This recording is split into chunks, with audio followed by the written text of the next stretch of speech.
Chapter 1. Lord Madara, the cell transplantation experiment has been remarkably successful. This experimental subject has flawlessly integrated your cells with those of Hashirama. The dual pupils are shifting in the anticipated direction. I believe the realization of our plan is imminent. In a secluded laboratory, a creature adorned in black and white expressed excitement as it reported to a venerable old man with flowing white hair. Upon hearing this, Uchiha Madara seemed to conjure visions of his long-held dreams, a subtle smile gracing his lips. At that moment, the individual on the experimental table suddenly cried out in agony, his eyes snapping open as a surge of formidable energy erupted forth. A brilliant white light shot from his eyes, enveloping his entire being in an instant. When the white light finally dissipated, the experimental table stood empty, devoid of any trace, as if the individual had never existed. Not even a corpse left behind. The old man gazed at the barren table, falling silent for a moment before sighing softly. It appears the current Uchiha cannot withstand the power I share with Hashirama. My time is running short. I must swiftly find a suitable candidate to inherit my will and fulfill my ambitions. Next, I shall proceed with the transplantation of Hashirama cells. Year 1513 of the Sea Circle calendar, 7 years before Luffy set sail. On an island in the East Sea, a young boy lay collapsed on the beach. Beside him, a ninja headband emblazoned with the symbol of Konoha. His garments were tattered, save for the emblem resembling a flaming fan, which remained intact. This 10-year-old boy, named Uchiha Ryu, had been transported from the shinobi world to this pirate realm by that very white light. Waves crashed against the shore, the sea water continuously lapping at Uchiha Ryu's form, pushing him slightly forward. Cough, cough. As the tide receded, he coughed, turning to the side to expel a mouthful of seawater, and slowly sat up, his fatigued body protesting. Before him stretched an endless expanse of ocean, waves occasionally breaking the surface. Where's this place? The sea? The land of water? Uchiha Ryu pondered, recalling his memories. The first thought that sprang to mind was the land of water, surrounded by the ocean. But how'd I end up here? He strained to recall the events leading up to his unconsciousness. Uchiha Ryu's parents had perished in the war when he was but a child. His clan provided minimal wartime aid, but offered no additional resources. He could only strive tirelessly to barely keep pace with his peers. After the conclusion of a mission, he fortuitously overheard a piece of information. The Book of Seals. It was said that this tome contained numerous forbidden techniques, fraught with risks yet possessing tremendous power. By mastering one of these techniques, one could rapidly ascend to the rank of Jonin or even Hokage-level strength. A sudden thought intruded upon his once rational mind. Thus, he meticulously devised a plan to infiltrate the Hokage Tower. To his astonishment, the entire infiltration proceeded with unexpected ease, devoid of any obstacles. However, at that moment, Ryu did not take heed of these peculiarities. The coveted Book of Seals was within arm's reach. He opened it eagerly, delving into its forbidden techniques.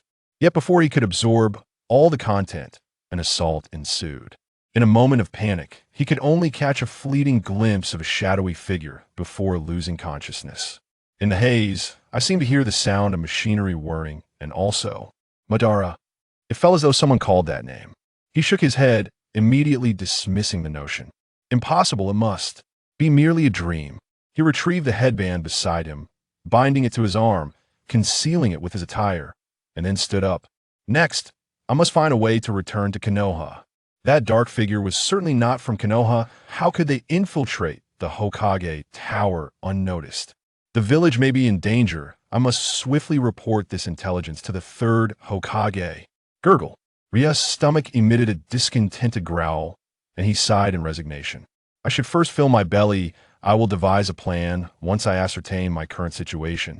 If this truly is the land of water, then some time must have already passed.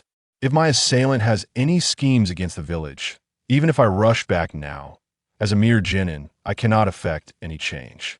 With these thoughts in mind, Ryu shifted his gaze toward a certain point in the sea. Fire release. Fire burning technique. A burst of flames erupted from Uchiha Ryu's mouth, igniting a pile of wood before him.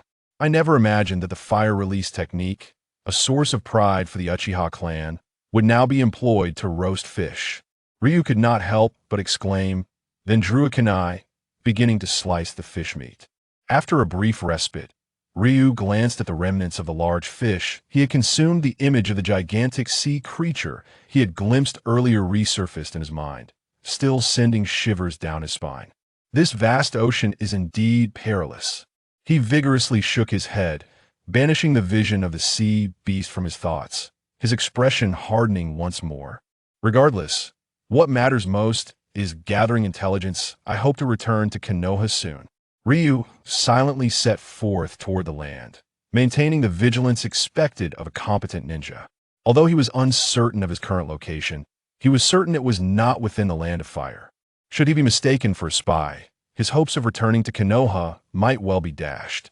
The chapter is not yet complete. Please click the next page to continue reading the thrilling content ahead. It was uncertain how long he had walked, but the sky gradually darkened. What is happening? Is this an uninhabited island? If so, then the situation is somewhat dire. After a prolonged search yielded no results, Ryu felt increasingly pessimistic about his circumstances. Along the way, he had found no signs of other people. Instead, he had encountered numerous traces left by wild beasts.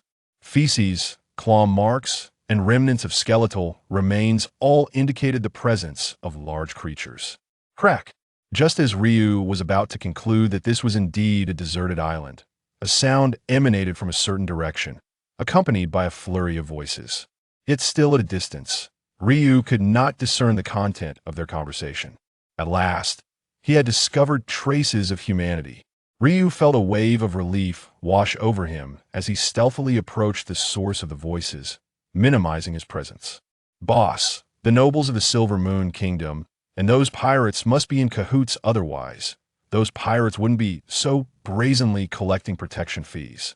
Why don't we just take them on? After all, we have dealt with pirates before. As Ryu drew nearer, he concealed himself in a tree, observing these individuals leaning against the trunk, resting. One rugged man tore a large chunk of meat from the skewered food in his hand, swallowing it in a few bites, his expression fierce. Among them, a middle-aged man wearing single-framed glasses shot a glare at the rugged fellow. What are you complaining about? Your salary hasn't been reduced. With a sigh, he stared intently at the fire before him, his gaze flickering, then continued. Do you think I want to pay that protection fee? But that's the scarred pirate crew. Captain Arnold, with a bounty of 10 million berries. He once slaughtered an entire village and is known as the demon of murder. With our skills, we might handle ordinary pirates, but how can we contend with these demons? The rugged man widened his eyes, incredulous that they were dealing with such fearsome pirates. Then why haven't the Navy intervened? Those pirates have been stationed near Silver Moon Harbor for nearly half a year. They should have been discovered by now. Silver Moon Kingdom? The Navy? Ryu, hidden among the branches, furrowed his brows. Just as he prepared to listen further, a chill suddenly surged within him. Donji. Ryu focused his gaze on a nearby thicket. Several massive wolves, standing over 3 meters tall, leapt forth with a low growl, their sharp fangs radiating a menacing aura. Watch out. Damn it. How did the wolf pack from Silver Moon Mountain end up here? The group, caught off guard by the sudden attack, did not panic but instead cursed as they drew their weapons, engaging in combat with the pack of giant wolves. Before long, aside from the rugged man and the bespectacled middle-aged man who could still hold their ground, the others bore various injuries, blood seeping from their wounds. These individuals exhibited no signs of chakra fluctuation. They were likely just ordinary people. If they did not act soon, they would surely falter. Having come to this conclusion, Ryu hesitated no longer, swiftly forming hand seals. Rat Tiger Dog Ox Rabbit Tiger, Fire Release, Phoenix Fire Technique. A series of fireballs erupted from Uchiha Ryuki's mouth, raining down like a fiery storm, each one striking the pack of wolves engaged in battle with the group below, under Ryuki's precise control. Upon contact with the massive wolves, the fireballs detonated, pushing them back and continuing to scorch their fur. The enormous wolves, helplessly collapsing to the ground, rolled about desperately in an attempt to extinguish the flames engulfing them. Observing this, the group reacted swiftly, brandishing their weapons in preparation to attack the giant wolves. However, before they could make any further moves, a resounding howl erupted from the forced, spine-chilling wolf's roar that far surpassed the previous cries of the pack, resonating like thunder in their ears and instilling a profound sense of dread. The suddenness of the wolf's howl left the group momentarily paralyzed with fear. The giant wolves quickly extinguished the flames, rising to regroup and confront the humans. They hunched their massive bodies slightly, emitting low growls, poised for action. Yet their gaze fixed intently on a particular spot on the tree behind the group. Clearly, Ryuki's earlier attack had revealed his location. At that moment, Ryuki paid no heed to the wolves below. His eyes were laser-focused on the direction for which the howl had come, his grip on the shuriken he had just drawn tightening, his expression grave and serious. He sensed a threat emanating from that sound. In a flash, a majestic white wolf appeared like a bolt of lightning, weaving through the thickets and coming into Ryuki's line of sight. The Wolf King. The bespectacled middle-aged man swallowed hard, unable to believe that on this well-trodden path, they would encounter the Wolf King. He was acutely aware that their group stood no chance against such a formidable adversary. Now, he could only hope that the one who unleashed the fireballs would be able to repel the Wolf King.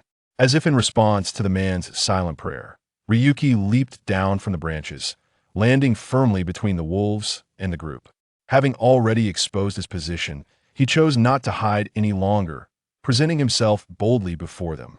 At merely 10 years of age, Uchiha Ryuki stood before the Wolf King, his diminutive stature starkly contrasting with the imposing figure of the giant wolf.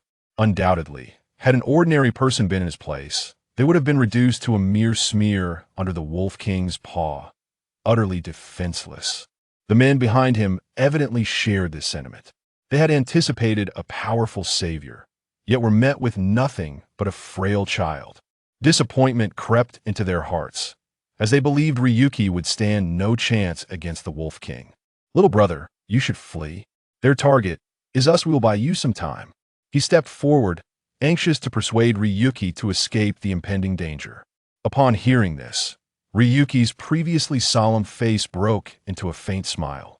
He felt a fondness for the man and was somewhat gratified by his decision to intervene.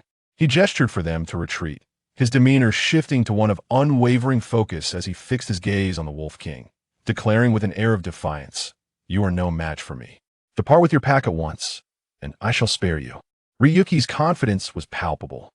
As the Wolf King, it sensed an unsettling energy radiating from Ryuki, causing it to hesitate momentarily. However, the words that escaped Ryuki's lips ignited a fury within the Wolf King's blatant affront to its authority. Disregarding its trepidation, the Wolf King let out a low growl, its massive form leaping forward in an instant, appearing before Ryuki like a specter, its claws poised to strike, bringing with them a chilling gust of wind. The onlookers screamed in terror, hastily closing their eyes, unwilling to witness the impending brutality. Thud! The anticipated gruesome scene failed to materialize. Instead, where Ryuki had stood, a plume of smoke erupted, revealing a mere tree trunk. Substitution technique. Ryuki grinned, reappearing beside the Wolf King, hurling several shuriken at it from an unconventional angle. This was the Uchiha clan's pride, their exceptional shuriken technique ensuring precise accuracy even against such a colossal foe. Fire release. Great fireball technique. Ryuki's hand curled slightly, his focus as sharp as a hawk's as he gathered chakra in his throat, unleashing it like a volcanic eruption. A massive fireball surged forward with overwhelming might, hurtling directly towards the Wolf King. The Wolf King's claws slashed through the air in a furious flurry, as if conjuring lightning, cleaving all of Ryuki's thrown shuriken to the ground. Just as it prepared to pounce on Ryuki, it suddenly beheld a gigantic fireball, akin to a meteor, looming before it. Without hesitation, the Wolf King summoned its powerful hind legs, deftly dodging to the side like a cheetah. Boom! The fireball exploded with a deafening roar, sending plumes of smoke spiraling into the air. engulfing the Wolf King's form and rendering it momentarily invisible. A group of individuals had inconspicuously taken refuge nearby, observing the fierce duel between the driftwood and the Wolf King. "Boss, did you see that? The ability to manipulate flames is a devil fruit power." "That young man is a devil fruit user," the rugged man exclaimed, shaking the middle-aged man with palpable excitement. "Indeed, it must be so. Ha ha ha. We are saved. I never anticipated that this young fellow would possess such powers." At that moment, he paid no heed to the rugged man's rudeness, lost in the euphoria of narrowly escaping death. It is worth noting that in the East Blue, the devil fruit is regarded as a legendary treasure. The chapter is not yet finished. Please click to the next page to continue reading the thrilling content. Such sights are seldom witnessed. Each devil fruit user appears invincible in the eyes of these ordinary folk, which explains the rugged man's fervor. As the smoke cleared, the silhouette of the Wolf King re-emerged before the crowd. The driftwood's pupils dilated in disbelief. How is this possible? At such proximity, his grand fireball technique failed to inflict any significant damage. Such a massive creature could move with such swiftness. This must be a jest. The recent grand fireball technique had merely scorched a small patch on the creature's hind leg, far from the anticipated result, instead inciting the Wolf King's ferocious nature. Even the previous Wolf King had never left him in such a state of disarray. The Wolf King's rage intensified, launching itself at driftwood with lightning speed. Swifter than before, as its claws swung, they stirred fierce gusts of wind that rippled through the air, creating a sonic boom that echoed by driftwood's ears. The onslaught was relentless. Driftwood, unable to evade in time, hastily seized a kunai to confront the Wolf King's claws. Regrettably, even when enveloped in chakra, he could not bridge the chasm between their strengths, and he was forced several steps back. After all, mainstream ninjas prioritize ninjutsu, often neglecting physical training, especially considering Driftwood was only 10 years old. He could only rely on his reflexes to dodge or employ the body replacement technique. However, the Wolf King, having witnessed the body replacement technique before, utilized its keen senses to swiftly locate Driftwood time and again, leaving him increasingly at a disadvantage. This is infuriating. The Wolf King's might far exceeded Driftwood's expectations. Initially, he had intended to conceal his identity to gather intelligence later. But the current situation allowed no room for hesitation. He could only hope he had not misjudged the individuals around him and that they would not disclose his identity to the ninja village. Uchiha Driftwood had yet to realize he had entered an entirely new world, where his concealment was utterly unnecessary. Sharingan, activate. In an instant, Driftwood's irises transformed into a vivid crimson, his pupils spinning incessantly until a tomo gradually formed. Locking eyes with the Wolf King, Genjutsu, activate. The Wolf King's ferocious assault abruptly ceased, rendering it immobile. I won. Driftwood sighed in relief upon realizing his Genjutsu had successfully ensnared the Wolf King. However, just as he was about to summon the others to reveal themselves, the Wolf King stirred once more. Yet, instead of continuing its attack, it retreated, creating distance between itself and Driftwood, perplexed by the strange technique the human had just employed. Driftwood, astonished, could not comprehend why the Genjutsu had only held the Wolf King for mere seconds. Nevertheless, he remained calm, confidently standing his ground, his blood-red eyes locked with the Wolf King's.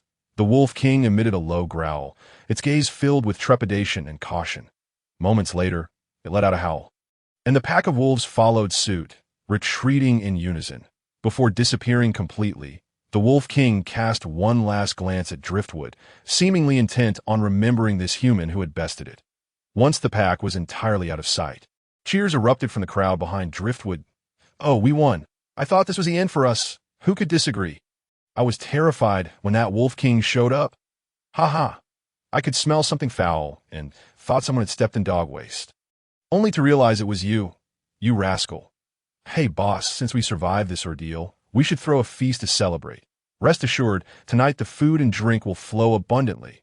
Just don't pass out after a couple of drinks." Driftwood stood agape, utterly astonished by the scene before him, in the midst of such a fierce battle. These individuals appeared battered and bruised. He had expected them to be lamenting their fates, yet they were animated and lively. As if nothing had transpired, observing the jovial camaraderie around him, Driftwood suddenly recognized that their injuries seemed less severe than he had initially thought, prompting him to question if he had misremembered. "Hey there, young man. That fireball you unleashed was indeed a devil fruit power, wasn't it? What kind of fruit was it? Let me guess, the ability to conjure flames must surely be the flame fruit. Right." As Driftwood pondered, the rugged man dashed toward him like a gust of wind, gesticulating wildly, his excitement overflowing as he spoke in a flurry of words that left Driftwood baffled. Does this man not know what a ninja is?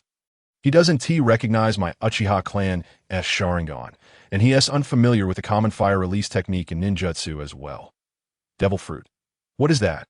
I have never heard of such a thing. Surely, this man must have lost his wits. Driftwood stared blankly at the rugged man, silently critiquing him. He had no intention of engaging with this evidently deranged individual. I could see that moment. The middle-aged man approached, pulling the rugged man aside. "Young man, you needn't pay him any mind. He is just like that." "Boss, I was merely curious. It's my first time encountering a user of such abilities, and I got a bit carried away." The man scratched his head awkwardly, bowing to Driftwood in apology for his earlier rudeness. "You saved my life today. If you ever need anything in the future, don't hesitate to let me know. Indeed, you can count on me for anything you require." The middle-aged man adjusted his glasses and continued. "By the way, I haven't introduced myself. My name is Porter Raoul. You can call me Raoul. I'm the owner of the Porter Trading Company. To express my gratitude for your assistance today, I would like to offer you 100,000 berries as a reward." Raoul seemed to possess a keen sense of etiquette, his demeanor exceedingly courteous. Though Driftwood was uncertain what berries were, he assumed it referred to currency, and he wondered if 100,000 berries would suffice for his return to Konoha. Driftwood contemplated silently, choosing not to decline the offer, and seized the opportunity to voice his inquiries. "Thank you, Uncle Raoul, but I have a few more questions. Where exactly are we? What is the route to the Land of Fire from here? How long will it take?" Raoul's expression turned serious, furrowing his brow in confusion as he glanced at Nova beside him. Nova shook his head in response. Raoul hesitated, as if grappling with his words, yet remained silent, sensing Raoul's reluctance. Driftwood's anxiety mounted, prompting him to ask, "Is there something you cannot disclose?" Raoul gritted his teeth and finally spoke. "It's not that I can't tell you we are in the Silver Moon Kingdom. Not far from here is our town, Leaf Town, which is what?" Driftwood urged, feeling dissatisfied with Raoul's incomplete explanation. "The Land of Fire. I have never heard of such a place." Raoul continued, "I cannot speak for others, but our trading company travels extensively, and I have visited many regions throughout the East Blue. Yet the Land of Fire is foreign to me." Raoul hastily divulged everything, even calling upon others from the trading company to corroborate his claims. Driftwood stood there incredulous. "What about the Land of Water?" Raoul shook his head. "The Land of Lightning, the Land of Earth, the Land of Wind." Driftwood was relentless, systematically inquiring about all 5 great countries. "I have never heard of any of them. How is this possible?" The figure of Lu Mu swayed slightly, struggling to accept the news he had just received. He murmured, "I have never heard of the 5 great nations. What on earth is this place? Will I ever have a chance to return?" "Hey!" Nova suddenly shouted, squatting beside Lu Mu and patting him on the shoulder. "If you can't go back, then you can't. You can stay in Falling Leaf Town from now on. The folks here are quite easy to get along with. Just treat this place as your home." That Nova's words failed to provide any comfort to Lu Mu. His once bright eyes now appeared somewhat dim. Raoul, witnessing this change, suddenly realized that the young boy before him was merely a child. It was Lu Mu's valiant act of repelling the Wolf King that had temporarily blinded him to this fact. Observing Lu Mu's tattered clothing, Raoul felt a pang of regret, questioning whether he should have disclosed the truth to him. "Forget it. What nonsense are you spouting?" Raoul exclaimed, stepping forward and kicking Nova aside. "How could you say he can't go back? This chapter isn't over. Please click the next page to continue reading. It's not like I said it," Nova retorted, staggering to his feet and rubbing the spot where Raoul had kicked him. Muttering indignantly, Raoul shot Nova a fierce glare and forced a smile, striving to appear more amicable. "Listen, young man, don't heed that scoundrel Nova's nonsense. Just because we haven't heard of it doesn't mean others haven't. In my decades of trading at sea, I've encountered many adventurers who have traveled to far more places. They must know where the land of fire is. Yes, yes, some have even ventured to the Grand Line. They surely know. Nova quickly chimed in, eager to support Raoul's claims. Really, is that true? Lu Mu's eyes sparkled with a flicker of hope upon hearing these words that, of course, it's true. Raoul responded, delighted to see that his words had struck a chord. From now on, you will stay at my home, and my son is about your age. You two will be great company for each other. By the way, I don't believe I caught your name. My name is Lu Mu, Uchiha Lu Mu, he replied. Lu Mu, then let us be on our way. We've delayed long enough. Night is approaching, and we are about to host a banquet. You must join us as a warm welcome to Falling Leaf Town. Raoul seized the opportunity to invite Lu Mu to the feast, hoping the festive atmosphere would lift his spirits. Following Raoul and the others along a forest path, Lu Mu soon found himself before a quaint little town. Look, there it is, Falling Leaf Town. Raoul beamed as he introduced the place to Lu Mu. As night fell, and the bright moon hung high in the sky. What should have been the darkened Falling Leaf Town was illuminated in one area. The tavern was bustling with patrons, including members of the Porter Trading Company and Lu Mu.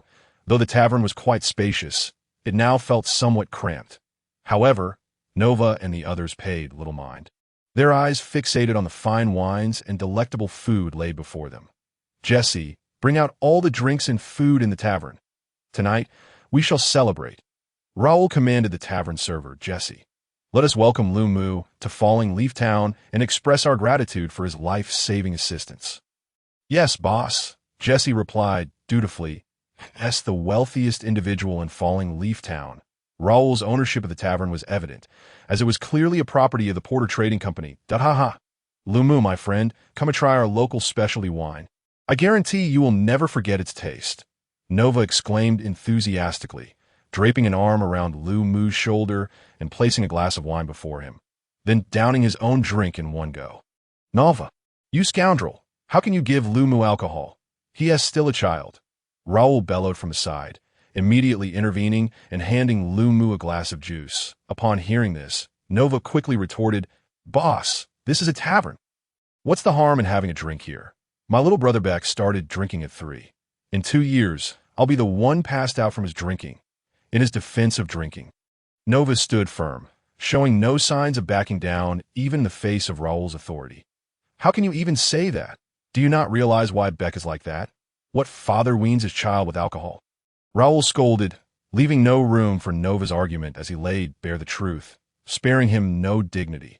With his own embarrassing story exposed, Nova found his rebuttals lacking and sulkily turned to join others in their drinking games. Meanwhile, Lu Mu savored a chicken leg nearby, quietly observing the lively scene around him, and he too felt the infectious joy of the atmosphere, his lips curving into a subtle smile. Uncle Raoul and Uncle Nova seemed to have a great bond. Unaware of this sentiment, Raoul adjusted his glasses and chuckled. Is that so? That rascal always goes against me. Did he then change the subject? But don't listen to that guy. You don't have to drink alcohol in a tavern. Lu Mu glanced at the 2 glasses before him, considering the smiling faces surrounding him. Eventually, he reached for the glass of wine that Nova had offered. Though I've never tried it, I wish to taste this. Lifting the glass, he took a small sip. The wine burned like flames, igniting a fervent blaze within his mouth that lingered enticingly, as if an invisible hand urged him to continue savoring it. Unable to resist, he took another hearty gulp. Wow, this is truly delightful, he exclaimed with satisfaction. Raoul could only smile helplessly, resigned to the fact that yet another victim had fallen under Nova's spell. That's the spirit, Nova's voice echoed from somewhere, as he materialized beside Lu Mu, delivering his remark before diving back into the crowd of revelers. You lot are too weak. You've barely taken a few sips, and you're already out. Who is out? Bring on 1,000 more cups. I want to even blink. Nova, you rascal, just don't run away later. All right, whoever runs away is a coward. Raoul sat quietly at the bar, his gaze distant and contemplative. Are we close? That guy has been with me since his teens. For over 20 years, we have faced countless perils together. We are as close as brothers. Should I consider giving him a raise? Lu Mu's remark acted as a key, unlocking the floodgates of Raoul's memories, a tide of nostalgia crashing over him that, I'll tell you. Back in the day, I had a drinking contest with the boss. Whoever fell first had to run 10 laps around the town upside down. What? You want to know who won? Isn't it obvious? It was me, the great Nova. The boss couldn't even finish half before he was out. If I hadn't shown mercy, he would have been in dire straits. Raoul, lost in sweet reminiscence, was abruptly jolted back to reality by Nova's boisterous, somewhat infuriating voice, akin to a bomb detonating in his ear. A few dark lines appeared on his forehead as he downed another glass of wine and grumbled, "And you think you deserve a raise? Dream on. Starting tomorrow, I'm cutting your salary by 20%. As dawn broke, golden sunlight streamed through the curtains, gently gracing Lu Mu's face that he slowly opened his eyes, surveying his surroundings. The unfamiliar environment left him in a daze until yesterday's events gradually returned to him. Of course, he was no longer in Konoha, despite Raoul and the others being exceedingly kind to him. Waking up in this strange place made Lu Mu feel somewhat disoriented. He eagerly anticipated Raoul bringing him good news. Rising from the bed, he noticed a brand new silk outfit laid out nearby. A wave of warmth washing over him, he donned the clothing and approached the window, basking in the sun's gentle embrace. Gazing at a flock of unfamiliar birds soaring freely in the sky, he observed the town's residents gathered on the streets, animatedly discussing something amusing, their laughter ringing out joyfully. This chapter has yet to conclude. Please click the next page to continue enjoying the captivating narrative. At this moment, the discomfort within Lu Mu began to gradually dissipate. It seemed that life here was rather agreeable. A brilliant smile involuntarily blossomed at the corners of Lu Mu's mouth.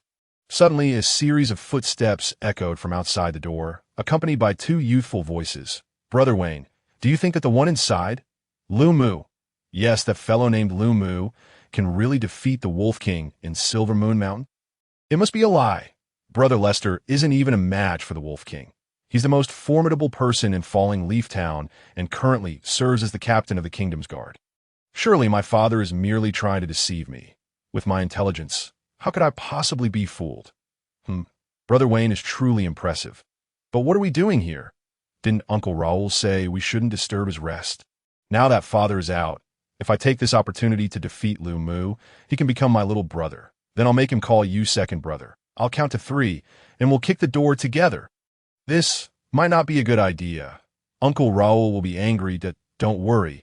I'll take the blame if anything happens. 1, 3. Listening to the conversation outside, Lu Mu couldn't help but feel amused as they shouted 3.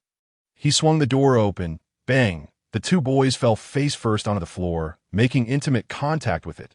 "Damn it, you despicable fellow! How could you open the door so suddenly?" The two quickly scrambled to their feet, and the boy dressed more extravagantly glared at Lu Mu. 2 streams of bright red blood trickling from his nostrils. I could see this moment. Lu Mu recognized their faces.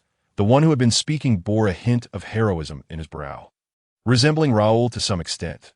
The other, more robust one, could have been carved from the same mold as Nova. It was clear that these two were indeed Raoul and Nova's sons. "Look at this guy. He seems weak. How could he possibly be a match for the Wolf King?" The two whispered amongst themselves in Lu Mu's presence that I, Porter Wayne, hereby challenge you. If you lose, you must become my little brother. Wayne pointed at Lu Mu, his eyes resolute and brimming with combat spirit. However, he suddenly felt something dripping from his nose and quickly wiped it away, appearing somewhat comical in the process. "I refuse." Lu Mu rejected Wayne's challenge without a moment's hesitation. Although these two seemed trained, even if they teamed up without using chakra, they wouldn't stand a chance against Lu Mu, a competent ninja. Lu Mu never engaged in meaningless activities during a mission. Well, this isn't a mission. Lu Mu merely found the two before him too childish. He had long ceased to engage in such trivial dueling games years ago. "Watch closely. I'll unleash the ultimate move I just learned from Brother Lester. Take this." Brother Wayne, he refused. Just as Wayne assumed a combat stance, he was halted by Becker. "Hey." Wayne seemed taken aback, his warrior-like challenge unexpectedly rebuffed by Lu Mu. Turning his face a shade of crimson, his meticulously devised plan faltered at the first step, leaving him feeling embarrassed in front of his potential little brother. He indignantly exclaimed, "How can you refuse? You should accept my challenge like a brave warrior, but I don't wish to be a brave warrior. Lu Mu replied, nonchalantly, as if it were the most natural thing in the world. What? Wayne could hardly believe it. In his mind, becoming a warrior was an honorable endeavor. Yet Lu Mu was telling him he had no desire to be one. Lu Mu's words struck a blow to Wayne's youthful spirit. Do you have any other business? If not, I shall take my leave. With that, he turned away, ignoring the two. Brother Wayne, he's leaving. After Lu Mu's figure vanished, Becker patted Wayne, pulling him back from his reverie. Becker, that guy is definitely afraid. So he concocted lies to deceive me. I, the clever Lord Wayne, would never fall for it. Just wait, I'll make him agree. With a glint of wisdom in his eyes, Wayne wore a brazen smile. Oh dear. Brother Wayne is at it again. Becker, witnessing the scene, rubbed his forehead, appearing somewhat exasperated, clearly having seen this play unfold many times before. I must say, Uncle Raoul's house is quite spacious, Lu Mu exclaimed as he wandered through Raoul's estate. Just then, Raoul happened to walk by and greeted Lu Mu, who was about to step out. How did you sleep last night? Does the outfit fit well? Yes, I slept soundly last night, and the clothes fit perfectly. Thank you, Uncle Raoul. Though the outfit fit, Lu Mu found it somewhat constraining. He preferred the loose-fitting ninja attire he had worn previously. That's wonderful. You can rest easy here. Raoul laughed heartily and, taking the initiative, offered to help Lu Mu. Finding clues about the Land of Fire might take some time, but rest assured, our trading caravan will keep an eye out for you and inform you immediately if we receive any news. Yes, I understand. Lu Mu knew that such matters could not be rushed and that it was best to let things unfold naturally. By the way, have you met my little rascal at home? You're around the same age, but that boy is always causing trouble. Please help me discipline him. Feel free to give him a good thrashing if he misbehaves. There's no need to hold back. Lu Mu was not particularly inclined to deal with Wayne, who seemed eager for a duel. However, since Raoul had made the request, it would be rude to refuse. All right, I will take care of it. Leave it to me. A pure and harmless smile graced Lu Mu's face. In truth, Lu Mu had refrained from confronting Wayne earlier, not only because he found dueling childish, but also because Wayne was Raoul's son. Now that he was staying at Raoul's home, it would be inappropriate to resort to violence. However, with Raoul's explicit request for him to discipline Wayne, Lu Mu certainly would follow through. With you around, I can rest easy. Raoul had his own motivations. He was well aware of Lu Mu's formidable abilities and believed that his son would benefit from being in Lu Mu's presence, even if nothing else came of it. Staying with Lu Mu would be safer. While Falling Leaf Town was generally peaceful, unexpected situations could arise, as evidenced by the previous day's attack by the Wolf King, which had caught everyone off guard after years of calm. In conclusion, a little extra security could bring a great deal of peace of mind. Feel free to explore the area. The scenery in Falling Leaf Town is quite pleasant. But remember, do not venture into Silver Moon Mountain. There are many fierce beasts inside. Although you are quite powerful, it is best to exercise caution. Raoul pointed towards the mountain range in the south and cautioned Lu Mu. Following Raoul's gesture, Lu Mu realized that the place he had awakened yesterday was over there and couldn't help but lament his poor luck. There were no inhabitants in that area, which explained why he had found no signs of life after searching for so long. Lu Mu turned back, maintaining his composure as he addressed Raoul. All right, I will remember that. I shall take my leave now. I have some matters to discuss with Nova. If you need anything, just inform the steward. He will do his utmost to accommodate your requests. Raoul finished speaking and began to walk away, still muttering about, this chapter isn't over. Please click the next page to continue reading. I have to personally find that rascal Nova. In a secluded ravine near the Silver Moon Mountains. Liu Fu traversed a hidden path, ultimately discovering this splendid locale. During his few days in Falling Leaves Town, he had been exploring the terrain like an intrepid adventurer, with the intention of staying here for an extended period. He resolved to familiarize himself with the surroundings before locating an appropriate site to construct a training ground for his own practice. Although Falling Leaves Town appeared relatively safe, and he could not return to Konoha in the short term, Liu Fu was unwilling to squander time idly, neglecting his ninja training. Training within the town proved somewhat inconvenient. This place was quite suitable. The terrain was expansive, allowing for freedom of movement. Liu Fu mused to himself, noting the presence of a small stream where he could bathe post-training, and just beyond lay the Silver Moon Mountains, ideal for hunting. eliminating the need for excessive travel. He could simply return occasionally to greet Uncle Raoul. Liufu felt exceedingly content with this location. Suddenly, he heard some rustling behind him, prompting a smirk to curve his lips. In truth, during his explorations of the terrain over the past few days, two little shadows had been trailing him. Liufu had noticed them immediately, but chose not to reveal their presence, allowing them to follow. Initially, he thought they would abandon their pursuit after a short while, yet they consistently remained at his heels. Though Liufu did not consciously quicken his pace, their persistence piqued his curiosity about their intentions. However, now that he had found a suitable area, he was disinclined to wait any longer. It was time to take the initiative. I'm tired. I need a place to rest for a bit, Liufu declared, stretching his arms wide and exaggeratedly yawning before intentionally raising his voice. He then strode toward a nearby large tree, cleverly leaving behind a shadow resting against it, concealed from the view of the two followers. Meanwhile, he nimbly ascended the tree trunk, blending into the foliage like a leopard, patiently awaiting his unsuspecting prey. The two little ones tiptoed toward the tree where Liufu was situated, occasionally using nearby trunks for cover, pausing momentarily before advancing to the next tree. Their antics were quite amusing, albeit ultimately futile.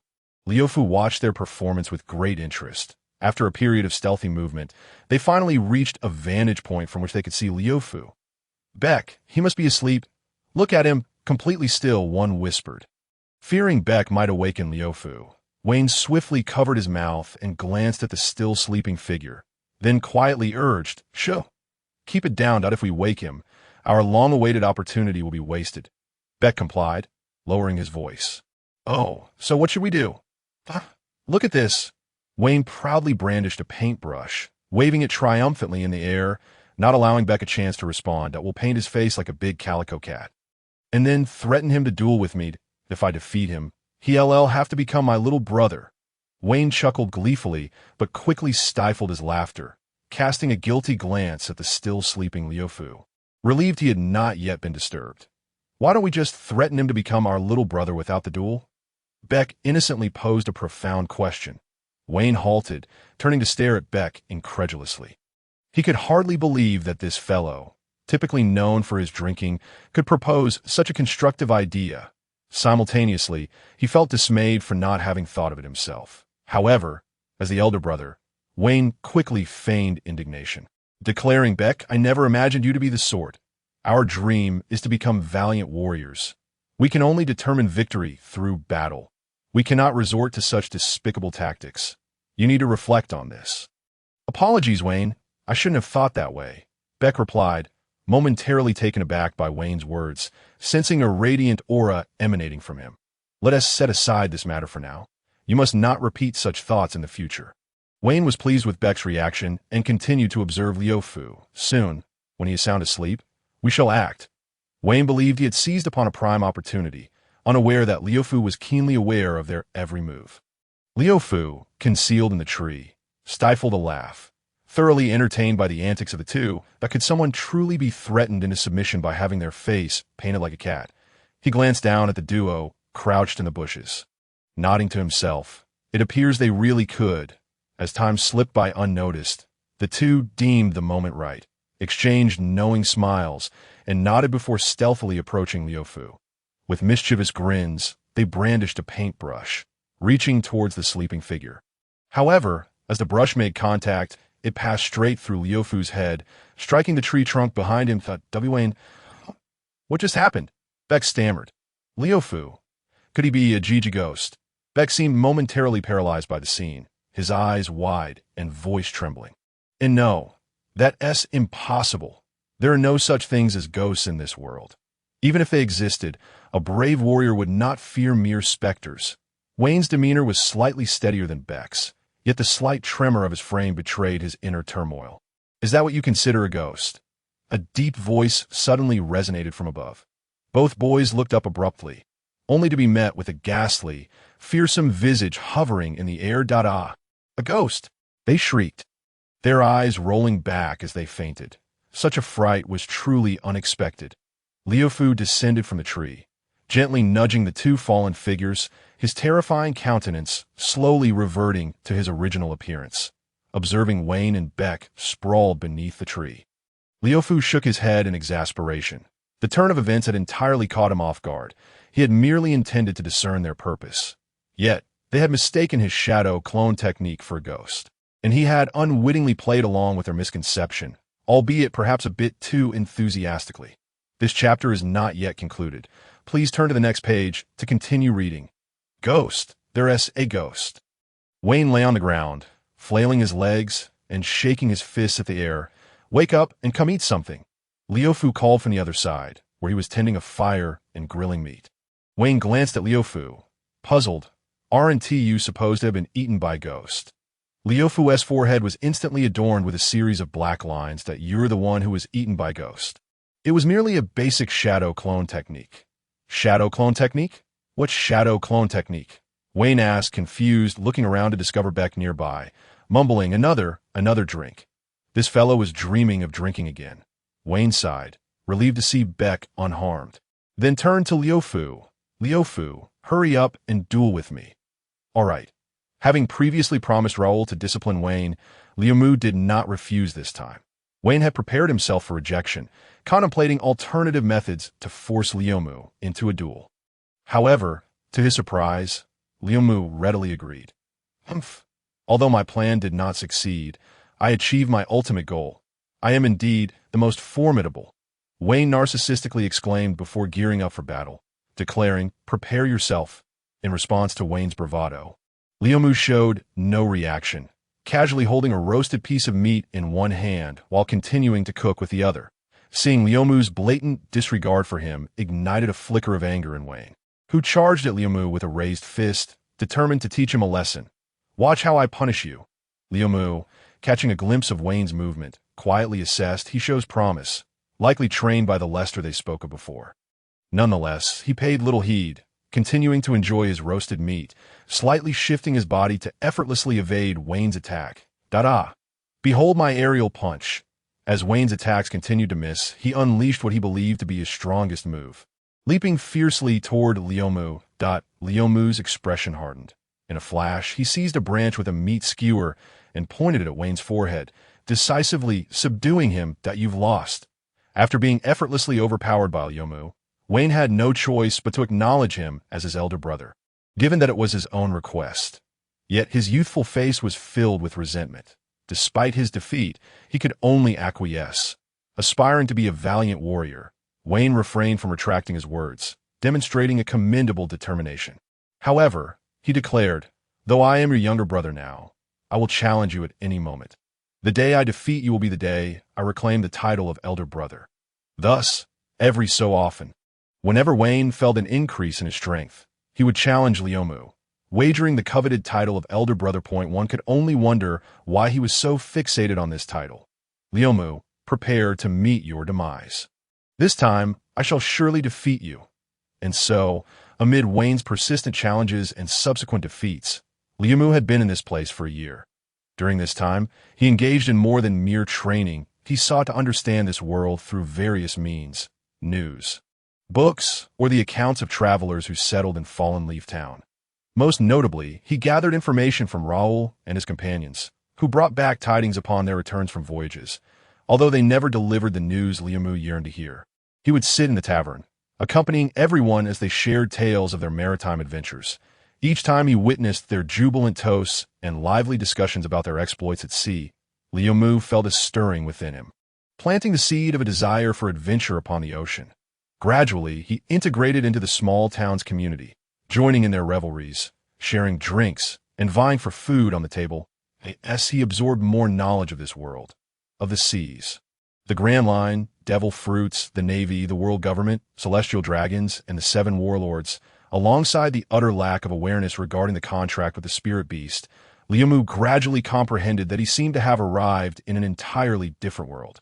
Naturally, he could no longer receive information from the Land of Fire, and his longing to return to Konoha slowly dissipated. Liu Mu, having drifted from Konoha to Fallen Leaf Town, found a peculiar sense of contentment in this new existence. At this moment, Liu Mu was dragging the game he had hunted on Silver Moon Mountain toward his training ground. Suddenly, the sound of clashing blades accompanied by the howls of wolves reached his ears. piquing his curiosity. Why is there fighting? Hardly anyone comes to Silver Moon Mountain. Glancing at the game in his grasp, he set it down beneath a nearby tree. Never mind. I shall investigate first and return later. Before long, Liumu arrived at the scene of the commotion, witnessing several individuals battling a pack of giant wolves. These individuals were bare-chested, showcasing their muscular physiques, their faces twisted into fierce expressions, adorned with cruel smiles. Among them stood one man over 2 meters tall, wielding a serrated sword as he engaged in combat with the Wolf King. Liumu recognized this Wolf King as the same one from a year prior. As the Wolf King clashed with the towering figure, they exchanged positions, allowing Liumu to see the man's face clearly. Kappa, vice captain of the Scarred Pirate crew, bounty of 3 million berries, if he was here. Then the others must also belong to the Scarred Pirate crew. But how did they end up here, engaging the Wolf King?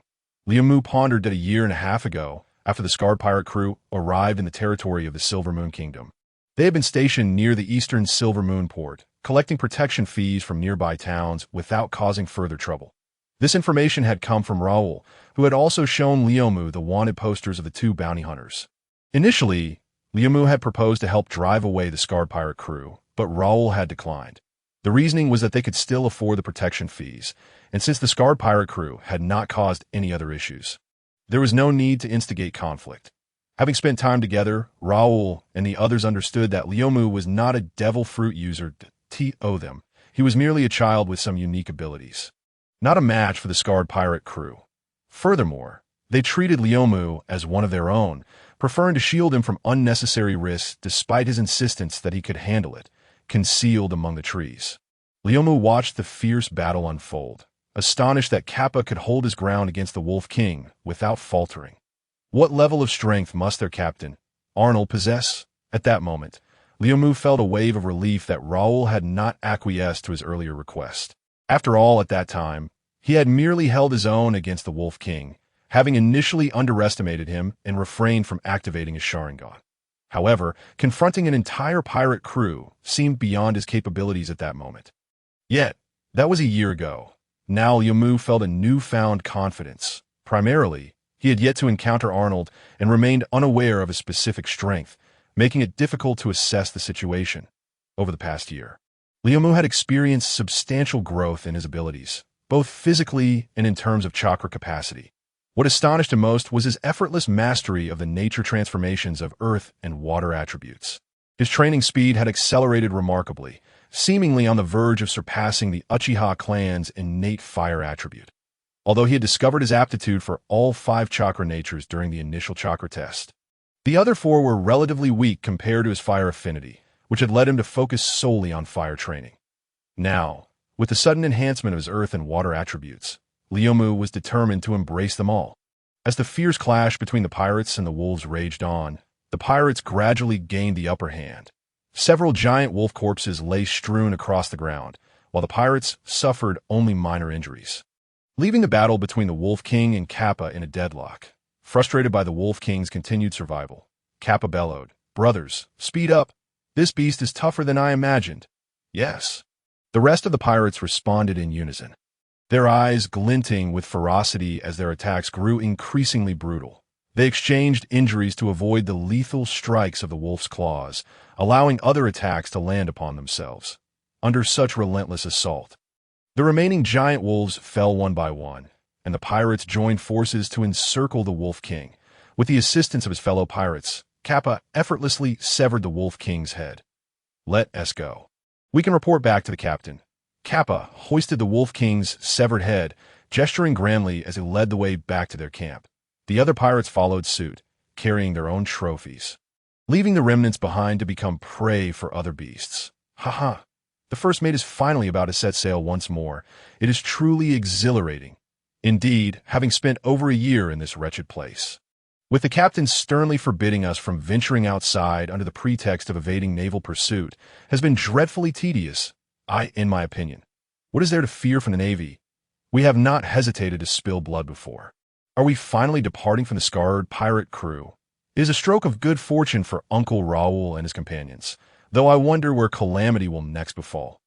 Nonetheless, as long as they do not provoke me, It is of no concern to me that it is a pity that I cannot exact my revenge and slay the wolf king myself. Once the pirates had completely vanished from Liumu's sight, he leapt down from the tree. He then retrieved his previous spoils and continued toward the training ground. Liumu, accept my 167th challenge. Upon stepping into the training area, Liumu heard this proclamation. Upon closer inspection, he saw Wayne standing before the small hut he had constructed, hands on his hips, his eyes seemingly ablaze with fervor and determination. Over the course of a year, not only had Liumu's prowess increased, but Wayne and Beck had also swiftly enhanced their skills under Liumu's tutelage. Initially, Liumu could easily best Wayne with the slightest movement. However, with each successive challenge, Wayne managed to parry a few of Liumu's strikes. Yet, this was merely due to Liumu not taking the encounter seriously. And what of Beck? It was time for him to make an appearance as well. Liumu set down his catch and stretched his limbs. Half a year ago, after numerous defeats, Wayne had realized the vast chasm between his abilities and Liumu's. He was no match for Liumu, regardless of his efforts. Thus, he ceased viewing Liumu as a rival and began to regard him as an insurmountable boss. He and Beck joined forces, concocting traps or launching sneak attacks. They would immediately rush to try whatever scheme they could devise to conquer the boss. Beck had even questioned this approach, asserting that a valiant warrior ought to triumph over his opponent in a fair fight, rather than resorting to such deceitful tactics. To this, Wayne had clearly prepared a retort, explaining that a courageous warrior must prevail over enemies not solely by strength, but also through cunning. Against such a formidable foe as Liumu, employing strategy is entirely justifiable. This is known as tactics. Beck had always held Wayne's words in high regard. However, these so-called strategies of Wayne's proved futile in the face of Liumu's overwhelming strength. Every scheme was effortlessly countered, often resulting in minor setbacks for them. Cough, cough. Just one of me is more than enough to deal with you, Wayne shouted, attempting to mask his trepidation. Liumu, with a mere flicker of perception, detected a faint breath from the nearby thicket. Yet he refrained from exposing it immediately, allowing a slight smirk to grace his lips as he wished to observe what they had concocted this time. Is that so? You think one person could take me on? I shall see just how much you have improved. Come at me. With that, he stood his ground, awaiting Wayne's assault. You better be careful, Wayne exclaimed, raising his fist and charging at Liumu. Bang! Their fists clashed, producing a resounding impact, and Wayne was knocked back several meters, staggering to regain his balance and regroup. Wayne bellowed, continuing his onslaught against Liumu. Flying kicks, whip-like legs, Liumu handled each with ease. Time and again, Wayne was sent crashing to the ground, only to quickly recover and charge at Liumu once more. Bang! After yet another defeat, Wayne found himself unable to rise, opting instead to lie on the ground. Gasping for breath, huff, huff. This time, you won again. Isn't that to be expected? Come forth. I thought you might have some new tricks up your sleeve, yet you have fallen, and Beck has yet to make an appearance. Liumu clapped his hands, signaling for Beck to emerge. After a moment, when no movement came from the thicket, Liumu had to personally drag Beck out. That I told you. It's just me. Beck isn't over there. Upon seeing this, Wayne hastily called out, though his bravado seemed somewhat lacking, evoking a sense of desperation. Liumu became increasingly convinced that Beck was preparing something, quickening his pace. Got it. As Liumu approached the edge of the grass, Wayne was filled with excitement, completely shedding his earlier uncertainty. He realized that his plan was nearing fruition. However, at that moment, Liumu's focus remained on the thicket, unaware of Wayne's shift in demeanor. I already knew you were here. What is there to hide? Liumu parted the foliage and discovered Beck lying there, surrounded by several bottles of liquor. In no wonder a strong scent of alcohol wafted through the air upon approaching this area. Uncertain how to awaken Beck, Liumu took a step forward, only to feel his footing give way to, oh no, I've fallen for their trap. Hearing the commotion, Beck sprang to his feet, displaying none of the signs of intoxication. A broad smile adorning his face. Liumu, I apologize, but this time we have emerged victorious. Upon hearing Beck's declaration, Wayne also wore a satisfied grin. The 167th battle, victory. Yet, before they could revel in their triumph, Liumu leapt from the pit, landing before Beck. Your words come a tad prematurely. It turned out that although Lyomu had momentarily been careless and fallen into their trap, he had swiftly reacted, using both hands to drive a kunai into the wall of the pit, preventing himself from plummeting to the bottom. Lyomu also observed that the walls of the pit had been coated with grease to hinder any attempts at climbing. The liquor had merely been a ruse, a smokescreen to mask the odor of the grease, knowing full well that Beck's fondness for alcohol would lead him to suspect nothing. Their ploy had indeed succeeded, yet they had underestimated Lyomu's capabilities. It was then that Lyomu comprehended the entirety of their scheme, recognizing that Wayne's seemingly flawed statements had all been a prelude to this trap. This chapter is not yet concluded. Please turn to the next page to continue reading. These two fellows are quite resourceful, but alas, they're still a tad lacking. Ah, how infuriating! We were so close to success. After taking a moment to rest, Wayne, frustrated, began tossing stones into the stream to vent his emotions. Haha, I told you it was impossible for you to defeat me. Let me impart another lesson. In the face of absolute strength, any scheme is rendered useless. Lyomu lay beside him, chuckling as he spoke to Wayne. However, internally he remained vigilant, resolving to take matters more seriously next time. By the way, Uncle Raoul and the others should be returning soon, right? Yes, within the next few days, Wayne replied glumly. When they return, be sure to inform me. Understood. Time quietly passed in the following days, with Lyomu training at the training ground as usual. Ding, ding, ding. The shuriken clashed in the air, ultimately striking the target center. Excellent, my shuriken technique has improved. Lyomu observed the target ahead, feeling quite satisfied with his performance. Lyomu, this is bad. Silver Moon Port has been attacked by pirates.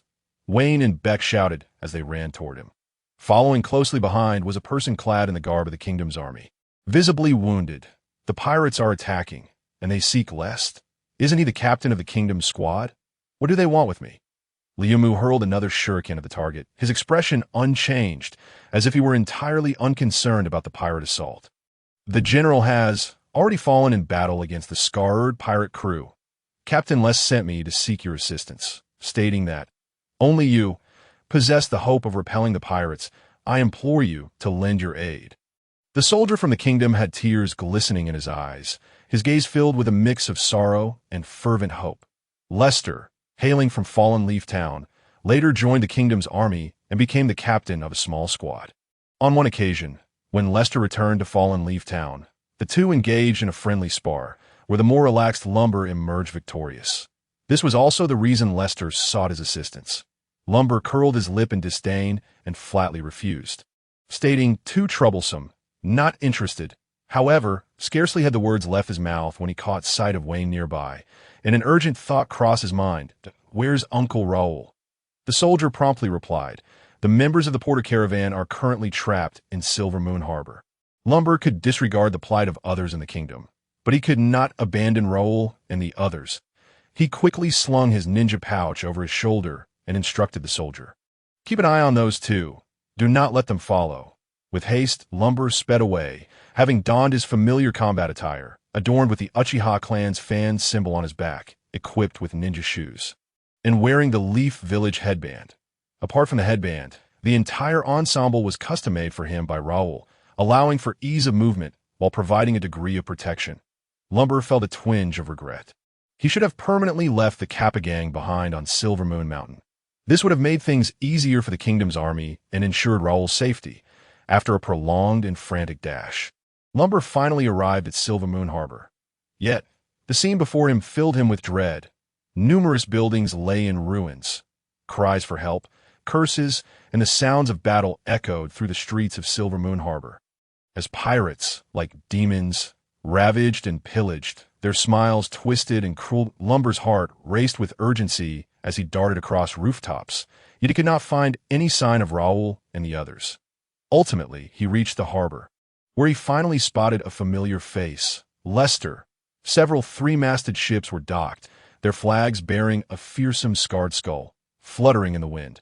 Most striking of all was the foremost ship, its bow adorned with a grotesque wolf's head, exuding an aura of chilling terror. Surely, this was the reason they had ventured to Silver Moon Mountain to hunt the Wolf King. Taking advantage of Lester's distraction with other pirates, Kappa swung his blade with ferocity. Lester hastily raised his weapon in defense, but his response was clearly rushed. Unable to withstand Kappa's long-prepared strike, he staggered back several meters, barely managing to remain upright by propping himself against the ground with his weapon. Surrounding him lay the lifeless bodies of many kingdom soldiers and pirates, with Lester being the sole remaining active member of the kingdom's forces. In stark contrast, the pirate side boasted Kappa, as well as numerous henchmen. As for Captain Arnold, Lumber had yet to discern his whereabouts. "Hey, Captain," Kappa taunted, "aren't you supposed to avenge your comrades? Come on, where's that bravado you had just moments ago?" With a large sword slung over his shoulder, Kappa leisurely approached Lester, a mocking grin plastered on his face, taunting him relentlessly. Kappa's words struck Lester like poisoned arrows, piercing his heart and igniting a blaze of fury within him. He roared, "Ah, die!" dragging his battered body. Lester lunged at Kappa. However, he was at the end of his strength. Despite his desperate efforts, he could inflict no harm upon Kappa. "Huh," Kappa scoffed, effortlessly swatting Lester's weapon away with a single strike, then delivering a kick to Lester's chest. Lester was sent flying, spitting blood, unable to rise no matter how hard he tried. "Boring," Kappa spat on the ground, raising his hand to command the remaining pirates, "Get to work." Just then, a cloud of smoke erupted among the crowd, enveloping everyone within. When the smoke cleared, the Lester who had been present moments ago was nowhere to be seen. Kappa's expression darkened. No one had ever escaped from under his watchful eye. He bellowed, "Find him!" At that moment, a small figure darted down the street, carrying someone on their back. The one who had just made their move was none other than Lumber.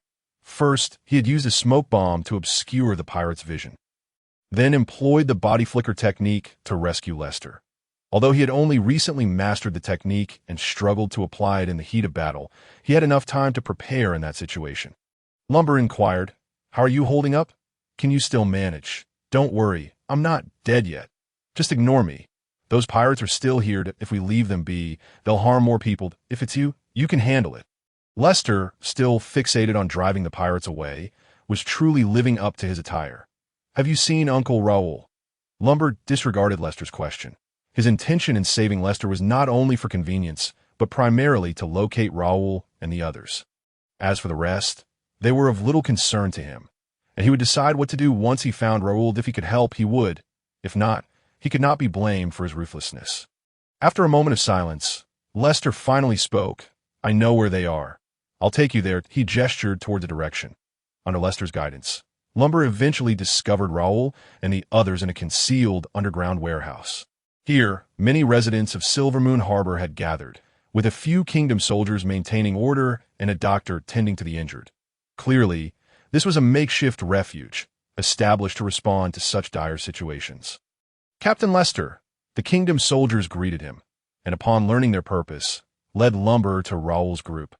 Upon seeing Raoul safe and sound, Lumber's anxieties subsided. He surveyed the crowd and noticed several members were missing, including Nova. He hastily asked, "Where are the others? Where's Uncle Nova?" The group fell silent, then led Lumber to a makeshift isolation room filled with injured individuals. In a corner, Lumber spotted Nova, who appeared to be engaged in cheerful conversation with those nearby. Seeing the expressions on the others' faces, Lumber had feared the worst for Nova, but now he could see he was in relatively good spirits. Lumber rushed over to greet him. "Uncle Nova, you have no idea. I was terrified by Uncle Raoul's expression earlier. I thought..." Lumber's voice faltered as he stepped into the room, momentarily blocked from view by others. "Young master, there's more to this chapter. Please click the next page to continue reading, as it only gets more exciting." As he approached, Lumber was taken aback to discover Nova's right sleeve emptied. Lumber's eyes reddened. "Your arm." Nova, still bantering with those beside him, only turned to Lumber when he heard his voice. "Ha ha, Lumber, don't worry about me. I'm fine. Just lost an arm, but I got my life back." Nova seemed unconcerned about the loss of his arm, instead flashing a bright smile to reassure Lumber. Yet despite Nova's efforts to appear unfazed, the flicker of sorrow in his eyes did not escape Lumber's notice. Even someone as optimistic and cheerful as Nova could not simply brush off the loss of a limb. If not for his willingness to save Lumber, he would not have suffered such a fate at the hands of pirates. Had Lester not arrived in time, it was likely that they would have met the same grim fate as many others. Raoul's voice trembled as he spoke. Boss, don't say that. If I could trade my arm for your life. It's a deal worth making. Nova retorted, attempting to comfort Raoul that Lumber's fury could no longer be contained. Bang! A piece of driftwood struck the wall with tremendous force, shattering it completely, causing everyone in the room to turn in astonishment that I will avenge you, without a care for the reactions of others. Lu Mu, who typically bore a serene expression, now wore a fearsome scowl. Don't go. Raoul quickly grasped Lu Mu's hand, while the rest of the caravan cast concerned glances in Lu Mu's direction. Lu Mu understood their apprehension. If the others were unharmed, he would rather not be the one to draw attention. However, since they dared to harm his comrade, then their wrath could only be repaid in blood. Fear not. Lu Mu's resolute gaze made Raoul realize that stopping him was futile, and thus he released Lu Mu's hand. Be careful. We will await your return for the feast.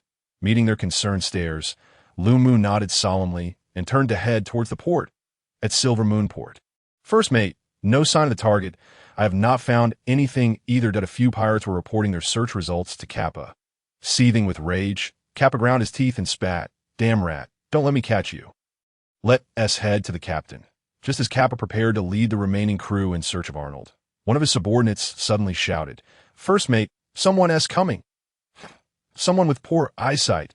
Kappa turned to the indicated direction. A cruel smile spreading across his face as the figure approached. Kappa and his crew erupted in laughter upon recognizing him. Lu Mu slowly advanced towards Kappa's group, his youthful visage betraying no emotion. Hey kid, lost your way. This isn't place for you to you need me to escort you home? A pirate, seeing that Lu Mu appeared to be merely an 11 or 12-year-old child, approached with a weapon in hand, intending to mock Lu Mu for amusement. Just as the pirate drew near, Lu Mu swung his arm.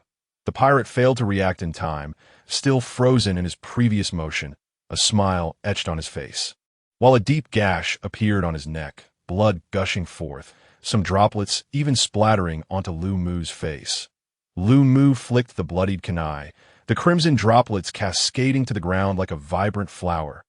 Thud! The pirate collapsed, twitching briefly before falling still. That I hear. You are looking for me.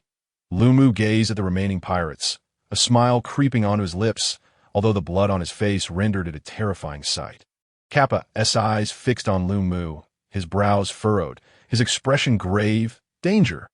He sensed the murderous intent emanating from Lu Mu, while the other pirates were already drenched in cold sweat. Kid, you're the one who rescued that soldier of the kingdom. Aren't you? Kappa forced down a flicker of fear and inquired. Lu Mu did not respond, continuing his advance. Thud! Thud! Thud! Lu Mu's slow steps echoed like the ominous tolling of a death knell in the hearts of the few, instilling a profound sense of dread. Attack! Kappa realized inaction was no longer an option. If this continued, even if he could withstand it, his subordinates would crumble under the invisible pressure. This overwhelming sensation was something he had only felt when Captain Arnold was enraged. The first mate has spoken. Though terrified, the other pirates dared not defy the command, charging towards Lu Mu with gritted teeth. Die! Body flicker technique. Ignoring the minions, Lu Mu vanished from sight, only to reappear behind Kappa. His kunai thrusting towards him, a warning bell rang in Kappa's mind. Sensing impending doom, he swiftly sidestepped, narrowly evading Lu Mu's lethal strike, the kunai grazing his arm and drawing blood. Kid, you think so little of me? I'm the first mate of the scarred pirate crew, with a bounty of 3 million berry. How could you possibly defeat me so easily? Kappa declared fiercely, his actions unhesitating as he swung at Lu Mu. Tisich, it's not going to be that simple. Lu Mu cursed internally. He was merely testing the waters. If he could kill Kappa in one blow, splendid. If not, he had other means at his disposal. Lu Mu leaped back, creating distance while forming hand seals. Fire release. Great fireball technique. A colossal fireball sent the pirates into a frenzy of escape. Those who failed to evade were engulfed in flames, instantly becoming living torches, rolling on the ground in agony. As the flames subsided, several charred pirates lay motionless, their fates uncertain. The remaining pirates, save Kappa, bore burn marks. Looking utterly pathetic, their gazes towards Loom Moo filled with terror, as if they had encountered the Grim Reaper. Without granting them a moment to breathe, Loom Moo continued weaving seals. Earth release. Inner decapitation technique. Loom Moo vanished into the ground, surfacing near a few pirate minions. A fissure opened beneath their feet, and they were instantly buried, unable to move, their heads the only parts exposed. Now only you remain. Loom Moo leaped from the earth, fixing his cold gaze on Kappa. Do not presume you can defeat me with these few tricks. I am not like these worthless fools. Although he had not expected much from his subordinates, hoping they could merely stall for time. They had been dispatched in an instant. Now, with no allies, Kappa could only face Loom Moo head-on. Clang! Clang! Clang! Loom Moo wielded his kunai, while Kappa gripped his blade, the two engaging in a fierce exchange of blows. Culminating in a violent clash, the kunai and the large sword met in midair, producing a sharp, resonating hum, sparks flying from the clash of weapons. Both combatants sank slightly, the ground beneath them beginning to give way. Damn, how is this kid so strong? Kappa gritted his teeth, finding himself increasingly challenged, veins bulging on his forehead, drenched in sweat, as his blade began to tilt towards him, despite Loom Moo's physical strength being slightly inferior to Kappa's. The enhancement of chakra allowed Loom Moo to easily dominate him. Kappa ultimately could not withstand the pressure, his body retreating involuntarily. Loom Moo swiftly retrieved a handful of shurikens from his ninja tool pouch and hurled them at Kappa. Clang, clang, clang. The sharp sounds echoed as Kappa raised his sword defensively, deflecting the shurikens. He was already staggering, barely maintaining his balance, when suddenly his pupils constricted. Loom Moo had appeared at his right side. Slash! An arm flew through the air. Ah! Kappa cried out in agony, the sword he had been wielding clattering to the ground, accompanied by Kappa's right hand. Now you understand, pain? There's much worse to come. Listening to Kappa's cries of torment. Loom Moo felt no pity, for not long ago, they had treated Nova in the same manner. Our captain will not let you off easily. Kappa shouted at Loom Moo, his face twisted with hatred. You mean Arnold? I will settle the score with him. Loom Moo scoffed, swinging his kunai once more, sending Kappa's left hand flying. That moment, Kappa could no longer endure the pain and succumb to unconsciousness. Is it cruel? Indeed, but only in this way could Loom Moo's fury be quelled. Come forth, Loom Moo called out, turning toward a specific direction. Clap, clap, clap. The sound of applause echoed from that direction as a towering figure emerged from behind the wall. Only then did Loom Moo clearly discern the person's appearance. He was of a similar build to Kappa, both towering over 2 meters, draped in an all-black pirate ensemble, with a curved dagger sheathed at his waist. His long hair cascaded down to obscure much of his visage. However, the ghastly scar that stretched from his right brow to his left cheek revealed his true identity, the captain of the scarred pirate crew. The notorious killer, Arnold, with a bounty of 10 million berries. This assailant was not only the instigator of the attack, but also the ultimate target of Ryumu. What a splendid battle this promises to be. Yet, I find myself curious as to why you did not simply kill him outright. A deep, gravelly voice emerged from Arnold's lips that I too am intrigued. Since you arrived so early, why did you not intervene to save your subordinate? Ryumu retorted, refusing to answer Arnold's inquiry. Well, how should I put it? It is rather amusing, don't you think? Watching others engage in combat is a truly delightful experience. Arnold pondered for a moment before responding. Ryumu furrowed his brow, taken aback by Arnold's unexpected reply, sensing that the man might harbor some psychological issues. Then, having answered your question, you ought to respond to mine. Why did you not kill him directly but chose to sever his arms instead? Do you not relish the sensation of carving into flesh? Arnold continued, his tone growing increasingly excited, his words spilling forth with fervor, his expression contorted, though obscured by his hair. Not at all. He severed my companion's arms, and I merely returned the favor in kind. Ryumu replied, coolly, but oh, is that so? How dreadfully boring. I'd hoped to encounter someone intriguing. Arnold's excitement waned, a hint of disappointment creeping into his voice that I end that case. You are no longer needed. You shall die. In an instant, the floor beneath Arnold shattered, and he launched himself at Ryumu like a cannonball. That's oh swift. As Arnold struck unexpectedly, Ryumu's expression shifted, and he found himself unable to evade. Raising his hand in a futile attempt to defend himself, bang! A massive fist collided with Ryumu's arm, the overwhelming force sending him hurtling away. The kunai left a trail over a dozen meters long on the ground before Ryumu finally managed to halt his backward momentum, his blocking hand still trembling slightly. Ryumu knew that Arnold's strength would surely surpass that of Kappa, yet he had not anticipated such a vast disparity between them. Haha, what is the matter? Where did that bravado go? Did you not claim to seek retribution against me? Show me what you're capable of, so I may indulge a little. Arnold offered no respite, unleashing a tempest of relentless attacks upon Ryumu. His face twisted into a grotesque grin. The scene mirrored Ryumu's earlier confrontation with Kappa, though now he was the one on the defensive. With Arnold's unrelenting onslaught, Ryumu found himself struggling to parry, sustaining numerous wounds in the process, an opportunity. After absorbing another of Arnold's punches, Ryumu executed a backward somersault, his eyes flashing a vivid crimson as a Magatama formed, activating his Sharingan mid-air. As he landed, he abruptly gazed up to meet Arnold's eyes, his pupils trembling as he unleashed an illusion technique upon him. Fire release. Fireball. Rapidly forming hand seals, he expelled a solid fireball from his mouth. This was Ryumu's modification of the fireball jutsu, which typically released multiple fireballs. Under his control, it transformed into a single, potent fireball designed specifically to confront a solitary adversary. However, Arnold revealed a peculiar smile, his form flickering as he effortlessly evaded the fireball, closing in on Ryumu. Bang! The fireball erupted, puncturing the ground behind Arnold and creating a sizable crater, a testament to its immense power. How is this possible? Ryumu stared in disbelief as his illusion had utterly failed to affect Arnold. Not even for a fleeting second, he had anticipated seizing the moment, employing his illusion while Arnold remained unguarded, then unleashing his most formidable technique.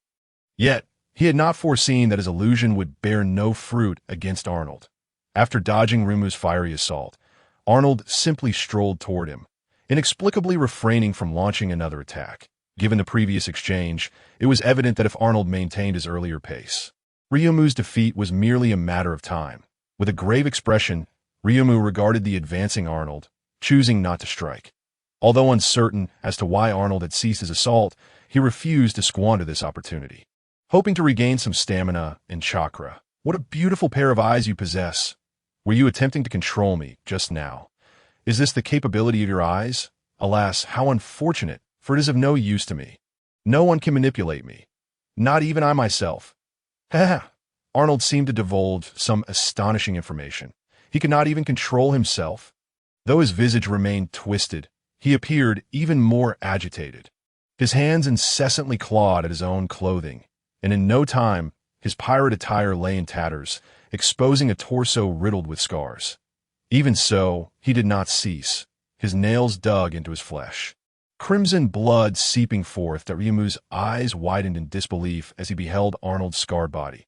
Had these marks merely been battle scars, he would not have been so taken aback, but it was evident that these traces were anything but self-mutilation.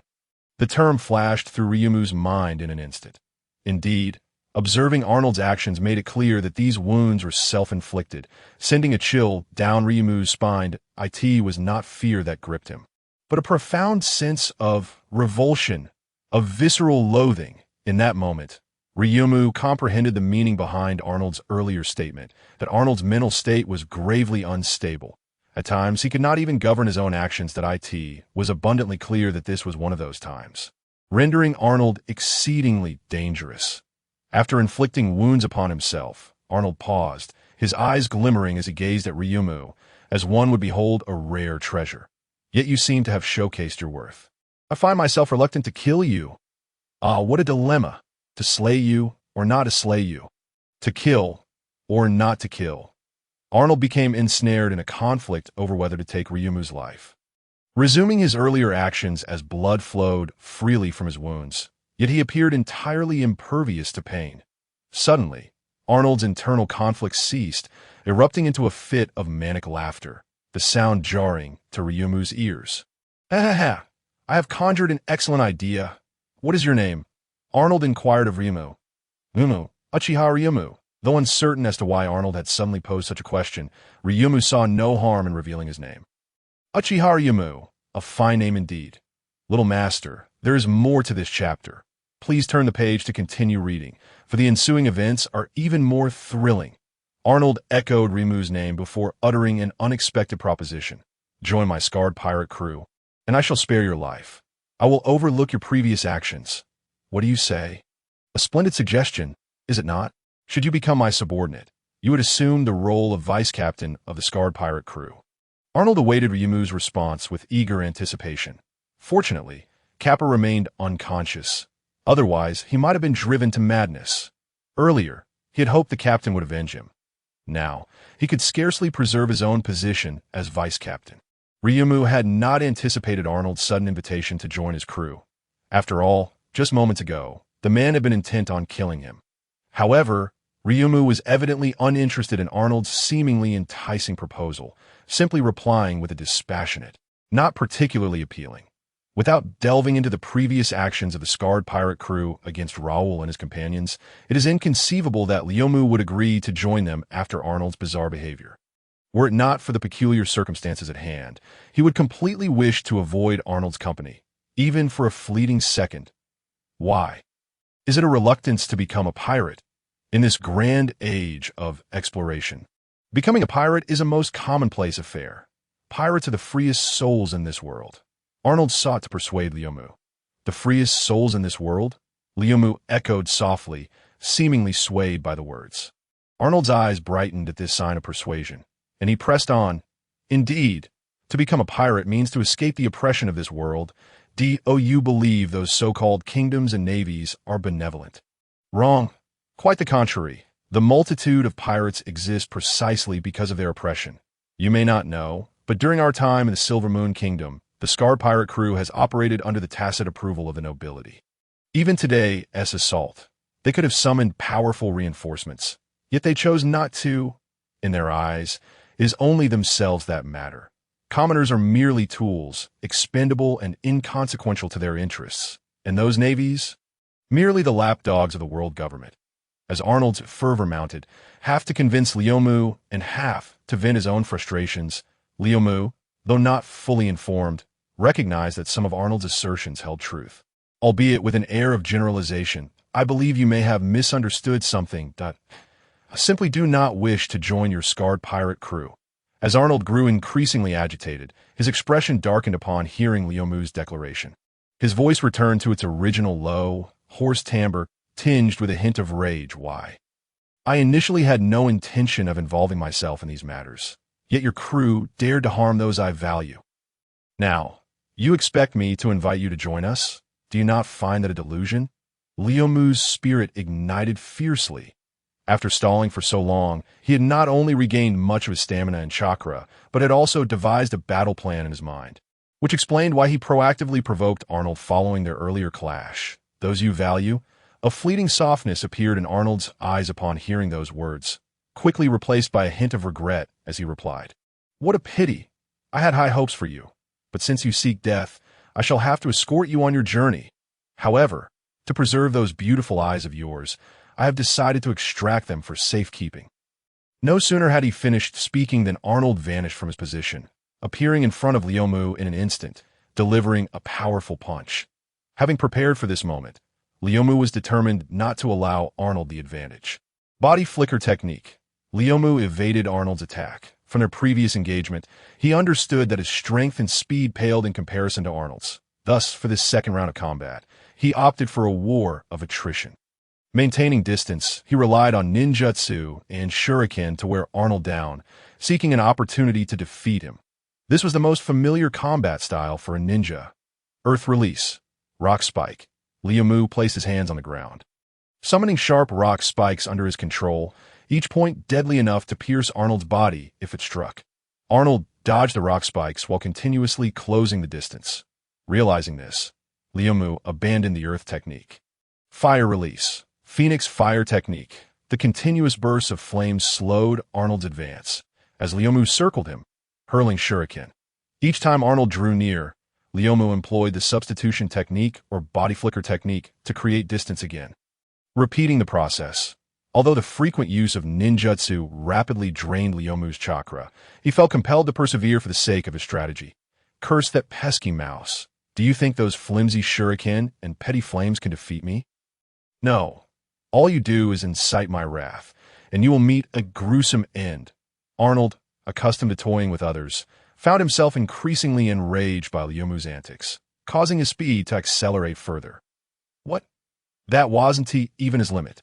Arnold caught up to Liumu, delivering a punch to his chest with such velocity that Liumu could not react in time to employ ninjutsu. Liumu fell to the ground, coughing up blood, yet a faint smile graced his lips as he pulled on something. Fortunately, I managed to catch it. Just as Arnold prepared to strike again, he realized he was ensnared. Numerous barely visible threads surrounded him, sharp as blades. Under the sunlight, it resembled an invisible net completely encasing Arnold. The very shuriken he had previously dismissed had formed this trap. Shuriken control technique. With the aid of his Sharingan, Liumu could manipulate the connecting threads with such precision, a skill only a master of the Uchiha clan shuriken techniques could execute. This had been Liumu's plan all along. Although Arnold's final burst of power had exceeded Liumu's expectations, the ultimate goal was still achieved. Yet a twinge of fear lingered in Liumu's heart. Had Arnold unleashed his power sooner, the outcome could have been drastically different. That, I must admit, you are formidable, both in combat prowess and intellect. I will ask you one last time, do you wish to become my subordinate, just as Liumu, ready to connive? Tied with several explosive tags, to deliver the final blow, he was taken aback by Arnold's words as he shook his head. It seemed the captain had yet to grasp the gravity of the situation. I stand by my previous answer. What a shame. Without further regard for Arnold, Liumu hurled the kunai. Boom! A deafening sound resonated as the explosion enveloped the entire battlefield in smoke to the center of the detonations. Even if Arnold survived, he would undoubtedly be gravely injured. Liumu was well aware of the explosive tag's potency. Without waiting for the outcome, Liumu turned to inform Raoul and the others of this good news. With both the captain and vice-captain of the scarred pirate crew eliminated, the remaining lackeys would pose no threat, and he would no longer have to pay an additional protection fee. However, before Liumu could take 2 steps, a sudden surge of murderous intent locked onto him. He quickly ducked. The blade of a curved sword grazed his scalp, severing several strands of hair and the tie that held his forehead protector in place. The symbol of the leaf ninja clattered to the ground with a heavy thud. You little brat, trying to leave before the fight's over? How rude. Arnold's raspy voice echoed in his ears as Liumu quickly rolled aside, readying himself for combat. As the smoke dissipated, he beheld Arnold. It was truly him. How could this be? He emerged unscathed. The heart of Liumu was engulfed in profound unease. His physical strength and chakra were now nearly depleted. After receiving yet another rejection from Liumu, Arnold merely stomped his foot, his curved blade instantly unsheathing from his waist. With a firm grip on the weapon, he severed the fine lines surrounding him, swiftly distancing himself just as the explosive tag detonated. Although the explosion's impact reached him, it was insufficient to diminish his combat capabilities. At this moment, despite being drenched in blood, Arnold's fighting spirit remained largely unscathed, as evidenced by his previous assault. Analyzing the situation before him, Liumu realized he was no match for Arnold and contemplated a strategic retreat. In an instant, unfortunately, having engaged in battle with Liumu for an extended period, Arnold had already discerned Liumu's ability to teleport, repeatedly striking first to prevent him from forming hand seals. Liumu was utterly outmatched.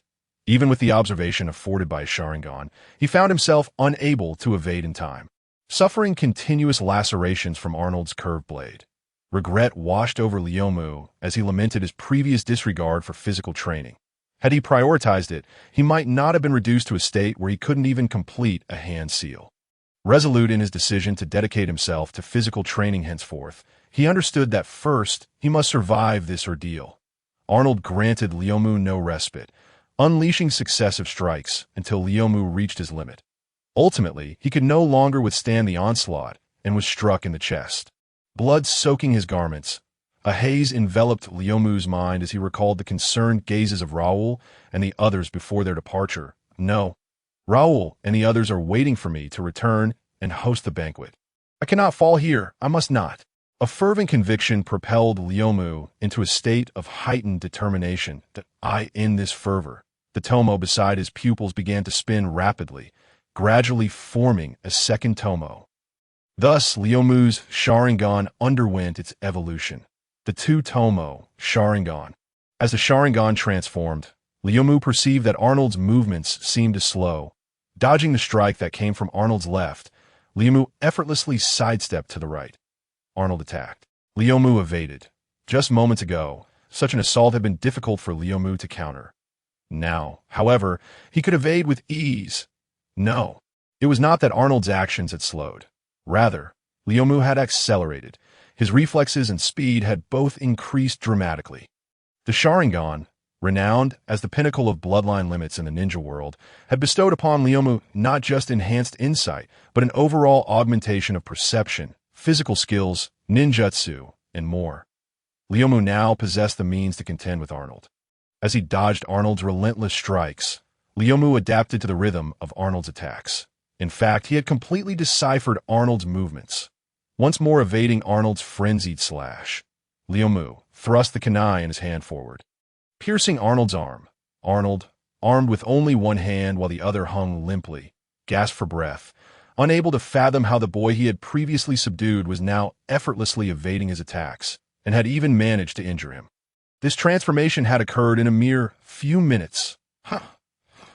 Kid, how did you manage that? Though this was Liumu's first experience with the evolution of Sharingan, he had long been aware of the enhancements it could provide, having read about it in his family's records. However, there was no reason to divulge this to Arnold. Silence reigned.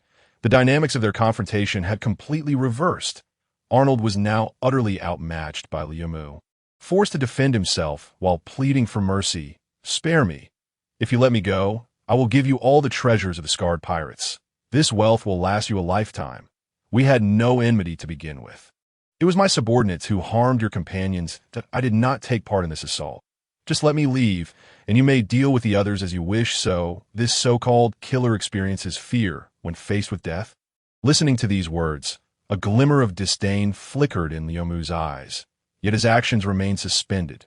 Seeing this, Arnold's face lit up with joy, believing Liumu had agreed to spare him. "Haha, I will take you to the treasure right away. Do you have someone you cherish?" Liumu inquired, his expression devoid of emotion. Arnold hesitated, clearly taken aback by the question. Someone cherished? Upon hearing those words, a smiling visage appeared in Arnold's mind. It seemed he indeed had someone. "Since you hold someone dear, how can you harm those whom others cherish?" Liumu's voice trembled with emotion, his blood-red eyes fixed intently on Arnold, a palpable aura of killing intent emanating from him like a reaper of souls. He could not fathom the scene that would have unfolded had he not arrived in time, that if he were merely an ordinary person, would he have been forced to watch Raoul and the others perish at the hands of pirates? "What do you know?" Arnold, who had seemingly lost all will to fight, inexplicably descended into madness, once more losing control, swinging his curved blade wildly around him. Have you ever felt the anguish of watching your beloved being taken away right before your eyes? Have you ever sought help from those around you only to be met with indifference? Ha ha ha. Those people are all accomplices. So I killed them all. I want others to endure the same suffering I experienced. Arnold's words tumbled out in fragments. Yet Liumu could discern the torment Arnold had endured. However, that could not justify his indiscriminate cruelty towards others that, you are nothing but a coward. What you ought to do is avenge your loved ones. Not unleash your blade upon these innocents. You have no right to commit such acts. Ultimately, you are simply afraid of death. A cold laugh escaped Liumu's lips, his words piercing deep into Arnold's psyche. Arnold halted his movements, murmuring, "You are right. I am a coward. I lack the courage to seek vengeance." The figure, always adorned in a bubble helmet, flashed before his mind, sending a shiver down his spine as he recoiled. "No way. Do you know who that is? He is a celestial dragon. The entire world government exists to serve him. With just a phone call, a Marine admiral can be dispatched. How could I possibly seek revenge?" "Celestial dragons." Leomu's pupils constricted. Despite having been in this world for only a year, he possessed a certain understanding of these so-called descendants of the divine, grasping the terror these three words evoked in others. Was this man who oscillated between laughter and tears, between sanity and madness, truly a victim of the celestial dragon's oppression? For a moment, Leomu found himself at a loss as to whether he should continue his assault. The one responsible for harming Raoul and the others, Kappa, had already lost both arms to Leomu's blade and was left teetering on the brink of death, while the fates of the other pirates were similarly grim. Little Master, there is more to this chapter. Please click the next page to continue reading. The story only gets more exciting. Although Arnold was the instigator, Leomu found himself unable to strike the final blow. Do you know how I acquired this scar on my face? After a brief silence, Arnold suddenly swept back his hair, revealing a face that, without the scar, would be considered quite handsome. Leomu shook his head. Arnold forced a pained smile. It was when I tried to stop them from taking my wife away that their underlings struck me with a blade, leaving me like this. Kid, may I ask you a question? Leomu nodded. If one day the celestial dragons took away someone you cherish, would you seek revenge against them? Would you? Leomu found himself constantly questioning his own heart. I hope such a day never comes. But if it does, I would, even if it cost me my life. Ultimately, Leomu provided this resolute answer. Haha. Good, good. You truly are commendable. Come on, deliver the final blow. Upon hearing Leomu's response, Arnold erupted into a maniacal laughter, gripping his curved blade tightly, an even fiercer battle spirit surging within him. Witnessing this, Leomu hesitated no longer. Since Arnold had actively sought battle, he would have to acquiesce to Arnold's desire. However, at the very moment their confrontation was imminent, Leomu was taken aback as he saw Arnold hurling his blade to the ground, spreading his arms wide, closing his eyes, and calmly bracing for Leomu's attack, that he was, astonishingly, seeking death. In the fleeting instant when Leomu's kunai was about to pierce Arnold's chest, he forcefully altered its trajectory. In the midst of combat, Leomu would have unhesitatingly driven the kunai home, but after learning of Arnold's past, facing his complete submission, Leomu found himself wavering. Arnold, noticing the delay in the attack, bellowed, "Strike, why do you hesitate?" "You are correct. I am indeed a coward. To mask my own weakness, I have slain many innocent lives. Even death cannot atone for my sins." Leomu silently returned the kunai to his ninja pouch, gazing out at the sea beyond the harbor, softly uttering, "Then you shall repent in prison henceforth. The Navy ships have arrived." At that moment, Leomu's heart was a tumult of conflicting emotions, reflecting on his actions. He shook his head in disbelief. How absurd! In the past, I showed no mercy to his pleas for mercy. Now, as Arnold yearns for death, I find myself unable to strike. Why not simply kill him, as a form of retribution for the time he spared my life during our previous battle? Had it not been for those moments of respite, perhaps I would not have endured long enough to witness the evolution of my Sharingan. Time rewinds to a few moments prior. A Navy warship was patrolling the surrounding waters. Vice Admiral Garp, a pirate ship, has been sighted at the port of the southeastern island. A Navy soldier rushed to report to the operations room. At that moment, Garp, indulging in snacks, hurriedly stuffed the remaining piece of rice cracker into his mouth and, accompanied by his aide, made his way to the deck. Meanwhile, another individual lay on the ground within the operations room, wearing an eye patch and paying no heed to Garp's exit. That damned Roger, even in death, he stirs up trouble, ushering in this era of great pirates, leaving no respite. Even my brat at home insists on becoming the pirate king. Where are these pirates? I shall make them taste the sting of my iron fist. Garp grumbled as he ascended to the deck and took the telescope from a nearby Navy soldier. His aide, listening to Garp's earlier remarks, dared not interject. It would not do to suggest nipping danger in the bud. If he had the audacity to say that, he might well find himself on the receiving end of a few iron fists. He too picked up a telescope and gazed southeast. Indeed, he spotted several pirate ships anchored at the port, their flags bearing the emblem of a scarred skull. Vice Admiral Garp, that must be the Scarred Skull Pirates, led by Captain Arnold with a bounty of 10 million buri, and First Mate Kappa with a bounty of 3 million buri. In the EC, they are considered a formidable pirate crew. The last intelligence we received regarding the Scarred Skull Pirates was over a year ago. I never expected to encounter them here, a Garp said, who frequently patrol the East Sea. He was well-versed in the intelligence regarding East Sea pirate crews and promptly relayed the information about the Scarred Skull Pirates to Garp. Hey, after hiding for over a year, they finally couldn't resist. Their luck has just run a bit thin. Garp maintained his stance, a smirk playing on his lips, and turned to his aide, asking, "What is that location?" The aide consulted the nautical chart and compared it carefully. According to the route, it was the Silver Moon Kingdom, a small nation that likely could not contend with the Scarred Skull Pirates. Upon hearing this, Garp returned the telescope to the previous soldier, flexed his iron fist that had instilled fear in countless pirates, and strode toward the bow of the ship, commanding, "Relay the order. Full speed ahead." The aide immediately saluted, responding, "Yes, full speed ahead." The warship shot forth like an arrow released from its bow, racing towards Silver Moon Port. In no time, it arrived at the harbor, coming to a steady halt beside the pirate vessels. Observing that the pirate ships appeared deserted from a distance through the telescope, the warship refrained from firing its cannons. Before the ship had completely docked, the aide followed Garp and leaped onto the shore. Upon arrival, they discovered numerous pirate and kingdom soldiers' corpses sprawled across the ground, with various buildings showing signs of damage, partly due to the fierce battle between Lyomu and Arnold. Without a moment's hesitation, they marched swiftly toward Lyomu's location. At that moment, Lyomu was resting against a fragment of stone, drenched in blood. His combat attire tattered from the fierce struggle, and his relatively slight frame rendered him a pitiful sight. Upon witnessing this scene, Garp and his aide instantly conjured images of the ordeal Lyomu had endured. Especially Garp.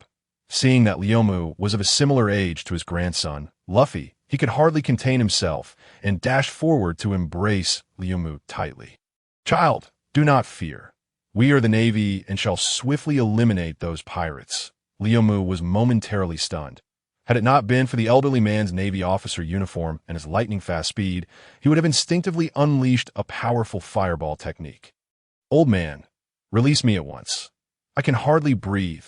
Garp, hearing this, quickly loosened his grip, a hint of embarrassment creeping over him as he scratched his head, a broad smile breaking across his face to ease the awkwardness. "Ha! My apologies, I got a bit carried away." His aide, shaking his head in exasperation, suddenly noticed Arnold lying on the ground nearby. Recognizing the distinctive scar, he glanced back at the gasping Lyomu, his mind filled with questions. Who had defeated Arnold? This child. How old could he possibly be? The aide shook his head, deciding not to dwell on the matter, and pointed at Arnold's position, reporting to Garp, "Vice Admiral Garp, I have spotted Arnold." Following the aides, Garp beheld the fallen Arnold, and, much like the aide before him, glanced at Lyomu. Suddenly, he burst into hearty laughter, clapping Lyomu on the shoulder. "Ha! Kid, you have immense potential. How about it? Do you wish to become a righteous Navy officer? I will train you well. You may very well become a Navy commander, or even a vice admiral." After Garp's initial pat, noticing that he showed no sign of stopping, Lyomu quickly dodged away. He felt that if he were to endure another few slaps, he would not have been killed before, but might now be crushed to death by Garp. Lyomu glared at Garp, baring his teeth in an expression of anger, his tone brimming with discontent. "That hurts. You old fool, do you wish to crush me? Are you not aware of your own strength?" As this chapter is not yet concluded, please click on the next page to continue enjoying the subsequent thrilling content. Hee. Is that so? I often treat my grandson the same way. Garp sheepishly withdrew his hand, showing no sign of wanting to change his ways. "Your grandson is truly unfortunate," Lyomu silently scoffed, though he did not express it so directly. His tone laced with subtle sarcasm. "Haha, your grandson must have a remarkably robust vitality. Then, how did you know? That rascal Luffy indeed is like that." "You have yet to answer my question." Garp, oblivious to the undertone in Lyomu's voice, inquired once more. "Perhaps not. I'm quite content as I am now." Lyomu decisively declined. Before becoming a ninja, Lyomu had been taught to obey orders above all else, but upon arriving in this world, he discovered the exquisite taste of freedom. Otherwise, so many would not yearn for it. Now, Lyomu had no desire to be confined within the Navy, let alone be subject to the commands of the world government and the celestial dragons. What a pity to have finally found such a promising talent. After being rejected, Garp felt a profound sense of regret. There are far too few exceptional seedlings within the current Navy. Originally, Ace and Luffy were splendid choices. Yet they have chosen the path of piracy. The mere thought of Ace and Luffy ignited a surge of inexplicable anger within Garp. Leomu noticed the prominent veins on Garp's forehead and mistakenly believed it was dissatisfaction with his rejection. Considering Garp's formidable strength, he feared being forcibly conscripted and quickly attempted to divert the conversation. "Navy, sir, shouldn't you prioritize rescue efforts? Although 2 captains have fallen, there are still many pirates harming innocent people. Rest assured, I made arrangements prior to our arrival. They will prioritize rescue as soon as they disembark at the T that moment." The Vice Admiral quickly interjected, worried that Leomu might feel displeased with the Navy's actions. Leomu glanced around and indeed saw numerous naval personnel methodically rushing towards various streets. Nodding, he said, "Then allow me to guide you to the temporary shelter. There are many people there." "That would be splendid. It will save us considerable time." The Vice Admiral was quite pleased with Leomu's suggestion. The two engaged in lively conversation, leaving Garp momentarily sidelined that Garp's warship lingered at Silver Moon Harbor for several days until order was restored. At this moment, Leomu was at the harbor bidding farewell to Garp and his companions, accompanied by Wayne and Lester, to express gratitude for Garp's assistance during their stay. Notably, after the sacrifice of the kingdom's military commander, Lester had succeeded to the position due to his outstanding performance, and he was now representing the Silver Moon Kingdom to see off the Navy. As for the nobility, they had no interest in such matters. Even though Garp held the rank of Rear Admiral within the Navy, Lester remained blissfully unaware of the sordid affairs involving the kingdom's aristocrats and the scarred pirate crew. Leomu refrained from mentioning them, as he could hardly bear to imagine Lester's face crumbling upon discovering the kingdom's misdeeds. Truly, the only ones who wholeheartedly cared for the residents of the Silver Moon Kingdom were these valiant soldiers. "Leomu, have you truly decided against considering joining the Navy?" Before departing, Garp sought to make one final attempt at, "I apologize, Admiral Garp, but I believe my current situation is quite satisfactory." Leomu politely declined, but then continued. "However, although I shall not join the Navy myself, there are others who wish to enlist, and I hope Admiral Garp will accept them. Wayne, come forth." As soon as he spoke, 2 children, roughly the same age as Leomu, stepped out from behind him. Wayne and Beck ate tea that moment. Wayne's eyes sparkled with admiration as he gazed at Garp, while Beck appeared somewhat subdued, lost in thought. Having learned of Garp's arrival, Wayne had persistently pestered Raoul, expressing his desire to follow Garp and become a Navy officer. Garp, hailed as a hero of the Navy, particularly in the East Sea, was the idol of children like Wayne who aspired to be warriors. Raoul, unable to refuse, agreed to the condition that if Garp consented, he would as well, leading to the current scene. Garp first looked at Wayne, who immediately became anxious, fearing rejection. Garp nodded, but did not give an immediate affirmation. "You have keen eyes. Why do you wish to become a member of the Navy?" Wayne took a deep breath, summoning his courage to speak loudly. Reporting to Rear Admiral Garp, "I have long aspired to be a brave warrior, and my greatest idol is Rear Admiral Garp. I implore you to grant me this opportunity." With hope written across his face, he gazed unwaveringly into Garp's eyes. "Ha! Excellent." Upon hearing Wayne's response, Garp unhesitatingly agreed. In truth, Garp did not care what Wayne had answered. He merely wished to witness Wayne's resolve. Without determination, one cannot achieve anything, and Garp would not accept anyone lacking that quality. Clearly, Wayne had not disappointed Garp. "And what of you?" After assessing Wayne, Garp turned his attention to Beck. Beck lowered his head, seemingly hesitant, stammering without articulating his thoughts. "Speak up." "I assent to your dream the same as mine. That's why we train together." "We are the best of partners," Wayne urged, perplexed by Beck's current reticence. "You little rascal. Whatever you wish to pursue, do so boldly. Your old man is not at a stage where you need to worry." Missing a hand, "I still live quite well." Nova suddenly stepped forward, calling out to Beck, his tone filled with affection and reassurance. "But Dad," Beck still looked concerned. This matter had pricked his heart like a thorn. Over the past few days, Beck had appeared increasingly despondent, something Leomu had noticed but was unsure how to address. However, with Nova now intervening, To alleviate Beck's worries, Lyomu approached him, gazing into his eyes earnestly. Since Uncle Nova has said so, you should proceed with confidence. I will look after Uncle Nova. When the convoy sets sail, I will accompany them. With me around, there will be no issues. D.O.U.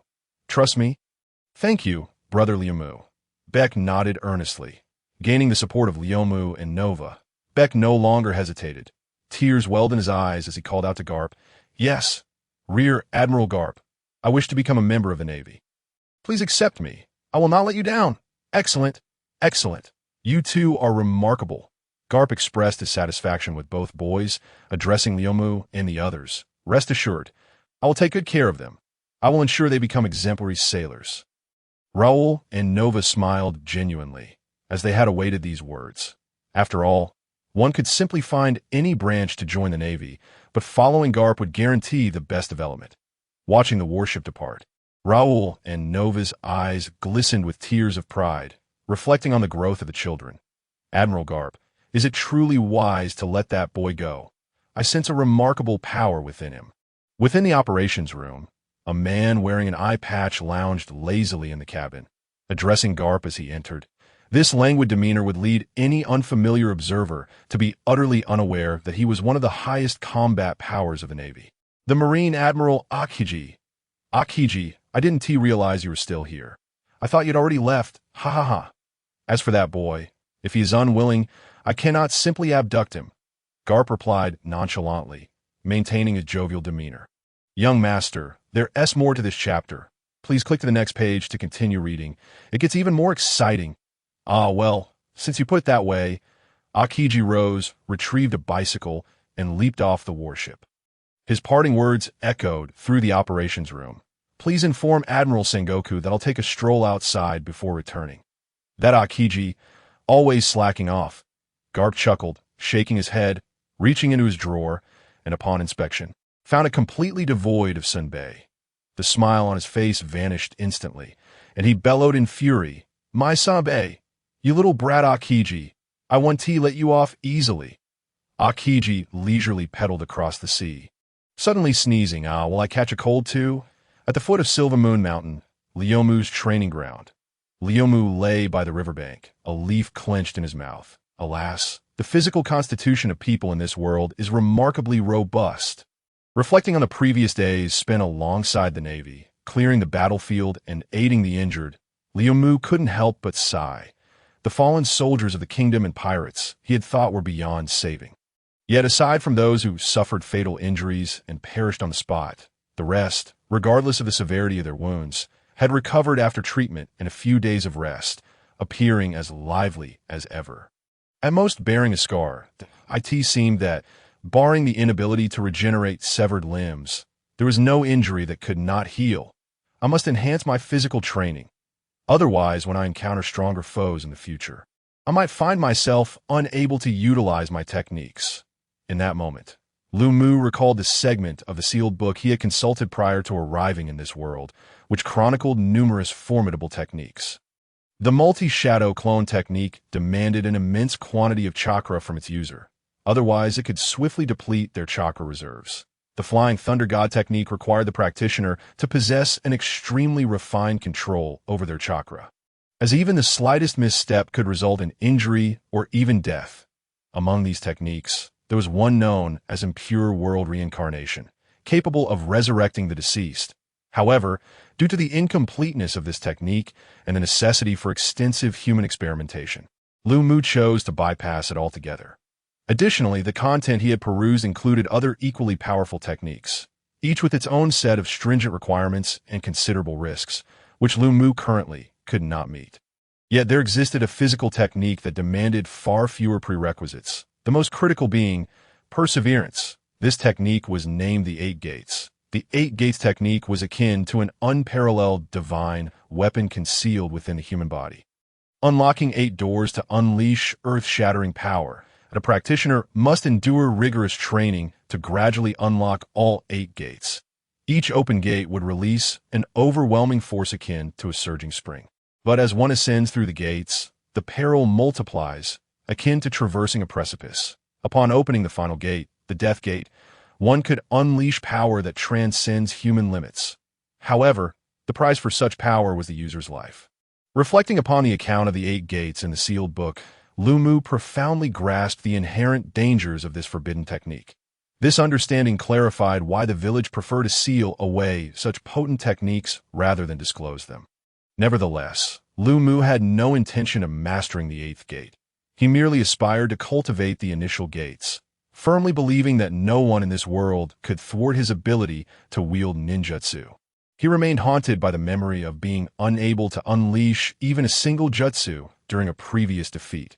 Thus, in his forthcoming training regimen, Lu Mu resolved to focus on the cultivation of the 8 gates.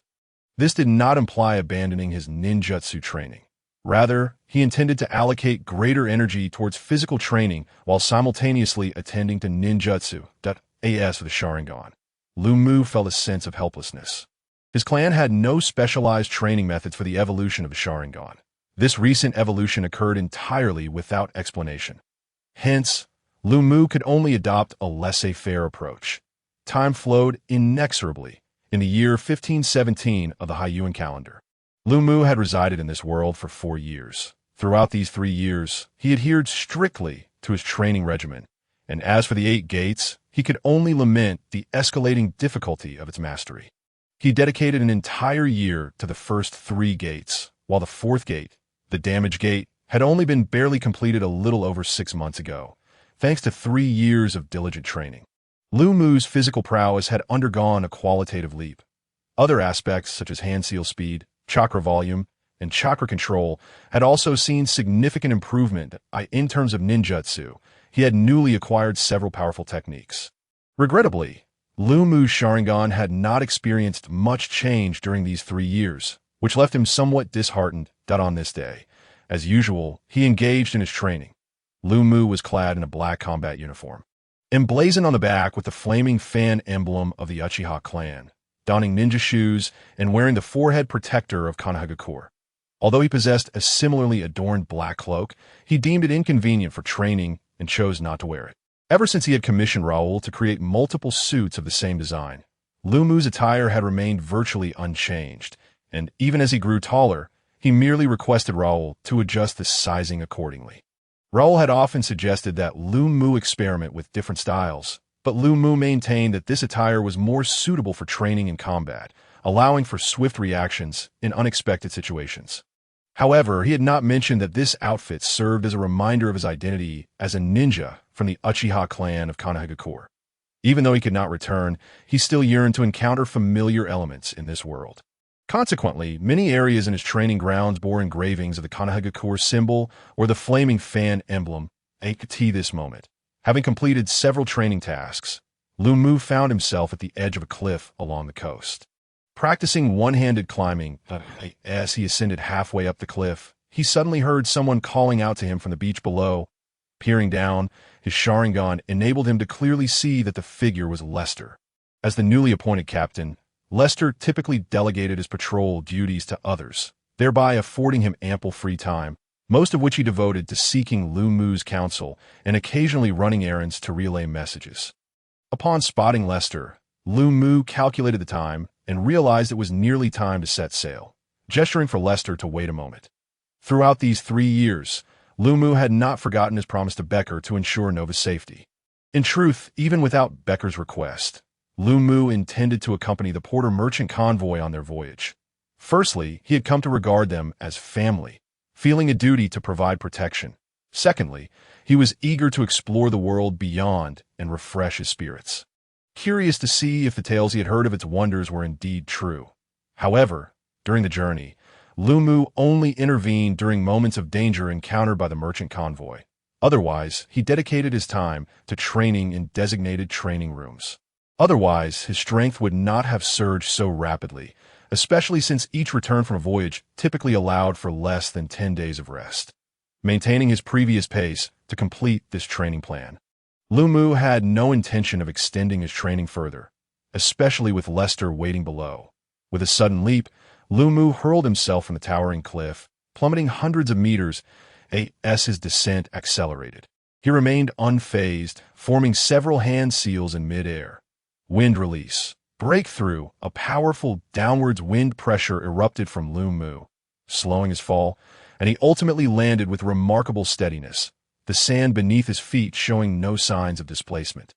A testament to his exquisite chakra control.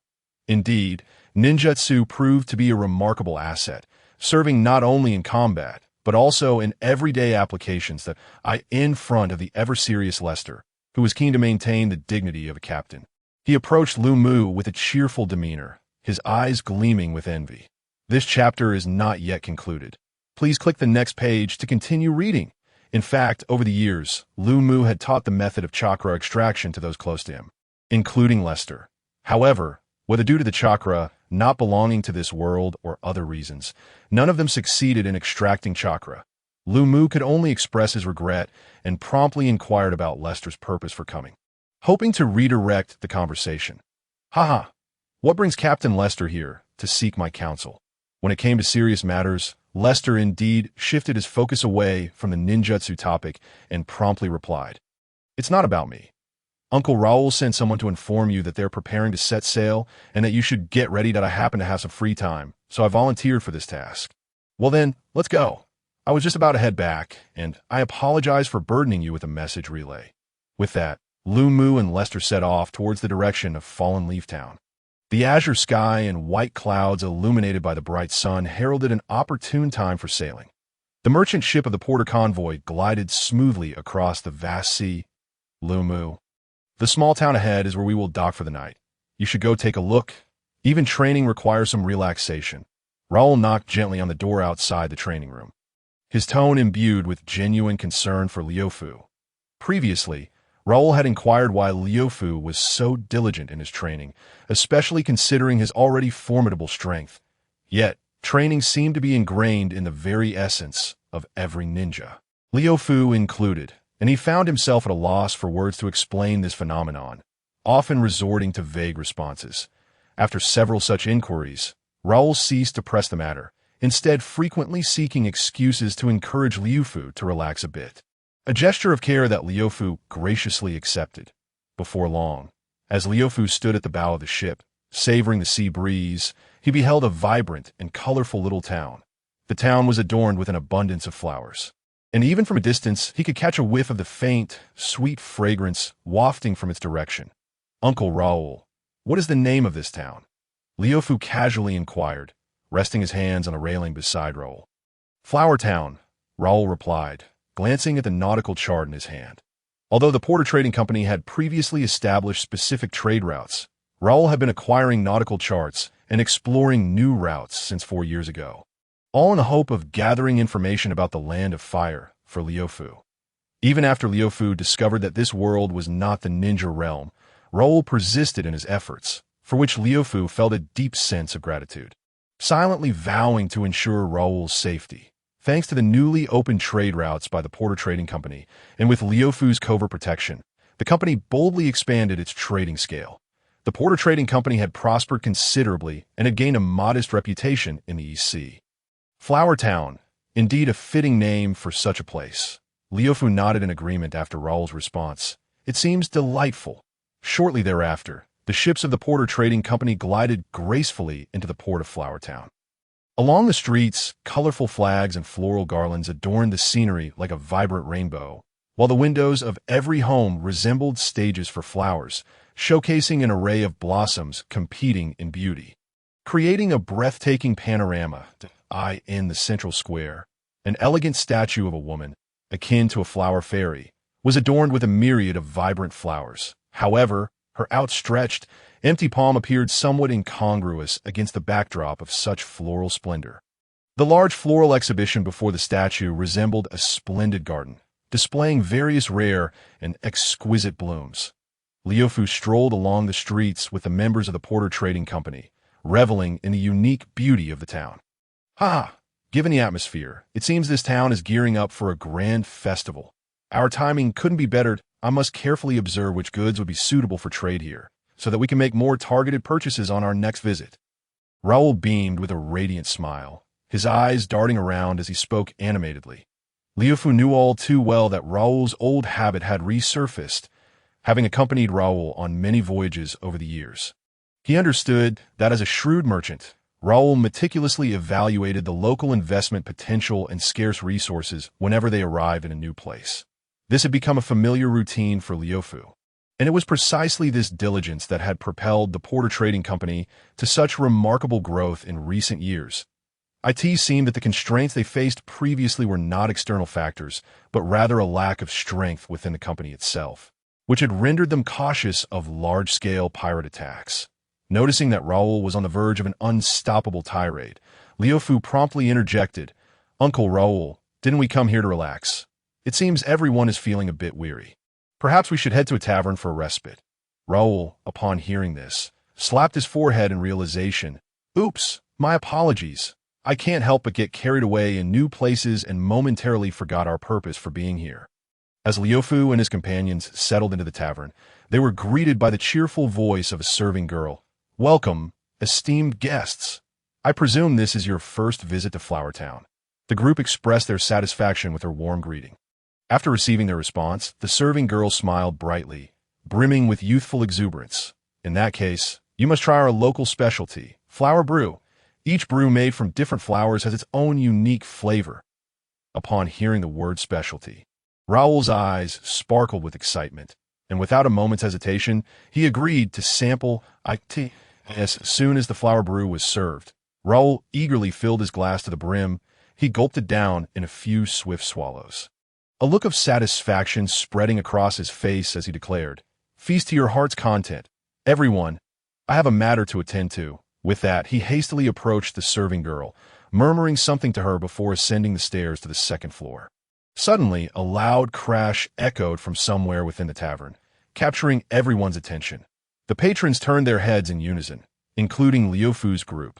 The once boisterous tavern fell eerily silent. In the midst of the commotion, a table was piled high with food. Two empty plates stacked atop each other, effectively concealing an individual seated in the middle. This person wore a red cowboy hat, their face buried in a plate brimming with food, utterly still. Another individual, sporting medium-length hair and donning an eye-covering mask, clad in a flowing robe, wore an awkward smile while clasping his hands in apology. "My sincere apologies, everyone. This fellow tends to eat like this. Please do not mind him." As the patrons realized that no calamity had occurred, they turned back to their previous activities, and the tavern resumed its lively atmosphere. While some were astonished by the two individuals' voracious appetites, Liu Fu merely glanced back and continued his earlier thought. "Uncle Raoul truly cannot forget about business, no matter where he goes. Haha, Liu Fu, you'll get used to it. In the early years of the trading company, our boss was even more obsessed. However, after encountering a pirate attack once, he calmed down, and it wasn't until recently, when you joined us, that his fervor reignited." Nova took a hearty swig of his drink as he recounted stories from the past. Liu Fu had not heard these tales before, and just as he was about to inquire further, Nova shifted the conversation to other matters. "Speaking of pirates, it reminds me of my troublesome son. He used to cause all sorts of trouble at home, and I couldn't wait to be rid of him. Now he's stationed at the naval base, and I haven't seen him in ages. Strangely, I find myself missing him. I wonder how he's faring under Vice Admiral Garp's watch. Is he causing any trouble for him?" Thinking of the troublemakers, Wayne and Beck, Liu Fu couldn't help but smile. Whether they were causing trouble or not, they would undoubtedly be safe under Garp's watchful eye. He reassured Nova, "Uncle Nova, rest assured, with Mr. Garp around, what could possibly go wrong?" Liu Fu's words resonated with Nova, who understood the unspoken implications. However, as a father, Nova couldn't shake off the anxiety of having his child away from home for years. Just as he was about to speak, another loud crash erupted from the earlier commotion. The individual who had been slumped over the table suddenly stood up, a look of sheer terror etched on his face, as if he had encountered something utterly horrifying. That moment, Liu Fu finally recognized him. He had black hair, black eyes, a smattering of freckles on his cheeks, a string of prayer beads around his neck. Dressed in a red top and black pants, with a golden dagger at his waist and a red cowboy hat perched atop his head. Meanwhile, Ace had been indulging in his meal when he inadvertently drifted into slumber. In his dreams, he and his companions traversed the Grand Line, successfully reaching the fabled final island, Raftel. Just as he was about to commence his celebration, he heard someone calling out Garp's name. He turned around in a panic, only to find Garp looming behind him, his entire being ablaze with furious flames. The veins on his forehead bulged, and he raised his colossal iron fist, bellowing, "Ace, I warned you to become an exemplary Marine. How dare you sneak out to sea behind my back? Have you forgotten the taste of my loving iron fist?" Just as Ace opened his mouth to defend himself, Garp's massive fist came crashing down towards him. "Ah!" Ace jolted awake, slamming his hand on the table as he sprang to his feet. He glanced around, realizing it was merely a dream, which brought him a sense of relief, and he slumped down weakly. Beside him, Dias once again apologized to the onlookers. Ace, who had long been opposed by Garp to set sail, must have sneaked away while Garp was absent. It was entirely understandable that he would have such a reaction upon suddenly dreaming of Garp coming to capture him. Even after sitting for a considerable time, Ace still bore an expression of lingering dread. Looking at the remnants of food on the table, and to everyone's astonishment, Ace opened his mouth wide and hastily stuffed it all inside, then quickly grabbed Dias by the side and left the tavern, not forgetting to leave a pile of berries on the table before departing. Just before they exited, the sound of their conversation could be heard, with Dias's tone filled with discontent. "Ace, what on earth are you doing? I should never have boarded your pirate ship." "Dias, don't say that. This situation is special. I dream of my old man, and you haven't felt his iron fist." "Good heavens, Dias," Ace's first companion, also the vice captain and doctor of the Spade Pirates. To prevent some newcomers from forgetting, this note is added. "A pirate, you say? It is indeed the first time I have encountered such a courteous pirate." Ryumu observed the departing figures of Ace and Dias, speculating about their identities. Once they exited the tavern, Ryumu cheerfully remarked to Nova, "Uncle Nova, did you see those two pirates? They ran off in fright upon hearing Mr. Garp's name. It clearly demonstrates Mr. Garp's intimidating presence over pirates. You need not worry about Beck's safety any longer." "Ah, yes, that's so," Nova muttered repeatedly, seemingly pondering the validity of Ryumu's words. "What just happened?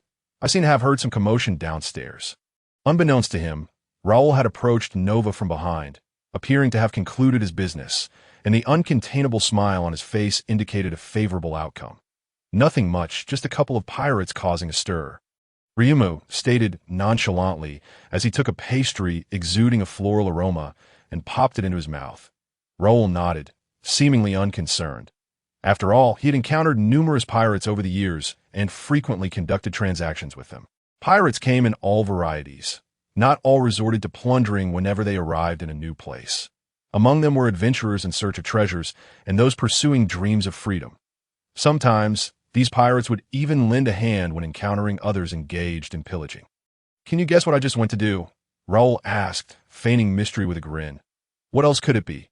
You must have gone to consult the tavern owner about the local specialties." Nova replied indifferently. "Is there even a need to guess?" "Uncle Raoul, judging by your expression, the negotiations must have gone well," Ryumu chimed in with a smile. "Huh, of course, back in the day." Raoul began to reminisce about the successful negotiations. But he was abruptly interrupted by Nova. All right, I've heard your stories countless times. Hurry up and sit down and have a drink with me." As Nova spoke, he passed Raoul a cup of wine. "Then I shan't mention it." Raoul accepted it eagerly, pulling out a chair to sit down, and continued, "What were you two discussing just now? I believe I overheard something about Beck. Speaking of which, there's something I forgot to mention to you. Not long ago, Wayne contacted me using the base's transponder snail. According to Wayne, he and Beck have been training at the base, and to assess their progress, Vice Admiral Garp will be sending them on a mission as a form of evaluation. If they pass the assessment, they could be promoted to petty officers with the potential to rise to sergeant based on their final performance." Upon finishing this statement, he suddenly noticed Nova staring intensely at him. His expression somewhat frightening, which made him feel a bit guilty. "Did I say something wrong? What's the matter? Did I say something incorrect? You fool. Why didn't you tell me about Beck's news? If you hadn't remembered, how long would I have had to wait to learn this information?" Nova glared at Raoul with gritted teeth, as if he wanted to devour him whole. Raoul, realizing he was in the wrong, hastily explained, I just forgot in the midst of everything. Rest assured, I promise. Next time, as soon as there's news, I'll inform you. That's more like it." After receiving Raoul's assurance, Nova finally let him off the hook. But upon recalling that Beck was about to embark on a mission, he began to worry again. I wonder if this mission is dangerous, that I hope that Brat Beck can pass through safely. Ryumu was at a loss for how to comfort Nova, hoping he could come to terms with it himself. As for Wayne and Beck, Ryumu could only wish them good luck. However, thinking of Wayne, who occasionally came up with clever ideas, Ryumu felt somewhat reassured. Surely, with Wayne around, nothing too perilous would occur, and Garp wouldn't send them on an impossible mission that AS for danger when it comes to being a Marine. Isn't there always some risk involved? After filling up at the tavern, Ryumu decided to leave early. Rather than wait for them and accompany Raoul to assess the so-called commercial value, he preferred to wander around alone and relish the unique scenery of this place. Strolling leisurely, he unknowingly arrived at the edge of the small town, where a vibrant field of flowers lay before him. Finding a comfortable spot to sit, he became immersed in the breathtaking scenery that could only be witnessed here. With the air filled with a peculiar fragrance, this enchanting aroma seemed to possess a calming magic, and as he inhaled its refreshing scent, Ryumu's heart gradually settled, his eyes slowly closing. Before long, a gentle sound of breathing could be heard. This was the most restful sleep he had experienced in many years. Ryumu awoke languidly, glancing up at the sky, and realized that not much time had passed, which brought him a sense of relief. Although it felt nice to relax like this occasionally, he didn't wish to grow too complacent in this unfamiliar location, even if it appeared devoid of danger. Little flower, you must grow quickly, so I can present you to the flower god." At that moment, a little girl's voice reached Ryumu's ears. Following the sound, he saw a cute little girl dressed in a floral dress, her hair styled in two horn-like braids. The girl, likely around 7 or 8 years old, was currently crouched beside a flower, incessantly chattering about something. Ryumu did not recognize the type of flower before him, but upon seeing it, he could only think it was incredibly beautiful, surpassing any other bloom in the entire field. Not bothering to conceal himself, Ryumu approached, and the little girl noticed him immediately, letting out a gasp, clearly taken aback by the presence of someone else. She blushed, having been caught talking to a flower. "Big brother, I'm sorry, I didn't know you were here." Ryumu hadn't anticipated that his arrival would elicit such a reaction from the girl. He rubbed his nose awkwardly to mask his embarrassment and said, "Hee, I came here for sightseeing. I thought the scenery was lovely, so I'll linger a bit longer." "What are you doing here?" The little girl lowered her head, too shy to meet Ryumu's gaze, fidgeting with the bow on her dress, and hesitantly replied, "I'm chatting with the little flower. Mommy said you must put your feelings into it to nurture the most beautiful flowers. I want to grow the most beautiful flower to offer to the flower god during the flower festival, so that the flower god will bless everyone with smooth sailing." What a kind-hearted little girl, Ryumu mused. Realizing the flower god must be the statue he had seen in the square, he knelt down and gently ruffled the girl's hair, saying, "I believe the flower you've planted is the most beautiful. Your wish will surely come true. But it's getting late, so hurry home. Your family must be worried." Hearing Ryumu praise her flower as the most beautiful, the girl's face lit up with a radiant smile as she nodded vigorously. "Thank you, big brother. I'm leaving now. Goodbye, big brother." After finishing her cheerful prancing into the quaint little town, humming an unknown melody, Liushu's lips involuntarily curled into a slight arc upon witnessing such a pure and kind-hearted young girl. Liushu lingered for a while in the flower fields, but as the sky gradually darkened, he proceeded towards the heart of the town. Suddenly, a series of gunshots shattered the tranquility of his heart. He vaguely heard shouts emanating from the center of the town. "Tish! Another band of worthless pirates." To Liushu, these scoundrels, who only dared to bully the ordinary, were no better than refuse. If any pirate had the audacity to infiltrate the sanctum of Mariewa and rob those lofty, celestial dragons, regardless of the outcome, Liushu would hold him in higher regard. Although he felt a tinge of disdain for these pirates, his feet did not falter, and he swiftly dashed towards the town center. After all, the porter caravan was still within the town. Despite their growth over the years alongside Liushu, he could not help but feel a sense of unease. Along the way, Liushu, like a grim reaper, effortlessly claimed the lives of a few pirates before returning to the vicinity of the tavern in the flower town. He fervently hoped they were not scattered everywhere. These pirates, akin to a pack of ravenous wolves, had invaded this tranquil town to plunder, igniting an uncontrollable fury within Lu Shu. What was meant to be a respite had been utterly ruined by them, though dealing with such inconsequential pirates did not require much effort. The peace he had so painstakingly sought was shattered, leaving Lu Shu quite irate. Had he known it would come to this, he should have continued along the route. With resentment, Lu Shu kicked a pirate in front of the tavern, disregarding his life, and forcefully pushed open the battered, seemingly useless door, striding directly into the tavern. Unsurprisingly, the scene within the tavern was as he had anticipated, horrific and chaotically disordered.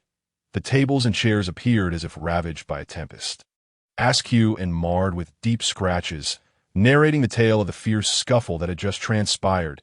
Fragments of furniture lay scattered indiscriminately, intertwined with shards of bottles and cutlery, resembling a shattered canvas. The once vibrant flower arrangements that adorned the surroundings were now all in ruins, their once resplendent blossoms trampled into disarray. Casting a glance at the several individuals sprawled on the ground, Lu Shu discerned they were not members of the Porter caravan, and thus ascended the stairs without hesitation. His purpose in this place was not to rescue unrelated individuals. They would naturally be saved once the pirates were expelled. Before reaching the second floor, he heard the sinister laughter of a pirate. Old man, hurry up and hand over all your berries, or I might just sample this little girl's flavor. No, please, Grandpa, save me, I beg you. Spare my granddaughter. I've given you all my money. Since there's nothing left, I won't hold back. Just as the pirate sought to continue his wickedness, Lu Shu appeared behind him like a phantom, extending a hand like an iron claw. Gripping the pirate's neck tightly, and with a forceful toss, bang! The pirate's body was embedded in the wall like a broken kite. In the room stood only an elderly man and the maid he had seen earlier in the tavern. From the context of their conversation, Lu Shu deduced that the old man was the tavern's proprietor and the maid was his granddaughter at that moment. Both were still engulfed in the terror of recent events, tears welling in their eyes. Noticing that the maid's clothing had been torn by the pirate, revealing her delicate form, Lu Shu, despite her undeniable beauty, was devoid of any lewd thoughts. He removed his cloak and gently draped it over her. Feeling the warmth of the cloak, a hint of color returned to the maid's previously dazed eyes. She huddled into a corner, gripping the cloak tightly as she buried her head within, quietly sobbing. The old man then regained his composure, continuously expressing his gratitude to Lu Shu, his words earnest and filled with appreciation.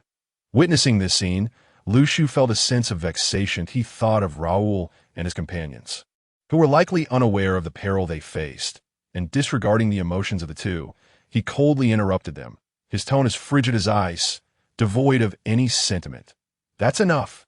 The maid, bewildered by the sudden chill from the one who had saved her, could only stifle her cries, her body trembling uncontrollably. Lu Shu crouched down, gazing at the maid, who bit her lip in silence, and spoke. Do you remember me? The maid studied Liu Shu's face intently and nodded. Liu Shu's expression softened slightly. It was good that she remembered, sparing him some trouble. Then do you know where the others who came with me have gone? Or do you know when they left the tavern? Wishing to avoid wasting time, he combined both inquiries into one that the maid strained to recall, her voice trembling as she replied, Shortly after the guests left, they also departed. That bespectacled uncle seemed to say he wanted to wander around. Was it indeed so? Not having obtained accurate information, Lu Shu felt a twinge of disappointment, but at least he had clarified when they had left. Just as he prepared to rise, he caught sight of the maid's widened pupils and heard a gunshot nearby. Bang! Lu Shu swiftly lifted the maid into his arms, his figure vanishing abruptly. The pirate, having just extricated himself from the wall, was unable to fire a second shot before a shuriken embedded itself in his forehead, his eyes widening in shock as he crumpled backward, lifeless. This chapter is not over. Please click the next page to continue reading. Lu Shu placed the maid beside the old man and leaped out of the window. Stay here. I've already dealt with the nearby pirates. Before they could express their gratitude, Liu Shu's figure had vanished, leaving behind just those words that Liu Shu's presence planted a seed in the maid's heart. But regrettably, it would never have the chance to sprout. For Lu Shu, she was destined to be merely a fleeting passerby. According to the maid's account, Raoul had long since departed from the tavern. At this moment, they were either back on a merchant ship or had settled at an inn in town. Given the distances from both locations, it was clear that the inn would be closer, prompting Lu Shu to prioritize the port. There was no particular reason. Lu Shu simply had not discerned the inn's location. Rather than floundering about like a headless fly in search of an inn, it was more prudent to head to the port, which he had already identified. Yet, scarcely had Lu Shu departed when he caught sight of two pirates, armed with great swords, advancing step by step towards a young girl in a distant corner. Sometimes, possessing keen eyesight is not necessarily a boon. Lu Shu could not help but inwardly lament. The young girl was none other than the one he had encountered earlier in the flower fields. Initially, there had been a considerable distance between them, and had it been an ordinary person, they might have been oblivious to the unfolding situation, let alone discern the girl's features. However, Lu Shu could see everything in that corner with crystal clarity. At that moment, he found himself in a dilemma. Should he choose to take a detour to rescue the girl, it would undoubtedly delay his journey to the port. Yet if he chose not to intervene and allowed the little girl, who had so recently stood before him, affectionately calling him Big Brother, to meet a gruesome fate right before his eyes, Lu Shu could hardly bring himself to be so heartless. What a nuisance! Cursing under his breath, Lu Shu turned and dashed towards that corner. After a brief moment of hesitation, Liu Mu resolutely made his choice. Throughout his journey, he had encountered numerous similar situations. Whenever it did not impede his progress, he had never hesitated to lend a helping hand. However, at other times, he would swiftly move past them with a heart devoid of turmoil. Yet now, as he witnessed the girl ensnared in peril, Liu Mu found himself defying his usual apathy toward strangers. Even though he did not know her name, perhaps he should not have come to this small town today. Perhaps he should not have ventured into that flower field. Perhaps he should not have allowed that little girl to return home first. Perhaps he simply did not want this innocent girl to unwittingly tread upon the threshold of death. With matters having reached this point, Liu Mu could only accept the reality with composure. Do not come any closer. The flower goddess will punish you. The little girl, crouched on the ground with her hands clasped over her head, fervently prayed for the flower goddess to descend and save her. The two pirates, with menacing expressions, wore cruel smiles. Suddenly, with a resounding thud, Liu Mu descended from above like a deity, swiftly pinning the two pirates beneath his feet, their heads deeply embedded into the ground, observing the little girl still maintaining her previous posture. Muttering incantations, Liu Mu felt an involuntary smile tugging at the corners of his mouth. His voice, now gentle to the point of eeriness, contrasted sharply with his earlier demeanor in the tavern. Little sister, your flower goddess has not appeared. It is I, your big brother, who has come. Upon hearing the familiar voice, the little girl slowly raised her head, shielding her eyes with her hands, leaving a small gap between her fingers to peek outside. As soon as she recognized Liu Mu, she burst into tears, throwing herself into his embrace, recounting her grievances. Woo-woo, big brother, Lily is so scared. Did the flower goddess send you to save me? What nonsense about a flower goddess. Liu Mu scoffed internally, and in that moment, he learned the girl's name was Lily. Yes, it is indeed the flower goddess who specifically sent me to save Lily. Come now, let me take you home. Surprised by his own words, Liu Mu had not anticipated such a response. Or had he honed his skills in comforting children? Was it perhaps an innate talent? Holding tightly onto Lily, he followed her lead and arrived at an inn he had never discovered before, which turned out to be owned by Lily's parents. What could this possibly mean? Was it merely coincidence, or was it a fortunate turn of events? Regardless, rescuing the little girl had not wasted Liu Mu's time. Rather, it had led him to another objective ahead of schedule. After inspecting the inn, only one location remained unexplored. As they entered, they found the reception area deserted, the entire and eerily silent, almost to the point of instilling fear. Liu Mu had no choice but to search each room, with Lily cautiously trailing behind him. Although they moved at a slow pace, with Liu Mu leading the way, she felt reassured against the sudden emergence of pirates. After thoroughly searching every room, although a few occupants lay within, Liu Mu found no trace of Raoul and his companions, allowing a slight sigh of relief to escape him. Clearly, the inn had been plundered by pirates. And no news was indeed good news. Next, only the port remained unvisited. Thus, Liu prepared to bid farewell to Lily and head towards the port. Just then, he was startled by Lily's heart-wrenching cries. "Papa!" "Mama!" Rushing to Lily's side, he beheld a couple lying before her, with Lily desperately shaking the man's hand. The man had shielded the woman beneath him, but a deep gash marred his abdomen, blood pooling around them. Although he had noticed the situation earlier, he had not lingered. Upon closer inspection, Liu discovered that the man had already succumbed to death. The woman, however, remained unconscious from sheer shock and sorrow. Her wound, though present, was not deep, having first pierced through the man's body before reaching her. After informing Lily of their condition and placing her in a relatively safe spot, Liu hurriedly departed.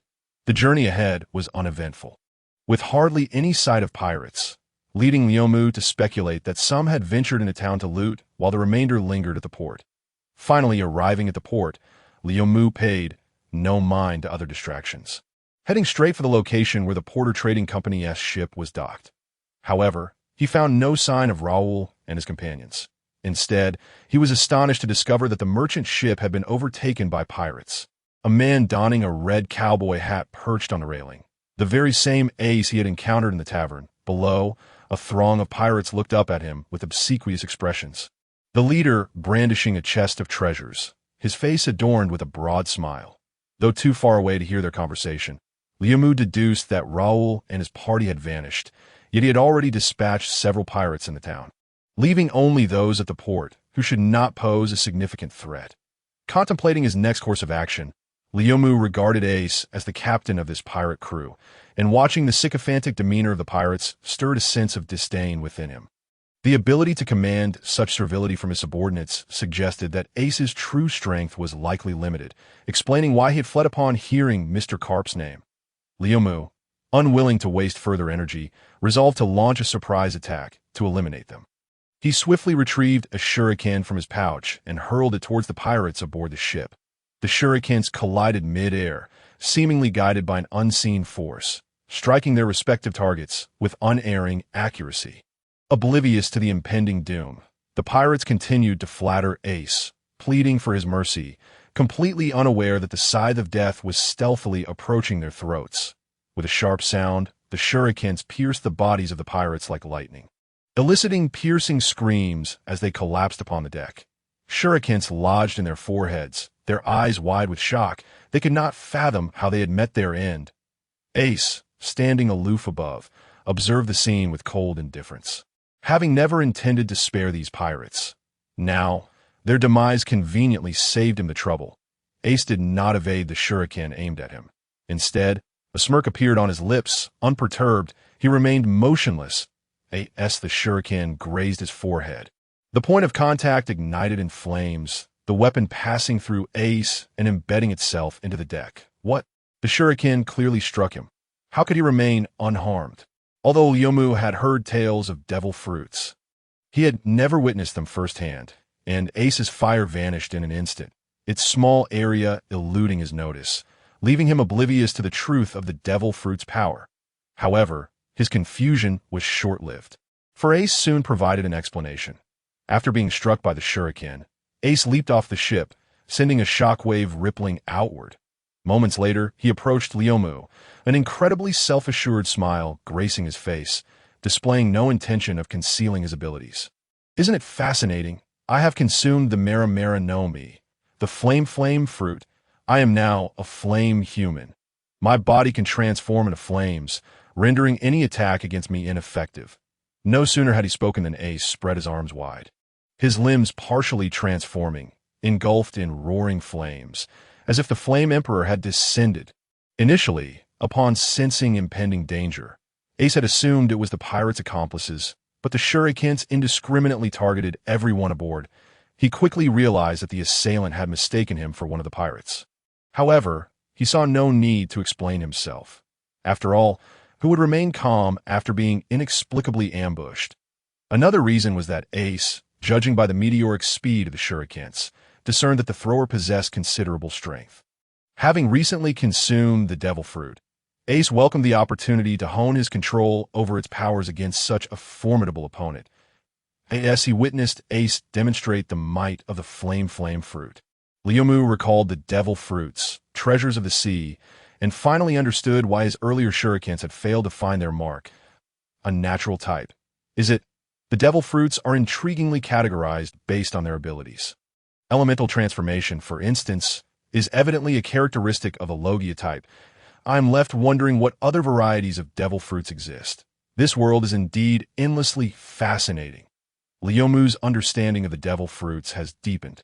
Yet at this moment, Ace merely showcased his powers, which could never intimidate Liumu. That it is quite surprising that a devil fruit user would engage in such despicable acts. Does the slaughter of ordinary people truly bring satisfaction? Ace is well aware of the misunderstandings at play, but in his current fervor for battle, he has no desire to clarify. Instead, he eagerly provokes Liumu. You wish to know? Defeat me, and I shall tell you. Fire Fist. Suddenly, a brilliant blaze ignited around Ace, rapidly coalescing around his right fist until it became entirely engulfed in flames, which he then swung forward. A colossal fiery fist materialized instantaneously, hurtling towards Liumu. Confronted with Ace's fire fist, Liumu's eyes sparked with intense determination as he activated his Sharingan, revealing two Tomo. The battle had only just commenced, yet Liumu's activation of the Sharingan indicated his serious regard for Ace as an opponent. This adversary is formidable. The power of flames, is it? Just to my liking. Let me see whether your Mera no Mi is superior, or if my fire style is the mightier. Liumu chose not to evade, instead opting to clash head-on with Ace's fire fist using his ninjutsu, fire style, great dragon fire technique. A highly compressed fire dragon took form in the blink of an eye, although its range was not as extensive as the fire fist. It contained an overwhelming energy, rivaling even Ace's full-powered strike, and perhaps even surpassing it. Boom! The collision of the fire fist and the fire dragon engulfed the entire arena in flames, transforming it into a veritable ocean of fire, accompanied by the deafening sounds of explosive flames and searing heat. The surrounding air twisted under the intense temperature. The tremendous impact resonated throughout the entirety of Flower Town. Meanwhile, Raoul and his companions, alongside Dayusi, were leisurely making their way toward the port, entirely unconcerned about the pirates potentially raiding the merchant ships. Dayusi, while Ace possesses impressive skills, are you certain he can handle those pirates alone, given their numbers? Raoul expressed his concerns to Dayusi, who walked beside him. He is like a monster. There is no need for worry. Besides, our Captain's goal is the One Piece. If he cannot handle these petty pirates, then what hope is there for conquering the Grand Line? Bissy said nonchalantly, exuding confidence in Ace's abilities. Then I shall rest easy, Raoul replied with a hearty laugh. However, Uncle Raoul, don't you frequently encounter pirates while trading? You must despise them. So why? Dayusi asked, puzzled. As one would typically hope for pirates to annihilate one another, I only detest those pirates who prey on ordinary people. To me, you all are merely a group of young dreamers in pursuit of your aspirations. Raoul smiled as he continued. So that is how it is. Uncle Raoul, it's truly delightful to be in your company. Raoul's sincerity was unmistakable, prompting Dayusi to join him in laughter. Boom! A deafening sound reverberated, causing everyone in the group to experience a ringing in their ears, while the atmosphere suddenly grew warmer. They exchanged bewildered glances, unsure of what had transpired. Mera no Mi, Dayusi pondered, realizing it must have been caused by the fire fruit.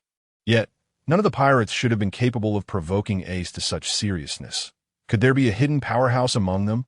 Uncle Raoul, I believe Ace might be in trouble. This commotion is likely due to his abilities. If his opponent were not formidable, Ace wouldn't be causing such a ruckus. There may be unforeseen circumstances at play. Unforeseen circumstances? Raoul could not fathom what sort of misfortune could befall someone deemed a monster like Ace.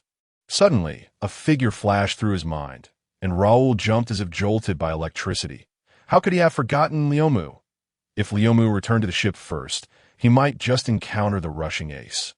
Raoul dared not dwell on the thought, and quickly exclaimed, You're right. We must hurry. Without delay, Raoul dashed toward the port like an arrow released from its bow, moving with such speed that he left a blur in his wake.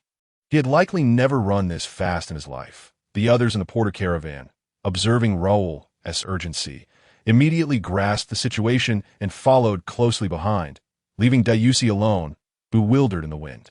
Who am I? Where am I? Shouldn't I be the most anxious? Why are these people more frantic than I? What good-hearted souls! At the port, the shockwave from the clash of the fire fist and the fire dragon sent Liumu tumbling several meters away, rolling on the ground before coming to a stop.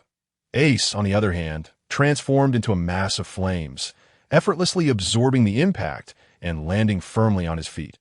Although Liumu's great dragonfire technique was on par with Ace's fire fist, Ace's elemental transformation provided him with an advantage, rendering him unharmed by the aftermath of their confrontation.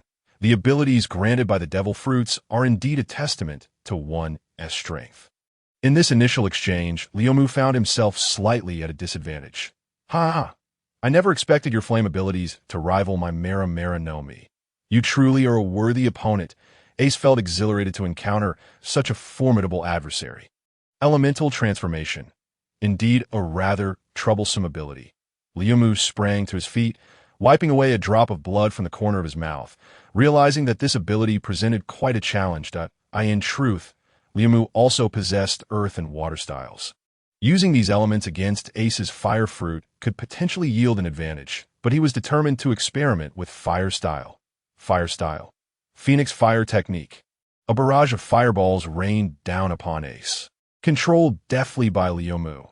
Bring it on, Ace exclaimed with excitement upon witnessing Liumu's resolve to engage him directly. Although he could easily disregard these attacks, he chose to continue the fiery contest out of respect. Fire gun. With a mere flick of his fingers, Ace unleashed a series of fireballs that effortlessly neutralized Liumu's Phoenix fire. Firefly. Fire Daruma. Seeing his attacks easily dismissed, Liumu intended to persist with fire style until he noticed numerous small flames manifesting around him. These flickering embers appeared harmless, yet Liumu sensed something amiss. Surrounded by these fire points, they coalesced into a small Daruma that scorched him relentlessly. Has it been resolved? Ace furrowed his brow, sensing something was not quite right. A cloud of smoke enveloped Liumu, ultimately transforming into a stone. Body double technique. Liumu suddenly appeared at Ace's side, performing the hand seals with fluid grace. Fire style. Fire dragon flame bullet. 3 roaring fire dragons surged toward Ace from different directions, their massive jaws gaping wide, seemingly poised to engulf him entirely. With this angle, Ace had no means of evasion. He pressed his hands to the ground, and in an instant, a wall of flames shot up, shielding him securely. Flame uppercut. You are indeed a worthy opponent, but your attacks cannot harm me. Ace turned to face Liumu, exuding an aura of absolute confidence. Is that so? Liumu raised his head, the crimson hues of his eyes swirling with 2 spinning tomo. Ace had not anticipated that Liumu could launch an attack through his eyes, and thus stood defenseless as Liumu ensnared him in a genjutsu, rendering Ace's gaze vacant and his body frozen in place. At last, success! Liumu sighed in relief, realizing that in this world, genjutsu was rarely applicable. He had only attempted it twice before, both times ending in inexplicable failure, which had caused him to doubt his control over the technique. However, Liumu rejoiced too soon, as he suddenly felt an overwhelming pressure emanating from Ace, one that threatened to erupt with an intensity that sent shivers down his spine. Without the luxury of pondering how Ace could release such formidable pressure while under his control, he hastily performed hand seals, body flicker technique. The driftwood hastily distanced itself from Ace. Suddenly, the space surrounding Ace seemed to tremble, as a formidable pressure radiated from him, spreading outward like a shockwave, even affecting Raoul and his group who were hastening towards this direction. Fortunately, they were still at a safe distance, avoiding being rendered unconscious. They merely swayed slightly before realizing they were unharmed and resumed their journey. What kind of power is this? The driftwood was profoundly intrigued by the powerful aura emanating from Ace and yearned to approach and study it closely. However, he soon discovered that Ace's eyes had regained their clarity, evidently having freed himself from the driftwood's illusionary control. The driftwood understood that the opportunity had slipped away and resolved to refrain from using illusionary techniques to control enemies in future battles, opting instead to employ them only for distraction and confusion.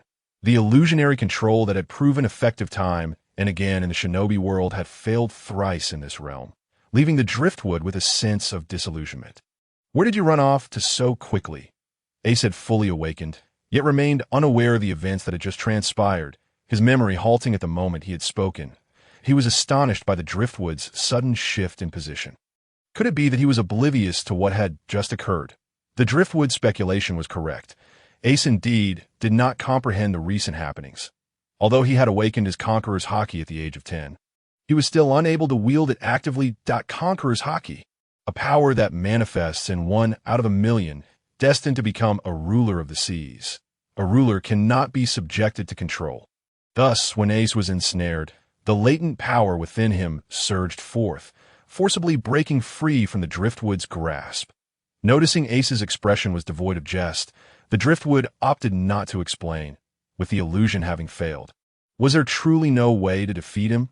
The driftwood's mind raced, desperately seeking a strategy to counter the elemental capabilities of a natural fruit. Shuriken were neutralized by elemental transformation. Thus, physical techniques would similarly fail to strike a body transformed into flame. Ninjutsu could also be countered by elemental responses. The illusions had also faltered. No, wait. The illusion had indeed succeeded. It was merely undone by another force, but not the power of the flame fruit. This indicated that illusions could interact with elemental forms. But why couldn't ninjutsu? It was chakra. The essence of ninjutsu is the conversion of chakra into elemental forms. While illusions target the mental realm, they directly manipulate chakra against the opponent. Therefore, could it be that directly utilizing chakra would enable him to strike an elementalized body? The driftwood's eyes gleamed with newfound determination.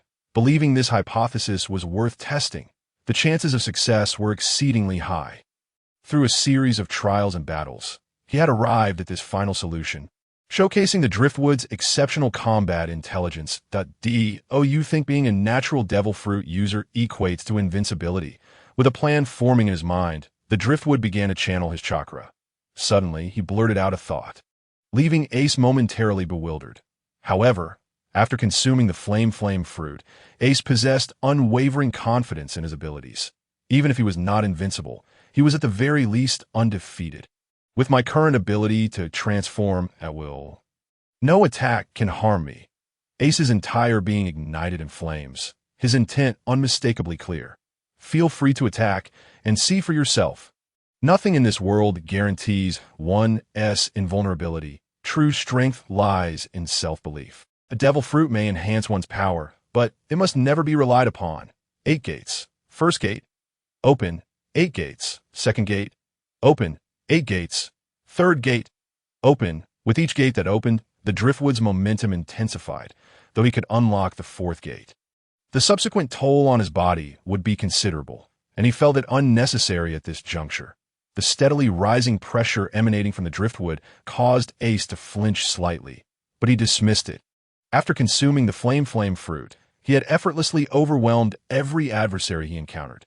Despite recognizing the driftwood's strength, Ace felt he could not afford to let his guard down. With the 3rd gate opened, the driftwood's power and speed surged dramatically. In this state, if Arnold, whom he had previously struggled against, were to appear now, he would have no doubt that a single strike would easily defeat him. Young master, there's more to this chapter. Please click to the next page to continue reading. It gets even more thrilling. Boom! The ground beside the driftwood caved in, launching towards Ace like a cannonball, reaching him in the blink of an eye. So fast. Despite being astonished by the driftwood's sudden burst of speed, Ace, faced with the thundering fist of the driftwood, had numerous methods to evade or block. Yet, it seemed he wished to validate his earlier claim that, even if not invincible, he was at least undefeated. Ace maintained his previous stance, showing no intention to evade or resist. Even as the driftwood's fist approached, he sensed the impending danger, yet remained motionless. Bang! The driftwood's fist, enveloped in a faint blue glow, struck heavily against Ace's chest.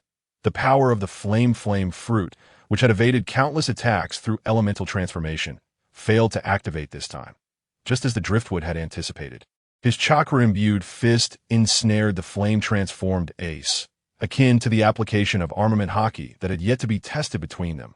Ace was sent flying, tumbling through the air for several meters before crashing to the ground. Spitting out blood, his eyes wide with disbelief, his face reflecting the shock within him. How is this possible? How could he strike me while I was transformed into flames? Is it because of that blue glow? What is it?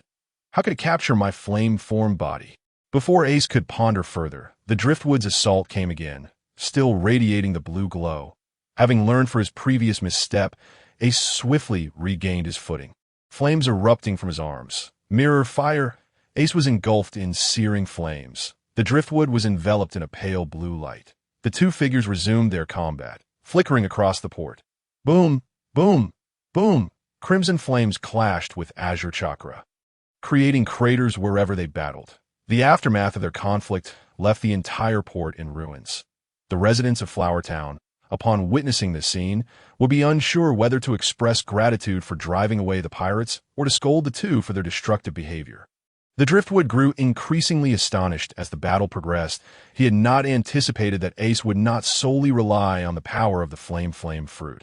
His speed and reflexes were remarkably swift, allowing him to engage in a back-and-forth exchange even against the driftwood in his gate of life state. Most critically, Ace appeared to be holding back, clearly not exerting his full strength. Solar flare. Flames erupted from Ace's limbs, his fiery whips colliding with the driftwood's descending kick. Bang! Ace's form sank as fire and chakra clashed once more, the surrounding air seemingly unable to bear the energy produced, sending ripples outward from the point of contact, the fractured ground stirring up clouds of dust. Flame ring. Pillar of fire. A massive pillar of fire ascended from Ace's center, resembling a gaping abyss seeking to engulf both combatants. The driftwood quickly propelled himself, executing several maneuvers in midair before landing steadily, his expression grave as he regarded Ace, contemplating whether to unlock the fourth gate, the Gate of Wounds. What is that blue glow emanating from you? What ability allows you to strike a flame-formed body? Just as the driftwood considered whether to proceed with the fourth gate, Ace casually inquired. This is chakra.as for why I can strike you. I am uncertain of the specific reasons. The driftwood hesitated briefly before choosing to respond. Chakra? Ace echoed the term, furrowing his brow before asking, is this an ability I've never heard of? Is it unique to you? Perhaps. The driftwood was unsure how to respond, pondering for a moment before arriving at this vague conclusion, reasoning that there were likely no others in this world who could wield chakra. Upon receiving the driftwood's nearly affirmative answer, Ace let out a sigh of relief, his demeanor returning to its earlier relaxed state. Hey, then I can rest easy. Huh, I know what you're thinking. You might believe that this ability that counters you is unique to me, allowing you to act recklessly with the flame fruit, right? Lu Mu let out a cold chuckle, articulating Ace's thoughts. Before Ace could respond, he continued, I must say, your strength is indeed formidable, yet somewhat naive. While it's true that I am the only one capable of wielding chakra, how can you be certain that others will not cultivate similar abilities? You simply have not encountered them yet. Before meeting me, did you not also believe that no one could strike down your flame-infused form? This question lingered in Lu Mu's mind after discovering the ineffectiveness of his chakra extraction method. Given that the ninja world possesses chakra to enhance strength, it stands to reason that this world must also harbor some capability to augment power. It appears that such abilities may be specifically designed to counter those with the powers of the devil fruit. However, just as the denizens of this world cannot cultivate chakra, Lu Mu surmised that he, too, would be incapable of mastering such abilities. One must acknowledge that with gain comes loss. Lu Mu felt no regret. The pursuit of chakra was sufficient for him. Even if he could cultivate the abilities of this world, he would not forsake his foundational practices. You suggest there are other abilities that can counter the powers of the devil fruit, and these abilities can indeed be trained. As Lu Mu's words echoed, Ace's expression darkened, and he nearly gritted his teeth as he responded, I cannot guarantee it, as I have not witnessed it myself, but the likelihood is quite high. Yet I do not comprehend why you remain fixated on the powers of the fruits when you are already tremendously strong without them. Do you truly believe that without the devil fruit, you would not stand a chance against others? It is undeniable that the devil fruit is powerful, yet one must not lose sight of the fundamentals. The strength of any individual should be built upon their own foundation. The devil fruit is merely a facet of your power, but your strength must not solely rely on the devil fruit. Lu Mu's words struck a chord, awakening Ace from his inflated thoughts after acquiring the Mera Mera Anomi Haha. Well said. The devil fruit is my ability, but my capabilities must extend beyond it. Over the past decade, having been cast in the mountains by that old coot and facing ferocious beasts, I survived without the devil fruit, relying solely on these fists. Am I Port Gasti.Ace, to abandon my quest for the Grand Line and the chance to surpass that man simply because I lack a devil fruit? No, this dream was forged long before I ever tasted a devil fruit, and I will achieve it without relying on one. The devil fruit merely serves as a bargaining chip in my pursuit of that dream. Even if the ability you speak of truly exists, I am no longer concerned that if others can master it. There is no reason I cannot. 10 years ago, how old could this fellow named Ace have been? Had he really fought beasts with his fists? A monster? No wonder he is so powerful. But could such a person engage in such rudimentary endeavors? Have I misjudged him? Observing the impassioned Ace before him, Lu Mu began to doubt his earlier assessment. Lu Mu decided to cut to the chase and asked, "Aren't you part of that pirate crew from before?" "Pirates? What pirates?" Ace, brimming with enthusiasm, initially failed to grasp the implication. After glancing at Lu Mu, the reason for their earlier conflict dawned on him, and he slapped his forehead, chuckling awkwardly. "My apologies. I was sent by the owner of this merchant ship to deal with the pirates. Seeing your impressive skills, I wanted to spar with you for a moment, but in the heat of excitement, I momentarily forgot.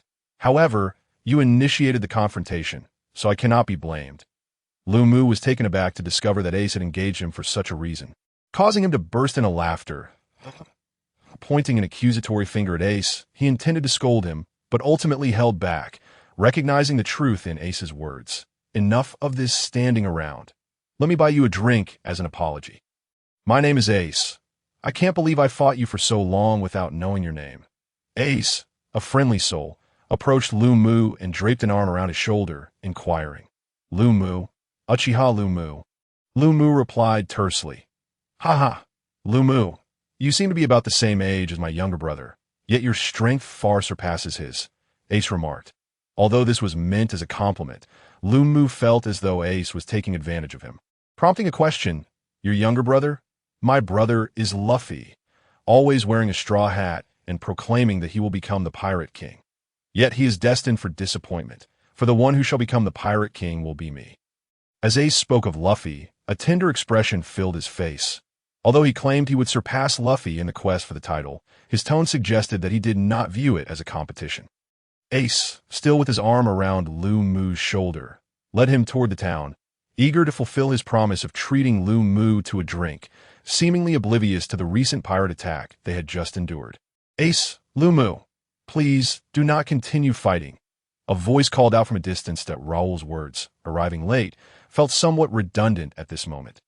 Panting heavily, Raoul finally reached the two, and upon seeing them casually draped over each other, he breathed a sigh of relief.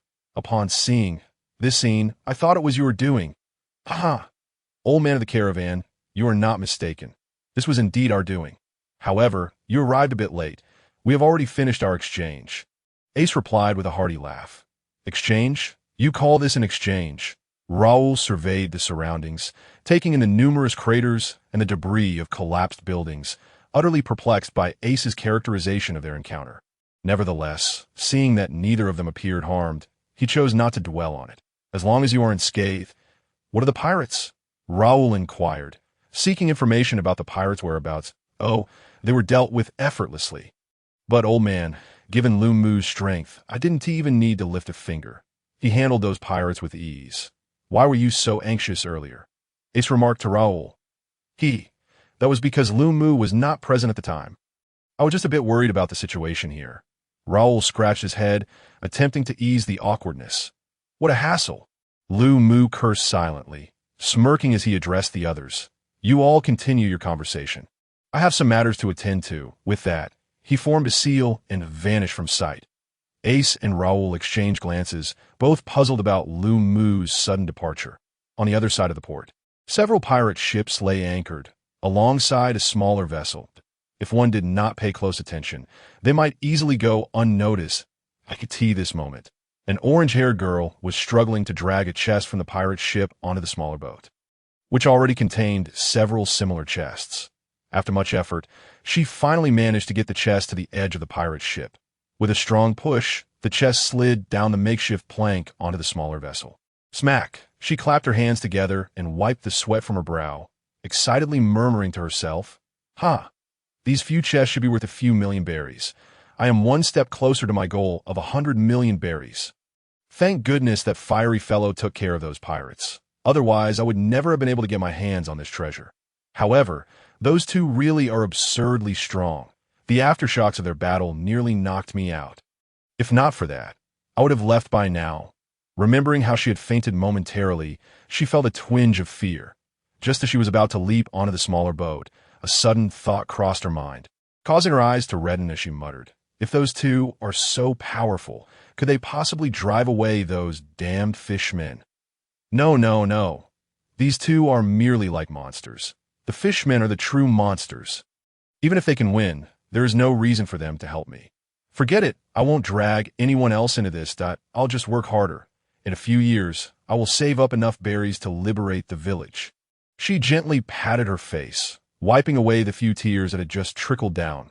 With a graceful leap, she landed deftly on the small boat, showcasing her proficiency, as this was clearly not her first endeavor of such nature. Moments earlier, while Raoul conversed with Ace, Liumu noticed that Ace had finished speaking, prompting him to glance around. To his surprise, he spotted a small thief piloting the boat, preparing to make a getaway. Initially, the stolen goods belonged to pirates, and Liumu was disinclined to intervene. However, considering that the merchant convoy's cargo and berries had likely been transferred to the pirate ship, it felt akin to thievery against himself, an affront Liumu could not tolerate. He exchanged brief words with Ace and Raoul before executing several instant movement techniques to arrive on Nami's small vessel. "Miss," he called out with a smile, "isn't it rather impolite to take the merchant convoy's belongings without so much as a greeting?" Sitting atop a crate with his legs crossed and chin resting on his hand, he teasingly addressed Nami. Upon witnessing Liumu's ghost-like arrival on the boat, Nami realized she had been discovered. Recalling the recent confrontation between Liumu and Ace, she understood that she was no match for Liumu and resorted to underhanded tactics. She flung herself onto a crate, wrapping her arms around it. Though unable to encompass all of them, she feigned a desperate protective stance, shouting, "No, no, these aren't the merchant's goods. They're pirate treasures. You have no right to interfere." Liumu was amused by Nami's brazen act and, not wishing to engage in a debate, firmly stated, "I care not whence you acquired them. If I say they belong to the merchant convoy, then they do not be unreasonable, miss." Realizing her trick would not suffice, Nami quickly concocted another scheme. With her eyes already reddened, she let a few more tears fall.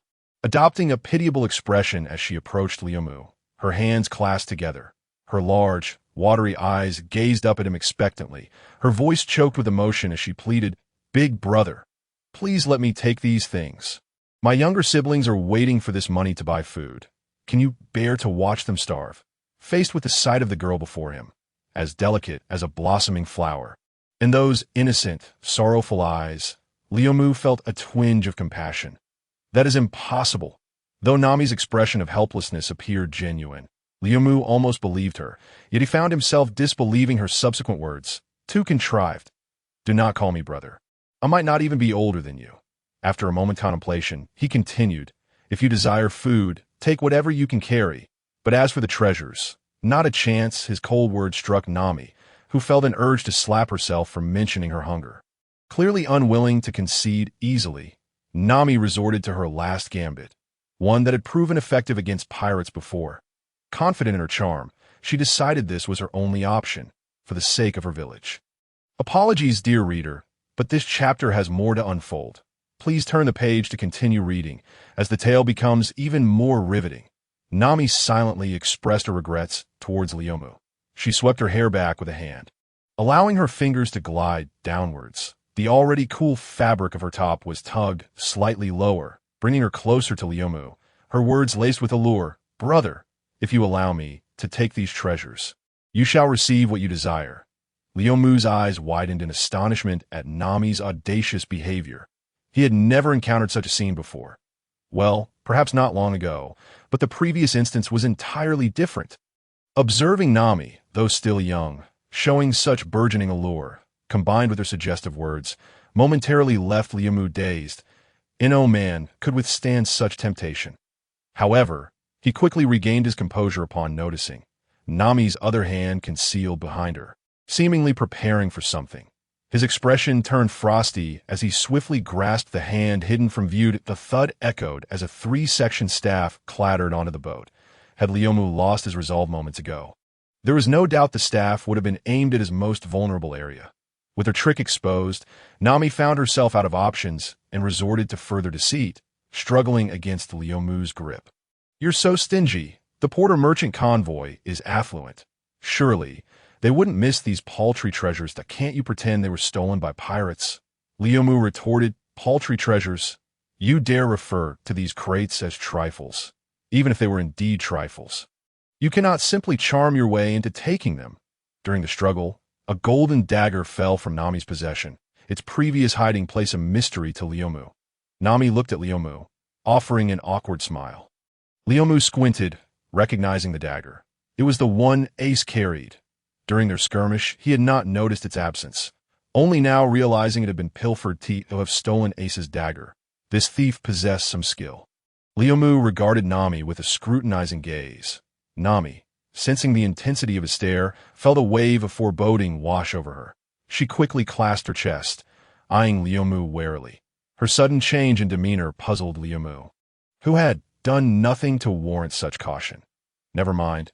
I'll let Ace and Uncle Raoul handle this," he decided, choosing to pass the burden of this conundrum onto others. Meanwhile, during Leomu's brief absence, Dios and Nova had arrived at the port to meet Ace. Upon seeing Leomu return with such a youthful and beautiful girl, their expressions varied widely. Raoul and the others from the Porter Merchant Guild wore expressions akin to proud fathers, their faces glowing with satisfaction. In that moment, they felt that the child they had watched grow was finally blossoming into adulthood. Raoul cast a scrutinizing glance at Nami, nodding in approval. Noticing Leomu holding Nami's hand and her unwilling demeanor, he adopted a stern expression and reprimanded. "Leomu, I must criticize you. The young lady is clearly reluctant.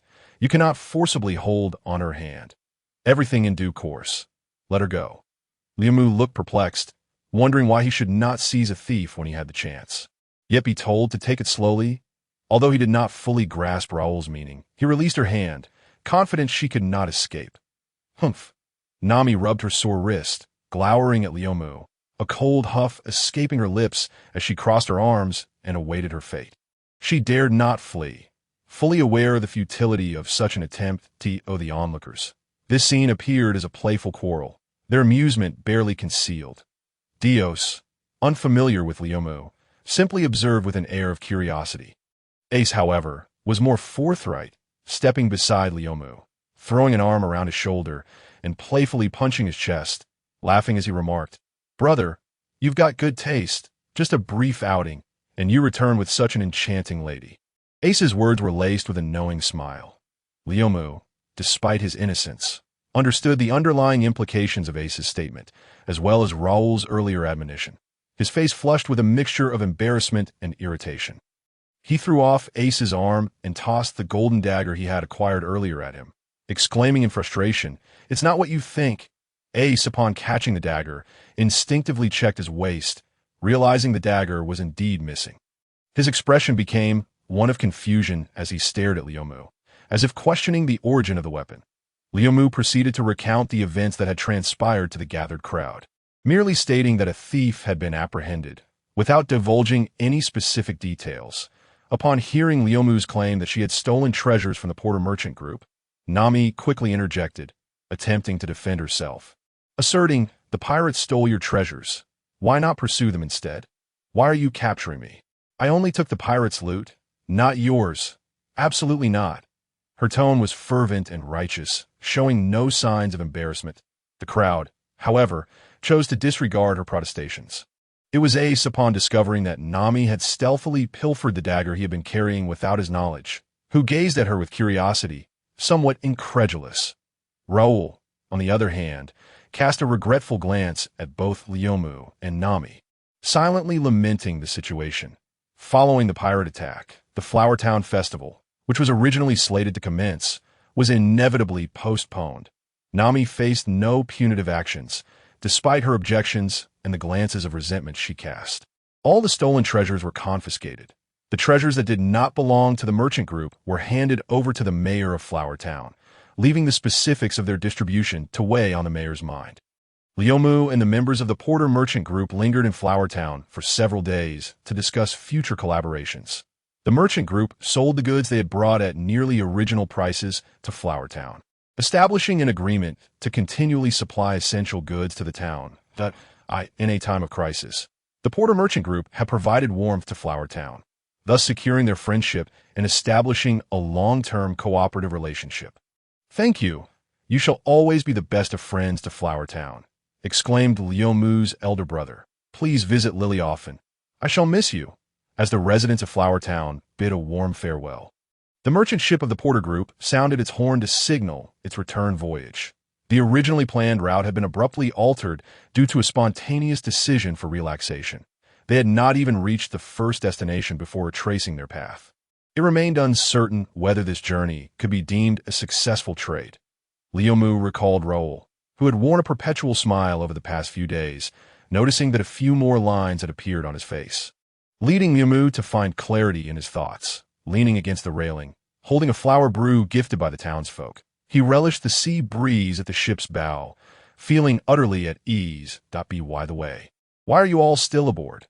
Lyomu inquired, turning to the three individuals beside him, puzzled. Ace and his companions, including Nami, had no reason to linger, especially after the recent attack and the subsequent cancellation of the Flower Festival, which offered little incentive to stay. "Lyomu, do you know what my dream is?" Ace did not respond directly to Lyomu's question, but posed one of his own. Lyomu shook his head in response. "I aim to continuously overcome my foes and achieve the strongest reputation. Regardless of how many people in this world may disagree with me, I will ensure that my name resonates in every corner of the globe." Ace's expression was fervent as he stepped closer to Lyomu, his gaze sincere. "Your strength is formidable. You should not remain confined to the East Blue. Your stage should be the grand and expansive Grand Line. This chapter is not yet concluded. Please turn to the next page to continue reading. Join me as my companion. Let us embark on adventures together. Together we shall conquer powerful enemies. Together we will master the Grand Line. Together we shall reach the ultimate island of our dreams." Raftel, imagining the journey Ace had described, ignited a fiery passion within Lyomu, who yearned to witness the legendary Grand Line. Yet he quickly regained his composure and declined Ace's invitation. "Ace, I am truly honored by your invitation. However, I regret to inform you that I cannot accept it. This place requires my presence more urgently. Yet, one day, I shall venture there, the Grand Line." Receiving Lyomu's response, Ace also calmed down. "Is that so? Then I shall await you on the Grand Line, and we must celebrate with a grand banquet when the time comes."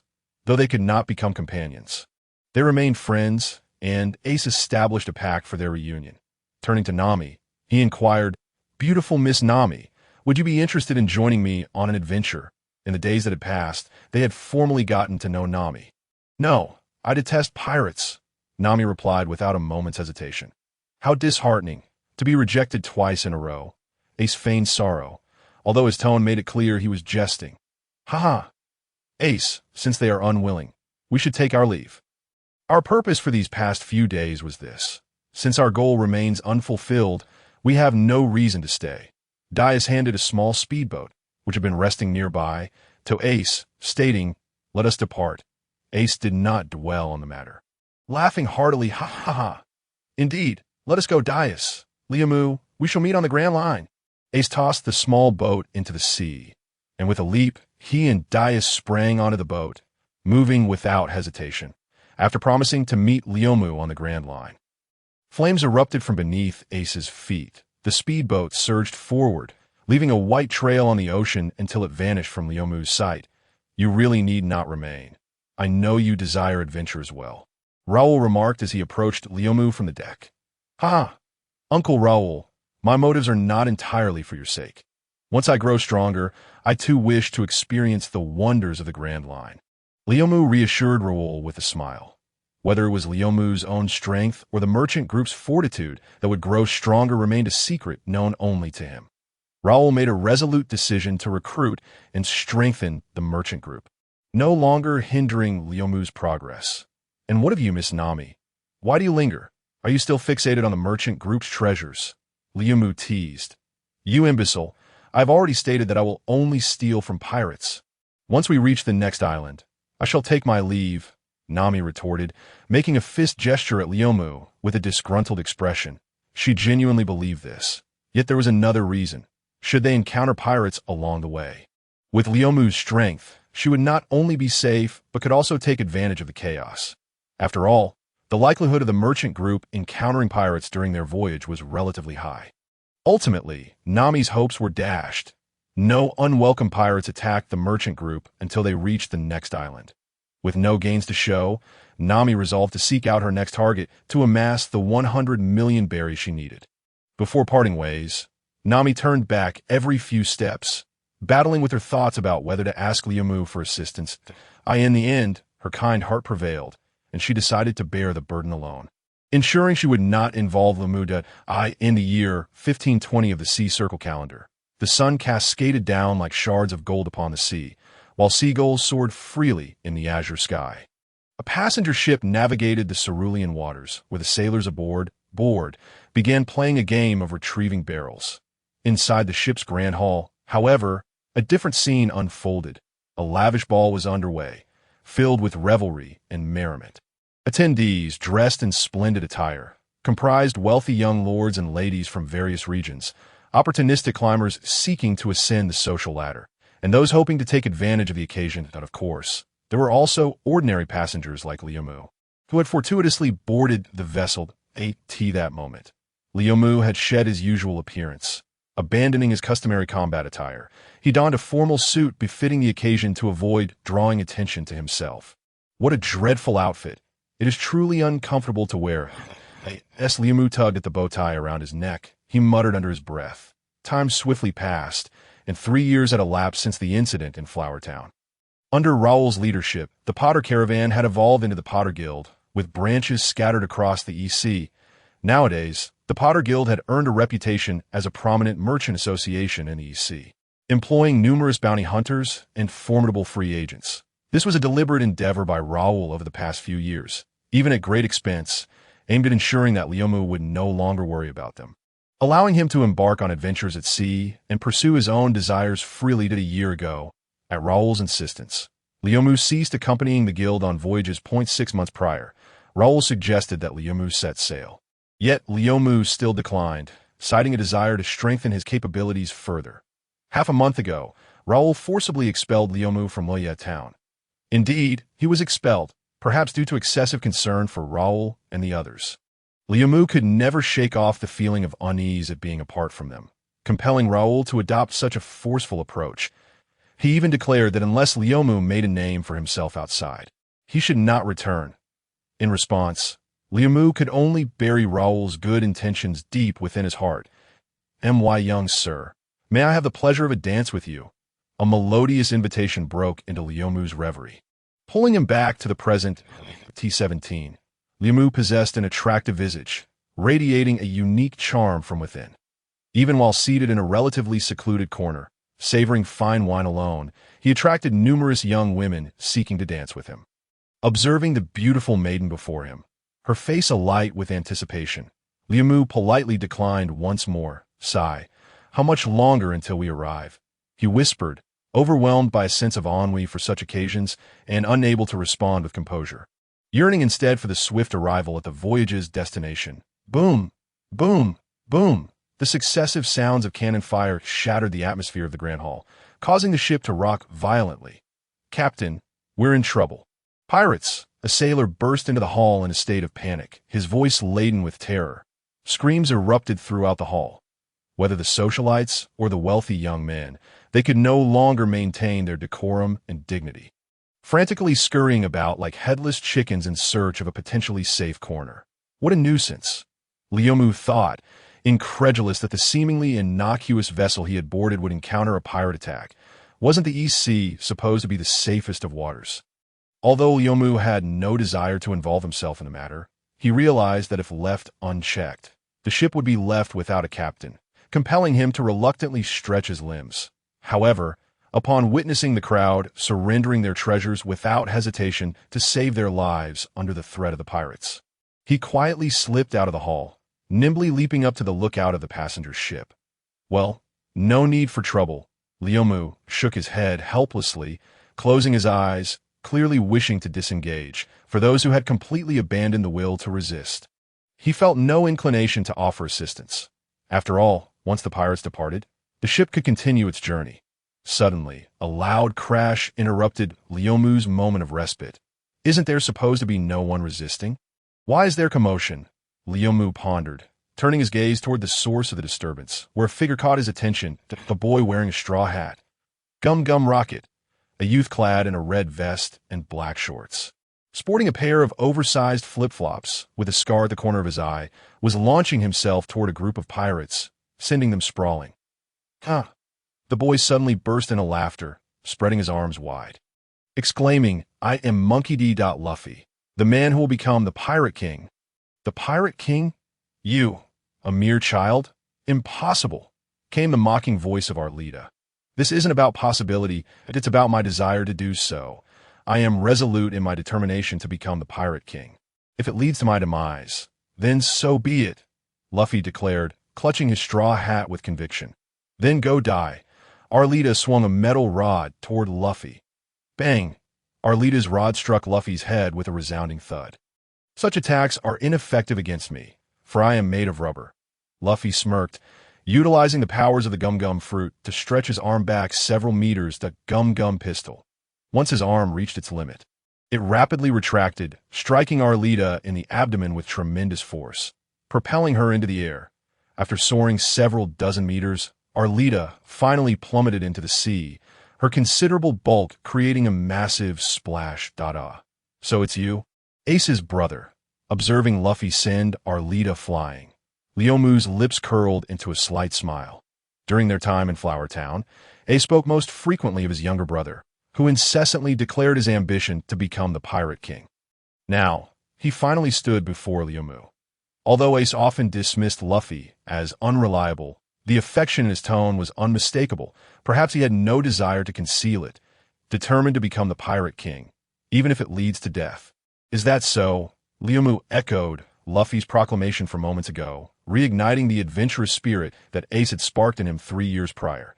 "You have quite the admirable dream." Boom! Boom! Unbeknownst to them, a naval warship had arrived nearby, bombarding Arlita's pirate vessel. "It's the Navy! Quick, flee!" Luffy tossed a small boat aside, leaping aboard with Kobe, narrowly avoiding collision with another small boat that was also making a hasty escape. An orange-haired girl was at the helm of the other small vessel, laden with treasures, evidence of a bountiful haul. Lyomu, following Luffy's silhouette, spotted the girl and felt a hint of surprise. What a coincidence to encounter both Luffy and Nami today. Should he approach Nami to say hello? No, she likely wouldn't wish to see him right now. Lyomu recalled their last meeting 3 years ago, which had also unfolded in a similar scene, ultimately deciding against greeting her. Boom! Boom! The naval warship continued its relentless bombardment, its aim somewhat lacking, failing to strike the pirate ship, but posing an obstacle for Luffy and Nami as they attempted to make their escape point 3 years ago. "I thwarted your attempt to take the treasure. Today, I shall lend you a hand." Lyomu resolved to intervene. Body flicker technique. Having mastered the body flicker technique, Lyomu no longer required hand seals, and his range had significantly increased. He swiftly moved to a suitable position and began to weave his seals. Wind release. Great breakthrough. 2 powerful gusts of wind surged toward Luffy and Nami's vessels. Under Liumu's control, the two small boats surged forward over 100 meters before safely settling back onto the sea. "Woo! We're saved!" Luffy exclaimed, arms wide open, reveling in the exhilarating moment. "How unfortunate! Why did a sudden gale come up? My treasure nearly fell overboard." Nami, on the other hand, displayed a starkly contrasting reaction, her sole concern being the riches aboard her vessel. Liumu, however, remained blissfully unaware of their respective responses. After executing the wind release, he returned to the lookout, closed his eyes, and felt a sense of joy for having accomplished two good deeds today. What a splendid day. Liumu sighed contentedly. "Hey, wake up. You really know how to pick a hiding spot. Why didn't I think of hiding here?" A sailor from the passenger ship arrived at the lookout, only to discover driftwood resting there. Regretting that he had not thought of this hiding spot beforehand. Perhaps it was the splendid weather, or perhaps it was a buoyant mood, but the driftwood closed its eyes and soon fell asleep. Suddenly feeling a touch upon its body, it jolted awake, its eyes snapping open, sharp as a blade, directing a piercing gaze at the sailor, instinctively reaching for the tools concealed at its waist. This fierce glare startled the sailor, causing him to shudder. What kind of look was this? It was 100 times more terrifying than that of any pirate. Unaware of the impending danger, the driftwood quickly returned to its usual demeanor, its face resuming the gentle smile it often wore. Reaching out, it patted the sailor's shoulder, attempting to soothe his fragile heart. "Haha, I accidentally dozed off. Have we arrived at Haifeng port?" The sailor, still engulfed in the lingering intensity of that gaze, had yet to regain his composure. Not daring to delay, his voice trembled slightly as he replied, "Not yet, but it will be soon." Then do as you must." With that parting remark, the driftwood vanished, leaving the sailor in a state of bewilderment. Rubbing his eyes, he waved his hand where the driftwood had just been, wide-eyed and horrified. Had he just encountered a ghost in broad daylight? From that moment on, he vowed that anyone could take his lookout duty. He would never return. Unbeknownst to the driftwood, its actions had caused the passenger ship to lose a lookout, as it found a quiet spot to await its arrival at Haifeng port. Haifeng port, a bustling harbor in the East Sea, boasted a naval base. The escort of warships provided a rather impressive display. The driftwood gazed at the several naval vessels ahead, downing the last of its rum in preparation to disembark. Coincidentally, the warships that had come to capture pirates belonged to the Haifeng port branch, allowing the passenger ship to enjoy a complimentary escort. The subsequent voyage encountered no dangers, safely following the naval ships into the harbor. Haifeng port has been reached. Passengers are requested to gather their belongings and disembark promptly. Truly, this renowned port was incomparable to Silver Moon Port. As the driftwood ambled along the bustling streets, it paused intermittently to observe various intriguing sights it had never encountered before. Although it had traveled to many places with the Merchant Guild, the driftwood rarely took the time to leisurely and intently explore a city, except for a few instances where Raoul had insisted. "Daddy, can we go see the circus performance?" A little girl beside the driftwood tugged at the man's hand, persistently pleading. "The Fantasia Circus is leaving Haifeng Town in just a few days. All right, just this once." Unable to resist the girl's charms, the man acquiesced to her wishes. A circus? That sounds rather appealing. The driftwood did not eavesdrop intentionally on the conversation between the father and daughter. They were simply too close for him to ignore. However, he did glean an interesting piece of information, as he had never witnessed a circus performance himself. He had heard of the Fantasia Circus, which had gained considerable fame in the EC over the past 2 years. Touring the region, seizing the opportunity, the driftwood decided to join in the excitement and see if the Fantasia Circus lived up to its reputation. Stealthily tailing the father and daughter, the driftwood thought that had it not been for the distance and the crowd, it might have been mistaken for a stalker. The journey was quite lengthy, nearly spanning the entirety of Haifeng port, and the driftwood wondered why they hadn't chosen a more central location for their performance. "Is this the place?" The driftwood observed the makeshift banner at the entrance, reading Fantasia Circus Tour, Haifeng port stop. The show was about to begin, and an announcement urged patrons to purchase tickets quickly for the final performance of the day. "How fortuitous!" The driftwood smiled and approached the ticket booth. "Hello, each ticket is 10,000 berries. How many would you like?" Looking at the smiling ticket seller, the driftwood's lips twitched as it silently grumbled, "What a greedy scheme." No wonder this circus tours these big cities. Silvermoonport is likely aware that not many would be willing to pay to see it. Despite these thoughts, the driftwood gritted its teeth and purchased a ticket.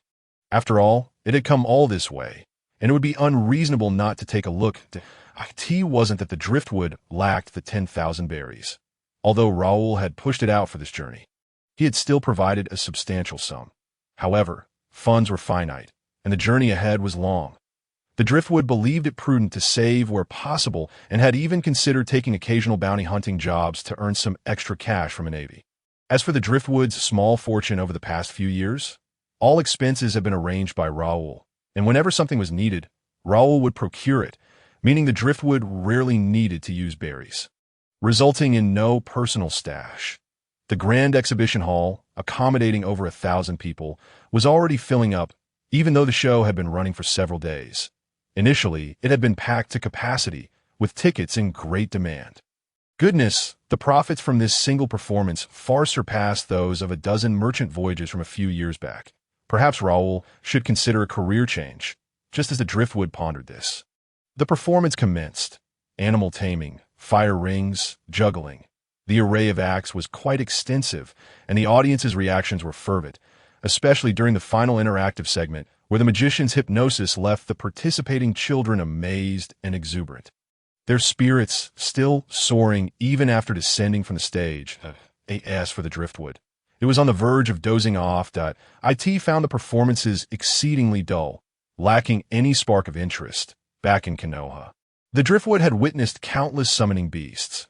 The Inuzuka clan's ninja dogs, its own ninja cat, the oil users' insects. These creatures were far superior to the animals performing on stage, and as for the juggling acts, the driftwood could have performed those at just a few years old, only to make the ticket worth it.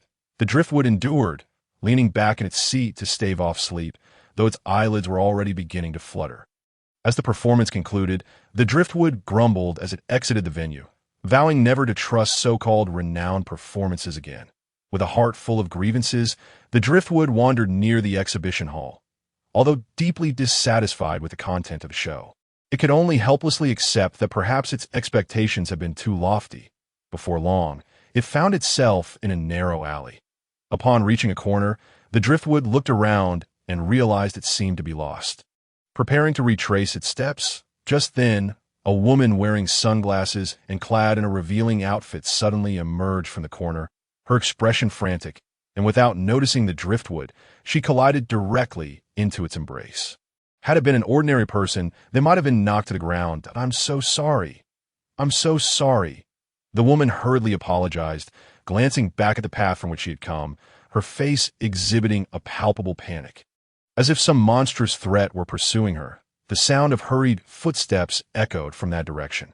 Upon hearing this, the woman's expression grew grave, anxiety intensifying as her eyes darted around, seemingly searching for something. Her gaze finally settled on a pile of garbage not far behind the driftwood, a clear hesitation flickering in her eyes. With the footsteps drawing ever closer, she had no time to ponder.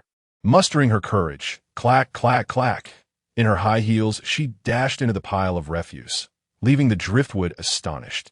Time seemed to freeze as the woman concealed herself, an imposing man in a suit, wielding an iron rod. Burst from a corner, he surveyed the surroundings and shouted back, "Boss, we've lost them." Not long after, a group of men clad in identical suits emerged from around the corner. The leader of this ensemble bore a scorpion tattoo on his face.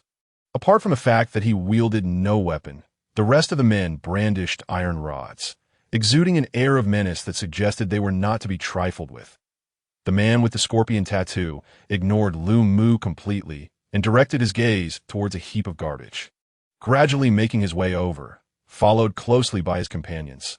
Thud, thud, a woman, concealed within the refuse, listened as the footsteps drew ever nearer, scarcely daring to breathe, her heart racing as if it might leap from her chest. It was over. She had truly landed herself in a dire predicament. Had she known she would be captured, she would have refrained from hiding in this wretched place, just as she felt the pressure becoming unbearable and was on the verge of surrendering. Lu Mu couldn't help but mutter under his breath, "What a nuisance." Then he spoke up, "You're looking for a woman in sunglasses, Aren't you? I saw her. She ran that way, moving at lightning speed, and vanished in an instant. With that, Lu Mu gestured towards the direction he had come from. Upon hearing this, the scorpion-tattooed man halted his steps. The first of the suited men leaned in close to whisper in the leader's ear. Boss, given her status, it's unlikely she would hide in a garbage pile. What that kid said might just be true. The scorpion-tattooed man turned to glare at Lu Mu, his eyes glinting with menace, and spoke in a harsh tone, "Kid, remember to speak up sooner next time." "Let us pursue." With a sweeping gesture, the scorpion man commanded, and soon, the alley was left with only Lu Mu and the woman hidden among the refuse. "Come out. Everyone's gone. What are you still doing in there? Have you become addicted to hiding?" Lu Mu called out, noticing the woman still remained hidden. Huff, huff. The woman cautiously poked her head out, gasping for breath. Before finally stepping out completely to AT that moment, a foul odor emanated from her. Her once clean and beautiful face was now dirted, a testament to her prolonged stay within the refuse. Just as she attempted to approach Lu Mu, he halted her. "Stop. Just stay right there." Lu Mu pinched his nose, his tone and expression revealing his distaste. "Humph." She huffed in dissatisfaction, yet obediently remained where she was, her tone slightly spoiled as she retorted. "This young lady stayed in there for you, and you still look down on me." "Ah? Miss, you've got all wrong. Haven to you?" Lu Mu, perplexed, pointed at the woman and then at himself. "You? For my sake." The woman chuckled with a hint of pride, hands on her hips, her expression exaggerated. "Of course. Do you not know who they are? They belong to the Holt family, the largest crime syndicate in Haifengport. If I had come out sooner and been discovered by them, I might have been fine, but you would not have been so lucky. Losing an arm or a leg would be a light punishment. Shouldn't you be grateful to me?" Lu Mu. The air around them grew thick for several seconds. "Well then, thank you very much. Now, tell me, what do they want with you?" Lu Mu asked, irritation lacing his voice. The woman hesitated, struggling to articulate her thoughts that if you're not going to say anything, then forget it. I was merely asking out of curiosity. Noting her reluctance, Lu Mu lost interest and turned to leave. Wait, I'll tell you. Her voice called out from behind, prompting Lu Mu to halt, a smirk creeping onto his face. "That my name is Antibel." She rolled her eyes, feigning mystery. "In truth, I'm a detective. I was investigating an important case when they discovered me. Not interested." Lu Mu interjected, rolling his eyes as he interrupted Antibel. He had no inclination to involve himself in troublesome matters. Wait. If you help me investigate, I'll give you 500,000, no 1,000,000. Regardless of the outcome, I will pay you 1,000,000 berries as compensation." Antibel, unsure of why she was so insistent with this man, felt a strong intuition that he could assist her, compelling her to offer a substantial reward to keep Lu Mu involved. Is being a detective that lucrative? You'll pay me 1,000,000 berries even without results?" Lu Mu scrutinized Antibel with skepticism, convinced she was trying to pull a fast one on him. "Absolutely. As long as you assist me, no matter the outcome. This young lady keeps her word." Antibel nodded resolutely, her tone devoid of any hesitation. While Lu Mu had no interest in troublesome affairs, the prospect of income changed the equation. He had been contemplating ways to expand his finances, and this 1,000,000 felt like a windfall he could not refuse. "I have one more condition. You need to set a deadline that if there are no results, I cannot remain here indefinitely to assist you with this case." Lu Mu was prepared to agree, but given the ambiguity of the specifics, he made this request.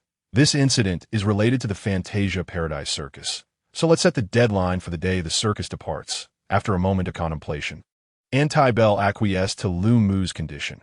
"All right, Uchiha Lu Mu, accept this commission." The moment he accepted the task, Lu Mu felt an odd sensation, reminiscent of his days in Konoha, both familiar and foreign. Next, they needed to discuss the specifics of the commission. But Antibel clearly could not tolerate the lingering stench she emitted.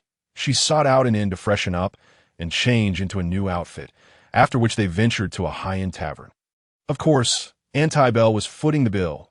At this moment, Antibel donned a sleek black gown, her exquisite and alluring visage accentuated by the absence of her sunglasses, revealing her bright, expressive eyes, her red lips parted slightly, appearing even more enticing under the tavern's lighting. "So, you're saying that since the Fantasia Paradise Circus arrived in Haifengport, Children have begun to go missing. Lu Mu gently swirled the wine in his glass, regarding Anti-Bell with intrigue as he spoke. Indeed. Therefore, I suspect the circus is involved, Anti-Bell asserted with conviction, as if she possessed irrefutable evidence, her tone far from mere speculation. Surely not. A single performance of the Fantasia Paradise can rake in around 10 million berries. What possible motive could they have for abducting children? Lu Mu questioned Annabelle's hypothesis. Who knows what they intend? Perhaps they are conducting some unspeakable experiments. Regardless, I believe they are up to no good. Anti-Bell argued stubbornly, her words laced with disdain for the circus. Lu Mu, he began to suspect that accepting this task might have been a grave error. Yet having already committed, he felt compelled to see it through and decided to follow her line of thought. Do you have any evidence? Or have you noticed anything suspicious? If it's merely a matter of timing, then it could easily be a coincidence. Lu Mu sought to gather more information, as what Anti-Bell had stated thus far was insufficient. Of course, the location of their performances raises significant concerns. Why did they choose this particular place? It's clearly the farthest from the naval base that if anything goes awry, it would be the least likely place for them to be apprehended.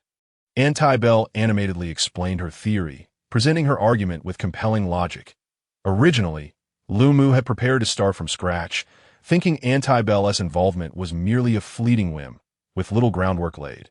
After all, during their earlier conversation, Anti-Bell had left many gaps in her story. What kind of ordinary detective would be so extravagant? What sort of ordinary detective would be impervious to capture? Moreover, there are those occasional verbal tics. Lu Mu had essentially deduced her identity. She was indeed the young lady of the Holt family, as she had mentioned before, yet she naively believed she was concealing it well. Just as Lu Mu thought that Anti-Bell was adequately prepared and wished to hear more. A silence fell on the other side. Annabelle's wide-eyed expression seemed to plead for praise, her gaze fixated intently on Lu Mu. The inference was correct. In response to Annabelle's eager anticipation, Lu Mu had no choice but to commend her as she wished. After all, she was his employer. Anti-Bell, upon receiving the compliment, could hardly contain her joy, her smile radiating unabashedly. And then, Lu Mu urged her to continue. However, Anti-Bell did not proceed, for she believed she had already outlined all the doubts. There was nothing more. Was this not sufficient? Annabelle's expression was sincere, her tone matter-of-fact, as she gazed at Lu Mu with her large eyes. Yet, Lu Mu perceived 5 words within her gaze, clear yet foolish. Lu Mu, feeling a slight headache, pressed his forehead. He briefly reviewed the entire sequence of events, considering the scant information provided earlier by Anti-Bell. Lu Mu inquired, is it not possible to seek assistance from the Navy? With their numbers, investigations would surely be more convenient, or not mention it. The base commander is currently absent, and a captain has been temporarily assigned from the naval headquarters to manage things. This captain spends his days sailing the warship. Ostensibly, he is capturing pirates, but it seems to me he is merely flaunting himself with various women that I cannot fathom how such a fellow became a captain. Anti-Bell had long contemplated seeking help from the Navy. However, a few days prior, when she approached this captain about the matter, he had made an outrageous request. Anti-Bell, infuriated, stormed out, recalling her earlier attempts to enlist the Navy's help only to face obstacles. She felt a surge of anger, taking out her frustration on the food before her, slicing it as if it were that captain. The notion of external assistance was swiftly abandoned. Lu Mu could only rely on himself. As for Anti-Bell, Lu Mu cast a skeptical glance at the still fuming Anti-Bell and shook his head. It would be better if she were not involved at all. Lu Mu tapped his finger on the table to capture Annabelle's attention, then spoke, his voice calm and unruffled. Since we are to investigate, this information is wholly insufficient. I have a few questions for you. This Fantasia circus has toured many places in the East China Sea over the years. If, as you claim, they are responsible for this incident, then Haifeng Port could not be the first location. Have you heard of similar occurrences elsewhere? Anti-Bell, recalling the information in her mind, furrowed her brow and shook her head. I have not heard of any. The number of missing children is relatively small, and without any dedicated reports, not many locals in Haifeng Port are aware. Other places are likely the same. No news would have circulated. Hearing Anti-Bell's subjective remarks, Lu Mu replied with an impassive expression. So, In places where the Fantasia Circus has performed, there have been no reports of children going missing. That is indeed the case, but Antibel attempted to counter. Yet Lu Mu interrupted her. All right, second question. He maintained his own judgment, recognizing the need to sift through information without being swayed by Antibel's subjective thinking. Ignoring Antibel's increasingly irritable expression, he continued, do the missing children share any common traits? For instance, had they visited certain locations or exhibited peculiar behaviors? Upon hearing this question, Antibel appeared somewhat disheartened. She longed to assert that they had all attended the performances, but according to her previous investigations, that was not the case. Among the missing children, those who had attended the circus were actually in the minority. Rather, many had seen street performers before their disappearances. However, these street performers had arrived in Haifeng Port long before and had no connection with the Fantasia Circus. With numerous spectators having watched their acts, this revelation left her feeling defeated, prompting her to question whether she should abandon the investigation altogether. Yet her intuition insisted that this matter was inextricably linked to the Fantasia Circus. After gathering this information, Lu Mu's perception of the young lady shifted. Despite her apparent lack of intellect, her investigative efforts were indeed thorough. I just remembered. Lu Mu's burgeoning train of thought was abruptly interrupted by Antibel's exclamation, causing him to look up with mild annoyance. Antibel, oblivious to Lu Mu's expression, continued, those children all went missing at night. According to their parents, they woke up to find their children gone. However, I think nighttime merely facilitated their abduction. I did not pay it much mind. Now that you mention commonalities, it suddenly comes to me. Upon hearing this, Lu Mu's eyes brightened. This detail may be of little use to you, but it is invaluable to me. While nighttime may ease the act of abduction, it also simplifies the investigation. Any disturbance would allow me to detect it immediately.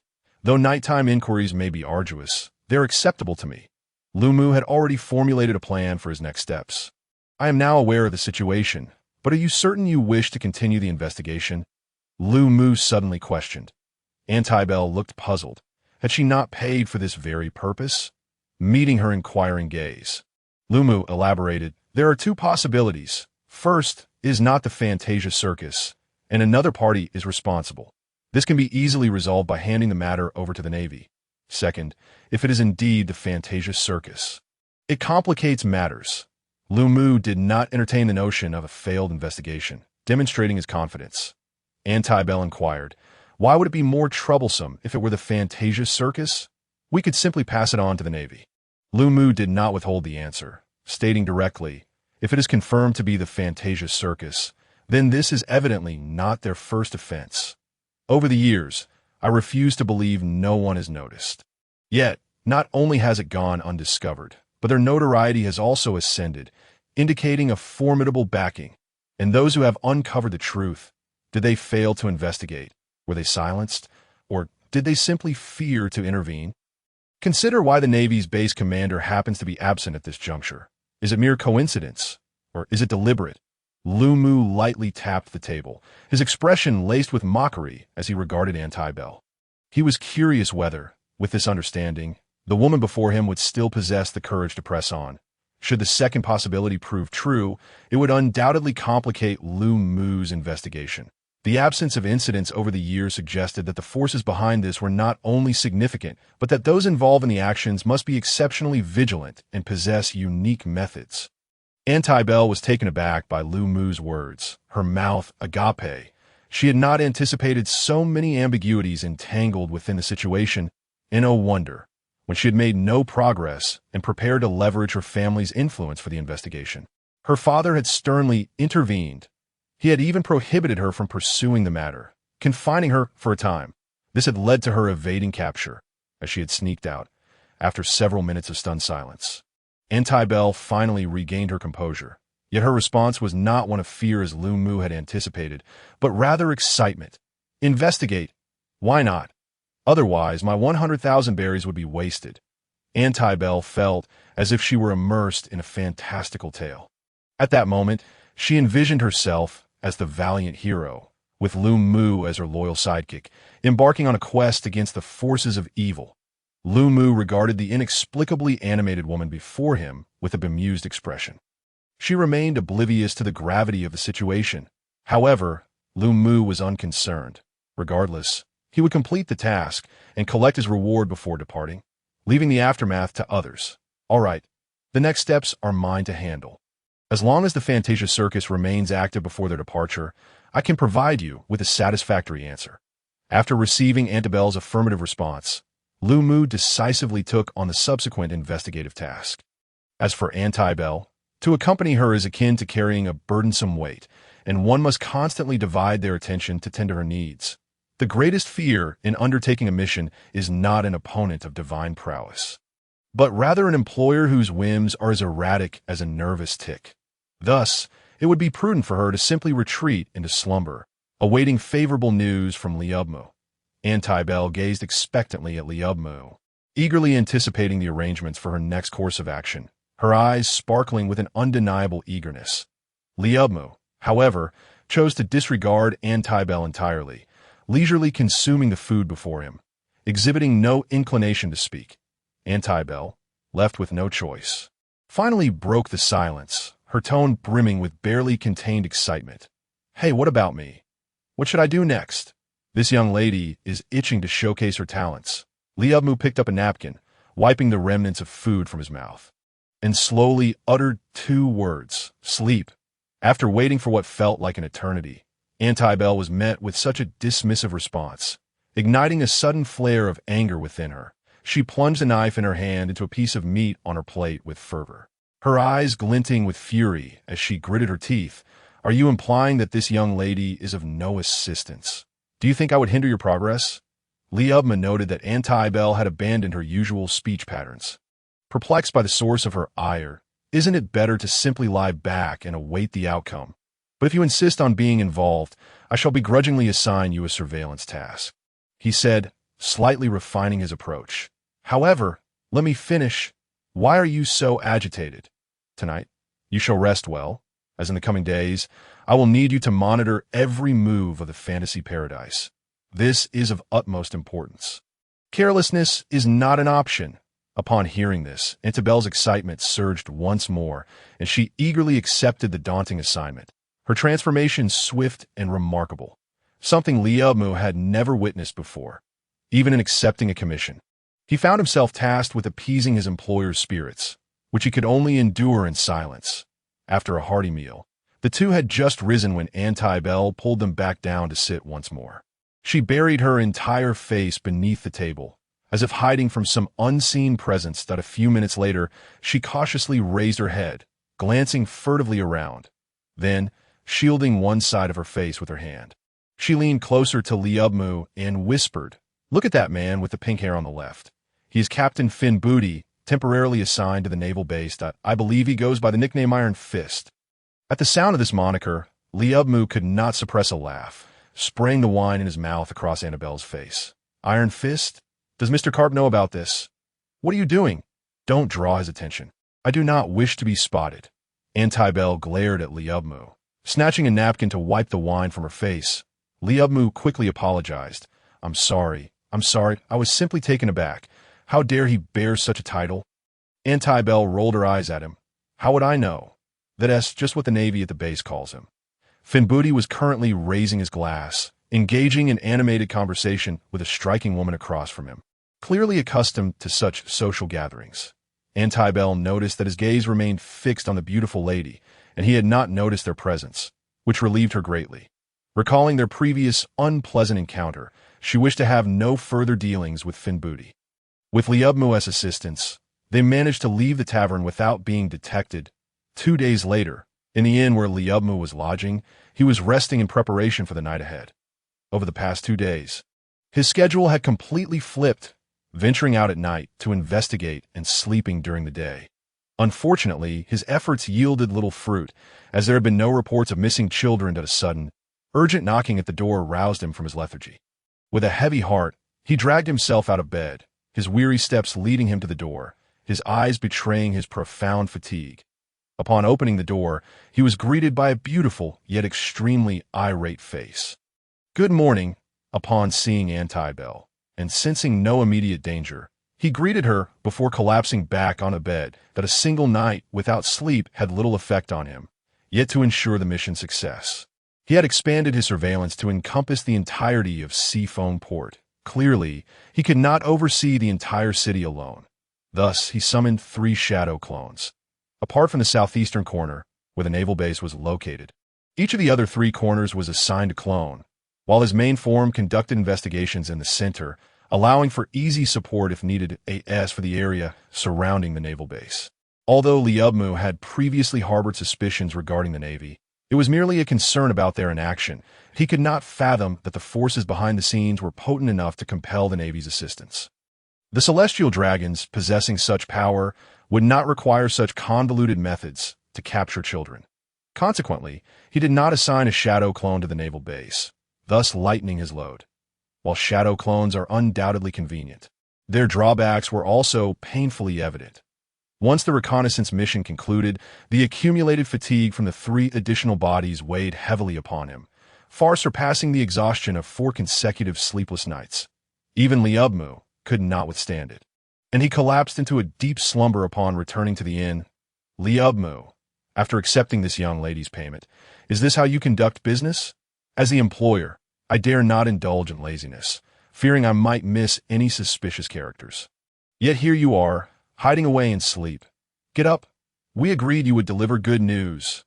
Where is it? Fantasy Paradise is leaving tomorrow. The story is not yet finished. Please turn to the next page to continue enjoying the thrilling content. Seeing Liubmu so unabashedly sleeping upon her arrival ignited the already simmering anger within Antibel, who stormed over and grabbed his clothing, shaking him vigorously. Her rapid-fire barrage of words left Liubmu unable to rest, prompting him to feebly respond. Rest assured, they will depart tomorrow. Tonight presents the greatest opportunity for action. You will surely receive good news by morning. Now please, let me sleep for a bit. Upon receiving Liubmu's reassurance, Antibel finally released him, allowing him to collapse once more onto the bed, where it was not long before he fell into a deep slumber. Having spent time together previously, Liubmu felt entirely at ease with Antibel. This silly girl posed no threat whatsoever. Otherwise, he would not have been able to sleep soundly beside her. Observing that Liubmu's fatigue appeared genuine, Antibel felt somewhat reassured, yet she remained vigilant, choosing to stay by his side until he awoke. However, with still some time before nightfall, she grew bored and laid her head down on the nearby table, drifting off to sleep. As night descended, Liubmu opened his eyes promptly, his gaze no longer clouded by the fatigue of the day, but instead filled with vigor. Initially intending to embark on tonight's mission, he suddenly noticed Antibel slumped over on the table. After a moment's hesitation, he approached her, lifted her gently, and tossed her onto the bed. Antibel stirred slightly, merely turning over, clutching the blanket and falling back into slumber, a dreamy smile gracing her face as she murmured, I am no hero. No need to send me flowers. Then I shall accept them. Sleeping like a pig. The flowing would silently express its grievances, and in an instant, its figure vanished, leaving only Antibel, who was adrift in a dreamlike reverie within the room. The full moon hung high, adorned by a tapestry of stars, casting the entire city in a light that rendered it utterly distinct from the vibrancy of day. Yet, the flowing would found no joy in appreciating the exquisite night. IT arrived at the heart of Seaflow Harbor, adhering to its customary practice of creating 3 shadow clones. The clones nodded towards the original and hurriedly dispersed to their respective posts. The central figure then teleported directly to the tallest structure in the harbor, the clock tower. At this moment, the entirety of the central area lay under the control of the flowing wood. Any rustle or disturbance would not escape its keen gaze. Time ticked away, and the giant clock beneath the flowing wood struck midnight. The streets were nearly devoid of inhabitants, the city seemingly enveloped in a profound slumber. Concealed atop the clock tower, the flowing wood melded with its surroundings. IT had been vigilantly monitoring for 4 or 5 hours. Yet the results mirrored those of the previous days. No anomalies to report. Although this task was excruciatingly tedious and draining, as a competent ninja, patience was an essential virtue. During the execution of a mission, vigilance must be maintained at all times, regardless of circumstances. The passage of time had not eroded the flowing wood's resolve. It remained steadfastly focused on the central area, showing no signs of complacency. Suddenly, shadows flitted through the corners of the street. Had the flowing wood not been intensely attentive, they might have gone unnoticed. Could this be the beginning? A slight smile graced the flowing wood's lips. A figure glided through the city with an eerie grace, its face obscured by a clown mask, draped in a hooded black cloak that enveloped its form. The darkness of the night rendered it nearly indistinguishable to passers-by. The clown halted abruptly, closing its eyes as if attuning to something. Moments later, it resumed its movement, eventually pausing outside a house. Once more, it shut its eyes and nodded.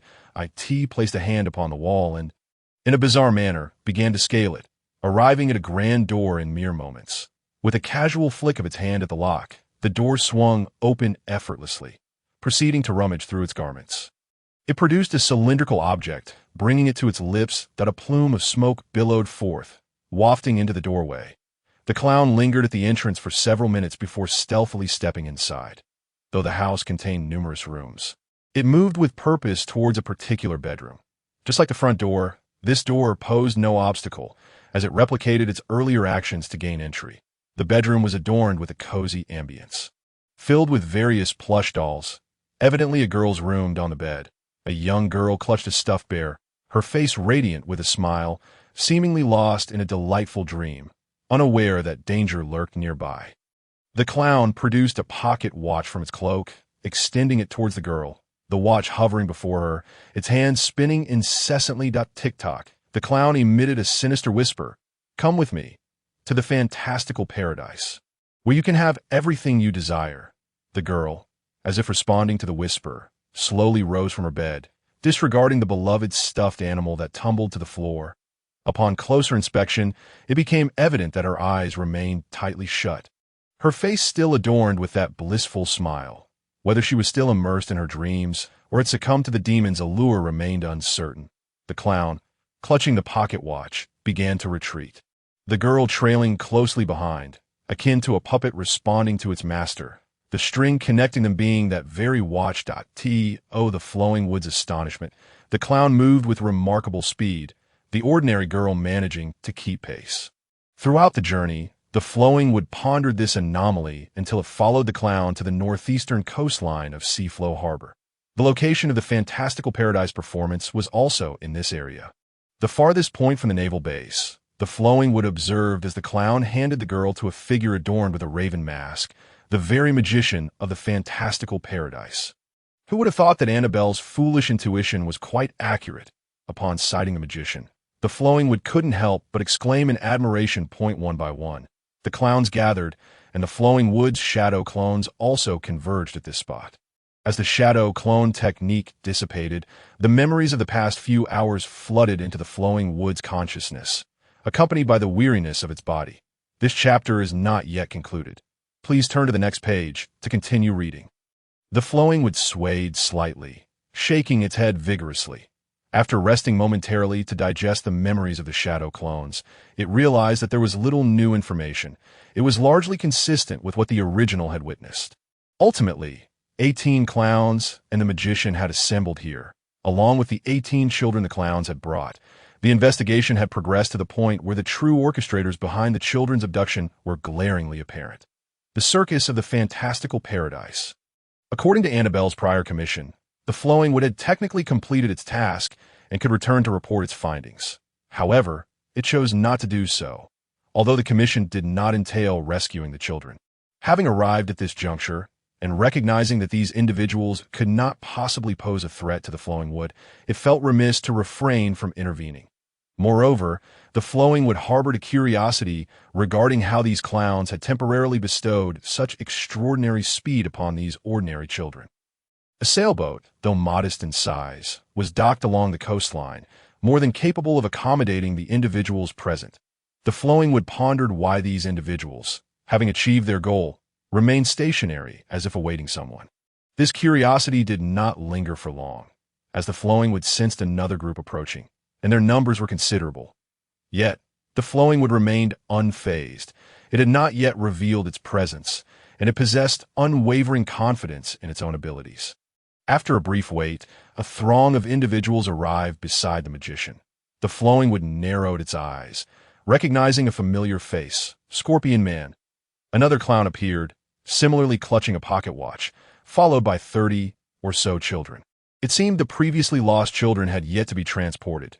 Scorpion Man and several suited men flanked either side, resembling guards.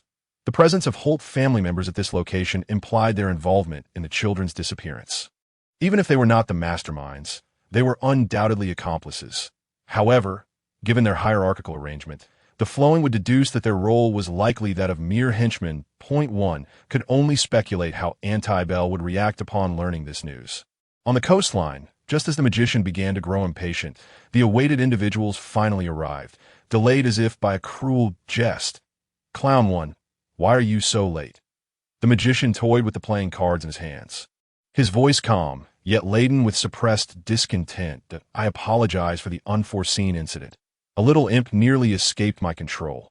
Chi, evidently aware of the magician's temperament, hastily offered an explanation, fearing that any delay in his response might cost him the opportunity to speak at all.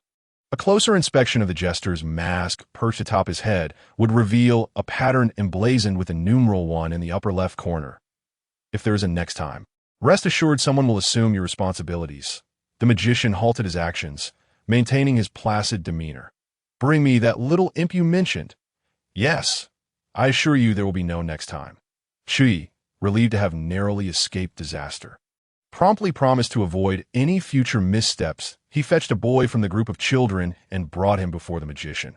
The magician produced a pocket watch, placing it before the boy. After a brief pause, he swiftly retracted it, stating, he can be trained. The rest will be handled as per usual. Chi respectfully acknowledged, leading the boy aside. The Scorpion Man, standing nearby, dared not disturb the magician, yet with the task assigned to them by their master weighing heavily on their minds. They remained indecisive, fidgeting in place. It seemed at that moment the magician finally noticed the Scorpion Man and summoned him closer, saying, you are from the Holt family, are you not? The next shipment of arms will arrive on schedule. As for the transaction, I trust you know what to do. You've executed this task well, and I shall speak favorably of you to your superiors. However, should this information leak, I am certain you understand the consequences.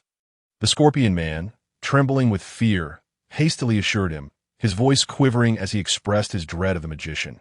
Rest assured, sir, I guarantee not a whisper will escape. Pleased with the Scorpion Man's response, the magician dismissed him, stating, you are no longer needed here. The Scorpion Man exhaled in relief, feeling the weight of their interaction lifted, eager to depart. Having grasped what the master wished to know, he hurriedly led his subordinates away.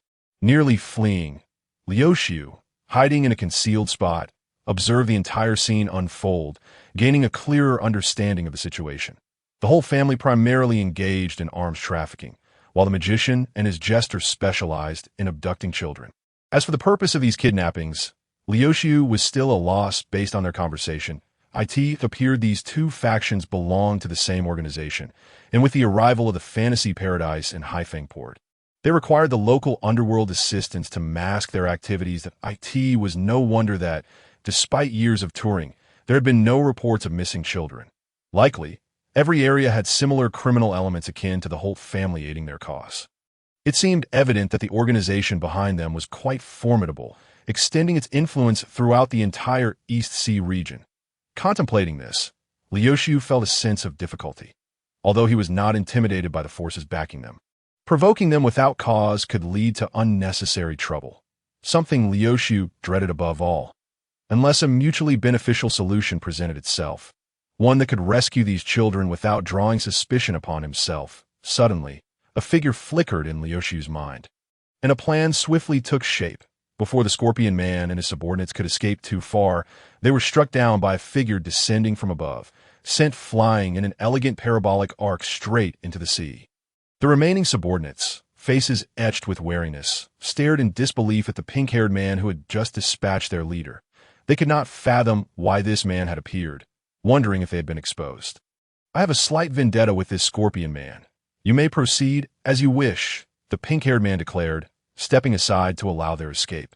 The group exchanged glances, seeing that he was not jesting. They tentatively tested the waters, finding no retaliation, and hastily made their exit. However, the magician had no intention of allowing them to flee. Since their cover was blown, there was only one fate awaiting them: death.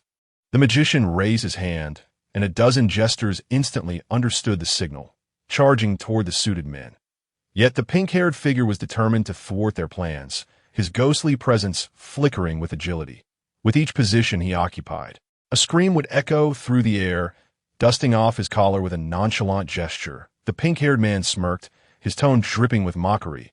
"I did say let them go, yet you persist in attacking. Do you not regard me with some measure of respect?" Before the magician's hand could descend, he found all his subordinates hurled back toward him. Shock coursed through him as he struggled to comprehend the opponent's strength, prompting him to inquire, "Might I ask your name, sir? You don't recognize me?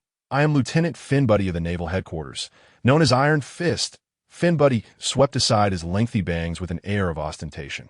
This individual was not truly Finbuddy, but rather Lyoshu, who had transformed himself using a shape-shifting technique. The genuine Finbuddy was likely lounging in some woman's bed at that very moment. This was Lyoshu's cunning strategy to divert attention. Given the formidable influence behind a fantasy paradise, he sought a greater power to counter IT in the EC, and indeed the entire world. Only the world government could rival the Navy's might. Little Master, there is more to this chapter. Please click to the next page to continue reading. There is more excitement to come. Lyoshu did not believe that the force behind this operation could be the world government. If he could sabotage their plans and make them believe the Navy was responsible, he could extricate himself unscathed. Should the situation escalate, Lyoshu could even enjoy a show. Having encountered few members of the Navy, the only suitable candidate for this role was the previously met Finbuddy from the tavern. Had it not been for Annabelle's introduction, Lyoshu might not have known whom to impersonate to better embody Finbuddy. Lyoshu blended the officer's attire and mannerisms he had observed, deliberately adopting a flamboyant manner of speaking, AS for the Scorpion Man. That was merely due to Lyoshu's disdain for him. After all, he had dared to issue a warning. Lyoshu did not intend to kill him, merely sending him flying. Whether he survived was left to fate. The Navy, damn it, how could the Holt family have allowed the Navy to discover their activities? The magician's mind had already sentenced the Holt family to death, yet he knew this would not alter the present situation. In that case, I must temporarily placate Lyoshu and leave the matter to my superiors. "Ah, Lieutenant, might I inquire what brings you here?" The magician still clung to a sliver of hope, wishing that Lyoshu would feign ignorance. Lyoshu merely cast a glance at the dozens of children behind the magician, regarding him as if he were a fool, and scoffed. "Little crow, just because you are foolish does not mean everyone else is. This lieutenant is not blind." Seeing that Lyoshu was not inclined to take the easy way out, the magician resorted to threats, his tone growing harsh. "This matter is beyond your purview. I implore you to act as if you have seen nothing. Be wary of drawing ire upon yourself." Listening to the magician's words, Lyoshu found it amusing. He was eager to provoke conflict, albeit under the guise of Finbuddy. With his hands in his pockets, wearing an arrogant expression, he replied in a mocking tone, "I will certainly intervene. What do you intend to do about it?" With that, he spat toward the magician. Lyoshu suddenly realized that his actions brought an unexpected thrill, a sensation that bordered on addictive. While Lyoshu reveled in his audacity, the magician opposite him was infuriated, nearly on the verge of an explosive outburst. Having held a high position for so long, he was accustomed to sycophantic praise and flattery, never having encountered anyone so brazen. Yet, he was forced to endure. Failing to return with a sufficient number of children was a minor concern, but jeopardizing the overarching plan was a grave matter, given the significance attributed to this situation. Should it unravel, his own life would be at stake. The magician suppressed his fury, striving to maintain a semblance of calm in his voice. "Lieutenant, I urge you to reconsider. The power behind me is beyond your imagination. If you could forget this incident, perhaps we could even become friends. That I shall recommend your inclusion in the forces that stand behind me. Advancing beyond the rank of lieutenant is not entirely out of reach." Despite the magician's subtle coaxing, Lyoshu remained impassive, though he feigned a keen interest, responding with a slight excitement. "Is that so? I am curious about the power that lies behind you. capable of influencing the naval promotions. Noticing Liumu's flicker of intrigue, the magician, concealed beneath a raven mask, revealed a glimmer of delight, hastily exclaiming with a hint of awe, "Are you aware of Joker? His influence spans the globe, making him one of the foremost figures in the entire underworld. While it may be improbable to sway the higher echelons of the Navy, advancing your position is entirely feasible. If he could persuade this lieutenant, not only would the current situation proceed as planned, but it would also be a significant triumph for the magician, transforming misfortune into fortune." Although Liumu was unfamiliar with Joker, the mere fact that he held a prominent position in the underworld suggested he was indeed a formidable character. He had initially assumed that the forces behind the fantasy paradise were confined to the East Sea, only to discover their reach extended across the entire world. Liumu felt fortunate to have remained vigilant. At this moment, he pondered whether Joker might seek to create trouble for the Navy as a result of this matter, or if he would simply let it slide. Liumu's expression shifted to one of sudden realization. His tone slightly hurried. "So, it is Joker. I have heard of his illustrious name, but what could such a significant figure possibly achieve by capturing these children?" Although unacquainted, Liumu did not mind engaging the magician a little longer. Hoping to extract more information through flattery, "I am merely executing orders and lack insight into the overarching plan. I only know that this matter is of great importance to my superiors. I am fortunate to have encountered you, or I would find it difficult to provide an explanation." Liumu's words led the magician to believe that Liumu was entirely captivated.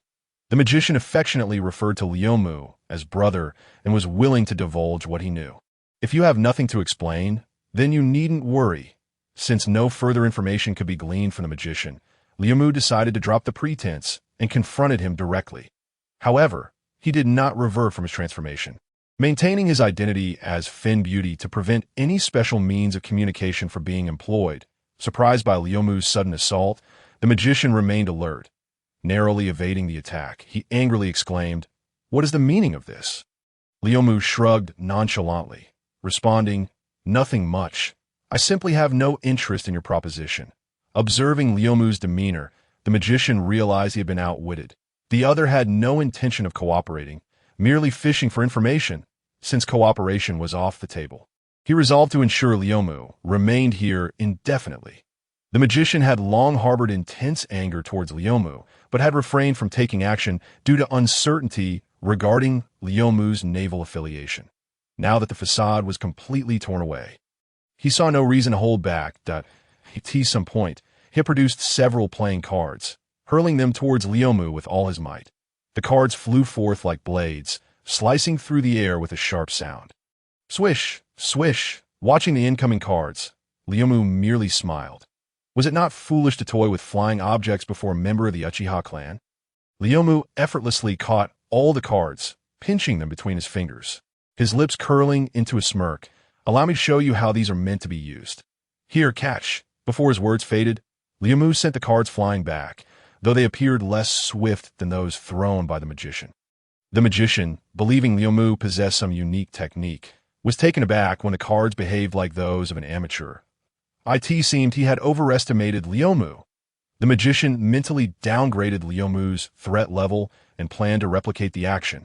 Intending to humiliate him, he extended his hand, preparing to catch the cards thrown by Liumu. However, as soon as the seemingly slow cards touched the magician's fingers, they severed his index and middle fingers cleanly. The subsequent cards, now a source of fear, prompted the magician to evade frantically, appearing exceedingly disheveled.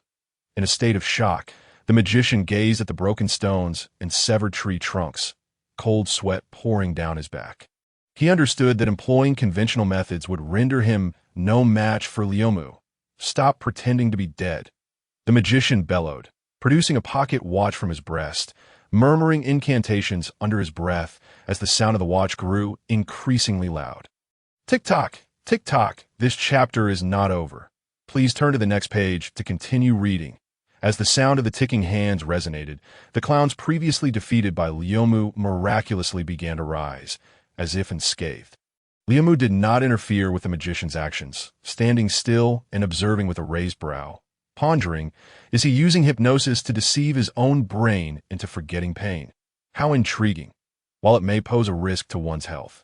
It could serve as a viable strategy in a pinch. Lyomu acknowledged the magician's technique with a degree of respect.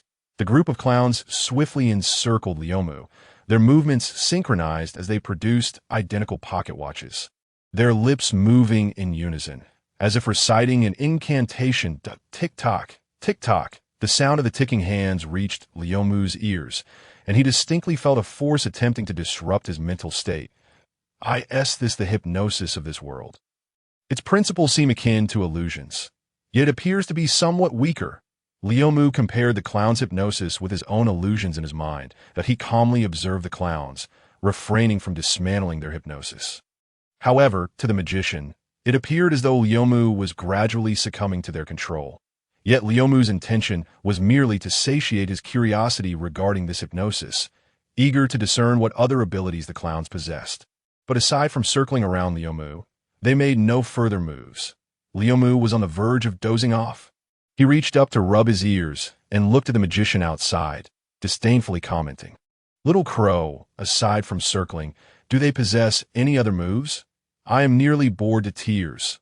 The magician's eyes widened in shock, his expression one of disbelief, though obscured by the raven mask. He had believed success was imminent.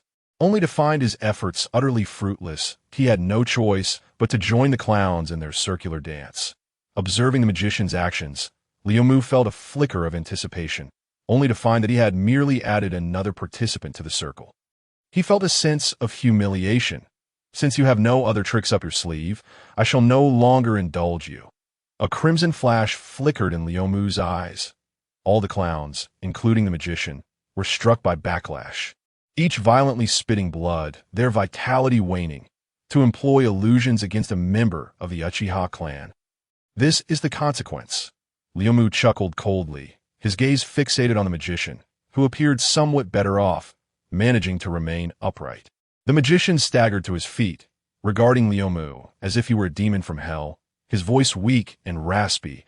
"I did not anticipate your mental fortitude being so formidable. Encountering you is indeed my misfortune. However, I still advise you to steer clear of this matter." Lyomu replied coldly, "My answer remains unchanged." The magician tightened his grip on the pocket watch, a hint of regret lacing his tone. "Is that so? What a pity. I had not intended to resort to this move, but it seems I have no choice. Fight for me, my clown legion." No sooner had he spoken than the magician's aura surged dramatically. His disheveled hair whipped through the air, and energy tendrils seemed to emanate from him, linking to the minds of the surrounding clowns. Those clowns, once lethargic, now rejuvenated, their spirits revitalizing, and their collective momentum steadily climbing. Had he planted seeds of mental influence within the clowns' minds to facilitate better control? The scene unfolded before Liem's eyes, and in an instant he grasped what had previously eluded him. When the clown abducted the child. The reason for the child's extraordinary speed lay in the fact that the clown had deceived his mind through hypnosis, compelling him to unleash his latent potential. The current spectacle operated under a similar principle. Albeit the magician's methods were evidently far more ruthless, that it appeared as though he intended to extract every ounce of potential from these clowns. The consequence of such actions meant that even if they survived the battle, they would be rendered utterly incapacitated, mere shadows of their former selves, with lives destined to flicker out prematurely. Liem furrowed his brow, casting a discontented glance at the magician, and inquired, "Are they not your subordinates? Do you hold no regard for their lives?" Upon hearing Liem's words, the magician not only displayed no sense of guilt, but rather erupted into a maniacal laugh, exclaiming, after nurturing them for so long. "Is this not the moment I have awaited? It is their honor to die for me. Now, enjoy your time with my clown brigade." The magician's hypnosis seemed to have concluded, his imposing aura dissipating, leaving him even more feeble than before. The clown's eyes glazed over, resembling mere automatons, their singular focus directed towards Liem. It must be said that after exhausting their remaining potential, these clowns moved with astonishing speed and exhibited significant strength, their casual assaults capable of shattering the stones along the coast. Yet for Liem, it remained insufficient. He could only marginally restrain them with his numerical advantage. With a heavy sigh, Li M lamented the plight of these clowns, but recognized that he could not afford to show mercy. Moreover, once the magician employed this tactic, their fates were sealed. First gate. Open. To expedite their mission, Li M opted to utilize the 8 gates technique. With the opening of the first gate, his speed and strength surged dramatically. Boom! Boom! Boom! Each strike from Li M resonated like thunder, and with each blow, another clown departed this world forever. After a brief moment, Li M turned to the magician, his voice calm as he asked, "Do you have any final words?" The magician, witnessing Li M approach, was rendered speechless by fear. Covered in the clown's blood, Li M appeared to the magician as the harbinger of death itself. It seemed there were no words left. Li M extended his hand, grasping for the magician's face. Crack! With a sound reminiscent of shattering bone, the magician's life met its untimely end, following in the footsteps of the clowns, departing from this beautiful world. Beneath the shattered raven mask lay an unremarkable face, one that would leave no lasting impression even without the guise. Yet, no one could have anticipated that this seemingly ordinary individual was the mastermind behind the mysterious disappearances of children in the East Sea.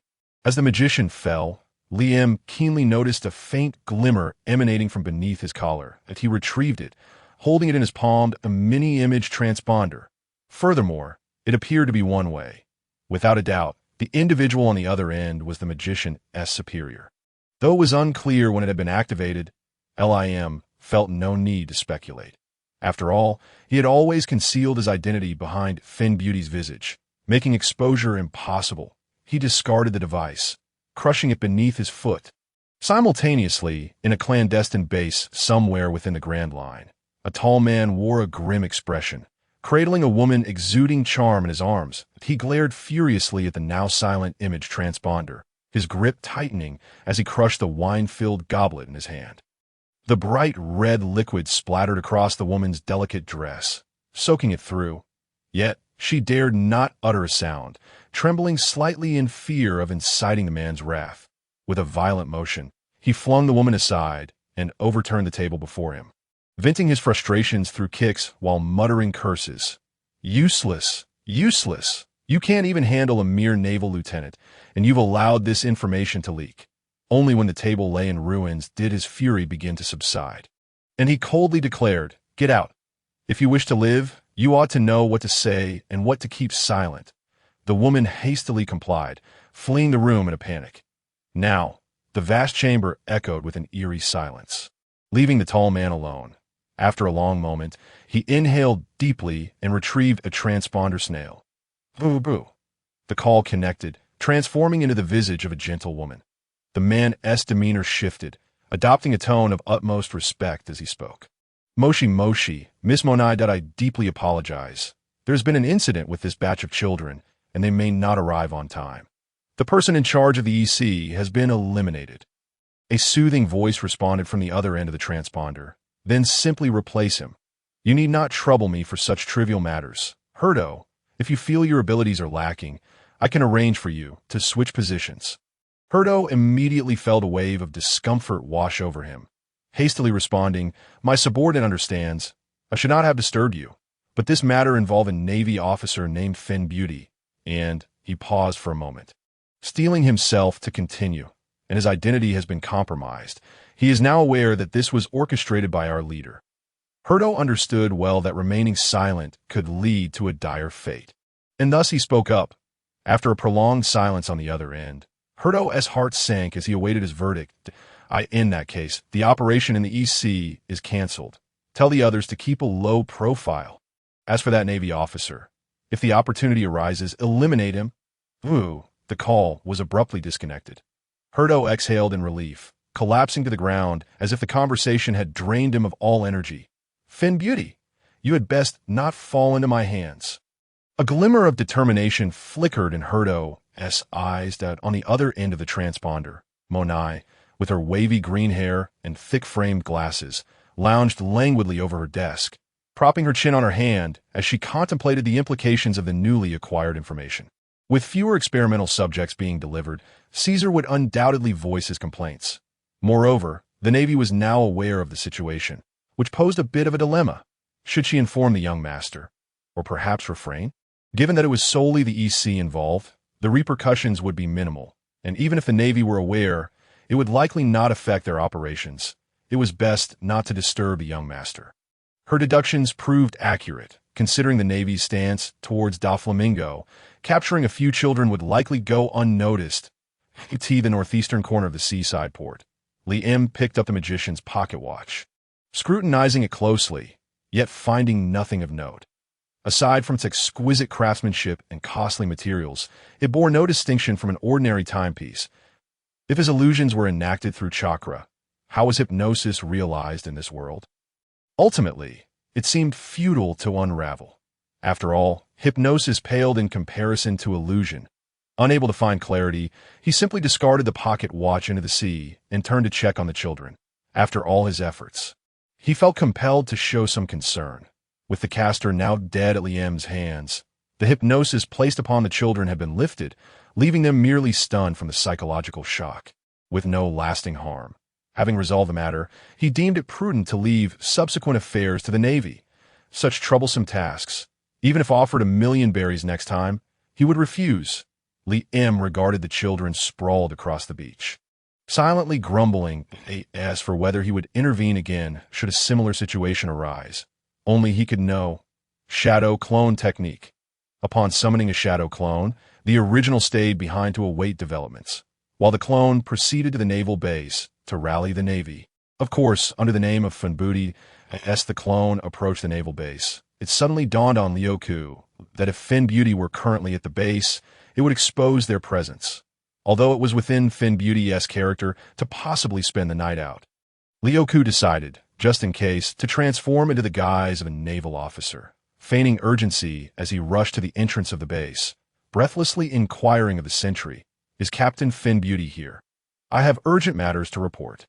His performance was quite commendable, easily deceiving the guard to learn that Fin Beauty was indeed in the base dormitory.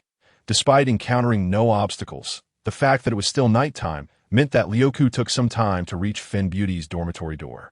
Glancing around to ensure no one was watching, Lyoku reverted to his original form, albeit with a fox mask adorning his face, reminiscent of the Umbu of Konoha.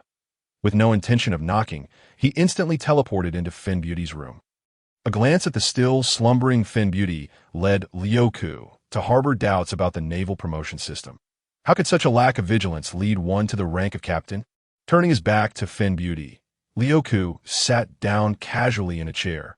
With a flick of his hand, a small flame leapt from his fingers, igniting the candle on the table as he awaited Fin Beauty's awakening.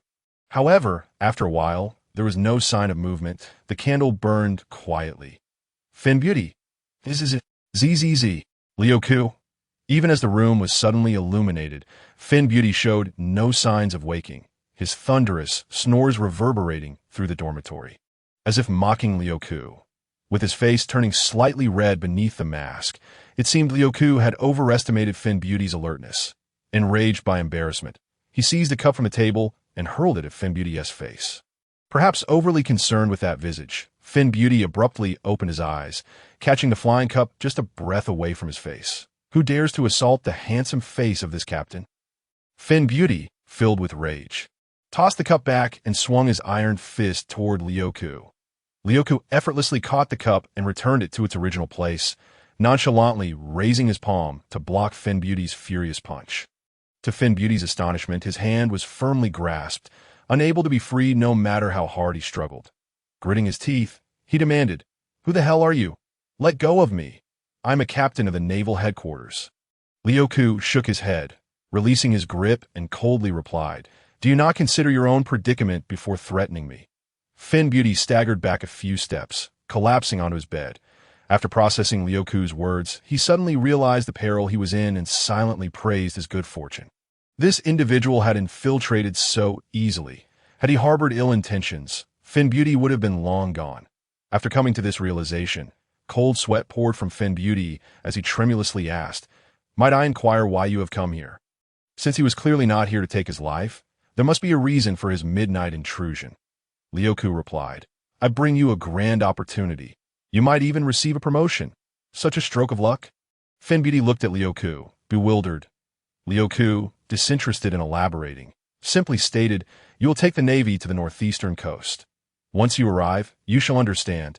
After speaking, he intended to vanish instantly, but, recalling the earlier incident that had not come to fruition, Ryoku's figure flickered.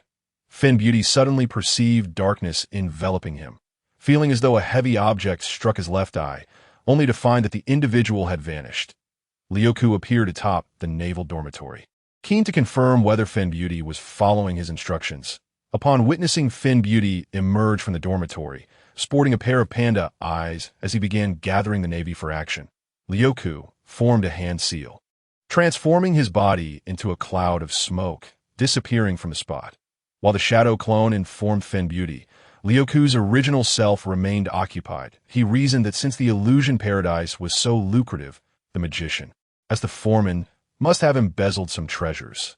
Young master, there is more to this chapter. Please click the next page to continue reading. The subsequent parts are even more thrilling. Rather than allowing the Navy to benefit later, it would be more prudent to uncover the treasures himself. After rummaging through the magician's belongings, Ryoku found only 19 matching pocket watches and a few magical props. Thus, his attention shifted to the sailboat by the shore. Since the magician intended to make a getaway, he would surely not leave any valuable items behind at Haifeng Port.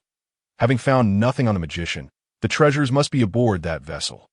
After a thorough search, he finally discovered 3 chests in a larger lounge. The chests were blatantly placed on the bed, making them impossible to overlook. Upon opening them, Ryoku's eyes gleamed with excitement as they brimmed with cash. 2 chests were filled to the brim, each containing 100 million berries, while the other held over 60 million berries.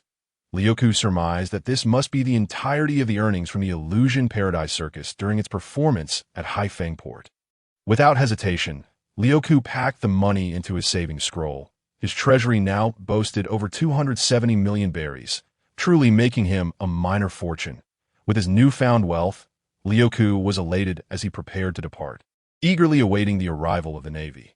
However, he suddenly caught sight of a cabinet by the bed that seemed untouched.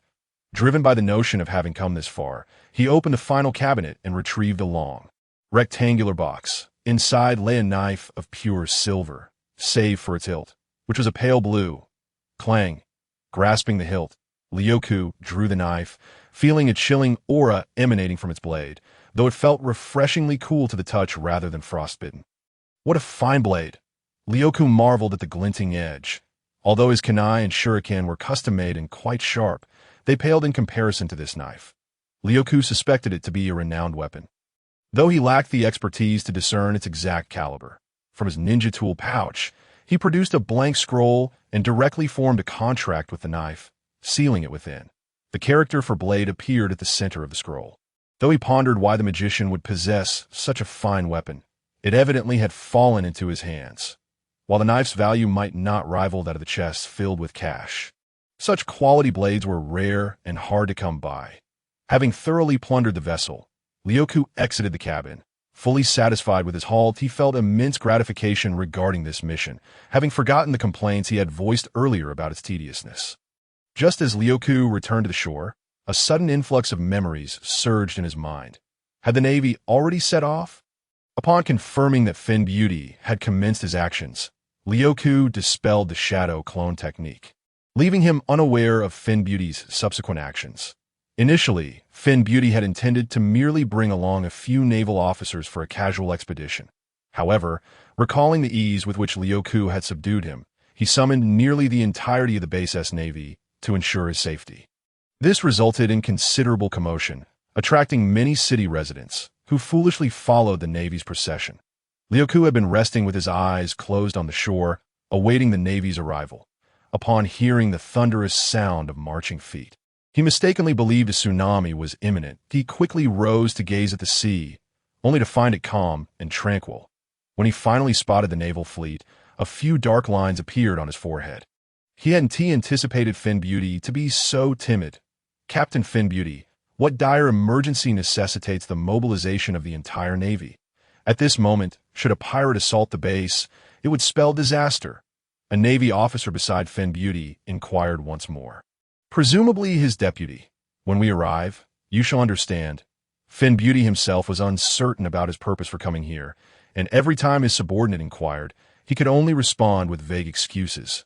However, upon noticing the skeptical gaze of his assistant, Fin Beauty realized that he could no longer afford to be evasive. He had no choice but to fabricate a story based on the fragmented words of Liumu he had heard previously. Given that he was credited with a significant contribution and had specifically come to this location, it must pertain to some criminal act. Fin Beauty's mind raced, feeling as though the brain cells he had lost throughout his life could not compare to the intensity of this moment. Just as his subordinate was about to speak, Fin Beauty removed his hand from his left eye and, with a mix of sorrow and indignation, exclaimed, "Do you know how I acquired this injury? Before you were still slumbering in the dormitory. I encountered a vicious criminal. In the end, both he and I sustained serious injuries. Fearing he might have accomplices, I hurried back to the base to summon you all that I hoped to capture the perpetrator." At that moment, Fin Beauty's subordinate suddenly perceived a different side to the usually unreliable lieutenant, his eyes glistening with tears. Realizing he had successfully deceived his assistant, Fin Beauty discreetly wiped away a few beads of cold sweat trickling down his forehead. Not long after, Fin Beauty led the Navy to the northeastern coast, where the first rays of morning sunlight glimmered upon the sandy beach. Upon observing that the coast was littered with the bodies of clowns, and only a handful of children gazing suspiciously at Fin Beauty, the unspoken meaning behind their expressions was clear to him. Cold sweat poured from Fin Beauty's brow. After a moment of contemplation, he spoke with a face full of regret. "Cursed be it, I have been deceived. It turns out he was already on the brink of death, feigning the presence of accomplices nearby. It is my fault. These children could have been unharmed." With that, he swung his fist in frustration, knocking down a nearby tree. "Report, Lieutenant Fin Beauty. These children are unharmed, merely unconscious." A Navy officer who had approached for an inspection suddenly shouted. "Fin Beauty, subordinate." Fin Beauty quickly regained his composure, feigning surprise as he rushed to the children, checking them over with excitement. "Wonderful." Thankfully, the criminal had not yet acted before succumbing to exhaustion. Otherwise, I would have no face to meet these children's parents. Not far away, Liumu, who had witnessed the entire scene, gaped in astonishment, as if he could fit a devil fruit into his mouth, that he had not anticipated that Fin Beauty possessed such capabilities. A day later, in a modest tavern at Haifeng Port. Although the berries in Liumu's possession could afford him access to high-end establishments at any time, he preferred the atmosphere of ordinary taverns, surrounded by the cacophony of voices. Liumu felt a sense of familiarity. This was reminiscent of the ambience during the Porter Chambers banquets at the tea that moment. The entire tavern was abuzz with discussions about the significant event that had transpired a day prior. "Have you heard? The Fantasia Paradise Circus, under the guise of performance, has been trafficking children in the East Sea." "Absolutely. It was all thanks to the sudden arrival of Lieutenant Fin Beauty. Otherwise, who knows how many children they would have abducted. I heard they had already fled by boat, but Lieutenant Fin Beauty single-handedly overturned their ship from a distance. Truly a steel fist. But I heard that Lieutenant Fin Beauty did not engage in combat, and instead went back for reinforcements." "What nonsense. Clearly, Lieutenant Fin Beauty fought off 10 men by himself, ultimately rescuing the children. I witnessed it with my own eyes." "Nonsense, it was 100. Though they spoke of Fin Beauty, it was indeed Liumu's actions they were attributing to him. As Liumu listened to the increasingly exaggerated accounts, he began to question whether he truly was as they depicted, feeling somewhat elated. He suddenly gulped down a large cup of alcohol, muttering to himself, "Drinking here is truly delightful. That red wine is utterly uninspiring. Is this the reason you invited me to such a place?" Unbeknownst to him, Antibel had approached Liumu from behind and sat beside him. Liumu glanced at her without responding to her query, instead asking, "Have you heard the news? So, where's my reward?" Although Liumu's wealth had grown considerable, he still insisted on receiving the payment for the task. It was a matter of principle. Antibel placed a bundle of cash on the table, her smile unwavering since her entrance. This chapter is not yet concluded. Please click the next page to continue enjoying the captivating content. You shall not be deprived, for this young lady has her credibility. Hearing Annabelle's efforts to suppress her habitual speech, Liumu chose not to expose her. He simply pocketed the bundle of berries without counting, knowing that as Lady Holt, she wouldn't quibble over such a trifling sum. Antibel stared in disbelief at the suddenly vanished cash, seizing Liumu's hand and rummaging through his cloak, incredulously asking, "Where did that bundle of cash go?" "Liumu, how did you manage that? I couldn't find it on you, smack." Liumu swiftly swatted her hand away, the sharp sound echoing, revealing that he had exerted considerable force. Calmly, he replied, "That is none of your concern. Since there is nothing amiss, you may take your leave. You hardly enjoy this place anyway." Antibel rubbed her reddened hand, gazing at Liumu with a hint of resentment. "You are hardly a gentleman." However, she paused for a few seconds, leaning close to Liumu's ear, her lips barely moving as she whispered, "But you are quite impressive. You were the one who rescued those children, weren't you?" Liumu felt a warm breath against his ear, causing his cheeks to flush slightly as he instinctively shifted away from the enchanting Antibel. Turning to face her, he noticed the playful glimmer in her autumn-like eyes. When did this young lady become so perceptive? Liumu remained unfazed, picking up a piece of meat and placing it into his mouth, maintaining a stoic expression as he replied in a steady voice, "Your commission was merely for investigation. Everything else aligns with what you have heard." Antibel gazed intently at Liumu, her eyes brimming with curiosity. After a prolonged silence, she could discern no hints of deception on his visage. Contemplating the enormity of the achievement, she felt it unreasonable to simply relinquish it to another, and the sparkle in her eyes gradually dimmed, replaced by threads of disappointment. She snatched the cup of alcohol from Liumu's hand, gulping down a mouthful in frustration. "Cursed be it! Could you not even feign a lie for my sake? I never imagined it was indeed that scoundrel's doing. Witnessing him bask in glory as a hero infuriates me." Thankfully, she refrained from mentioning Finn Beauty's name. Otherwise, given his current notoriety, it was quite possible that the patrons of the tavern would throw him out. Having failed to obtain the response she desired, Antibel left the tavern in a huff. Her encounter with Antibel was merely a fleeting episode in Liumu's journey, with matters in this place concluded. He saw no reason to linger at Haifeng Port any longer. Liumu pondered his next course of action, considering where to venture next. Perhaps he would simply choose a ship at random and leave the destination to fate.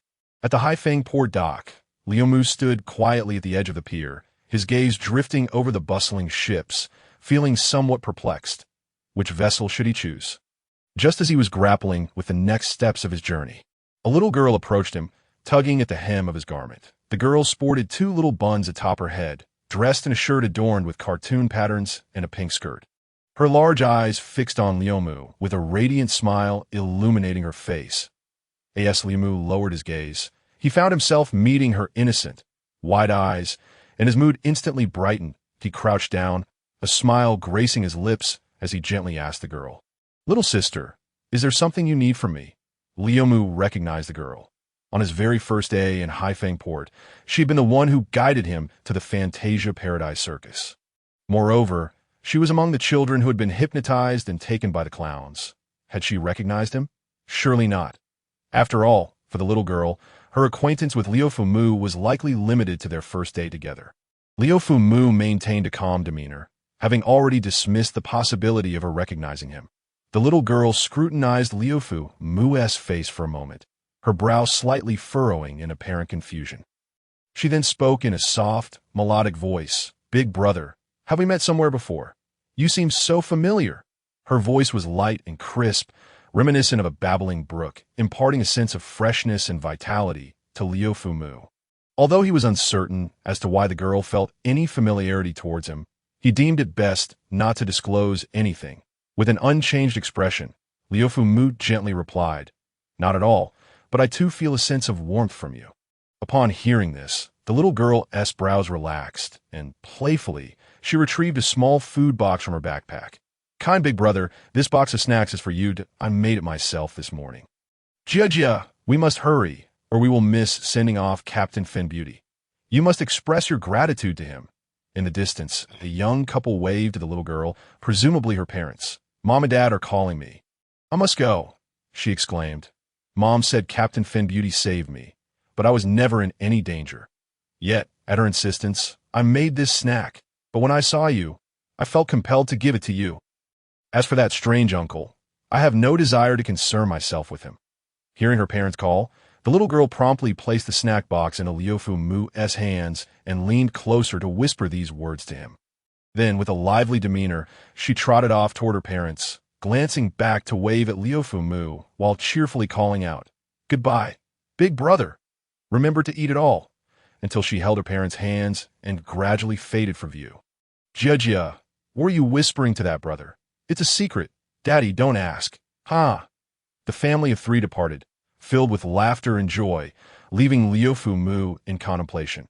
Even without retaining memories, feelings can guide you, conveying your intentions to the right person. "I have indeed received your heartfelt gesture," Liufu Mu thought as he clenched the still warm food box in his hand, gazing in the direction the little girl had vanished. The choice he had long hesitated over was finally resolved. The course ahead now seemed to be set. Liufu Mu set forth along the path the little girl had taken upon arriving at Haifeng Port. Thanks to the little girl's words, Liufu Mu had garnered enriching experiences. Now, as he departed from Haifeng Port, he believed the little girl would bring him good fortune.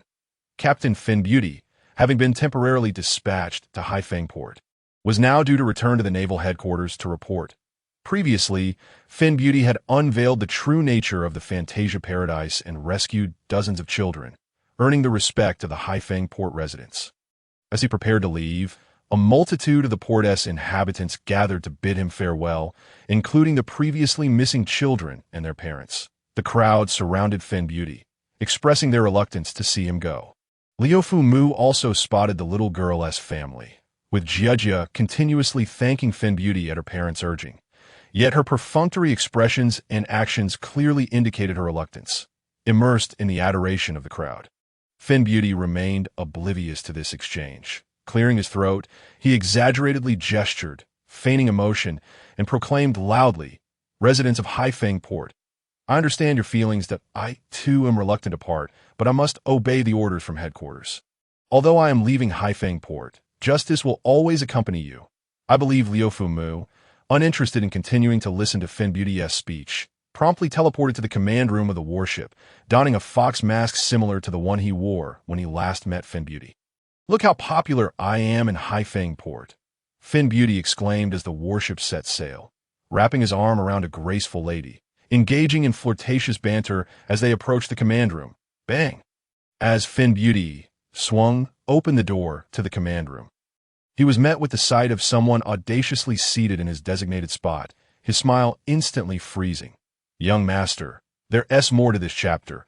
Please click the next page to continue reading. The best is yet to come." He clenched his fists, yearning to teach this person a lesson, only to realize that the individual appeared somewhat familiar. Isn't this the person who barged into the dorm that night? Recognizing Liufu Mu, he coldly addressed the lady beside him. "I have some matters to attend to. You find somewhere to rest." Without awaiting her reaction, he retreated into the room and closed the door. Adopting a different expression, Fin Beauty pondered privately, wearing a facade of smiles as he approached Liufu Mu, standing where his former subordinate would report to him, and ingratiatingly began, "My lord, thank you for your assistance. The headquarters has already listed me as a candidate for the rank of major. As long as I pass the assessment, I will become a major at headquarters. May I inquire what you require of me this time?" Liufu Mu withdrew the last snack from the box, placing it into his mouth, and, after finishing it, curiously inquired, what was the reaction of the upper echelons of the Navy upon learning that this incident was orchestrated by Joker? Have there been any actions taken against him? Fin Beauty was momentarily taken aback, not anticipating such a question from Liufu Mu. He hastily shared what he knew. Joker is merely a moniker from the underground world. His true identity is Don Quixote da Flamingo, a member of the Shichibukai, who possesses the legal right to plunder. Although I'm unsure why he operates in secrecy, even if the higher-ups are aware, they will likely only issue a warning. There won't be any significant actions taken. Liufu Mu was only now learning of Joker being a member of the Shichibukai. Regrettably, it seemed unlikely that any exciting developments would transpire. Leaning back in his chair, he lightly tapped his fingers on the table, contemplating Fin Beauty's earlier remarks. Fin Beauty could only stand by in silence, too intimidated to sit or leave, and certainly not foolish enough to initiate conversation. After a long pause, the tapping ceased, and Liufu Mu stated, "I have commandeered this room. As for the duration, let it be as fate decides. His tone brooked no argument, leaving Finn Beauty no room to refuse. Finn Beauty quickly acquiesced, and upon noticing Liu Mu had no further requests, he exited the command room. INEC. The warship commanded by Finn Beauty had been patrolling this maritime region for 3 days. According to the speed of naval vessels, had they been traveling at full throttle, they should have already arrived at headquarters, or at least entered the windless zone by this time. Yet, Finn Beauty deliberately navigated the ship in a serpentine pattern. Patrolling the area, he had heard that the East Sea was the weakest of all seas. Having gone to such lengths to carry out his mission, he was in no hurry to return to headquarters. He intended to capture some minor pirates along the way to bolster his military achievements. Given the firepower of the naval ship, as long as they didn't encounter the notorious pirates of the East Sea, they would be largely untroubled. Moreover, with the formidable Liu Mu on board, Finn Beauty was confident that Liu Mu would not remain indifferent in the face of danger. This was Finn Beauty's little scheme. Furthermore, each time they landed on a new island, he could bask in the adoration of the residents, greatly satisfying his vanity. Not to mention, his cruising strategy significantly improved the security of the surrounding waters. In terms of capturing pirates, he could certainly be considered a competent naval officer. Knock, knock, knock. The lounge of Finn Beauty was interrupted by a knock at the door. The lady seated in Finn Beauty's embrace promptly rose, holding a glass of red wine, and gracefully approached a potted plant, feigning earnest admiration for the greenery. Finn Beauty quickly adjusted his posture, straightened his collar, and sat upright at the table. Once he felt everything was in order, he called for the person outside to enter. The subordinate walked up to Finn Beauty with unwavering focus, completely disregarding the lady beside him. Ever since Liu Mu had seized control of the command room 3 days prior, Finn Beauty had summoned his subordinate to the lounge for reports. Each time the subordinate arrived, he encountered the same lady, and thus he had grown accustomed to her presence. The subordinate saluted respectfully and stated with a firm voice, "Report to Captain Finn Beauty. A pirate ship has been spotted straight ahead." Upon hearing this, Finn Beauty cautiously inquired, "Can you ascertain which pirate crew it belongs to?" The subordinate responded truthfully, "The pirate flag aboard has not been documented. There should be no bounty criminals among them." Finn Beauty raised an eyebrow, a hint of a smile gracing his lips as he commanded his subordinate, "In that case, advance directly and sink their pirate ship, capturing all the pirates aboard and delivering them to the nearest naval base." Understood. The subordinate saluted once more and prepared to leave, but after taking a couple of steps, as if recalling something, he turned back to say, "Captain, should we provide some food for Akin from the clique pirate crew that we captured 2 days ago? I'm concerned he might starve before we reach headquarters." Without even waiting for his trial, without a moment's hesitation, Finn Beauty replied, "No need. Such a vicious pirate deserves to starve. Even headquarters won't raise an eyebrow at that." In truth, Akin's capture 2 days prior was fortuitous. He had been severely injured and floating on the surface of the sea for reasons unknown, offering no resistance when apprehended if he were to recover. Finn Beauty would truly not stand a chance against him. The thought of Clique's fleet of 5,000 instilled a sense of dread in Finn Beauty. The warship, under the guidance of Finn Beauty's subordinate, swiftly approached the unknown pirate vessel. Inside the pirate ship, 3 masked individuals congregated in the cabin, surrounded by dozens of corpses, the air thick with the stench of blood. The man donning a rat mask extended his tongue to lick the blood from his dagger, emitting a sharp cackle. "Ah! This little ship of his is rather slow. We had to come looking for him. Soon, I shall extract his brain to accompany my drink." The woman in the rabbit mask let out a cold laugh, cautioning, "Be careful. That fellow managed to take down a crow, which indicates he possesses considerable skill." The man in the wolf mask clenched his fists, his gaze fixed intently on the rabbit, disdainfully asserting that crow was a waste, relying solely on his hypnosis to secure his position. "Without that trick, I could easily dispose of him with one hand." Since they did not heed her warning, the rabbit chose not to elaborate further, instead sharpening her claws with determination. Boom! Boom! Boom! The warship's cannonballs relentlessly bombarded the pirate vessel, causing it to sway precariously, seemingly on the brink of sinking. The subordinate furrowed his brow, murmuring, "What is going on with this pirate ship?" Not only is there no one visible aboard, but also dares to charge towards our warship. Something is amiss. The subordinate ordered the cannon fire to continue and hastily rushed to the lounge. Knocking twice on the door, without waiting for a response, he barged in. Ignoring the two engaged in flirtation, he announced, "Captain, that pirate ship is suspicious. I implore you to investigate in person." Although his actions had been interrupted, he knew his subordinate well enough to understand that such recklessness would not occur without an urgent matter at hand. Leaving the lady behind, Finn Beauty followed his subordinate onto the deck. As they arrived, a faint scent of blood filled the air, revealing several Navy personnel lying in pools of blood, their fates uncertain. The three-masked individuals faced the encirclement of the Navy with an air of nonchalance. Were it not for the Navy members stationed throughout the warship, aiming their firearms at the trio, the number of fallen soldiers would have been greater. Danger! The moment Finn Beauty appeared, he was locked onto by three pairs of eyes. With no chance of escape, the wolf, exerting force through his legs, created ripples on the ground as he lunged towards Finn Beauty like a cannonball. In an instant, Finn Beauty was sent flying by a single punch, crashing against the railing and spitting out a mouthful of blood, collapsing to the ground. The wolf erupted in maniacal laughter. Turning to the rabbit, "I told you that crow was a waste, taken down by someone like this." The rabbit, though somewhat perplexed, felt relieved that their task would be easier. Finn Beauty's hand, adorned with a knuckle duster, trembled violently as he struggled to rise, leaning on the railing, glaring fiercely at the three as if he still held some hidden trump card. The trio, however, wore solemn expressions, especially the wolf, who reflected on how effortlessly he had dispatched Finn Beauty, yet he found it hard to believe that Finn Beauty could still unleash any further tricks. Drawing in a deep breath, Finn Beauty yelled, "Help me!" "Ha ha!"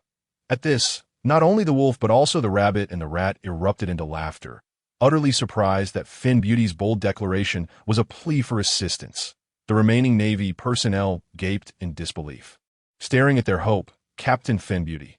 The three, eager to finish their task, resolved to eliminate Finn Beauty swiftly.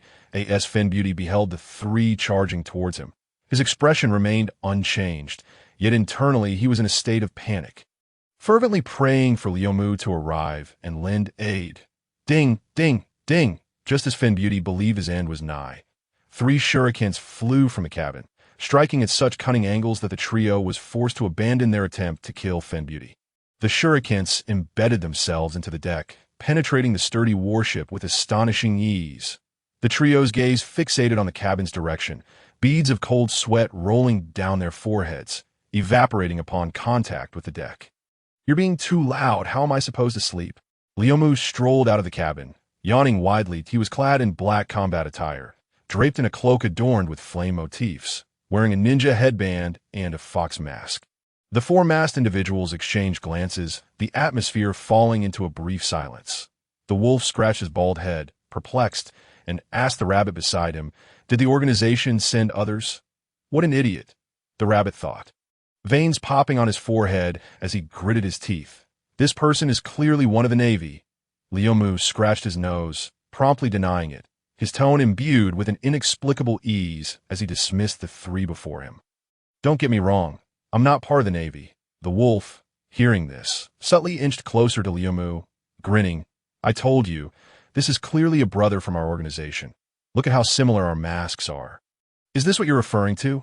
Liumu pointed to his fox mask and continued, "I could even change." Before he could finish, the wolf's expression shifted dramatically as he suddenly surged forward, raising his fist to strike at Liumu. The abruptness of the attack caught even the rabbit off guard. Bang! A resounding crash echoed. Liumu merely extended his palm, mirroring how he had captured Finn Beauty earlier, firmly grasping the wolf's fist. However, unlike before, Liumu now exerted his full strength. Stepping back a pace, the wolf's face paled, astonished that his meticulously planned strike had been so effortlessly countered. The rabbit and the rat were equally taken aback. Firstly, they were shocked that Liumu could easily withstand the wolf's attack, for his strength was among the upper echelons in their organization. Secondly, they were astounded that the usually foolish wolf had displayed such cleverness, successfully fooling them all. "I say, little wolf pup, why did you strike without a word?" Did nobody teach you manners? Liumu initially intended to pose some questions to them, but since they were eager to face the crow, he decided to grant them their wish. Third life gate. Open. The life gate is the final portal in the 8 gates of Uchiha. One that bears minimal burdens. Liumu, too, opened it directly, preparing for a swift resolution. Crack, crack. With renewed force, Liumu's palm crushed the bones of the bewildered wolf, lifting him off the ground. Bang, bang, after slamming him down twice. Liumu released his grip, then aimed a kick at Wolf's abdomen, sending him flying directly into the rat, who had intended to ambush Liumu. The immense impact propelled both of them backward, and after breaking through the guardrail, they clung tightly to the battleship to avoid plunging into the sea. The remaining rabbit witnessed this scene, her eyes widening and breath quickening, her chest heaving violently, as if her rounded form was striving to break free from the constraints of her tight attire. She had never imagined that her 2 companions could be so easily vanquished.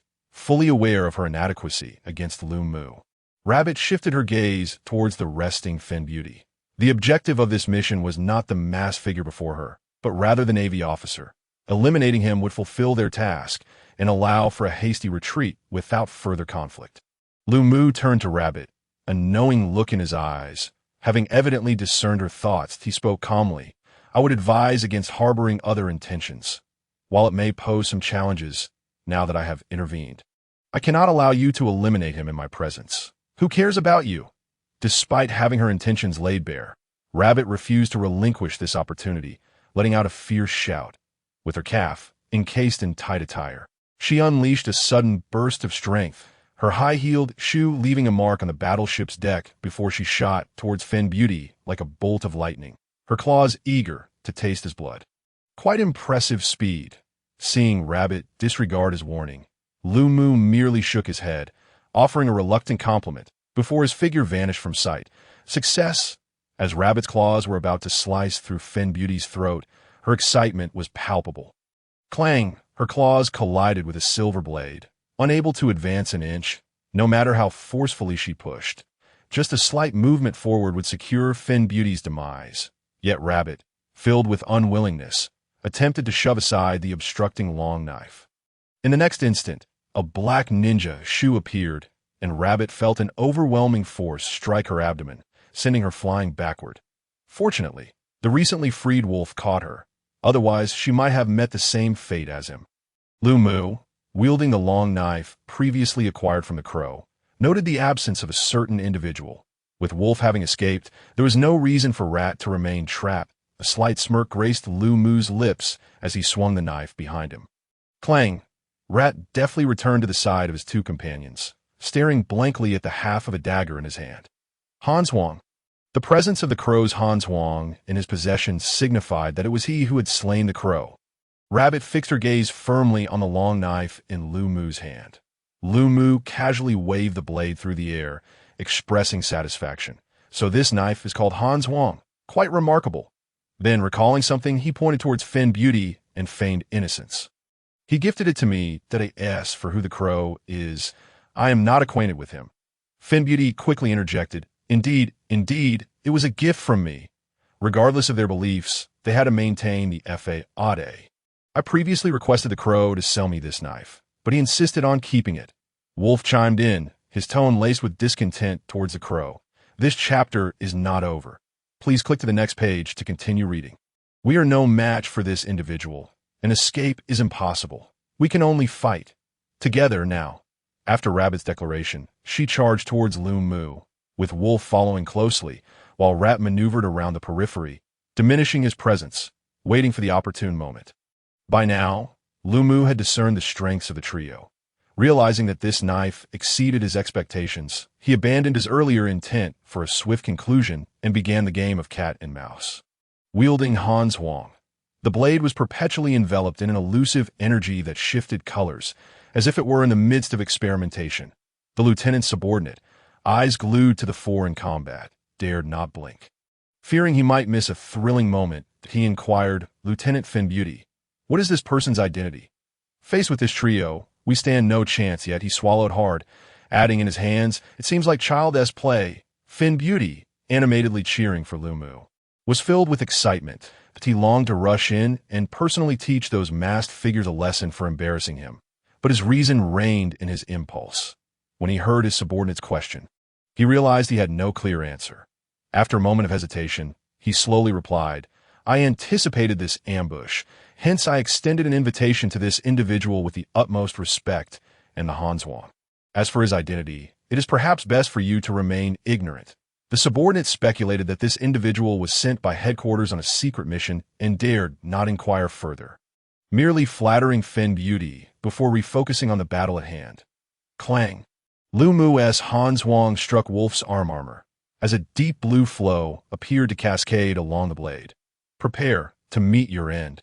Seizing the moment while Lu Mu and Wolf were locked in a standoff, Rabbit launched a kick aimed at Lu Mu's head from behind, the tip of her high heel revealing a small blade. Lu Mu's wrist flicked, deftly redirecting Hanswang. The blade turned towards Wolf's throat, prompting him to evade hurriedly, the tip grazing his skin and drawing a few drops of blood that instantly crystallized into frost. Lu Mu seized Rabbit's ankle, forcefully slamming her down, the rush of air accompanying his movement. Releasing his grip on Rabbit, he swung the knife backward, a dagger halted against his back, unable to advance an inch. Convinced of his successful ambush, Rat's grin remained, yet Hanswang had already pierced his chest. Withdrawing the blade, Lu Mu flicked it downward, showering the deck with blood, resembling a flower blooming with vibrant allure. The blade of Hanswang remained pristine, unblemished by a single drop of blood. Bang! Rat collapsed onto the deck. Despite his vigorous vitality, a direct stab to the heart left him lifeless, a mere corpse. "Shall we continue?" Lu Mu's voice, calm and clear, resonated, a smile seemingly etched upon his face, as the trio's combined assault had inflicted not a hint of pressure upon him. Observing that the surviving two remained silent, Lu Mu continued, "Should you choose not to fight, I would appreciate answers to a few questions. I may consider letting you go." Struggling to rise, Rabbit's body, encased in a form-fitting suit, was marred with knife wounds, the flesh beneath barely visible, her claws now shattered. Despite her feeble state, her eyes glared fiercely at Lu Mu as she stammered, "Do not think that all in the organization follow the crow to I would rather die than betray my master." With that, she raised her fist, dragging her battered body towards Lu Mu. Indeed, she was moving, though at a glacial pace. No one would be struck by Rabbit at this moment. She could not possibly be unaware of her dire state. Yet she still charged at Lu Mu, the allure of her so-called master compelling her to do so, even though she might not have seen his face since the battle began. Lu Mu's expression shifted for the first time. Shaking his head, he tightened his grip on Hanswang. "Very well. I shall honor Rabbit's loyalty." In a flash, with a glint of cold light, Lu Mu surpassed Rabbit, appearing behind her. Clang! Hanswang was sheathed once more, remaining untouched by blood. A vast wound appeared on Rabbit's chest, ice forming around the injury as blood gushed forth after a brief pause, her body slowly collapsing backward. "Rabbit!" Wolf roared, his eyes wide with fury and anguish, charging towards Lu Mu like a moth to a flame. The outcome was that he was sent flying backward, faster than his initial charge towards Lu Mu, ultimately launching beyond the confines of the battleship. Water release. Shark. The hands of Lucier maintained the final imprint. The wild wolf, which should have plunged into the sea, was bitten by a leaping water-shaped shark and fell back onto the warship, his body drenched in blood, as if he had just bathed in a pool of crimson. Lucier slung Hanswang at his waist and turned towards Fen Beauty, his expression unchanged, had it not been for the 3 corpses he had just slain nearby. It would have seemed as though nothing had transpired. Fen Beauty, at that moment, stood with his mouth agape, his eyes nearly bulging from their sockets, utterly oblivious to Liushir's approach. His aide mirrored the shock, clearly a product of their shared training. "What are you dawdling for? Get the battlefield cleaned up?" Lucier tapped Fen Beauty on the head with the sheath of his sword, causing a large bump to swell instantly upon his brow. Realizing the situation, Fen Beauty suppressed his ire towards Lucier, choosing instead to vent his frustration on his aide by smacking him on the head with his uninjured hand. "What are you dawdling for? Get the battlefield cleaned up." A similar lump appeared on the aide's head as he turned to Lucier, shivering slightly before hastily placing his hand to his forehead in a military salute, responding loudly, "At your command." Only the aide bore the brunt of the world's injuries. Lucier quietly leaned against the bow of the ship, his gaze fixed upon Hans Wang, as his thoughts drifted away in the recent battle. He had infused the blade with the 5 elemental transformations of chakra. The wind attribute rendered it the sharpest, while the lightning attribute provided unparalleled penetration, aligning perfectly with Liushir's understanding of chakra. However, the proficiency and efficiency of these 2 transformations were wholly inferior to the other 3. As for the earth attribute, it seemed ill-suited for a weapon like a sword. Initially, Lucier believed that the fire attribute, with its burning property, would be a splendid choice, but due to the inherent characteristics of Hans Wang, the fire attribute proved to be a poor match. That left only the final option. As soon as the water attribute chakra enveloped the blade, Lucier sensed a difference. The water attribute chakra, lacking in aggressive force, manifested a trace of freezing property through Hans Wang's blade. Moreover, its sharpness and penetration were on par with when it was infused with wind and lightning. Lucier speculated that this might be related to the forging materials and techniques. "Report, sir. The battlefield has been cleared. Shall I provide a detailed report?" A loud, resonant voice pulled Lucier from his reverie. The battlefield had indeed been cleared, and the aide stood at attention before Lucier, awaiting his orders. Finn Beauty, standing nearby, cast a resentful glance at Lucier, but upon noticing Liushir's return to the present, quickly reverted to his previous sycophantic demeanor. Although he was not a naval commander, since Lucier had sought his counsel, he felt obliged to allow him to report to your command, sir, the warship's casualties. No soldiers were killed, severe injuries. 3 unidentified members of an organization were eliminated aboard the pirate ship. Their identities remain unverified, but they are suspected to be affiliated with the same group involved in child trafficking. No communication devices were found on them. The aide meticulously reported the outcomes of the battle, prompting Lucier to reflect on how much easier it was to have such a reliable aide.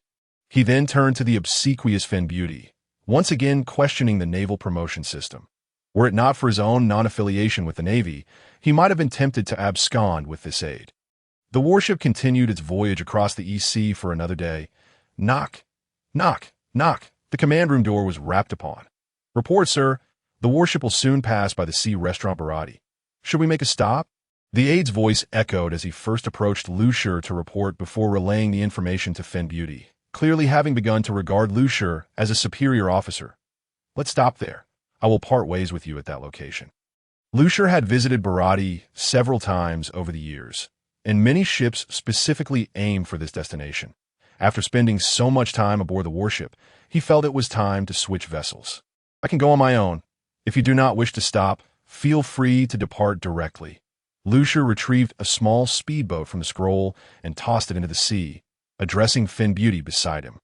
The speedboat had limited space, just enough for 1 person, and could accommodate 2 only if squeezed. Just like Ace's, 3 years prior, when Lucier had encountered Ace's speedboat, he had recognized its advantages and subsequently requested Raoul to craft a replica. It also operated on flames, yet regrettably, unlike Ace, Lucier could not unleash an infinite torrent of fire. His chakra could barely sustain its operation for a single day on the ocean, although it was not suitable for long-distance travel.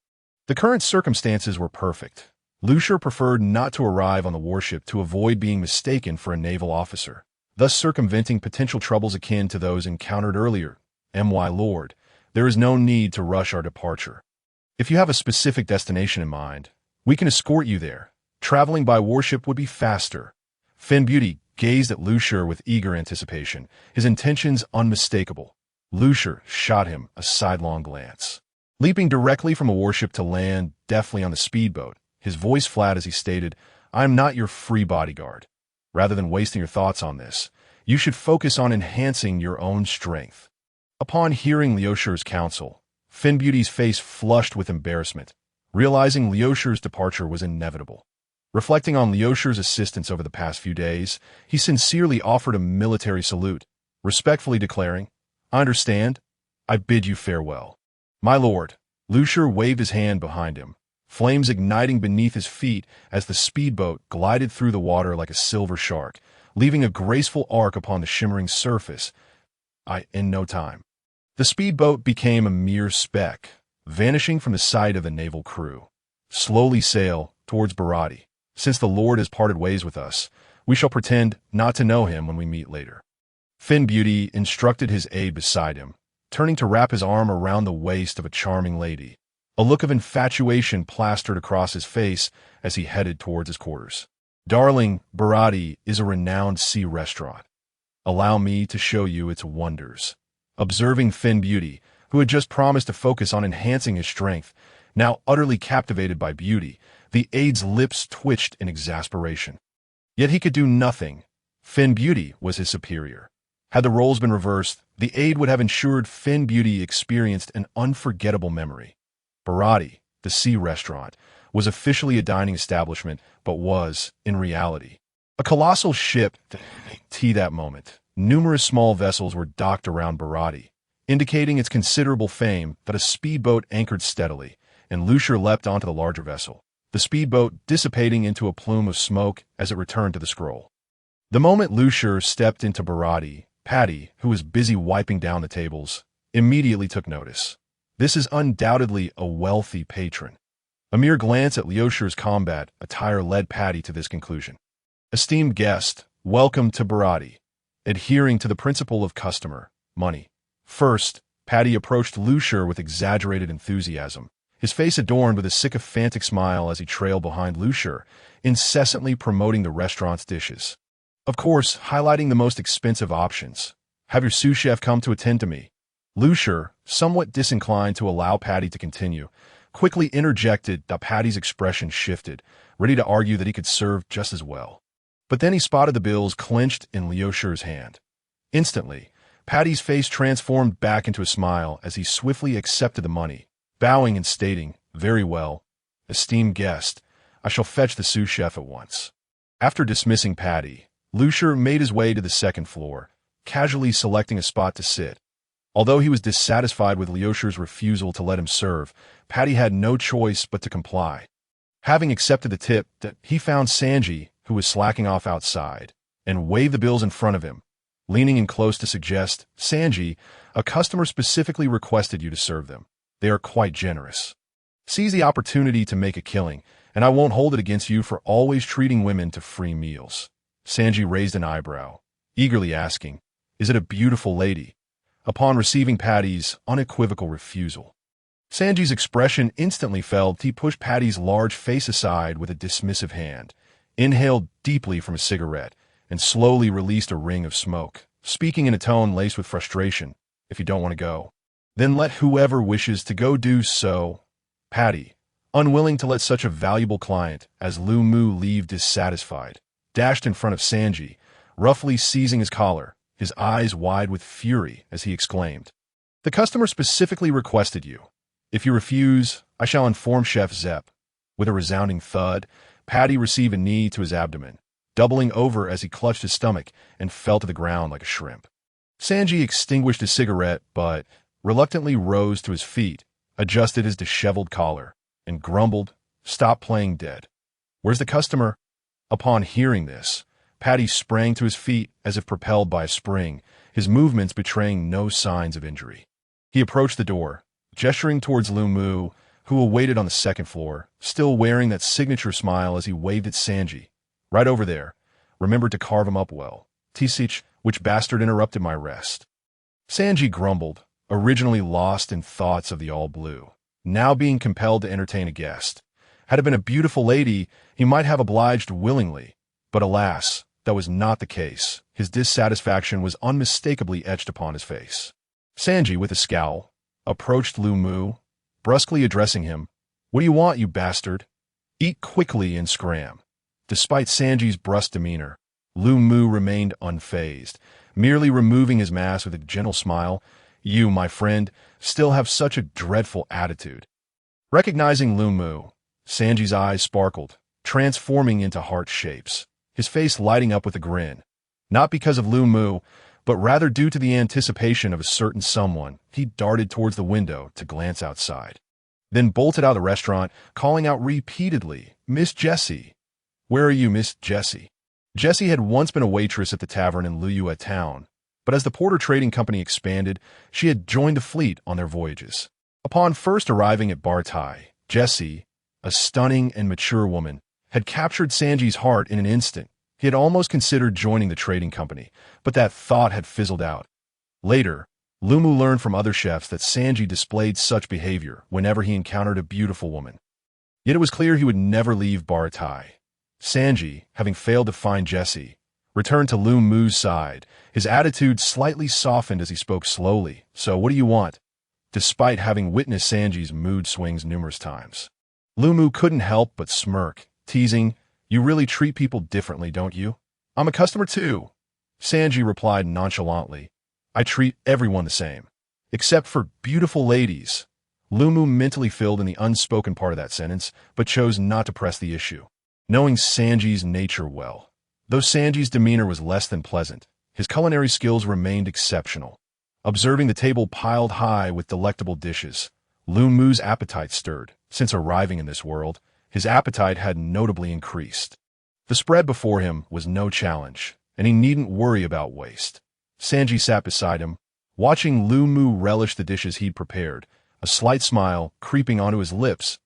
"What's the matter? Out on your own because the Porter Trading Company kicked you out?"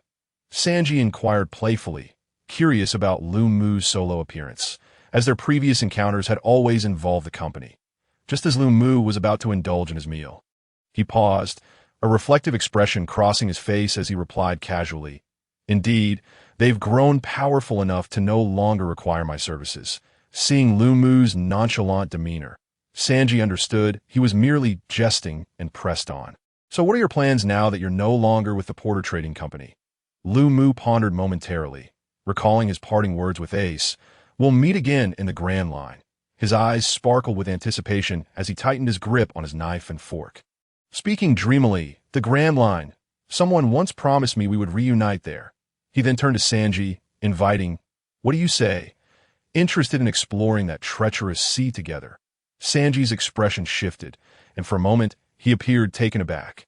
Then, with a decisive stride, he moved to the window, pulled out a lighter, and lit his cigarette, gazing out at the distant sea as he replied slowly, "I'm afraid I must decline that I have reasons to remain here. This restaurant needs me." Although Sanji had rejected Lumu's offer, it did not imply a lack of desire to venture into the Grand Line.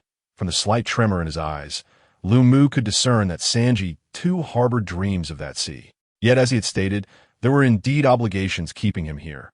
Recalling his own similar refusal of Ace's invitation, Lumu joked, "Perhaps I should ask Chef Zepp to kick you out as well." "What do you think?" Sanji's expression darkened, and he turned to Lumu earnestly. "Don't joke about that." Lumu, knowing he couldn't sway Sanji, just as Ace had once been unable to persuade him, sighed regretfully. What a pity! With the invitation thwarted, Lumu returned to his culinary battle. Suddenly, a loud crash erupted from the kitchen, causing the entire Bartai to shudder slightly. Noticing Sanji remain unfazed, still puffing smoke at the window, Lumu, with food still in his mouth, queried, "Aren't you going to check that out? After all, you're the sous chef." Sanji remained indifferent, replying coolly, "Nothing to worry about. The old man is there. Probably just some oblivious pirate. They can handle it." Since Sanji was unconcerned, Lumu felt no obligation to intervene. After swallowing his food, he glanced towards the entrance and spotted a familiar face, in response to Sanji's puzzled expression. Lumu donned his mask. Leaving only his mouth exposed, he pointed towards the door. "Don't mind me. Just focus on attending to the customers." Following Lumu's gesture, Sanji's eyes lit up and he dashed downstairs. His steps light as a feather. Lumu had grown accustomed to such antics. Fen Beauty, embracing a lovely woman, entered just as a waiter rushed up to him. More accurately, to his companion, making him marvel at the attentive service of the restaurant. However, upon noticing the waiter ignoring him to flatter his date, Fen Beauty's irritation mounted, and he quickly ushered his companion to a seat, dismissing Sanji. Although Fen Beauty was aware Lumu might be here, his attention was solely on the enchanting lady before him, oblivious to Lumu's presence on the second floor. Yet Lumu observed everything, Recalling Finn Beauty's tendencies with a sense of foreboding, as expected, Finn Beauty's pride was wounded when Sanji openly slighted him, causing him to lose face in front of his companion. Accustomed to being adored, the sudden humiliation drove him to err in judgment. Attempting to accuse the restaurant of being unsanitary backfired, inciting Sanji's wrath over the waste of food. The outcome was clear. The mediocre Finn Beauty was swiftly dealt with by Sanji, while Lu Mu chose not to intervene, having already aided him too many times. Stepping in again would make him a mere bodyguard. A lesson was in order for Finn Beauty, a chance for self-reflection. However, when Finn Beauty, consumed by anger, vowed to destroy the restaurant, Lu Mu realized it was time to intervene. Cursing under his breath at the impending trouble, he rebuked, "Stop embarrassing yourself. Get out of here." Liu expressed concern that by speaking up too late, Finn Beauty might completely provoke Sanji, and given Sanji's temperament, it was entirely possible that he would leave Finn Beauty here. After all, Liu had achieved much under this identity and felt it prudent to spare him some dignity. Suddenly, Liu's voice reached Finn Beauty's ears, instantly extinguishing the flames of anger within him, causing him to shiver as if plunged into an icy abyss, awkwardly turning his head towards the second floor. Upon seeing that familiar figure, Finn Beauty was jolted back to reality. Realizing just how ugly his previous behavior had been, he hastily bowed to Liu and exclaimed, "This chapter is not yet concluded. Please click the next page to continue reading." He then bent down to apologize to Sanji and left Bartai in a dejected manner, brushing past Nami, Zoro, and Usopp without a word. Upon returning to the warship, Finn Beauty promptly ordered the departure, simultaneously resolving to enhance his own capabilities. Lieutenant Finn Beauty, the demon, Akin, has injured the guards and escaped. Upon hearing his subordinate's report, although surprised, Finn Beauty chose not to investigate further and replied, "It's of no concern. That esteemed individual is there. We shall proceed according to our original plan." Within Bartai, everyone was astonished to witness Liu dismissing the naval lieutenant, except for Nami and her companions who had just entered and were oblivious to the unfolding events. Particularly, Sanji, as the principal party involved, exhibited the utmost astonishment among those present. Liu found himself momentarily embarrassed, as he was unable to elucidate the situation. Fortunately, a large hole appeared in the upper deck, through which Luffy and Zepp tumbled down, redirecting everyone's attention. "What are you doing? Did you come here not to eat? Is there a dissatisfaction with the food?" Zepp queried, gazing curiously at the crowd. Such inquiries would have led to the closure of any other restaurant. Although the others resumed their meals, murmurs of curiosity regarding Liu's identity surfaced intermittently. Liu had not anticipated sparking such intrigue. To him, reprimanding Finn Beauty was merely a commonplace act. Yet he took note of the newly arrived Nami, as well as Luffy, who had just descended from above, astonished that they had crossed paths again in under 10 days. Listening to the raucous chatter of the four below, Liu's thoughts drifted elsewhere.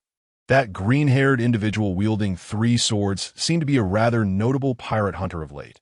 As for the long-nosed fellow, he had not heard of him before. They appeared to be forming a pirate crew. Luffy's ambition to become the Pirate King undoubtedly necessitated his entry into the Grand Line. Perhaps he could board their ship and make plans once they reached the Grand Line. What a noisy restaurant! Liu mused as he observed Patty dragging Akin by the collar. Out of Bartai, he had expected Sanji to be curious and was prepared for inquiries from him. However, with Akin now expelled and order restored, Sanji still had not come upstairs. Scanning the area, Liu was surprised to find Sanji absent. It was one thing for him not to inquire. Perhaps he was indifferent, but how could Sanji, the notorious womanizer, remain unmoved by Nami's beauty? Liu harbored doubts, wondering if Sanji deemed Nami too young. He cast a glance at Nami, who was bickering with Zoro and Usopp below. Just then, Sanji emerged from the kitchen, striding towards the back door of Bartai, a tray in hand, upon which sat a glass of water and a steaming plate of fried rice, evidently prepared just moments ago. Liu's gaze followed Sanji until he exited, realizing that while everyone else was caught up in the spectacle, Sanji had discreetly gone to the kitchen to prepare food. Leaning against the table, resting his chin on his hand, Liu fell into contemplation. But what could possibly motivate him to disregard even a beauty like Nami in favor of preparing meals? Was it merely because someone was hungry, even if that individual was a member of the Krieg pirates? He did not seem like the type to exhibit such overflowing sympathy. With these thoughts swirling in his mind, Ryoku approached the window on the second floor, just in time to witness the scene. Sanji was seated beside the railing, gazing up at the sky with a cigarette clenched between his lips, while Akin lay slumped nearby, the tray previously held by Sanji now before him, tea that moment. Sanji's voice, tinged with melancholy and reflection, echoed, "The sea is both vast and cruel. On this ocean, to be without food and water is a horror beyond measure, a suffering most profound. I understand the plight of the hungry better than anyone else." From Sanji's words, Ryoku sensed that he bore a unique and unforgettable experience. While he was curious about what Sanji had endured to elicit such sentiments, Ryoku was not one to pry. Everyone held their own memories. Is it truly right to do this? Captain of the Krieg Pirates Combat Division, the demon Akin, bounty 12 million berries. He regained his composure and inquired, "Are you confident you can handle him?" Sanji did not turn around, maintaining his gaze upwards, exhaling a plume of smoke as he replied nonchalantly, "Who cares? I only know that I am chef. When someone is hungry, I must feed them." His tone bore no fluctuation. In his eyes, Akin was merely a starving individual in need of sustenance. "Ha ha! I have found myself a splendid chef." Ryoku intended to say more, but was interrupted by a clear, lively voice from above. A head adorned with a straw hat popped over the edge, and Luffy leapt down, standing before Sanji, directly interrupting their conversation as he excitedly invited, "Chef, join my crew. Be the chef on my pirate ship." Though Ryoku had already noticed someone above, he had not realized it was Luffy. Now, abruptly interrupted, he felt a tinge of annoyance. "Hey, don't just interrupt someone else when they're speaking." Luffy turned to Ryoku, his eyes sparkling with excitement as he exclaimed, "Wow, that mask is so cool. Can I buy one from you?" Completely disregarding Ryoku's previous remarks, his attention was solely on the mask. Ryoku, taken aback by Luffy's erratic thought process, could only stare blankly at this impolite individual, inwardly lamenting, is this guy really Ace's brother? The disparity is astounding. However, recalling his encounter with Ace, who had merely sought a sparring partner and ended up in a brawl with him, Ryoku found this behavior rather familial. Suddenly feeling weary, he decided not to dwell on the interruption and, with a magician's flourish, produced a tiger mask and tossed it to Luffy. This action elicited another round of astonished gasps from Luffy, who fished around in his empty pockets before sheepishly stating, "But I don't have any money." Ryoku waved his hand dismissively. "It's a gift."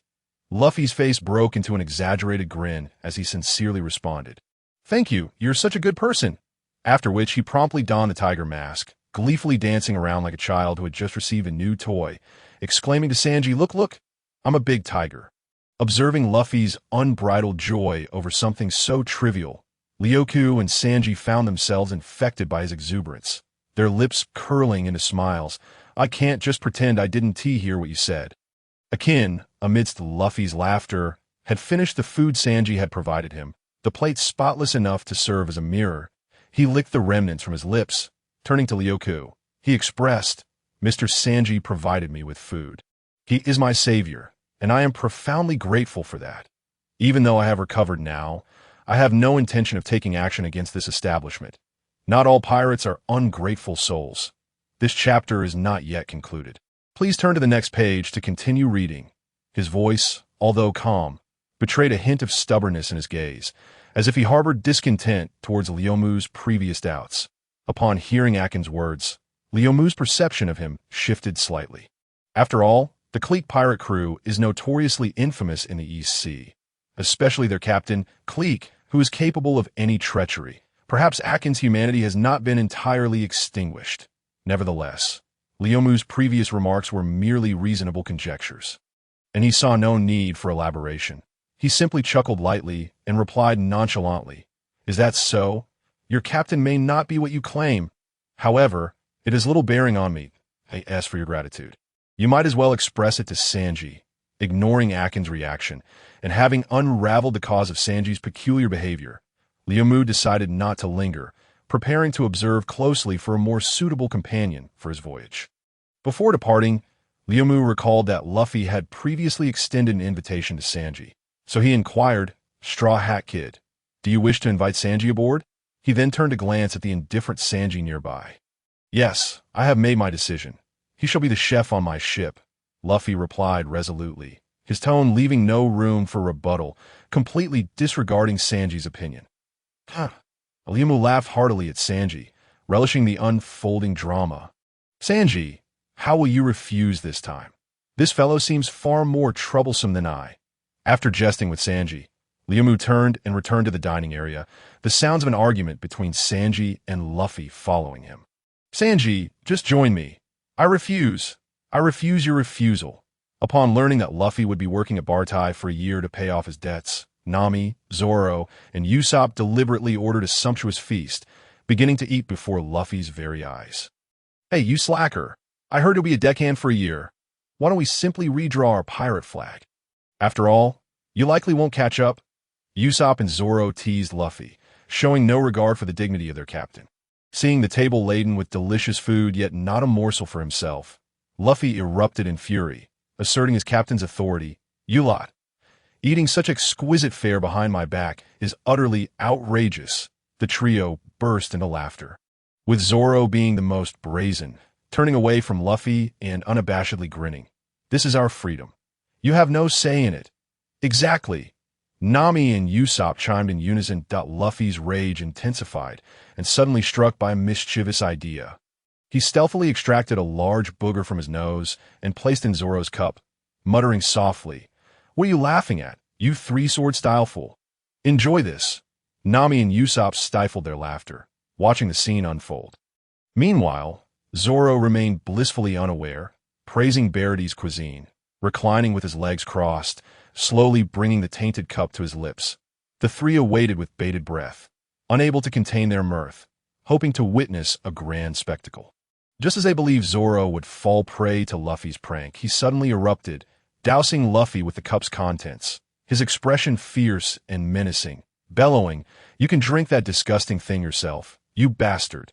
The commotion drew Sanji's attention, who was pouring drinks nearby, and he soon discovered a stunning beauty amidst the restaurant's chaos. His eyes transformed into hearts once more as he dashed toward Nami, propelled by his signature flair.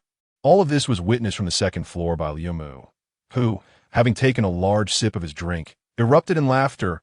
"Haha, these rascals are too entertaining." After spending several days at Bartai, Liumu found himself utterly bored. However, aside from Luffy, he had yet to encounter anyone of interest.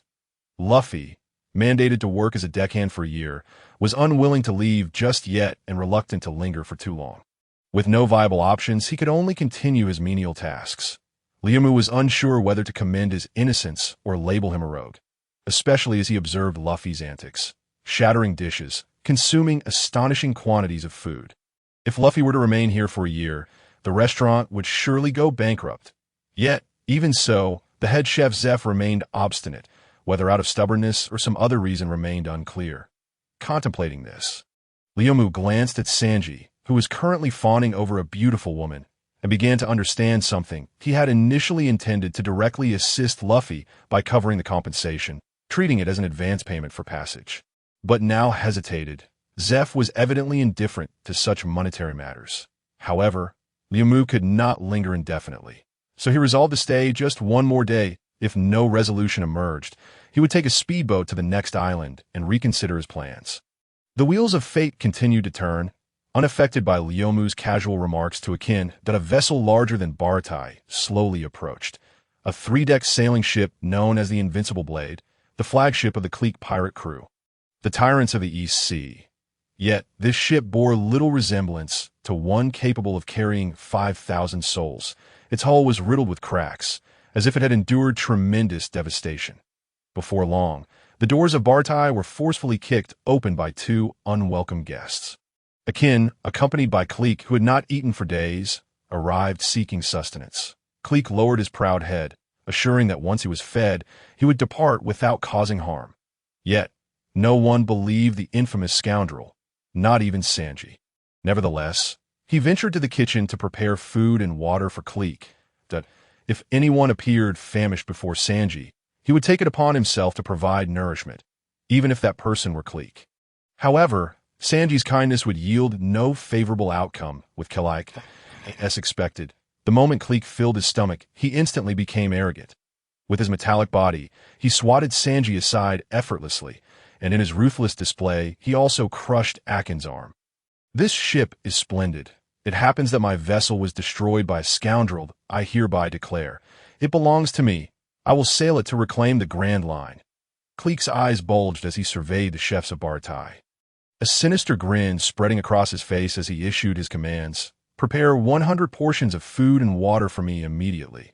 I have 100 subordinates who are still hungry. The chefs of Baratai, former pirates themselves, were unwilling to be so easily subdued. They swiftly united to resist. The outcome was inevitable. Soon, they were all laid low.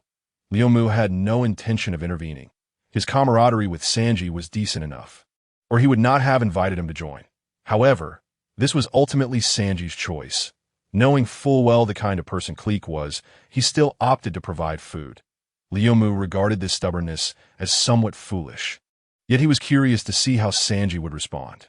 Yet, as he witnessed Sanji, after being knocked down, still choosing to prepare food, Liu Mu found himself perplexed.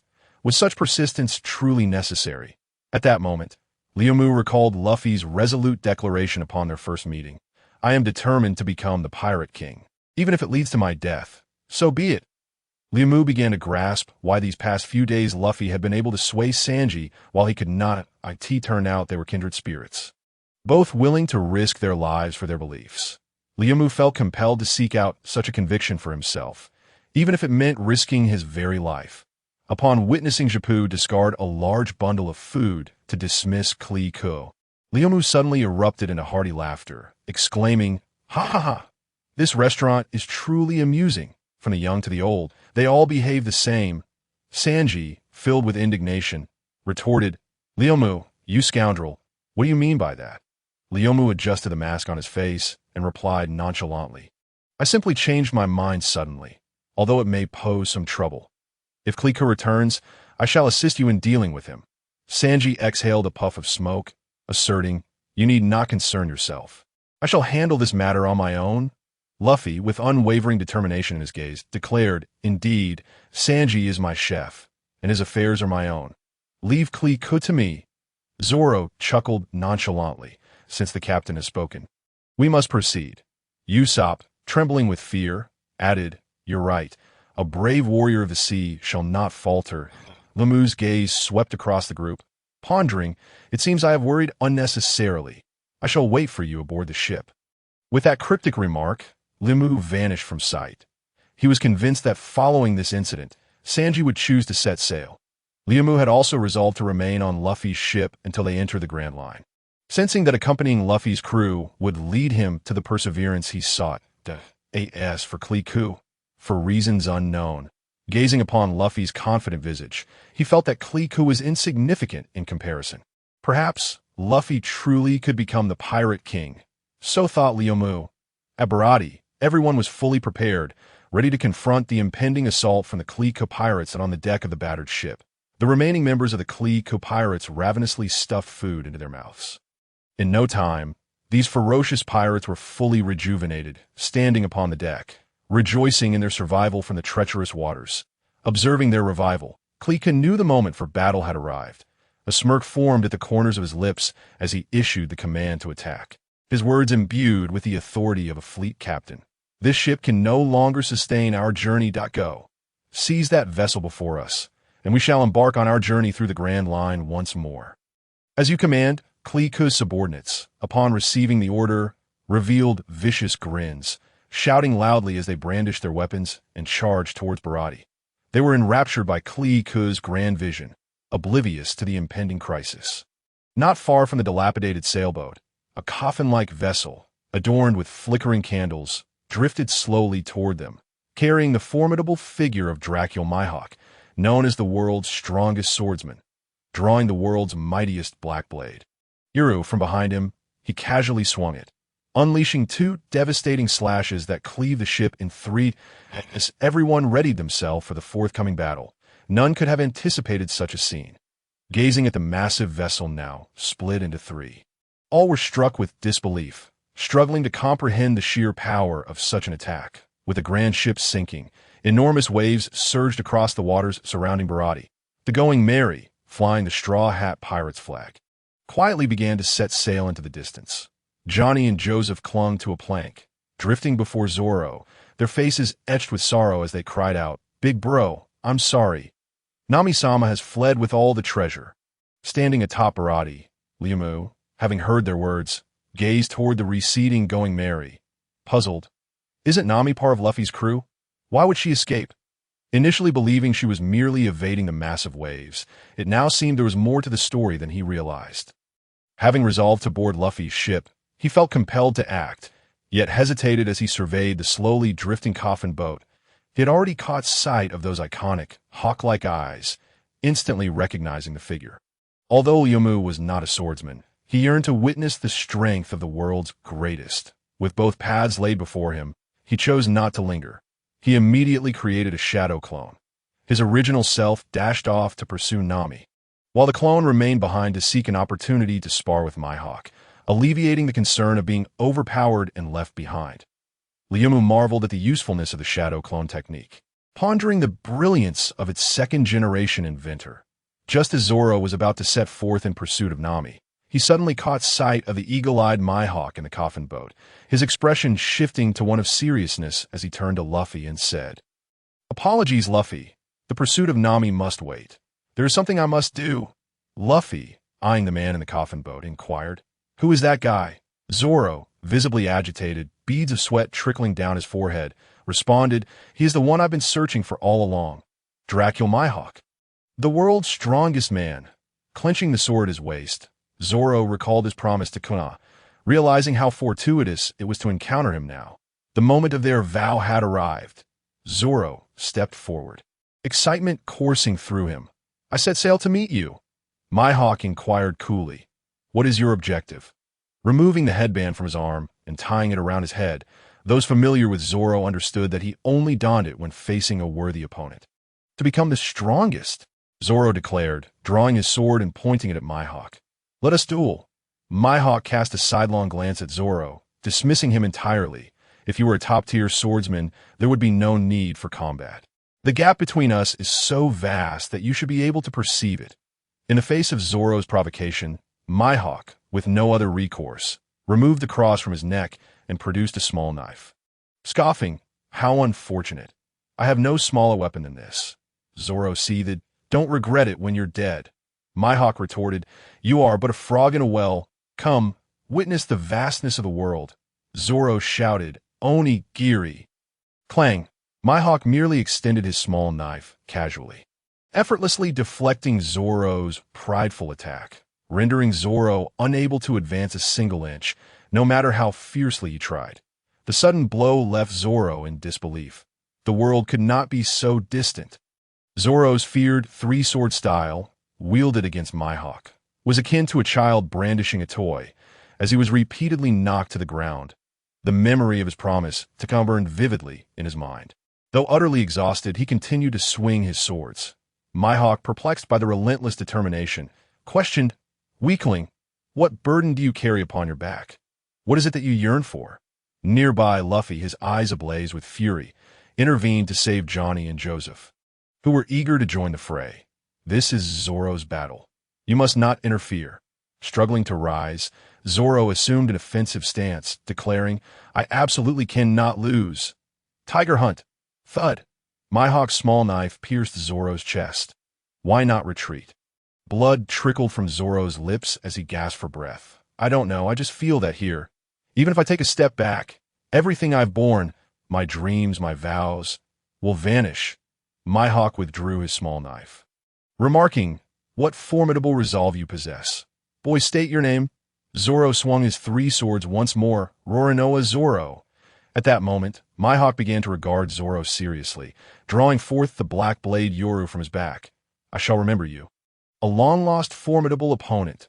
As a matter of courtesy between swordsmen, I shall use this world's strongest black blade to send you to the depths of the sea." Mihawk declared, "Fall." Zoro countered, Three-sword-style secret technique. 3,000 worlds. Clang! Two of Zoro's swords shattered, leaving a massive gash across his chest. Defeated, Zoro sheathed his sword, turning away with arms outstretched. The scars upon my back are the shame of a swordsman. Mihawk swung his blade again. Impressive! A scar once again marred Zoro's chest. Intersecting with the previous one to form in Zaz, he plummeted into the sea. Mihawk shouted to the Zoro who had been rescued onto the ship. It is not yet your time to perish. Recognize your own self, understand the world, and grow stronger. No matter how long it takes, I shall await you at this pinnacle. Surpass this sword. Surpass me. Roronoa Zoro. After delivering these words, Mihawk turned to Luffy and inquired, "What is your dream, kid?" Luffy, with unwavering determination and a steady voice, proclaimed, "To become the Pirate King." Mihawk smiled faintly. "That is even more challenging than surpassing me." Luffy retorted, "I don't care. I am resolute in my ambition." He even stuck his tongue out at Mihawk. That moment, Zoro awakened on the small boat, raising his sword Inma, with tears glistening in his eyes as he shouted, "Luffy, I will not lose again. Before I defeat him and become a great swordsman, I shall never be defeated again. Do you have any objections?" "Pirate King." "Another one, for the sake of my dream, even if it means sacrificing my life. I shall relentlessly strive for the strongest, to wield my blade." This ship has indeed gathered some remarkable individuals. Roboku had observed the entire duel between Zoro and Mihawk, maintaining his Sharingan throughout the encounter. The clash of these two formidable swordsmen was an opportunity Roboku could not afford to miss, as he had not formally trained in swordsmanship and could only take shortcuts by emulating their movements. Although Mihawk had not exerted himself much, Roboku still gained invaluable insights. After Mihawk departed in his coffin boat, Roboku followed closely behind in a speedboat, AS for the crew of the Kurohige pirates. Roboku chose to trust Luffy. With such determination, Luffy would not falter against Kurohige. After trailing for a while, the coffin boat abruptly halted, and a swift slash whistled through the air. Roboku realized he had been detected, and Mihawk's strike was merely a greeting. Having no choice, Roboku accelerated toward Mihawk. He gazed thoughtfully at the coffin boat beneath Mihawk's feet. Mihawk's eyes narrowed slightly, exuding an aura of menace. Were it not for having encountered a promising junior earlier, he might have been in a foul mood, having pursued Roboku from the Grand Line to the East Blue merely to be disturbed from his slumber. Roboku's clone would likely have been scattered before he could utter more than a few words. Roboku quickly dismissed his thoughts and focused intently on Mihawk. Observing him at such close proximity allowed Roboku to feel the pressure that Zoro had just faced. Truly, he is the strongest swordsman. "You followed me all this way. What is it that you seek?" Mihawk's unique and calm voice resonated, before glancing at the frostblade at Roboku's waist and continuing with an air of intimidation. "You are not here to claim the title of the strongest swordsman after witnessing the battle, are you, young swordsman?" Mihawk's intimidation did not faze Roboku. He tightened his grip on the frostblade and spoke respectfully. "Mr. Mihawk, you misunderstand. Though I carry a sword, I am not a swordsman. That I may be somewhat presumptuous to say this before you. But to me, a blade is merely a tool to enhance my strength. However, I do wish to learn a few techniques from you. As I want to ascertain the extent of the gap between myself and the strongest, I kindly ask you to take this seriously and refrain from dismissing me with that small knife around your neck." Roboku did not possess the arrogance to consider himself Mihawk's equal, yet this did not hinder him from challenging Mihawk, perhaps due to a favorable mood, or perhaps because of Roboku's respect. Mihawk did not take offense at Roboku's assessment of the sword. However, he did not draw his black blade, Yuru, and remained steadily seated in the coffin boat. "Whether or not I take you seriously depends on your capabilities. However, I have no interest in engaging with someone who hides behind a facade." Hearing this, Roboku swept his hand across his face, and the mask vanished, revealing a youthful visage along with a pair of crimson eyes. My apologies. I momentarily forgot to remove it. Mihawk was taken aback to discover that Roboku was merely a young man. But he was more intrigued by Roboku's striking eyes. "Those eyes of yours seem to harbor incredible power." Roboku began to form hand seals, smiling as he replied, "Thank you for the compliment. I ask you to be cautious." are the Mihawk. S. A ninja. I will do everything in my power to enhance my chances of victory, and one of my most common tactics is to reshape the battlefield to suit my needs. Just as he finished speaking, the speedboat beneath Roboku vanished, and he stood calmly upon the surface of the sea, his hands plunging into the water. Water release. Tidal surge. An energy manifested beneath the coffin boat, causing the sea around Mihawk to churn violently, making the coffin boat sway amid the tumultuous waves. Yet Mihawk appeared unaffected, remaining seated upon the coffin boat without any intention to retaliate. Truly impressive. Not even such a raging sea can disrupt your composure. Roboku praised, then shifted his tone. I wonder if you can maintain that calm once your little boat is destroyed. Water release. Water dragon whirl. Water release. Shark bomb. Following up with 2 water release techniques. Bolstered by the ocean's might, their powers surged. Several water dragons surged toward Mihawk, while below the surface, numerous water-shaped sharks emerged, ready to snap their jaws at the coffin boat. Such a formidable assault could not be ignored, even by Mihawk. He finally drew his black blade and unleashed several slashes at the water dragons, cleaving the sea and generating massive waves, causing the water dragons to dissipate. With another slash directed at his feet, the coffin boat darted away like a swift fish, while the sharks were similarly severed, dissolving into ordinary seawater. It is indeed insufficient. Roboku's attempts to damage the coffin boat were effortlessly countered by Mihawk. At this moment, aside from the sea's increasing turbulence around Mihawk, Roboku found himself at a disadvantage. Just as Roboku prepared to act again, Mihawk suddenly spoke. Is this the fighting style of a ninja? This is my first encounter. Are you from Wano? Roboku, puzzled, replied. Wano? Mihawk continued, is it not? I have not heard of any other place besides Wano that has ninjas. Upon hearing the mention of ninjas, Roboku felt a surge of excitement. You mean to say there are ninjas in Wano? Mihawk generously answered Roboku's inquiry. I've only heard rumors. I have never been there myself. It is said that the origins of ninjas lie in Wano. This chapter does not conclude here. Please click the next page to continue reading. Roboku pondered quietly. The origins of ninjas, you say? I wonder how the ninjas of this world differ from those I'm familiar with. Regardless, visiting Wano seems necessary. Perhaps I will uncover unexpected treasures. Coming to this realization, Roboku respectfully thanked Mihawk. Thank you for sharing this with me, Mr. Mihawk. As a gesture of respect, I shall unleash my strongest technique. The 4th gate, the 5th gate, and now, the 6th gate. Open. A vibrant green chakra enveloped Roboku as he unsheathed the frost blade, its blade radiating a cerulean glow akin to the surrounding ocean. Initially, Roboku had only intended to exchange a few techniques and had not planned to open the 6th gate. For even if his clone activated it, the resulting side effects would still transfer to his main body. However, as Roboku had just stated, this was a tribute to Mihawk, and he could not withhold his strength. Even if it were only temporary, Mihawk recognized that this technique would significantly enhance Roboku's power, albeit at a considerable cost to his body. In a show of respect, he too tightened his grip on his black blade. Ninja, reveal your name, Mihawk demanded. Uchiha Roboku, came the response. You shall perish, Mihawk warned. Roboku chuckled. I am not Zoro. I am not yet at the stage of sacrificing my life for a battle. The ninja possesses many means of preserving their life. Since Lyomu made such a declaration, Nien would not hold back either. He lifted his foot and propelled himself towards the coffin boat, which swiftly headed towards Lyomu. It appeared that energy surged along the black blade, deepening its hue.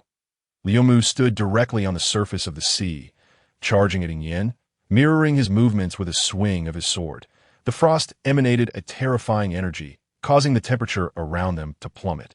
And the seawater that Lyomu traversed began to freeze. Clang. Both Yen and Lyomu unleashed strikes devoid of names, yet they were the mightiest attacks. The clash between the black blade, night, and the frost conjured a tempestuous sphere of energy in the void, which erupted violently. The ocean roiled incessantly, the entire surface frothing wildly, with splashes of seawater drenching the two combatants. Ultimately, despite Yen's renowned strength, Lyomu's full arsenal could not secure him victory. He was sent flying, the frost in his hand transforming into mist ahead of time. Before disappearing, Liumu left behind a final remark, expressing anticipation for their next encounter, a stunning strike. In commendation of Liumu's full-force attack, Ingyin slowly sheathed his frost-tinged black blade and returned to his designated position. Gradually drifting towards the Grand Line, Point One must concede that the quality of the coffin boat was remarkable, enduring the energy of their battle without a scratch, beneath the cerulean sky and amidst the vast azure sea. The Going Merry, adorned with the straw hat pirate's Jolly Roger, sailed towards Cocoa Village, at the bow of the ship. Nami leaned against the railing, gazing skyward, lost in thought, occasionally breaking into a silly smile. Suddenly, a sigh escaped her lips, as memories of her time spent with the Straw Hat crew flooded her mind. With a bittersweet tone laced with nostalgia and hope, she mused, "What a wonderful bunch they are. When we meet again, will I still be able to join them? Will we meet again?" Deep down, she understood that such an act, akin to betrayal, would never be forgiven. In that moment, she longed to turn the ship around and return to Luffy and the others, to tell them it was merely a jest, and then share a hearty laugh at their expense. Yet, she could not. She had her reasons for departing. She was desperate to gather 100 million berries to liberate herself and her family. The memory of that grotesque face clenched her fists tightly, and tears streamed uncontrollably from her eyes, dripping onto the deck with a soft patter. "I long for freedom." She wrapped her arms around herself, seeking warmth in her solitude. Nami cried silently at the bow for a while, her tears gradually subsiding, leaving a few lingering drops at the corners of her eyes, though her mood lightened somewhat.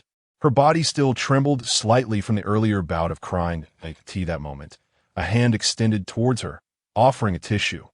Nami, momentarily unaware of the peculiarity, accepted it instinctively and wiped away her tears. "Thank you," she murmured, but as the words left her lips, she sensed something was amiss. "There's someone else on the ship?" She swiftly turned around, only to be met with an utterly unexpected figure. "Luffy? What are you doing on the ship?" Nami exclaimed, her expression shifting through a myriad of emotions: joy, guilt, confusion, and finally anger. After scrutinizing Luffy for a moment, she shook her head, brandishing a 3-section staff with a vigilant demeanor, her voice devoid of any warmth, as if she had already deemed Luffy an adversary. "Who are you?" Luffy, curious, replied, "My transformation technique should have been flawless. How did you discover me?" Nami scoffed, her voice laced with disdain. "It's impossible for you to remain indifferent upon witnessing the Creek pirates attacking Baratai. Moreover, you wouldn't have sailed this far and only then made your appearance. You definitely couldn't have endured it for so long." Then, as if struck by troubling thought, worry washed over her face, and her voice trembled with anger. "What have you done to them? With you and Zoro, things should have been fine," as the tears she had just managed to suppress threatened to spill again. Luffy hurriedly reassured her. "They're fine. You just said they're like monsters. What could happen to them? But you care so much about them and wish to adventure alongside them. Why then did you leave without a word? Is there an unavoidable reason?" Upon learning that Luffy was unharmed, Nami felt a slight sense of relief, yet her guard remained up, still uncertain of the intentions of this stranger before her. "This is none of your business. I have no obligation to explain myself to you," she coldly replied. "If you're fine, you can leave." Of course, this was because Nami was acutely aware of her own abilities, which is why she remained somewhat civil. Otherwise, the staff would have already swung towards Luffy's face. That a faint smile crept onto Luffy's lips as he countered. "What if I'm not a stranger?" Suddenly, a puff of smoke enveloped the area, and as it dissipated, Liumu revealed himself, grinning as he looked at Nami. "Well, long time no see." Liumu could have shown himself earlier, but upon boarding the ship, he found Nami fixated on a wanted poster, and the atmosphere felt tense. He deemed it an inappropriate moment for a reunion. Later, when Nami inexplicably began to weep again, Liumu decided it best to wait until her spirits lifted before making his presence known. Noticing Nami's puzzled expression, Liumu feigned sorrow, saying, "What? Have you forgotten me after 3 years? How tragic. I recognized you at first glance." At first, Nami genuinely did not recognize Liumu, having only seen him once, but when he mentioned 3 years, The memory came rushing back. It was her first and only experience during her 8 years as a thief, where she was caught without securing any loot. The culprit was none other than the man now standing before her with a grin. Nami shot him a resentful glare, her tone biting to, "Oh, I remember now, the young master of the Porter Trading Company, a miser, expelled from the Porter Trading Company, reduced to catching thieves part-time, but let me make it clear. You shall never get your hands on my treasure." Enduring Nami's barrage of words, Leomu was taken aback by the intensity of her resentment. 3 years prior, he had merely done what was necessary. With a sigh, he replied, "I never said I wanted your treasure." Nami paused, murmuring, "So you're not here to capture me and reclaim your treasure. What are you here for then?" She lowered her gaze, oblivious to her own feet, hastily crossing her arms protectively and retreating a few steps, looking at Leomu with disdain, chastising him for not measuring up. "In a way, that is not acceptable." Leomu had not anticipated that the Nami from 3 years ago would become so different. He felt a few lines of sweat forming on his forehead, struggling to breathe as he explained, "I simply found Luffy and the others intriguing. Since their goal is the Grand Line, I thought I'd join them for a while."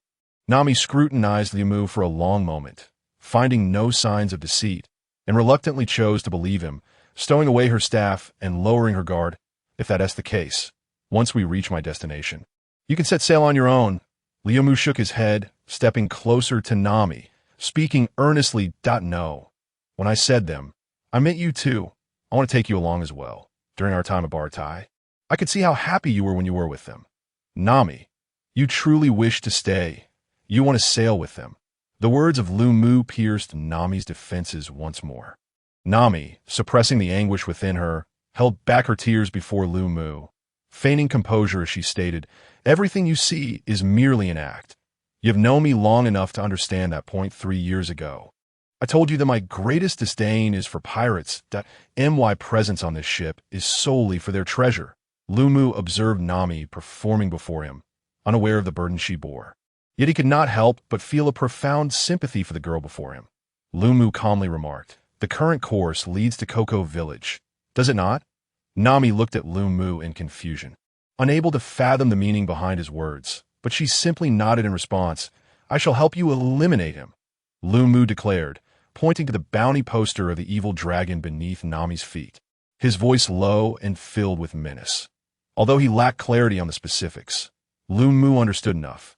Cocoa Village was situated near the evil dragon's territory, and the destination of their journey was there, undoubtedly linking Nami's troubles to the evil dragon. That if they could vanquish the evil dragon, all would be resolved.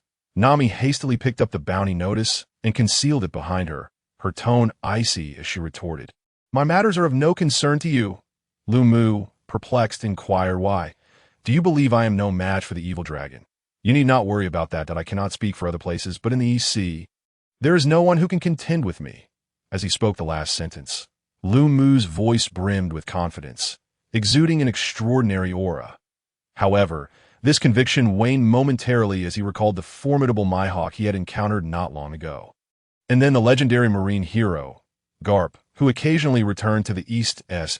In truth, aside from these two, there were others whose strength far surpassed Leomu's current capabilities, such as the Golden Lion residing in the skies, and Shank's red-haired pirates, as well as Dragon.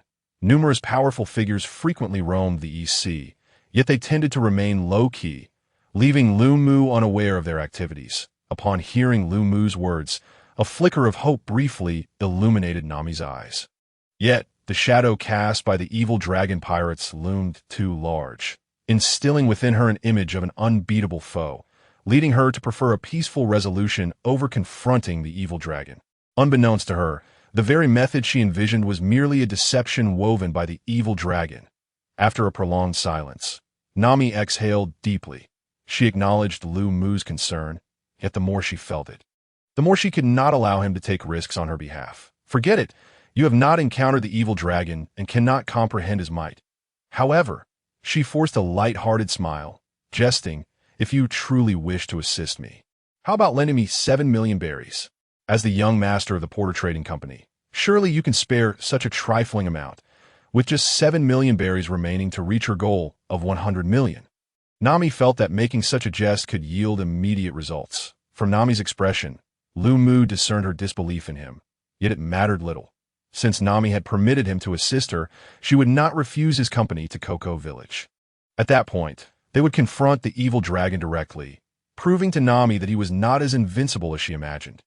Just as Lu Mu reached into his ninja tool pouch, intending to retrieve the scroll containing the cache, he suddenly coughed up blood and collapsed to the ground. This scene startled Nami, who rushed to Lu Mu's side to assess his condition. The shadow clone has returned. Along with some memories, it brought a mental shock. Lu Mu, wake up. Lu Mu slowly opened his eyes, meeting the anxious gaze of Nami's beautiful face as she called out his name in distress. He then realized he was resting on her lap, feeling the softness at the back of his head. How long was I unconscious? Lu Mu queried, still feeling somewhat weak. The influx of memories clarified why he had suddenly fainted. Forcing himself to open the 6 gates was one thing, but enduring a strike from Mihawk was another. Had it not been for the fact that it was the shadow clone taking the hit, he might have truly been incapacitated for weeks, as Mihawk suggested. Now, he only suffered a strong mental shock, which was a relief. He felt dissatisfaction toward his shadow clone's decision, yet he forgot that its intentions mirrored his own, upon seeing Lu Mu regain consciousness. Nami sighed in relief, though her tone bore a hint of discontent as she remarked, "It wasn't for long, but was it really necessary? Just 7 million berries, and you're this worked up? And that's without even having it in hand." Was she implying he was upset over a mere 7 million berries, as if he had been struck by Mihawk? Lu Mu felt compelled to clarify. This concerned his reputation. Clearing his throat, he replied, albeit weakly, "You misunderstand. 7 million berries is nothing to me. I merely experienced a mental shock after exchanging a few blows with Mihawk." He had expected Nami to feel apologetic for her misunderstanding, but to his surprise, her eyes brimmed with disdain. "You're just stingy and can't even find a good excuse, let alone whether you can hold your ground against Mihawk. Where is he now? This chapter is not over. Please click the next page to continue reading. You've been here all along, yet you claim to have battle Mihawk? Since you're fine, stop taking advantage of me." With that, she roughly shoved Lu Mu off her soft lap. Lu Mu, still weakened, could not resist Nami's actions and tumbled to the ground. "Miss Nami, I am still injured. Could you be gentler?" Nami, noticing Lu Mu's poor condition, skeptically poked his face with her finger and, finding no resistance, said, "Did you really engage Mihawk in combat? Are you unable to move now?" Lu Mu replied, "Do I need to deceive you?" Nami lamented, "It's such a pity. You claim to be so powerful. Yet you went to challenge Mihawk, and now you can't even handle me." She shot Lu Mu a disdainful glance. Useless man. Lu Mu had grievances he could not voice. When he claimed he could defeat the evil dragon, she did not believe him, and now that he had proven his strength, he was deemed weak. Nami sighed nearby. Suddenly her eyes gleamed mischievously, resembling a little which is an evil smile spread across her face. Lu Mu felt a chill run down his spine at her gaze and asked, "What are you planning?" Nami slowly extended her hand towards Lu Mu, her eyes radiating a golden light as her lips moved. "You can't move now." Lu Mu's face filled with terror. "No, you can't do this. There's nothing there." But now Lu Mu lacked the strength to resist and could only watch helplessly as Nami reached out her claws towards him. Lu Mu lay on the deck, helplessly observing Nami rummaging through his pockets, emptying their contents, with particular focus on the ninja tool pouch at his waist. Shuriken, kunai. These items, crucial to Lu Mu, were cast aside by Nami in disdain until the ninja tool pouch was completely emptied. Yet she still failed to find what she sought. Carelessly stuffing everything back into the pouch, she pulled out the cash she had taken from Lu Mu, a total of berries. Nami disdainfully pouted at Lu Mu. "As the young master of a trading company, how come you're so poor? You have just over 10,000 berries on you." Then, with ill intent, she glanced at the frost blade at Lu Mu's waist, reaching out to touch it before quickly retracting her hand with a gasp. "So cold. This sword looks quite valuable. Why don't we sell it?" Nami had her sights set on Frostblade, suggesting they use it to make some money. Lu Mu turned his head, unwilling to engage with this money-grubbing little witch. The scroll she had previously ignored contained Lu Mu's treasure trove, over 200 million berries. Her failure to recognize its worth while plotting to seize Frostblade was nothing short of delusional. Nami, finding Luffy's antics rather tiresome, casually tucked the berries she had acquired from him into her largest pocket. She then turned and leaned against the railing, gazing into the distance, her eyes reflecting a hint of melancholy and yearning. "Noki, everyone, we're almost there. We just need 7 million more berries to secure our freedom. With our current capabilities, one more voyage should suffice." After lying on the deck for a while, Luffy sat up, leaning against the ship's mast, and slowly inquired, "Why are you so desperately trying to raise funds? You were like this 3 years ago, and you still are now. What compels you to take such great risks for money? Is it the same reason you wish to leave this ship? Can you tell me?" Nami shook her head. "What good would it do to tell you? You can't help me gather the last 7 million berries." Luffy then pulled out a rolled-up treasury from his pouch, summoning a pile of bills. Although uncertain of the exact amount, it was undoubtedly more than the 7 million they required. A slight smirk crept across Luffy's lips. "What about now?" Nami's eyes transformed into symbols of currency upon seeing the stack of bills, her mind momentarily oblivious to how Luffy had conjured such wealth. Her gaze could accommodate nothing but the money. Nearly drooling at the sight, "Luffy, is this really for me?" Upon receiving Luffy's affirmative response, Nami enveloped him in a big hug before diving into the pile of bills, her excitement palpable. "That I never imagined you could be so generous. Given how stingy you usually are, with this we can gather the entire 100 million berries, and everyone will be free. I thank you on behalf of the whole village." Luffy gently shook Nami, who was lost in her ecstasy over the money, and asked, "Can you tell me now?" Nami hesitated for a moment before responding dismissively. "Now that we've gathered the funds, the reason is no longer important. But since you're so curious, I'll tell you. Arlong said he'd spare the villagers for 100 million berries." Upon hearing Nami's nonchalant answer, Luffy chose not to press further. Yet he understood that Nami's experiences were not as simple as she portrayed, and Arlong would not honor his word as she claimed. Nami murmured to herself, "Then I can continue sailing with Luffy and the others, and fulfill my own dreams. I just wonder if Luffy would allow me back on the ship to tea that moment." Luffy recalled the memories sent by his shadow clone and smiled reassuringly. "Don't worry. They will be willing. To be precise, the pirate hunter and that long-nosed fellow are already heading this way. As for Luffy, after taking down Kuro, he should come with Sanji." Nami, hearing this, did not doubt the accuracy of Luffy's information and eagerly anticipated their future voyage. "Zoro and Usopp? That's wonderful." Thus, Luffy and Nami continued their journey for nearly a day. Luffy had almost fully recovered, though he could not yet unleash his complete power. Dealing with Arlong would be a breeze. As they drew closer to Cocoa Village, Nami's excitement grew. "Once we return this time, we will buy Cocoa Village from Arlong, and everyone will be free. My 8 years of thievery will finally come to an end, paving the way for a life of freedom and pirate adventures." Perhaps due to the accelerated pace, Zoro's small boat had set off a while later but was now visible on the horizon. Luffy pointed towards the vessel and said to Nami, "Nami, shall we wait for them?" "The pirate hunter is on that ship." Nami squinted in the direction Luffy indicated, barely making out a shadow, unable to discern the figures aboard, and questioned, "Really? Luffy, your eyesight is remarkable. If that's the case, let's wait a moment longer. It won't hurt to spare a little time. My dear, there's more to this chapter. Please click to the next page to continue reading. The excitement is yet to come." As the Going Merry dropped anchor, Zoro's boat gradually approached. Usopp pointed ahead, excitedly exclaiming, "Zoro, is it the Going Merry anchored up ahead?"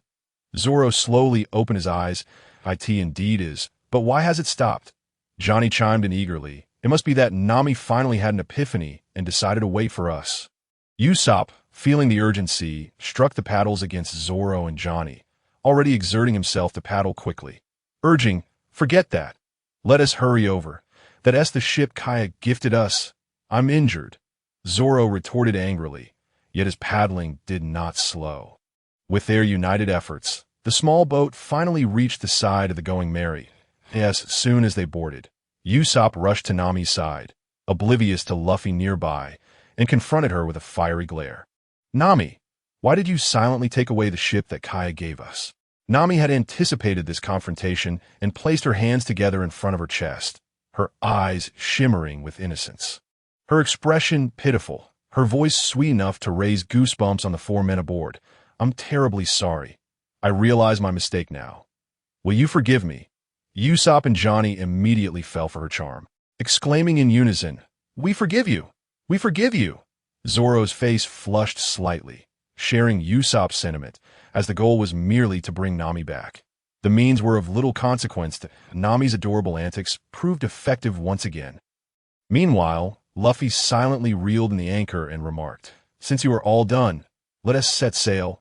We need to resolve this matter promptly." The Going Merry sailed for a short while longer before land came into view. That was Nami's hometown, Cocoa Village.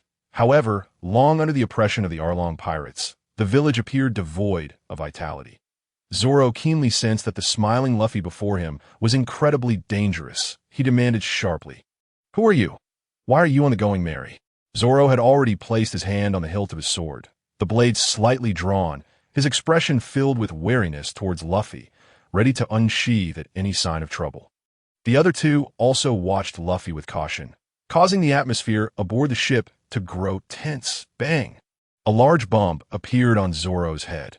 "What are you doing, you idiot?" Zoro shouted, his face contorted in rage towards Nami. Nami stood firmly between Zoro and Luffy, earnestly addressing Zoro. "You mustn't be so rude to Luffy. He is my savior." Zoro, sulking in a corner, turned his head away, pouting, "He is not my savior. What does it have to do with me?" After the Going Merry docked, everyone disembarked onto the island. Meanwhile, a merman surfaced from beneath the distant sea, observing everything before submerging once more.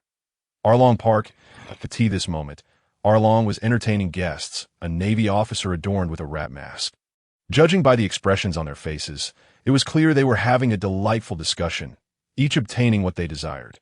Just then, a merman swiftly swam into the waterway, the same one who had seen Nami disembarking earlier.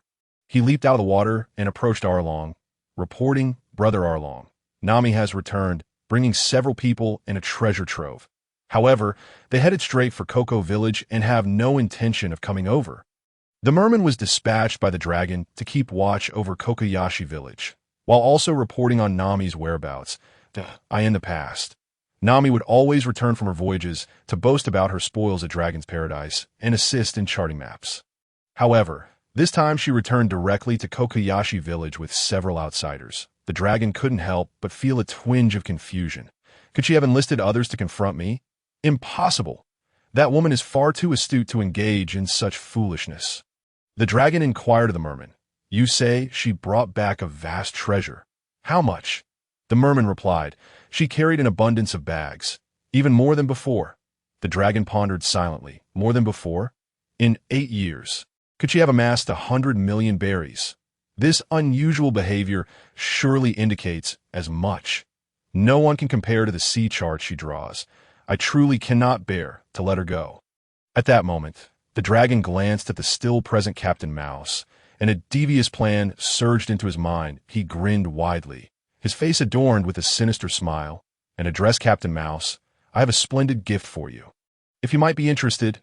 Hearing of such an opportunity, Captain Mouse eagerly inquired, "What is this splendid gift you speak of, Brother Dragon?" The dragon leaned closer, speaking ominously, "It is a treasure worth 100 million berries. All you need to do is—" Captain Mouse, upon hearing this, was overwhelmed with excitement, his joy evident. "Then I must thank you, Brother Dragon. You shall receive an excellent cartographer in return." The dragon replied, "I shall await your good news." With that, both erupted into malicious laughter. Since landing, Zoro had not taken his gaze off the frost blade at the waist of the wood. With years of swordsmanship experience, he could sense that this blade was not inferior to his own Wado Ikemanji.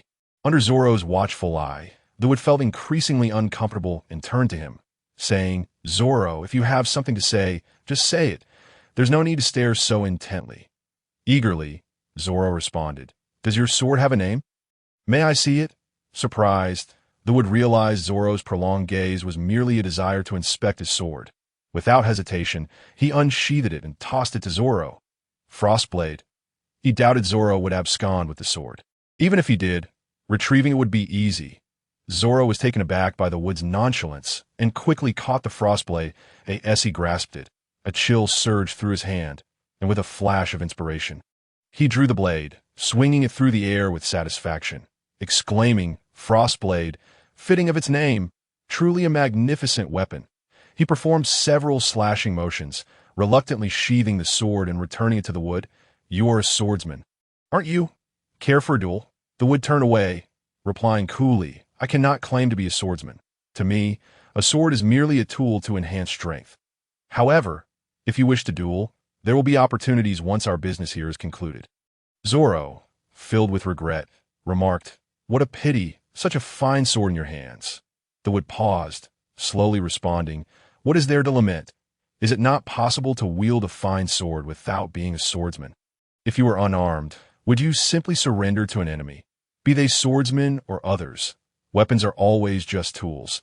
It is the wielder who holds the true strength. You recently faced off against Dracula Mihawk and can still utter such naive words."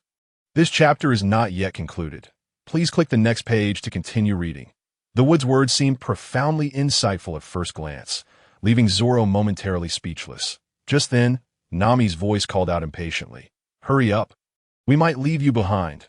While the two lingered, Nami and the others had already ventured far ahead. The wood promptly followed, while Zoro remained lost in thought. He eventually realized that the wood's implication was that only a swordsman could maximize the potential of a fine sword, whereas in his hands it seemed to suggest that a swordsman must rely on a good sword. Zoro, feeling inexplicably lectured, quickened his pace, angrily muttering, "Wood, you bastard!" In Kokoyashi village, Nami stored the treasure she had just brought back in her vault. Gazing at the bountiful spoils, she excitedly grasped Nojiko's hand, exclaiming, "I finally have enough! 100 million berries!" Tears welled in Nojiko's eyes as she tightly held Nami's hand. She knew all too well how much Nami had sacrificed for these treasures. After securely covering the bounty, Nojiko simply hosted the wood and his companions, planning to celebrate properly once the village was liberated. However, just as Nami was about to summon the dragon to collect the treasures, a group of uninvited guests arrived at Kokoyashi village. Before long, Captain Mouse, accompanied by a contingent of Marines, arrived at Nami's home. With a sly grin, Captain Mouse addressed Nami, "You must be the thief named Nami. According to our investigation, you have pilfered numerous treasures from pirates, and now the government intends to confiscate all that you have stolen. Given that you acquired them from pirates, we shall not arrest you. Attack!" With a single command, Captain Mouse ordered the other Marines to swarm forward, disregarding Nami's protests as they began to ransack her home. With her attempts to halt them proving futile, Nami could not remain passive and watch them abscond with their treasures. Ignoring their Marine status, she drew her baton and swiftly incapacitated several nearby Marines. The Wood and his companions rushed to assist, and influenced by Captain Mouse, the Marines, as Dragon's henchmen, stood no chance against the Wood's group, quickly falling to the ground. Ultimately, they drew their guns and opened fire on the group. Save for the Wood and Zoro, no one could withstand the assault, hastily retreating into the house. The Wood contemplated dispatching these scoundrels, but knew that doing so would implicate the villagers. Instead, Captain Mouse, finally commanded the Marines to halt, threatening, "I am a Marine captain. If you kill me, no one here will escape." The Wood was concerned about this very point. Otherwise, Captain Mouse would not have had the chance to utter such a statement. His eyes turned blood red, and Captain Mouse's face paled, trembling in terror as he gazed at the Wood. In truth, the Wood had done nothing but use an illusion to manifest Captain Mouse's deepest fears, unexpectedly finding his adversary so easily shaken, which saved him some effort. The Wood coldly inquired, "Who informed you that Nami was hiding treasure here?" Captain Mouse hastily divulged everything regarding his dealings with the dragon and their schemes. Terrified that the devil before him would force him to relive the horrors he had witnessed, the Wood was not surprised. Having heard Nami mention these matters aboard the ship, he never believed the dragon would honor any agreement. He had initially thought the dragon would simply renege, but never anticipated such underhanded tactics. Meanwhile, Nami, hiding at the door, felt her hope extinguished upon hearing this. She could not bear the weight of this revelation. For 8 years, she had clung to this belief to endure, and now that hope had shattered, delivering a devastating blow, the Wood sheathed his blade and coldly commanded, "Get out, if you dare harbor any ill intentions toward this village." I will ensure you live a lifetime within the horrors you just glimpsed. This threat was merely to intimidate him. While taking his life would be simple, subjecting him to a lifetime of illusions was beyond the wood's capabilities. Captain Mouse shuddered and quickly retreated with his subordinates, fleeing Kokoyashi village in disgrace. Upon returning to the warship, he vented his fury by smashing anything within reach, shouting, "That red-eyed bastard! Just you wait. Are you not going to confront Aaron? I eagerly await your demise." The warship did not return to the Navy's 16th Division. Instead, it sailed toward the Dragon's Paradise. Just as they departed, a sea cow, bearing a large lump on its head and strenuously pulling a small boat, arrived alongside the Golden Mary. At Nami's home, everyone was gathered around a table. Nami curled up, her arms wrapped around her legs, burying her head in her embrace as her body trembled slightly, occasionally punctuated by her soft sobs. Noki sat beside Nami, offering continuous comfort while intermittently recounting Nami's experiences from the past years to the others. Only then did Luffy truly grasp the significance of this money to Nami. Nami's thieving skills were not always as refined as Luffy had assumed. They had been honed through perilous trials. Many of the bills and treasures in the backyard were stained with blood, some of which was her own. Particularly, this ordeal had begun 8 years ago when Nami was merely a 10-year-old ordinary girl. Yet, even then, the evil dragon sought to strip away Nami's last glimmer of hope. Infuriating, Usopp slammed his fist on the table, producing a resounding thud.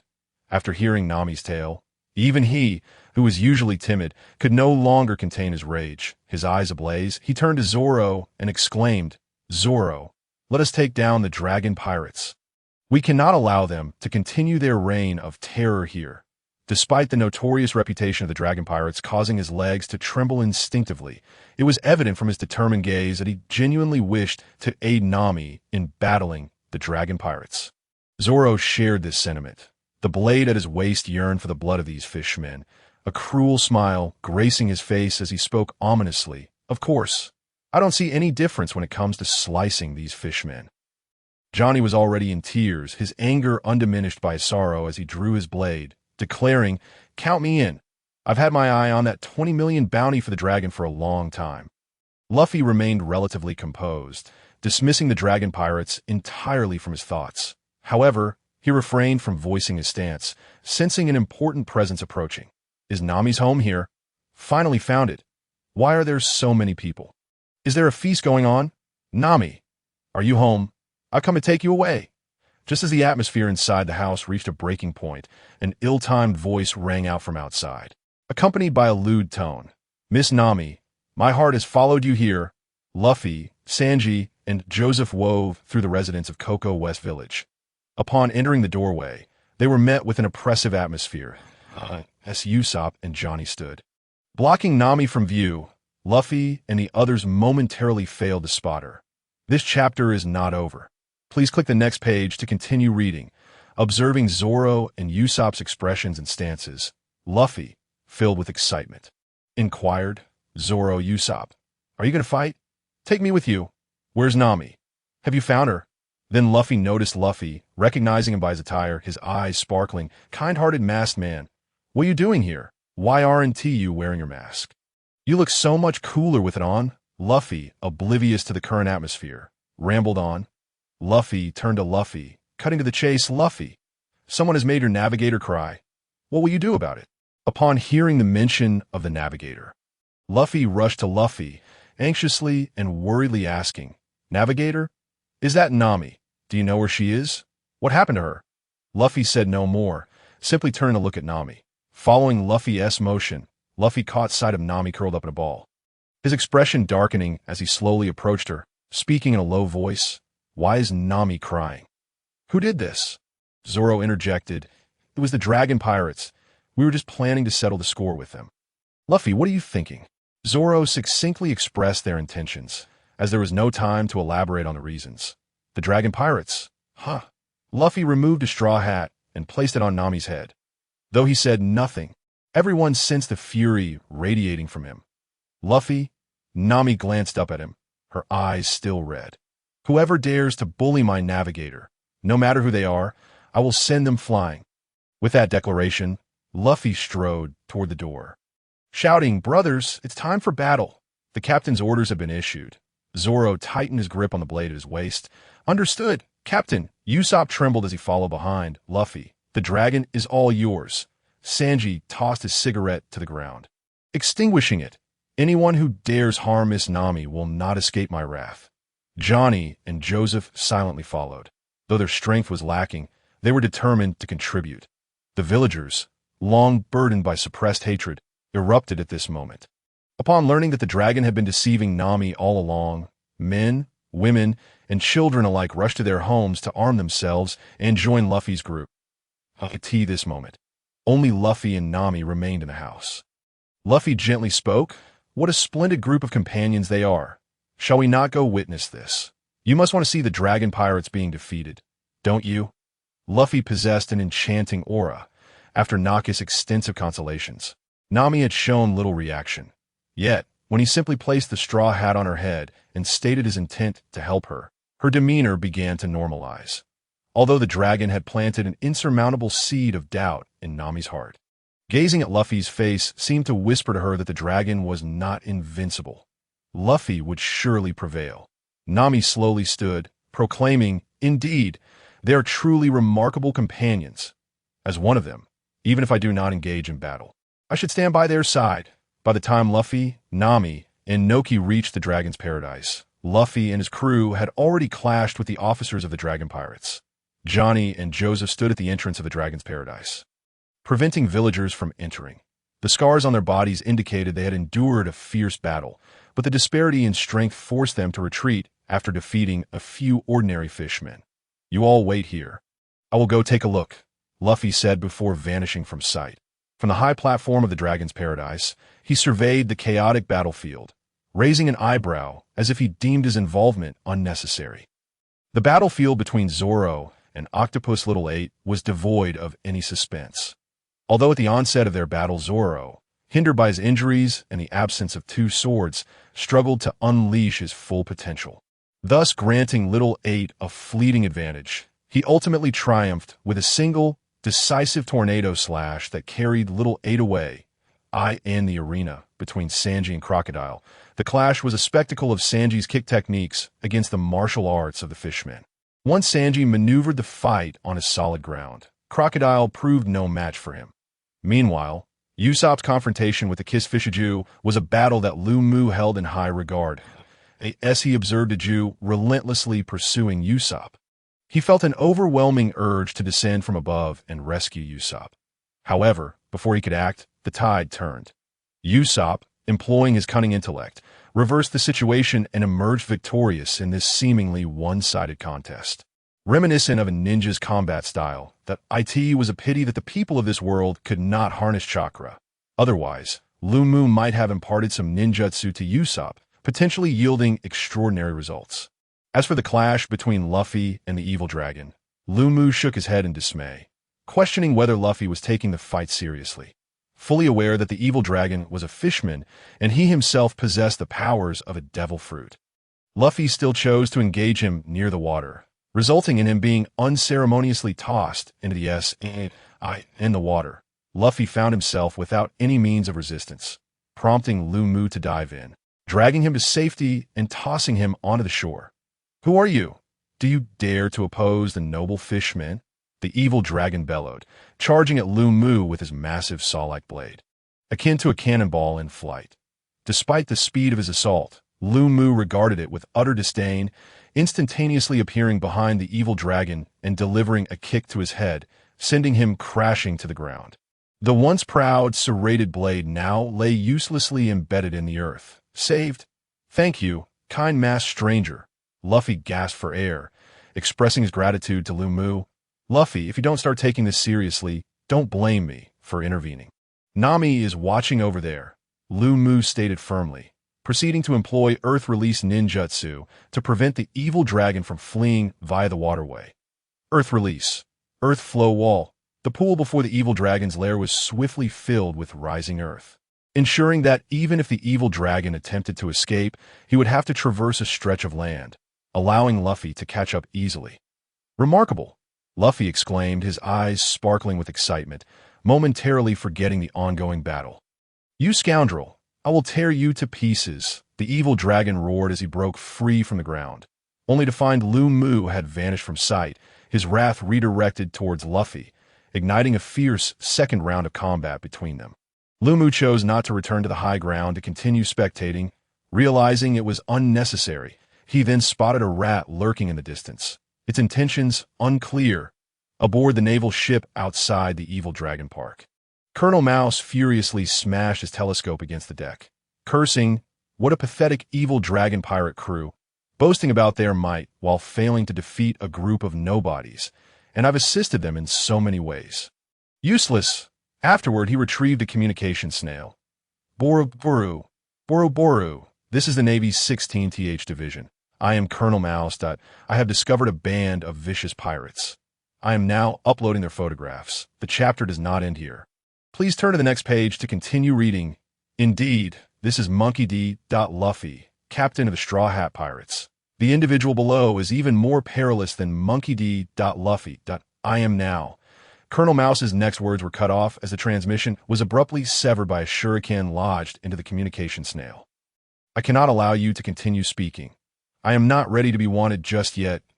If I am to gain notoriety, it would be far better to achieve it on a grand scale. With a somewhat languorous voice, Lu Mu's figure materialized before Colonel Mouse. Lu Mu recalled that 3 years prior, Ace's initial bounty was 550 million, though he had since faded from the spotlight. Now, in the East Blue, a bounty would likely amount to no more than several tens of millions. Hence, Lu Mu maintained a low profile, awaiting the opportune moment to make a spectacular entrance, even if he could not match Ace's first bounty. He could not afford to be too far behind. Otherwise, Ace might mock him. Weren't you still at the evil dragon park? Colonel Mouse stammered, his finger trembling as he pointed at Lu Mu, his eyes wide with terror. Lu Mu reclined casually in a chair, noting how the rat seemed to relish his comfort. The chair was quite pleasant to sit. I think you still have ties with the evil dragon pirates. What's wrong? Are you disappointed that the evil dragon pirates lost? Lu Mu said with a mocking smile. Colonel Mouse quickly pleaded for mercy. I was coerced. The evil dragon pirates are far too ruthless. I am no match for them. I swear I will never do it again. Your assurances mean nothing to me, Lu Mu declared, and once more unleashed an illusion technique upon Colonel Mouse, this time with an extended duration. A dazed smile spread across Colonel Mouse's face as he began to play with a puddle of water on the ground, the air thick with a stench, as he appeared utterly stupefied. Did you hear that? Lu Mu spoke calmly, revealing a communication snail that had appeared in his hand unbeknownst to him, that I never expected such a malignant tumor to exist within the Navy. Rest assured, Brother Lu Mu, I will inform Vice Admiral Garp of this matter. Given his temperament, he will undoubtedly conduct a purge of the 16th Division. On the other end of the line, Wayne assured Lu Mu. Clad in the Navy's justice cloak aboard a warship's command room, he exuded an air of confidence, the years of experience in the Navy having polished away his youthful naivety, revealing a hint of authority. Under Garp's tutelage, Wayne had successfully ascended to the rank of Navy Major, while Beck stood alongside him as a lieutenant. With the details clarified, Lu Mu had no further business. All right, if there's nothing more, let us terminate the communication. Beck suddenly interjected. Brother Lu Mu, are you planning to become a pirate? Lu Mu pondered for a moment before responding with a smile. Whether or not I become a pirate, I'm still the same Uchiha Lu Mu you know, your elder brother, and that will not change. Or are you, Lieutenant Beck, preparing to capture me? Beck seemed to breathe a sigh of relief, grinning sheepishly. Not at all. I was just concerned about you. Lu Mu teased. You're more worried about yourself. Wayne is already a major, yet you're still a lieutenant. Haven't you been training earnestly? Beck retorted softly. It's not that easy to be promoted to major. Lu Mu glanced at the dazed Colonel Mouse, somewhat puzzled. I assent to it. Wayne, eager to shift the conversation away from ranks, quickly changed the subject. Let us not dwell on that. However, Brother Lu Mu, since you aim to stop that Colonel Mouse, why did you not act sooner? You even let him report the Vice Admiral's grandson. I can only imagine how furious Vice Admiral Garp will be. Those with a keen sense would undoubtedly recognize the connection between Luffy and Garp, especially given their rare surname and that peculiar initialed. Lu Mu merely chuckled. Haha, I wonder how Vice Admiral Garp raised Luffy. The hero of a navy to have a grandson who aspires to be the pirate king. Garp himself can hardly control him. I see no reason to conceal it, and I'm sure Luffy is eager to be wanted soon. The three of them exchange casual banter for a while before ending the communication. I will obliterate this place where she has no desire to remain. With a thunderous crash, the evil dragon park crumbled, heralding the liberation of Cocoa Village, and Nami finally found her freedom. Nami, you are my comrade. Luffy emerged from the ruins of the evil dragon park, raising his arm high and declaring this victory with fervor. Oh, marvelous! The villagers of Cocoa Village erupted into joyous cheers, collectively rushing towards Luffy, hoisting him into the air to express their gratitude to this great benefactor. Bang! Luffy reveled in the joy and thrill of soaring into the sky. Yet even the most skilled can falter, and the mightiest steed can stumble. After yet another ascent, the crowd failed to catch the descending Luffy. How splendid this is! Rubbing his head to ease the awkwardness. A straw hat settled atop Luffy's head, and as he turned, he encountered Nami's beaming smile directed at him. They exchanged smiles, an unspoken understanding passing between them. The group was immersed in the elation of having vanquished the evil dragon. At this moment, within the confines of the Dragon's paradise, Ryumiku, having dealt with the affair of Colonel Mouse, stealthily arrived. He sensed the faintest breath from the dragon. If left unattended, it would not be long before the dragon regained its strength, a prospect Ryumiku could not abide. Although the Navy's prison awaited the dragon, Ryumiku felt that this was far too lenient, especially compared to what Nami had endured over the years. Since Luffy was unable to take action, Ryumiku would step in. The dragon lay prostrate on the ground, devoid of its previous arrogance. Upon hearing footsteps, it turned its head to see Ryumiku's figure. Despite the desire to curse, the dragon found itself lacking the strength to utter a word. When you inflicted suffering upon these ordinary people, did you ever contemplate this day? When you oppressed Nami, did you foresee becoming this wretched? Ryumiku's voice was devoid of any emotion. The dragon could not respond. Its glare fixed upon Ryumiku, its mind repeatedly conjuring visions of killing him, all in vain. At that moment, Ryumiku noticed a sun tattoo emblazoned upon the dragon's chest. He murmured, "Is this the Sun Pirates? You truly bring shame to Mr. Tiger." Many years ago, Fisher Tiger ascended Mary Geos unarmed, liberating the slaves of the Celestial Dragons, and subsequently founded the Sun Pirates. Ryumiku had read of this in past newspapers and held a deep admiration for the fishman known as Tiger. Upon discovering that the dragon had once been a member of the Sun Pirates, Ryumiku felt a pang of regret. Suddenly hearing Tiger's name ignited a fury within the dragon, and drawing upon some hidden strength, it slowly rose. Ryumiku did not grant the dragon the opportunity to continue speaking, activating his Sharingan to seize control of the dragon. This chapter is not yet finished. Please turn to the next page to continue the thrilling narrative. The dragon raised his massive, saw-like blade and plunged it into his chest. With a resounding thud, the dragon collapsed to the ground, the sun symbol fading alongside his life. Though it was troublesome, "You shall perish with your remorse for Nami." After uttering this line, Ryumiku departed without a backward glance. "Luffy, have you seen Ryumiku? He should have arrived here, yet I cannot find him." Nami scanned the surroundings, failing to spot Ryumiku, and inquired of Luffy. Luffy scratched his chin, furrowing his brow as he struggled to recall. "Who is Ryumiku? I only saw the kind masked man. Is he the Ryumiku you mentioned? Thankfully, he rescued me from the water, or I might have thought I was doomed. However, I have no idea where he went afterward." Emerging from the rubble, Ryumiku overheard Nami mention his name and approached them with a smile, teasingly remarking, "I didn't expect you, Miss Nami, to be so concerned about me." Nami turned at his words, playfully scolding, "Who cares about you?" Luffy, upon spotting Ryumiku, rushed forward with an excited expression, exclaiming, "So you are Ryumiku? That technique you used to fill the pool was incredible. I think I heard you shout Earth Release. Are you a ninja?" Ryumiku, puzzled, asked, "You know about ninjas?" Luffy's eyes sparkled with enthusiasm. "I've heard of them. Ninjas can use fire release, water release. In short, they're truly formidable." Given that he had learned from Mihawk that ninjas existed in this world, it was not surprising that Luffy had heard of them. Not pursuing the matter further, Ryumiku stated earnestly. "Let me formally introduce myself. I am Uchiha Ryumiku. As you mentioned, I am indeed a ninja." "Ninja?"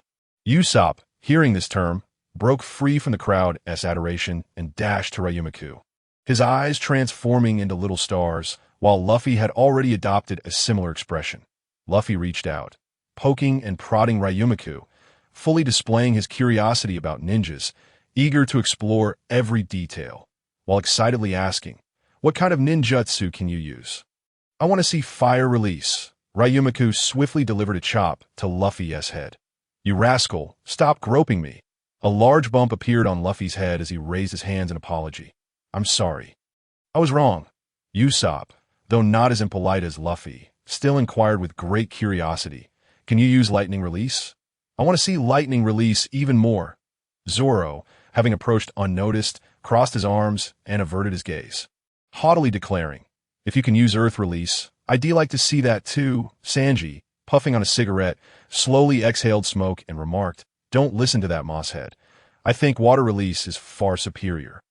Zoro instantly became enraged, storming up to Sanji and growling, "You green-haired idiot, do you want to fight? Clearly, earth release is better." "What did you say? Water release is obviously superior."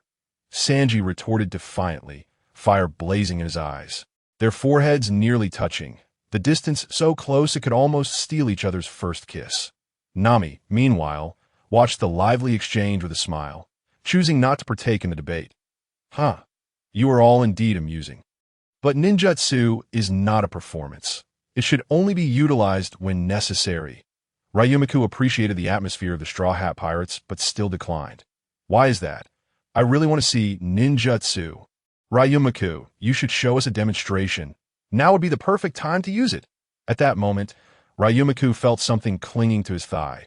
Looking down, he saw Luffy and Usopp firmly gripping his legs, determined to not relent until they achieved their goal. With each step Ryumiku took, he had to drag the two along, while their weight was negligible to him.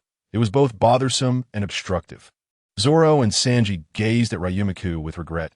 Ryumiku, exasperated, spread his arms. "Let go." Luffy and Usopp tightened their grip even more, shaking their heads adamantly, pleading no. "If you don't demonstrate ninjutsu, we won't let go." Ryumiku delivered a sharp blow to their heads, fuming, "You two rascals! How can I perform ninjutsu if you don't let go?" Unfazed by the bump on their heads, they released Ryumiku's legs only to embrace each other, twirling around in celebration, chanting, "Hooray! Ninjutsu! Ninjutsu! What a nuisance!" Ryumiku grumbled, then instantly moved to an open area. "Just this once and never again."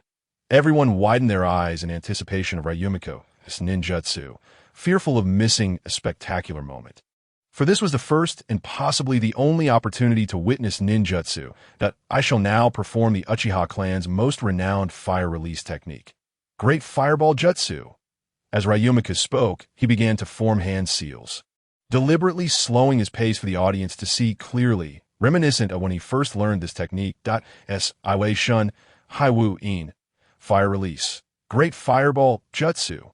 A colossal fireball erupted from Ryumiku's mouth, causing the temperature in the vicinity to rise sharply, and the faces of those present were illuminated a brilliant crimson by the flames. Oh, incredible. Is this fire release? Absolutely breathtaking.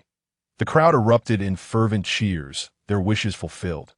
However, Usopp, Zoro, and Sanji remained unsatisfied, vehemently insisting that Ryumiku should not show favoritism. They demanded that, in addition to the fire techniques requested by Luffy, he should also demonstrate the lightning, earth, and water techniques they had requested. The most infuriating part was that Luffy chimed in, saying, "You should also perform what I want to see." Zoro and the others bared their teeth, and each delivered a punch to Luffy, exclaiming, "Wasn't the fire technique you just performed exactly what you wanted to see?" Luffy's head was now adorned with 5 lumps, resembling a string of Tonghalu. He collapsed to the ground, raising his hand in surrender. "I'm sorry. I forgot." Faced with their starry-eyed expressions, Ryumiku steeled his heart. Very well. Since he had already performed once, he might as well indulge their wishes this time to avoid further pestering later. What could he say? Ryumiku had a soft heart. Watch closely. This is the earth technique. The one that filled the water pool earlier was this jutsu. Earth technique. Earth wall. The ground beneath Ryumaku's feet suddenly heaved several meters upwards, resembling a small hill. Now, this is the lightning technique. Although my lightning technique isn't particularly strong, it effectively counters the earth technique. Lightning technique. Lightning sphere. Countless small lightning orbs materialized around him and under his control. They all bombarded the hill he had just created. Boom! The small hill collapsed rapidly, reduced to a pile of rubble. Next is the water technique, that if released in the ocean, its power would be even greater. Water technique. Water tornado. A massive water tornado formed, lifting the rubble into the air before moving towards the In the end, the area returned to its original state, with no trace of the ninjutsu having been performed. Save for the damp ground. Dear Master, there's more in this chapter. Please click the next page to continue reading. It gets even more exciting. Oh, ninjutsu is indeed remarkable. The crowd gasped in awe, their widened mouths and bulging eyes revealing their exhilaration. Ryumaku returned to the Straw Hat Pirates, smiling as he inquired, "How about that? Was it satisfying enough this time? Don't pester me for performances in the future." A hint of regret crossed the faces of Luffy and the others, clearly still wanting more, but Ryumaku had already fulfilled their desires, and further requests would be excessive. Satisfied, Ryumaku looked at the understanding group, preparing to call everyone back to Cocoa West Village. With this matter concluded, there was no need to linger at tea that moment. Nami, who had remained silent and merely observed the spectacle, suddenly spoke up with a beaming smile. "Hey, but you haven't fulfilled my request yet. I want to see the wind technique." "You will agree, right?" Nami flashed a flirtatious glance at Ryumaku, playfully sticking out her tongue. "That's right. Ryumaku, you must perform the wind technique again." Luffy and the others quickly gave Nami a thumbs up, chiming in. Ryumaku, helplessly glancing at Nami, suddenly had a brilliant idea. Clearing his throat, he declared, "Since Nami has put it that way, I cannot refuse it. I shall demonstrate the wind technique one last time." The wind technique, as everyone envisioned, could generate powerful wind pressure. However, it required a target for everyone to appreciate its effects more intuitively. As Ryumaku formed the hand signs, he cast a mischievous glance at Nami, but a warning bell rang in Nami's mind. But it was too late. Wind technique, gale dance, an upward gust of wind appeared right beneath Nami's feet, and unfortunately, Noki was caught in the crossfire as well. "You jerk, Ryumaku!" Accompanied by this gust, Nami and Noki were suddenly revealed in a spectacular scene before the crowd. Everyone's eyes widened, saliva pooling at their lips. Some even sported two streams of red dripping from their noses. As for Sanji, he was in a league of his own, while others had mere creeks. He was a waterfall, his eyes turning into hearts as he transformed into a projectile warrior, soaring backward while shouting, "Miss Nami, Miss Noki, today I have seen such a sight. My life is complete." The gust came swiftly and departed just as quickly, leaving the crowd with only a fleeting glimpse of beauty, and those who missed it could only lament in private, regretting their distraction. Ryumaku, having achieved his goal, burst into joyous laughter. This served as a minor lesson for Nami. After all, she had used Ryumaku as a stepping stone, and Noki was merely a victim of circumstance. This was certainly not the serious display Ryumaku intended. It was all for the sake of entertaining the crowd, who shall remain unnamed. Unbeknownst to him, Sanji had already returned to Ryumaku's side, leaning in to whisper, his tone slightly lecherous. "Ryumaku, why didn't you use this trick earlier? Can you teach me?" Luffy and the others gave a thumbs up in agreement, indicating they were on board with the idea. Before Ryumaku could respond, Nami's furious fist met them. Bang, bang, bang, bang, bang. Each received a lump on their heads as Nami transformed into a little demon, seemingly ablaze with fury. Her orange hair dancing wildly in the wind, her expression fierce, exposing a mouthful of sharp teeth. "You all better reflect on your actions." The five raised their hands in surrender. "We're sorry." Ryumaku even found himself perplexed as to why they all reacted in such unison. Johnny, somewhat fearful, remarked to Joseph, "Sister Nami is indeed terrifying." Joseph nodded in agreement, grateful he hadn't been caught in the fray, lest he too fall victim to her wrath. Nami gets along quite well with these folks. Akin with a windmill on his head, mused aloud, but his comment was particularly fitting only if one overlooked the small streams still flowing from his nose. You should wipe that nosebleed before making such remarks, Noki retorted, clutching her clothing tightly, her face slightly flushed. Oops, I forgot. Akin quickly turned away, raising a hand to wipe away the blood. I've made my decision. Ryumiku, come be my companion. Amidst the laughter, Luffy clapped his hands together, extending an invitation to join the crew. The others also looked at Ryumiku with eager anticipation, clearly sharing Luffy's sentiments. After a brief moment of silence, Ryumiku replied, Sure, but only until we enter the Grand Line. As soon as Ryumiku said yes, Luffy erupted in cheers. Awesome! Now, I have a ninja on my ship. He donned the tiger mask Ryumiku had given him. Mimicking the hand signs Ryumiku had shown him, his eyes narrowing as he shouted, Fire technique. Great fireball jutsu. Luffy exhaled forcefully toward the front, and of course, nothing happened. Scratching his head, Luffy wondered, what's wrong? Usopp rushed forward to correct him. No, it's not like that. It's, Ryumiku observed the two having a grand time, awkwardly glancing at the other three, puzzled as he asked, Did they not hear my follow-up? Zoro grinned. That's just Luffy. You might as well accept it. Sanji patted Ryumiku on the shoulder, sharing a look of mutual sympathy. Now it's your turn. Nami, meanwhile, regarded Ryumiku thoughtfully but remained silent. Previously, on the Going Merry, Ryumiku had informed Nami that he was merely a temporary crewmate until they reached the Grand Line. Report: the members of the Dragon Pirates have been successfully captured. The dragon has been slain. However, the circumstances of his death are rather peculiar. Are there any further instructions? A naval officer approached the log. His head bowed low, utterly unable to meet its gaze in his eyes. The log that rendered Colonel Mouse a fool bore no distinction from a demon. Now, compelled to clean the battlefield, they found themselves here out of sheer necessity. Given a choice, they would never stoop to such menial and odious tasks. Yet, under the oppressive aura of the log, they had no option but to follow its directives. The words left his lips. Several more naval officers hoisted the corpse of the dragon before them, their movements identical to those executed at the moment of death. Witnessing this grim scene, onlookers widened their eyes in disbelief, unable to fathom that the once mighty dragon could meet such an end before them. Moreover, the manner of its demise was suicide, kneeling in what seemed like repentance, a fitting end. It was uncertain who among the villagers first let out a fierce roar. But soon others joined in, fervently expressing their emotions. Such a villain deserved death long ago. Where had they been all this time, only to realize the need for repentance at the brink of death? The log gestured to the naval officers, speaking in a flat tone, Clean this place thoroughly and assist in the reconstruction as per the villagers' instructions. This is your obligation to them. The naval officers complied. Hastily removing the dragon's remains, Sanji approached the log, draping an arm around its neck and grinning as he spoke. You can't be a naval commander, can you? I was curious about this back at Bartai. And now, it's the same. The log extended its palm, clenching a fist. How could that be? It's merely that my fists are larger. You could try it yourself. Unfazed by whether Sanji believed him, the log swiftly shifted the focus of their conversation. Since there's nothing more to discuss, shall we return? Weren't we supposed to celebrate?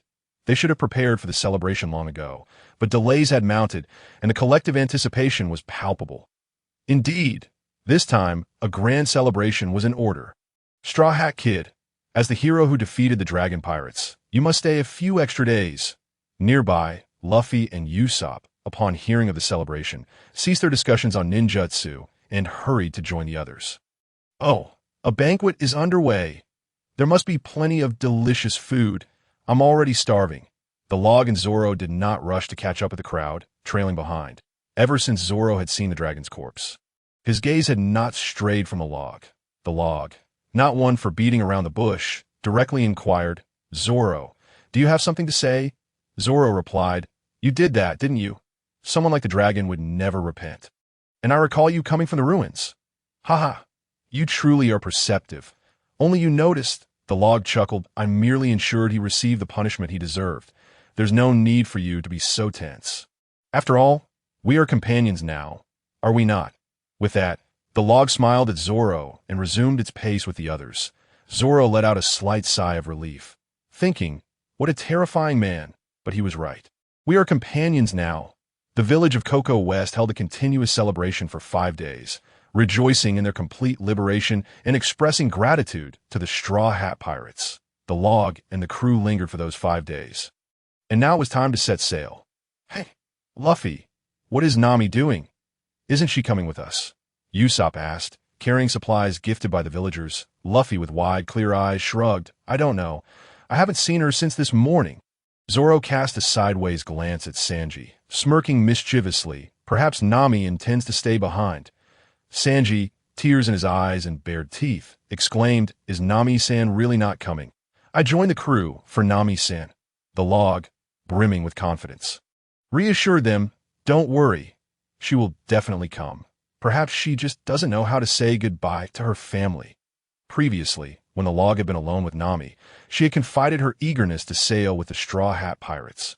Thus, the log firmly believed that Nami would indeed arrive. Its words eased Sanji's heart, his eyes sparkling with affection as he clasped his hands, eagerly awaiting her arrival. Luffy, hurry up and set sail, just as the discussion about Nami's potential presence on the ship ensued. Her voice rang out from a distance. The group turned to see Nami rushing towards the Mary, weaving through the residents of Cocoa West. Upon reaching the shore, she leaped onto the Mary with precision. She slightly lifted her shirt, causing a cascade of wallets to tumble from her person, leaving one to wonder how she had managed to carry them all. Led by a Jien, the villagers checked their pockets, only to discover that Nami had taken their wallets. Once again, she showcased her exceptional thieving skills. The crowd glared at the retreating Nami, but their expressions quickly transformed into smiles as they waved her goodbye. Nami, feel free to return anytime. Thank you all so much. A Jien shouted, Straw Hat Kid, don't forget our promise. Nami, clutching a banknote, held it to her lips in a kissing gesture, beaming as she waved farewell to everyone. Take care, everyone. I'm off. Luffy, perched on the ship's bow atop a sheep, raised his arms, his signature grin plastered on his face as he shouted, Brothers, we are setting sail under the blue sky and white clouds. The sea lay calm and serene as a seagull landed on the Golden Mary, its face a picture of exasperation as it rubbed its head with its wing, for the woman opposite was haggling with it. Another price increase? Your rates are exorbitant. Can't you lower them a bit? Nami glared fiercely at the seagull, but after a prolonged silence without a response, she dropped a coin into the pouch hanging from its neck. Threatening, if you raise the price again, I won't buy anything. The log and Usopp squatted at a table, engrossed in a variety of tools, deeply immersed in their research. Zoro, having just finished his training, lay on the deck resting. In the orchard of the Mary, an insidious arm stretched out, inching closer to a particularly ripe orange. Just as it was about to seize its prize, the orange guard Sanji caught the culprit Luffy and kicked him out of the orchard. With hearts in his eyes, Sanji made a hugging gesture towards Nami, looking utterly besotted. Nami-san, the love patrol is infallible. Luffy, dissatisfied, stuck out his tongue. What's the big deal about eating an orange, you stingy bastard, at that moment? Nami was perusing a newspaper, and a wanted poster fluttered to the ground, prominently displaying Luffy's image. Monkey D. Luffy, bounty 30 million berries, dead or alive. Except for the log, everyone stared wide-eyed at the wanted poster in shock. Luffy pointed to the poster, grinning as he boasted, Haha, that's me, how awesome. Usopp excitedly pointed at the silhouette on the poster. Huh. Look, there's my shadow too. Zoro lay on the ground, opened his eyes to observe the others. Contemplating, more formidable bounty hunters will surely be after us next. We must be more cautious. 30 million. Huh. Quite expected. The log cast a glance at Luffy's wanted poster, pondering for a moment before turning back to his task. Originally, Usopp had been experimenting with various weapons, hoping to enhance his strength. Upon seeing this, the log felt a surge of interest and wished to assist Usopp. After all, Usopp's current capabilities were indeed lacking, and the dangers that awaited them in the Grand Line might prove insurmountable for him. Before Lu Mu observed Usopp's battle, he hoped to offer some ideas, drawing from his own insights from the ninja world, in an attempt to inspire Usopp. However, his research time was limited, and progress was not as smooth as he had wished. The occasional sounds of explosions emanating from the Going Merry were a testament to this. In just a single day, Luffy's bounty notice had spread across the globe. Windmill Village, Syrup Village, the Navy Branch, the Bartai, the Grand Line, many who had taken an interest in Luffy, whether they were admirers or foes he had previously defeated, received the news almost instantaneously to the East Blue border. Finn Booty, who was supposed to return to headquarters for a debriefing, lingered in the East Blue instead. Lumu's previous enlightening words had made him acutely aware of his own inadequacies. He resolved to enhance his skills through combat and thus proactively declined the recent promotion assessment. Fully cognizant that he was not yet fit for the rank of lieutenant commander, he deemed it more prudent to hone his abilities rather than risk failure in the evaluation, opting instead to patrol the East Blue. Although the East Blue was relatively weak, it was just the right environment for him. Unlike his usual practice of delegating all tasks to his subordinate, Finn Booty now stood on the deck, taking on the role of lookout to issue commands at a moment's notice. Suddenly, the silhouette of the Going Merry appeared before him, according to recent intelligence. It was the pirate ship belonging to the newly bountied Monkey D. Luffy. He immediately called for his subordinate and issued the command to locate the Straw Hat Pirates, declaring that the time had come to test their training results. Steer left, full speed ahead towards the Straw Hat Pirates. In that moment, Finn Booty was filled with excitement rather than the trepidation he had previously felt when confronting notorious pirates. It wasn't long before their warship intercepted the Going Merry. Finn Booty shouted towards the ship without any sign of fear, brimming with battle spirit. Monkey D. Luffy, I hereby arrest you under the Navy's authority. Open fire, sinking them. As Finn Booty's orders were executed, the Navy's cannons unleashed a barrage towards the Going Merry. Boom, boom, boom. Faced with the rain of cannonballs, aside from Nami and Usopp, who were slightly flustered, the rest remained unfazed, swiftly launching counterattacks. Luffy utilized his rubber body to catch some cannonballs, rebounding them back. Zoro swung his sword, cleaving a cannonball in two, sending the halves plummeting into the sea. Sanji showcased his remarkable kicking technique, redirecting cannonballs away without detonation, causing them to fall into the ocean. Lumu, taking a more direct approach, unleashed a powerful water-based ninjutsu, summoning waves that engulfed the cannonballs entirely. The Navy's bombardment was effortlessly neutralized by the Straw Hat crew, barely breaking a sweat and causing no damage whatsoever.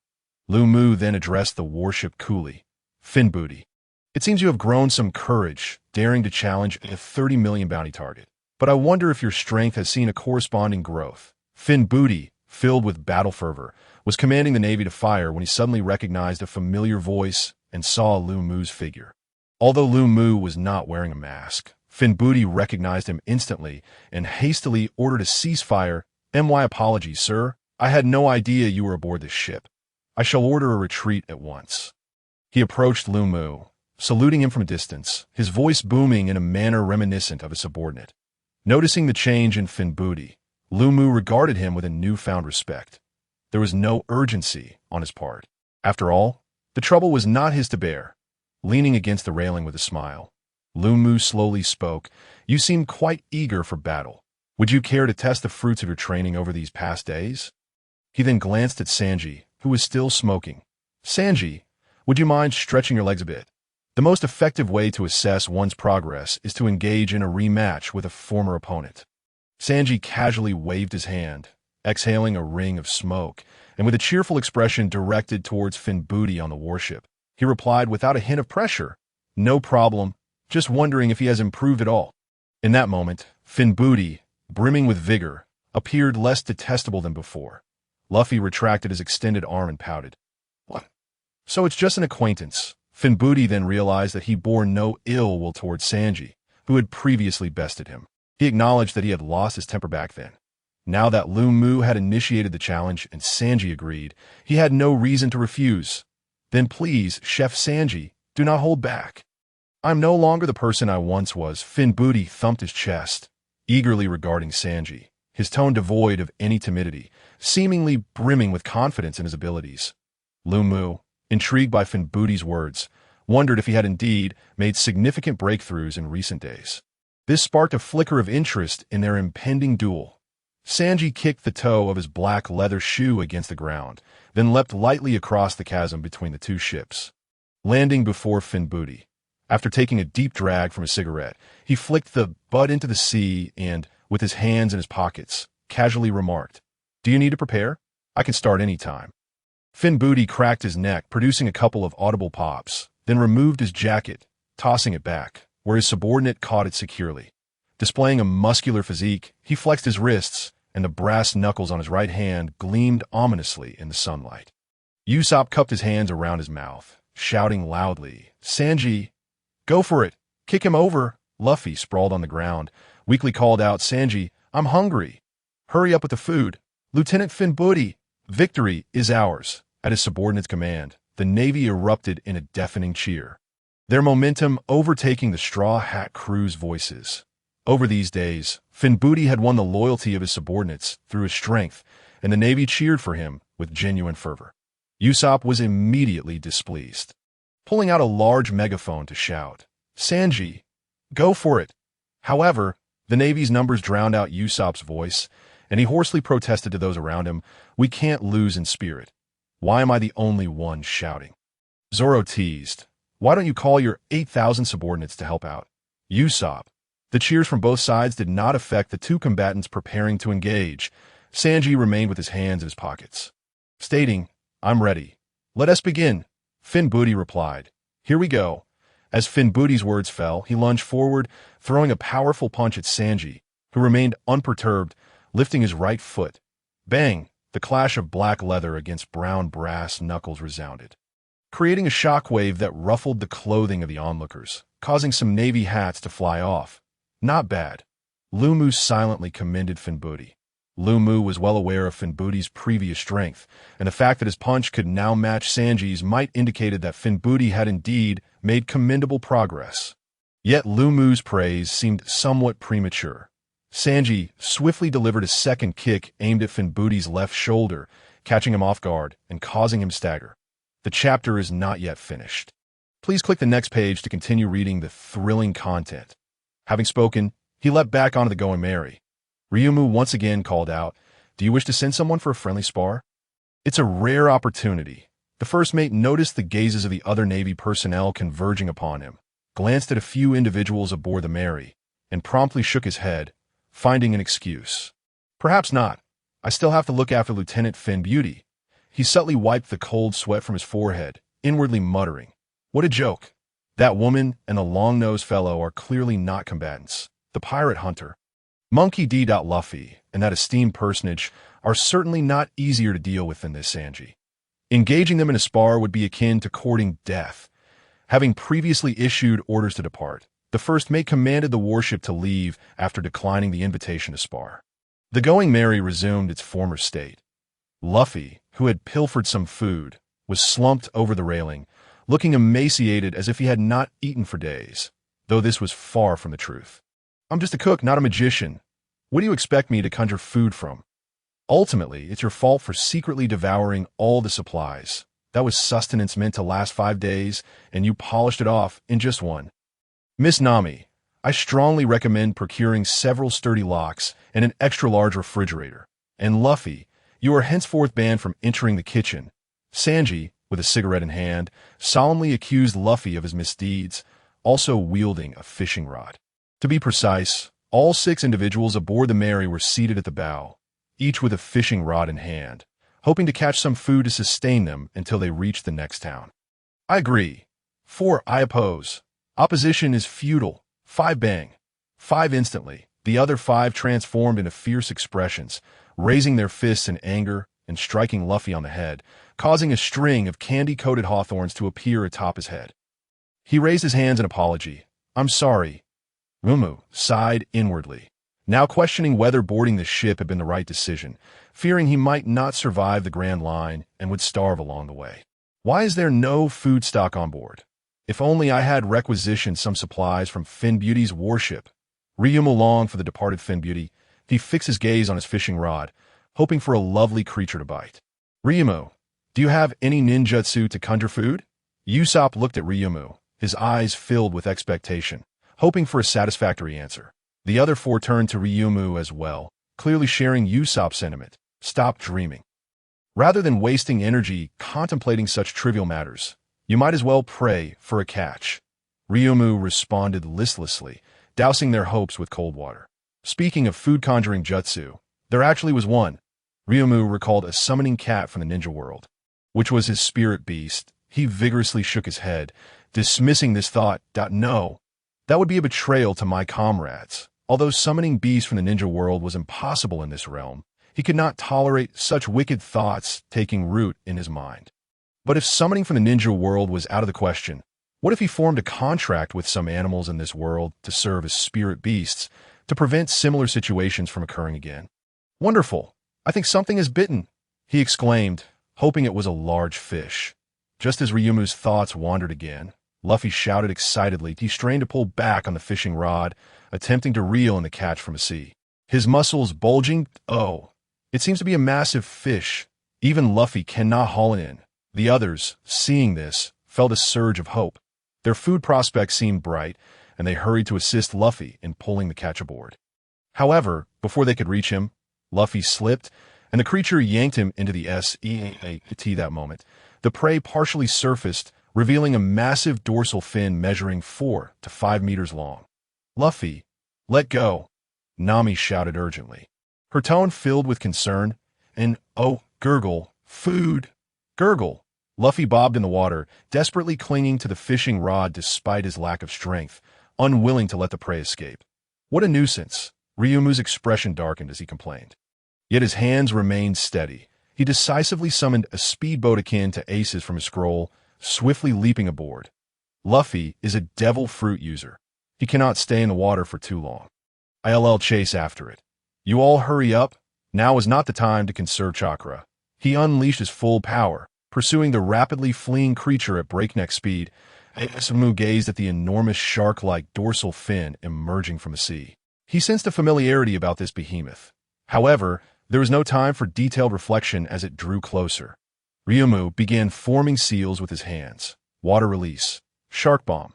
Water release. Vortex, a ring of whirlpools appeared around the massive creature, slowing its advance while a multitude of water-based sharks began to gnaw at it. Seizing the opportunity, Ryumu pulled Luffy aboard the speedboat. Pooh! Luffy expelled a jet of water, his previously bulging stomach deflating instantly. I thought I was done for. Thank you so much, Ryumu.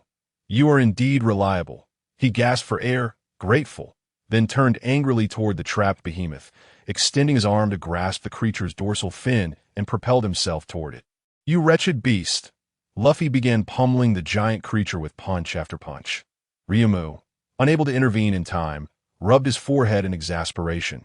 This fool, the giant beast, suddenly besieged, thrashed violently, attempting to shake Luffy off after several failed attempts. It began to dive deeper. Ryumu, realizing the danger, quickly began forming seals again. Water release. Water column surge. A massive column of water, dozens of meters wide, erupted from the ocean, lifting the creature high into the air. At this moment, Ryumu recognized the colossal sea beast. When he first arrived in this world, he had been terrified by this massive creature, measuring dozens of meters in length. Now, however, the tables had turned. It was the beast that should be afraid. Damn it! Food should be in proper form. Luffy, oblivious to the danger he had just escaped, or perhaps trusting Ryumu completely, unleashed his gum-gum battle axe. A massive slap from above struck the giant beast. The intense sense of impending doom caused the creature to struggle even more fiercely, making it increasingly difficult for Luffy to hold on. As the water column began to descend, Ryumu's speedboat arrived beside the beast. He slowly drew Frost, his movements nearly mirroring those of Mihawk. The nameless strike he had copied from Mihawk could not sever Krieg's massive ship, but from this close range, dispatching the sea beast was well within his means. The gigantic sea creature was cleaved in two, the severed edges instantly crystallizing into ice. Now we have a bountiful supply of food, Luffy proclaimed, seated upon one half of the beast's carcass, laughing heartily. Ryumu looked at the creature's peculiar visage, its strange head, shark fin, fish tail, and bizarre tentacles, shaking his head in disbelief. Can this thing even be eaten? A colossal sea creature, its immense body spanning dozens of meters, could not be transported even by the small wooden boat. Flowing Wood and Luffy had no choice but to remain in place, awaiting the arrival of the Going Merry. Luffy's eyes sparkled as he fixated on the delectable food beneath him. Drool cascading from the corners of his mouth, Flowing Wood sat quietly on the boat, replenishing his chakra. After all, the final water technique wielded tremendous power and range, consequently consuming a significant amount of chakra. After a prolonged wait, the silhouette of the Going Merry finally emerged within their line of sight. "Hey, Sanji, hurry up and prepare this fish. My stomach is already growling with hunger," Luffy shouted exuberantly, his booming voice betraying no hint of his ravenous state. Flowing Wood regarded Luffy with a skeptical gaze, doubting the authenticity of Luffy's hunger. Given Luffy's capacity to consume enough food for 6 people over 5 days, how could he be so swiftly starved? When the Going Merry drew near the colossal beast, the crew finally grasped the sheer magnitude of the creature, which was easily 4 or 5 times the size of the Merry itself. Usopp and Nami gaped in astonishment at the bisected giant, rendered speechless. Sanji and Zoro were also taken aback, particularly Zoro, who stared gravely at the massive gash in the beast, incredulously observing Flowing Wood. With no one else present, it could only be the work of the sword-wielding Flowing Wood if he had not anticipated that Flowing Wood's strength exceeded his expectations. Simultaneously, a profound sense of battle intent blossomed within him. Such a formidable swordsman was someone Zoro must find an opportunity to spar with. "Wow, I've never cooked such a large fish before. Leave it to me. I assure you it will be transformed into a delectable dish." "What? Can it even be eaten?" "To me, there are no inedible ingredients. Flowing Wood, prepare yourself." Sanji's eyes ignited with fierce determination as he gazed upon the colossal ingredient. After Sanji's meticulous preparation, the once mighty beast was transformed into a scrumptious feast. Devoured by the 6 companions, "I'm so full," they exclaimed in satisfaction, patting their distended bellies with contented sighs. Flowing Wood had initially expected much of it to go to waste, yet he underestimated Luffy's appetite. Luffy's stomach was like an endless abyss. If food was present, there was nothing he could not consume. Luffy also showcased his ultimate skill, the unbeatable digestion technique. The already stuffed Luffy, round and plump, instantly reverted to his original form and continued to eat, repeating this cycle. During mealtime, Luffy bore a resemblance to Ace, as he would eat until he fell asleep. However, unlike Ace, Luffy continued to munch even while snoring. The dozens of meters-long sea beast ultimately left only a small portion for storage, with the remainder having been devoured by Luffy. In Luffy's presence, the concept of waste seemed utterly foreign. Flowing Wood, having previously doubted Luffy, felt remorse. He had been too naive. Luffy's appetite was indeed fearsome. To enter the Grand Line, there are 2 primary routes. Point 1 entails traversing the doldrums, directly entering the Grand Line. However, the doldrums are teeming with gigantic sea kings, and without wind assistance, aside from naval warships, few would dare to venture this way. In this world, pirates born in the 4 seas typically choose to enter the Grand Line through Reverse Mountain. Near the entrance of Reverse Mountain lies the world-renowned town of Logtown. This is the birthplace of the pirate king, Joel Roger, and also where he met his demise. Hence Logtown is referred to as the town of beginnings and endings. It was here that Roger proclaimed those exhilarating words, igniting the era of great pirates. Nami pointed at the nautical chart, explaining to the others the method of entering the Grand Line and detailing this town. Luffy adjusted the straw hat atop his head, his gaze resolute as he looked towards Logtown, solemnly declaring, "So that's it. I want to visit this town. The town where the man who obtained One Piece was born and died. The town that holds everything in this world." The Going Merry continued its journey across the sea. Filled with yearning for Logtown, Luffy, who usually engaged in playful antics on the ship, now sat idly on the figurehead of the Merry, disgruntledly lamenting, "When will we arrive at Logtown? Nami, how much longer do we have to sail? I can hardly wait." Nami reclined languidly in her deck chair, one hand cradling a glass of orange juice and the other holding a fork to savor the dessert Sanji had meticulously prepared for her. Lazily responding, "We're almost there. After all, Wasn't he at your fault for being dragged away by the sea beast that diverted our course? Otherwise, we would have reached Low Town by now. Luffy pouted and muttered under his breath. Wasn't he it for the food? Self-aware of his missteps, Luffy hesitated to voice this aloud, acknowledging that the ship's food shortage was also due to his own actions. Flowing Wood, perched atop the lookout, spotted the silhouette of an island, but he slowly addressed Luffy. Luffy, stop complaining. I can see the island where Low Town is located. Upon hearing this, Luffy sprang to attention, eagerly scanning his surroundings, yet failing to spot the island Flowing Wood had mentioned. With an envious tone, he exclaimed, Where? I don't see it. Flowing Wood, your eyes are so convenient. Is it called the Sharingan? Not only is it incredibly cool, but it can also see so far. I wish I had a pair of eyes like that. Flowing Wood could only express his regret.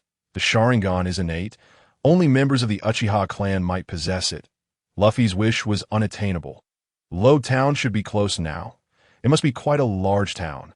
I need to procure some fresh ingredients. The ship's provisions are far from sufficient for Luffy. Sanji lit a cigarette and spoke slowly. Since Flowing Wood had spotted the island, they would arrive shortly, and he needed to prepare a list of items to purchase. Zoro leaned against the railing, declaring, I'm heading to the weapons shop. It's rather unacceptable for a three-sword-style swordsman to only possess one sword. Usopp placed his hands behind his head. Then I'll check out the equipment shop. Hopefully, I'll find some inspiration. Nami tucked her bangs behind her ear. As a beautiful girl, I must take care to dress myself well. Flowing Wood shrugged nonchalantly. I don't have any particular destination in mind. I'll just wander around, that I'm curious about this town. While the others discussed their plans, the Going Merry had already arrived at Low Town. Flowing Wood stood at the entrance, marveling. So this is Low Town, the town that attracts countless pirates, the place where the Pirate King met his end, at the entrance of Low Town. What a massive town! I want to see the execution platform, the place where the Pirate King was executed. Here I come, Luffy exclaimed excitedly before dashing off, disappearing from sight. Really, he is too impatient. The remaining 5 exchanged glances, expressing their exasperation towards their captain. In that case, I'll wander around too. You all have your own places to visit, right? Flowing Wood stated matter-of-factly, then casually chose a street and vanished into the crowd. Honestly, Flowing Wood, why are you in such a hurry? I wanted you to help me pick out a few outfits. Nami complained, her expression tinged with regret upon realizing Flowing Wood had vanished in an instant. Miss Nami, I would gladly accompany you for as long as you desire. Sanji's eyes sparkled with affection as he swayed like a seaweed next to Nami. Zoro cast a sidelong glance at the smitten Sanji and doused his enthusiasm with cold water. You lecherous cook, go buy some ingredients instead. You know how much Luffy can eat. Besides, Nami asked Flowing Wood to accompany her not just to buy a few outfits. I suspect she wants Flowing Wood to pick up the tab. Zoro's words indeed extinguished Sanji's enthusiasm, surprisingly leading him not to engage in their usual banter, but to storm off in search of the ingredient market. Nami, realizing her subtle intentions had been unveiled by Zoro, approached him with a mischievous grin. Zoro, you're planning to buy a sword, aren't you? How can you manage without money? Allow me to lend you some. The interest will only be 5 times. However, as Nami confidently prepared to trick Zoro, she was taken aback to see him walk away without a glance, his languid voice reaching her ears. No need. I already anticipated this, that I've borrowed 100,000 berries from the wood. Nami, exasperated, turned to Usopp, but before she could speak, Usopp hastily declared his alignment with Zoro and swiftly fled, fearing Nami might concoct yet another scheme. That detestable wood! Nami fumed, clenching her fists, but then her expression transformed into one of cunning delight. Hee. It seems there's still plenty of money in that wood's little treasury. I must devise a way to swindle all his berries. Rogue Town held no particular allure, merely boasting a larger scale. After parting ways with Luffy and the others, the Wood wandered aimlessly through Rogue Town. On the way, he encountered a bespectacled woman who, upon spotting the frostblade at his waist, was instantly captivated, insisting he show it to her. She perused a small booklet, finally stopping at a particular page, and exclaimed excitedly, I found it. I was right. This is the legendary sword Frostblade, ranked among the 21 great swords. It is a rare treasure of the world. Please treat it well and prevent it from falling into the hands of wicked individuals." She dutifully returned Frostblade to the wood and departed, leaving him somewhat bewildered. "The 21 great swords, you say? I never anticipated your fame to be so substantial. I owe thanks to the crow for safeguarding you, or else you wouldn't have ended up in my possession." Satisfied, the wood secured Frostblade at his waist once more and continued his leisurely stroll. He later encountered a ruckus caused by a band of pirates, but it was swiftly quelled by a menacing Navy officer brandishing a cigar. Aside from that, nothing particularly noteworthy transpired. After calculating the time he'd been out, the wood concluded that the others must have completed their tasks and decided to return to the Going Merry to await their arrival. As he walked, he found himself in a narrow alley where several men suddenly rushed towards him. However, he deftly sidestepped, avoiding a collision. Just when he thought all was well, one of the men stumbled and fell to the ground, prompting the others to speak with malicious intent. "Hey, that kid up front tripped my brother. You can't just walk away without an explanation." They continued, "We're not unreasonable. Just give us some medical expenses, and we'll let it slide." Otherwise, they brandished iron rods and daggers, grinning sinisterly at the wood. What a troublesome predicament to stumble upon. The wood sighed in resignation. Since these men were seeking their own misfortune, he had no choice but to oblige. Moments later, he bent down to dust off his trousers and straightened his attire, stepping out of the alley with a refreshed demeanor. This encounter had little impact on him, if he had to describe it. It was merely a slight disarray in his clothing and a bit of dirt on his pants. Conversely, the men sprawled behind him were likely to incur some medical expenses, all nursing swollen faces and numerous broken bones. One of the less injured men produced a transponder snail, lamenting, "Boss, we've been beaten up. You must help me get revenge. He's right here." On the other end of the transponder snail, Bartolomeo seethed with anger.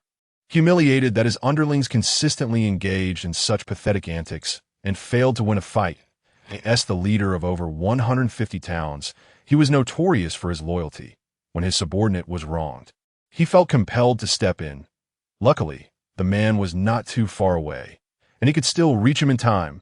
At this moment, the wood remained oblivious to the unfolding events in the alley, continuing towards the Going Merry. Yet for some inexplicable reason, trouble seemed to find him today.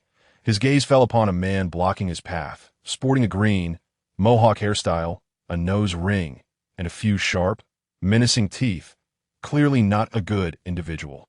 Before the wood could utter a word, Bartolomeo, hands in his pockets, arrogantly proclaimed, "You there, you're the one who roughed up my little brother, right?" The wood replied coolly, "If you don't want to end up like them, I suggest you leave now."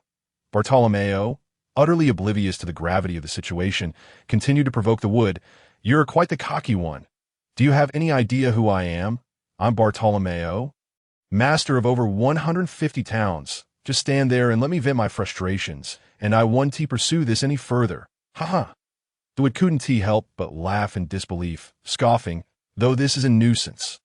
If you're seeking death, then I won't be held responsible." With a metallic sound, Frostblade was drawn, and the wood vanished from sight, slashing at Bartolomeo. Clang! Bartolomeo crossed his fingers to form a barrier that intercepted the wood strike, the shockwave from the blow shattering nearby walls. How is this possible? The wood's eyes widened in disbelief. Although he hadn't exerted his full strength, merely aiming to teach this Mohawk a lesson, he never expected his attack could be so effortlessly blocked. "That was close. I nearly lost my life." Bartolomeo was drenched in cold sweat, astonished by the wood's speed. "You bastard! How can you draw your sword without a warning? Do you want to kill me?" Bartolomeo cursed, still shaken from his narrow escape. "Are you not alive and well?" The wood smirked, intrigued by this Mohawk.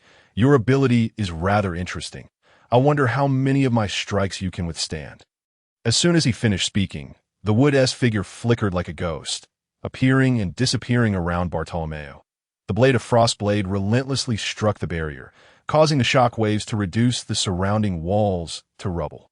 The temperature in the vicinity seemed to plummet. Bartolomeo was so cold that beads of sweat crystallized into ice, causing him to shiver and nearly miss the wood's attack aimed at his neck. At this point in the confrontation, the wood discerned that this Mohawk-s personal strength was rather lacking, relying solely on the barrier to act so brazenly. Consequently, The wood intensified his assault, eager to probe Bartolomeo's limits. Intrigued to see what other tricks he might possess if he couldn't keep up, that if he lacked any means of defense, the wood would have to bid farewell to this beautiful world. Bartolomeo, realizing his own shortcomings, found his reactions failing to keep pace with the wood's speed. A slight miscalculation could lead to him being cleaved in two. In a moment of resolve, he decided to amplify the output of his fruit's power. The barrier before him began to expand, ultimately enveloping him entirely. You can't do anything to me now. I am Bartolomeo, the barrier man, and no attack can breach the barrier I create. This move is invincible. Bartolomeo, ensconced within his barrier coffin, mockingly stuck his tongue out at the wood. The wood grimaced, feeling a few black lines form on his forehead. Bartolomeo's personality was truly insufferable. However, a mocking grin soon crossed the wood's face. As he perceived the barrier coffin as a custom-made confinement for Bartolomeo, fitting him perfectly, the wood decided to wait right there, leaning against the barrier, curious to see just how long Bartolomeo could endure within. As time ticked away, Bartolomeo's breaths grew increasingly labored, and he became acutely aware of the shortcomings of his ultimate technique. However, he remained remarkably composed. With a deft motion, he dialed a phone bug on his person. Adopting a rather innocent demeanor, "Granny, I'm in a crisis. I've trapped myself within a barrier, and there's no air. What should I do?" A frail voice emanated from the other end. "If there's no air, simply let some in." Enlightened, Bartolomeo expressed his gratitude profusely before ending the call, stealing a cautious glance at the barrier's exterior where Flowing would lay with eyes shut. He secretly rejoiced, with Granny's assistance. Let us see who has the greater patience. Bartolomeo then prudently created an opening at the top of the barrier, hoping to allow some air to circulate. However, the moment the opening was made, the corner of Flowing Wood's mouth curled into a smirk. "I've been waiting for this." Instead of air, a torrent of water surged into the barrier, swiftly engulfing him and nullifying the barrier fruit's powers. The ground was instantly drenched, and before Bartolomeo could react further, Flowing Wood's massive hand reached out to grasp him. Water release. Water prison technique. A sphere of water ensnared Bartolomeo, rendering him utterly defenseless. How does it feel to be bested by an unbeatable technique? Flowing Wood taunted with a mocking grin. Yet Flowing Wood had no intention of letting him drown. He created an opening above the water prison, allowing Bartolomeo to keep his head above water, albeit just barely. Flowing Wood was still contemplating how to deal with him, but due to Bartolomeo's earlier insolence, he was determined to impart a profound lesson. For now, however, Bartolomeo would simply have to remain in the water prison. With one hand maintaining the water prison, Flowing Wood dragged Bartolomeo onward toward the Thousand Sunny. Yet after a series of interruptions, he halted once more. Spotting a figure soaring through the air, it was none other than the foolish captain, Luffy. Uncertain of Luffy's predicament, he decided he could not ignore it and altered his course to follow Luffy's path. Trapped within the water prison, Bartolomeo dialed the phone bug again, his face a portrait of despair as he pleaded, "Granny, I've been captured and am stuck inside a water sphere. My devil fruit powers have failed, and I'm utterly exhausted. What should I do?" Tears streamed down his face, giving the impression that Flowing Wood was a malevolent fiend. The voice on the other end fell silent for a moment, seemingly pondering a solution. However, the usually omniscient Granny had little sound advice for Bartolomeo in this dire situation. "Little Bart, in this predicament, your only option is to plead for mercy. Remember to be sincere, lest you provoke your captor. Good luck. If you unfortunately do not survive this ordeal, I will ensure Desire is taken care of." With that, the communication was severed, gazing hopelessly at the sleeping phone bug. Bartolomeo's mind began to concoct words of supplication. Flowing Wood, meanwhile, merely observed with mild amusement, unconvinced that Bartolomeo could devise an escape plan. "Hey there, please let me go. I have a granny to support and over 150 subordinates, depending on me for food. I cannot just abandon them. We have no great enmity between us, but as the older brother, I must assist my little brothers in their time of need." Bartolomeo sobbed profusely, extending the only part of him he could move, the crest atop his head, toward Flowing Wood. Flowing Wood, repulsed, delivered a punch to Bartolomeo's head. coldly stating, "I never intended to do anything to you. However, if you dare get your snot on me, you're as good as dead." Upon hearing this, Bartolomeo quickly shifted his head away, his face lighting up as he exclaimed, "You're truly a good person. From now on, you shall be my dear elder brother. I'll ensure those blind fools apologize to you when I return." Flowingwood nodded without sparing him a glance, continuing toward Luffy's direction. Bartolomeo cautiously ventured, "Brother, could you perhaps let me go now? It's quite uncomfortable in here." Flowingwood replied, "Just stay put. I'll release you when I feel inclined." Bartolomeo dared not say more, fearing a change of heart from Flowingwood, so he simply closed his eyes. Not having walked 2 steps, Flowingwood was suddenly greeted by the sound of snoring. Exasperation surged within him. This guy has fallen asleep? So, I become the laborer. Observing the slumbering Bartolomeo within the water prison, an ingenious idea sprang to Flowingwood's mind. An immediate plan to teach Bartolomeo a lesson took shape. Thus, on the streets of Road Town, a new rickshaw puller emerged, albeit one now fully booked and no longer accepting passengers, who said rickshaws couldn't serve a purpose. Here is the proof. Flowingwood reclined comfortably within the spacious rickshaw. Legs crossed, a glass of red wine appearing in his hand from nowhere, taking immense satisfaction in the decision to pack a rickshaw during his idle moments. "Hey, Bartolomeo, stop." Flowingwood suddenly spotted Zoro and Sanji by the roadside, prompting him to instruct Bartolomeo to halt, beaming as he waved at Zoro and Sanji. "Who is this guy with a rooster head?" Sanji inquired, a cigarette dangling from his lips, gesturing at the rickshaw-pulling Bartolomeo. "My newly recruited subordinate. Nothing to fuss over," Flowingwood replied, savoring a sip of red wine, though the slight upward curve of his lips betrayed his satisfaction. "Ah, yes, it really acceptable to bully a subordinate like this?" Zoro interjected from Flowingwood's left, defending Bartolomeo. The once spacious rickshaw now felt cramped with 3 occupants seated within. "Being able to serve Brotherwood is a privilege for us little brothers." Bartolomeo, grinning widely, turned his head, not perceiving any issue with his situation. It felt far more comfortable than being trapped in the water prison. Since the party involved was unbothered, Zoro felt justified in hitching a free ride. Producing several bills to hand over to Flowingwood, "I encountered a generous boss who gifted me 2 swords. So I'm returning this money to you." His expression conveyed his satisfaction with the newly acquired blades. Flowingwood accepted the bills and placed them within the rickshaw, remarking, "You've certainly had remarkable luck to stumble upon such a fortuitous event. However, have you seen Nami and Usopp?" Sanji replied, "We just ran into them. But upon seeing Luffy fly by, we let them return to the Sunny first." Zoro added, "That Luffy, always a source of concern." Suddenly, the sky darkened and thunder rumbled ominously. Bartolomeo managed to free a hand to dial the phone bug once more. "Granny, it looks like it's going to rain soon. Remember to bring in the laundry." Flowingwood glanced at the shifting sky, sensing something amiss. "Bartolomeo, does the weather often change like this in Road Town?" Bartolomeo replied, "Not typically. I'm not sure what is causing it today." Flowingwood's expression darkened, an unsettling premonition creeping in, yet he remained unaware of any immediate danger. As Bartolomeo led the trio closer to the execution platform, it became evident that they were surrounded by a multitude of pirates. Suddenly, they heard Luffy's voice ringing out, "I'm going to be the Pirate King." Flowingwood looked up to see Luffy captured by the clown Buggy, shackled to the execution platform, with Buggy brandishing a knife, preparing to carry out the execution. "That fool Luffy, always causing trouble," Flowingwood declared. "I'll take care of this." And with that, he vanished from his seat. The body flicker technique is indeed quite convenient. Zoro and Sanji exchanged a knowing glance, then hurriedly rushed out on the execution platform. Buggy brandished the long knife in his hand, aiming it at Luffy's neck. As he anticipated the sweet taste of revenge, his mouth stretched into an exaggerated grin, laughing maniacally. "Ha! It seems this is your last words. You might as well prepare for your journey."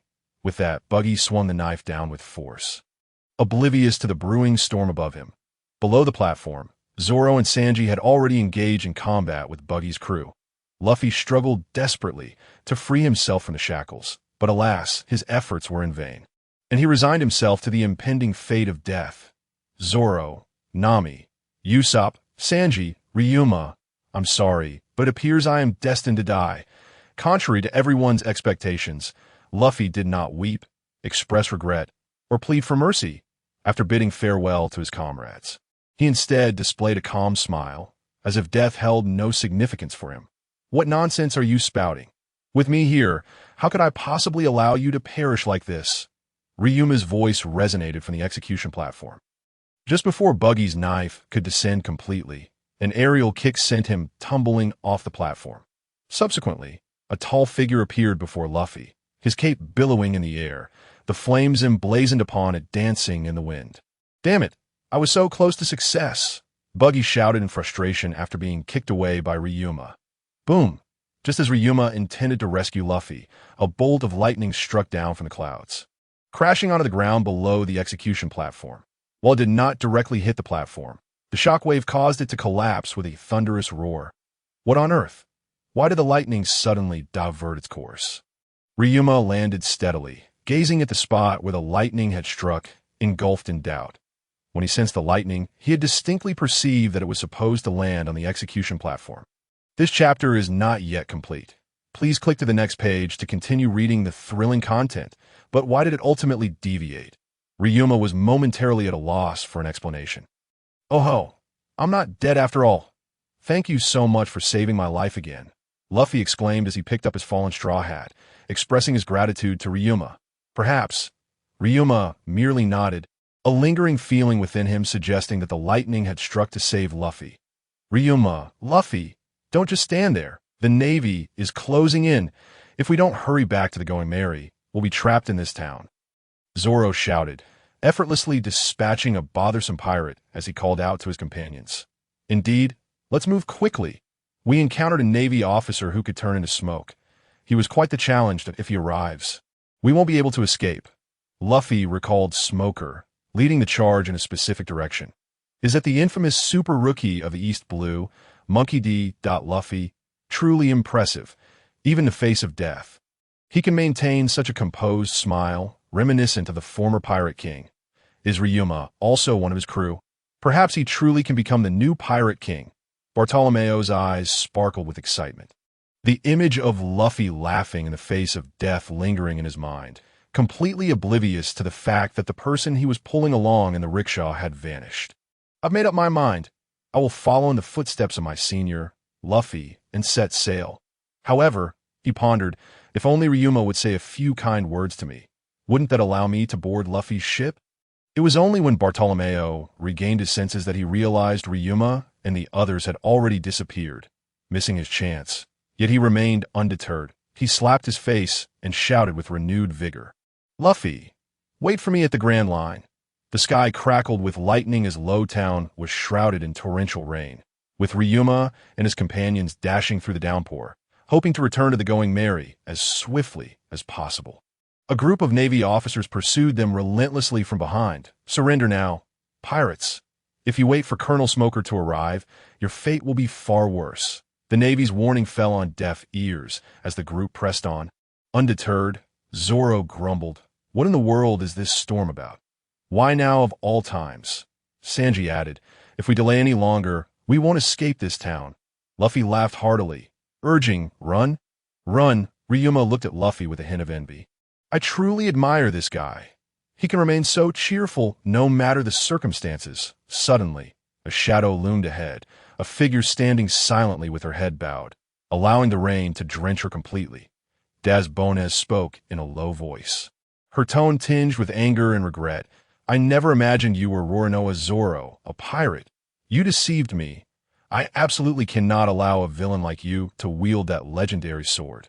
Then she noticed Ryuma beside Zoro, her expression shifting to disbelief, her voice growing more agitated. And you? I can't believe you are also a pirate.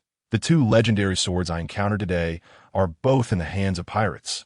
I must reclaim the legendary sword and the Daichi from you wicked individuals. Zoro drew his sword, the Daichi, and confidently remarked, then give it your best shot. Sanji added, if you dare harm this lady, I won't let you off lightly. The group had utmost faith in Zoro's strength as they continued to run forward without a second glance. Unfortunately, they soon discovered that someone was already waiting at the end of the street. Sitting atop an amphibious vehicle was the white hunter, Smoker, who had been waiting for some time. Straw Hat Luffy. I told you, unless you defeat me, you cannot set foot in the Grand Line, Smoker declared. A cigar clenched between his teeth as he slowly stepped down from the vehicle, his gaze fierce as he fixed it on Luffy, his tone leaving no room for dissent. He was prepared to apprehend Luffy before he could even enter the Grand Line. Luffy, assuming the mantle of captain, addressed Ryuma and Sanji. You two go ahead. I'll be right there. Smoker sneered. That's hard to say. I won't let you pass. Luffy, you and Sanji should go first. You might not stand a chance against this white hunter, Ryuma said, stepping forward to confront Smoker. Luffy looked momentarily taken aback. Are you sure about this? Ryuma maintained a calm demeanor, slowly drawing his sword, Frost. Don't worry. You all head to the ship and wait for me. With Ryuma's assurance, Luffy unconditionally trusted his companion, realizing that, as Ryuma had stated, he had little means against Smoker's smoke powers. Luffy nodded at Ryuma and, together with Sanji, attempted to pass Smoker to move forward. Smoker felt ignored, his face contorting with anger. Didn't I say you need to defeat me to get past? Straw Hat Luffy. White Snake. Smoker's hands transformed into smoke, resembling two long serpents as they lunged towards Sanji and Luffy, attempting to capture them outright. I also said to let them go first. Ryuma's steady voice rang out as he swiftly closed the distance to Smoker's smoke-like appendages. While the Logia-type fruit certainly posed a challenge, Ryuma grinned, and in the face of Smoker's disdainful gaze, he struck out at the smoke with his blade. The Smoker abandoned his assault on Sanji and Luffy, his smoke hands reverting to their solid form. Yet a gash had appeared on his left arm, blood dripping from the wound. The usually unflappable expression on his face was now replaced with shock, his eyes fixed intently on Ryuma. If he hadn't sensed the danger just moments before, twisting his smoke-like arm at an angle, he might have faced a far more severe injury. Armament hockey, is it? Smog pondered in his heart, yet as he shifted his gaze to the frost in his hand, he noticed the azure glow emanating from it. Shaking his head, he realized that it was not the hockey that had wounded him. Rather, that blue light seemed to be the true cause of his injury. But when did such a formidable newcomer emerge in the East Sea? Dismissing further contemplation, Smog directly voiced his confusion. Young man, who exactly are you? With your strength, you cannot possibly be without some renown in the East Sea. Limu nonchalantly rested Frost on his shoulder, feigning surprise with a hint of swagger as he replied, to receive praise from the illustrious White Hunter of Lowtown is indeed an honor. However, my identity is simply as you see it, a rookie pirate of the Straw Hat crew. If Mr. Smog could allow me to leave, that would be splendid. His current objective was to stall Smog, allowing Luffy and the others to return to the Mary. Avoiding confrontation would be optimal. Yet, Smog seemed disinclined to grant Lyomu's wish, transforming into smoke and launching a barrage of rapid attacks toward him.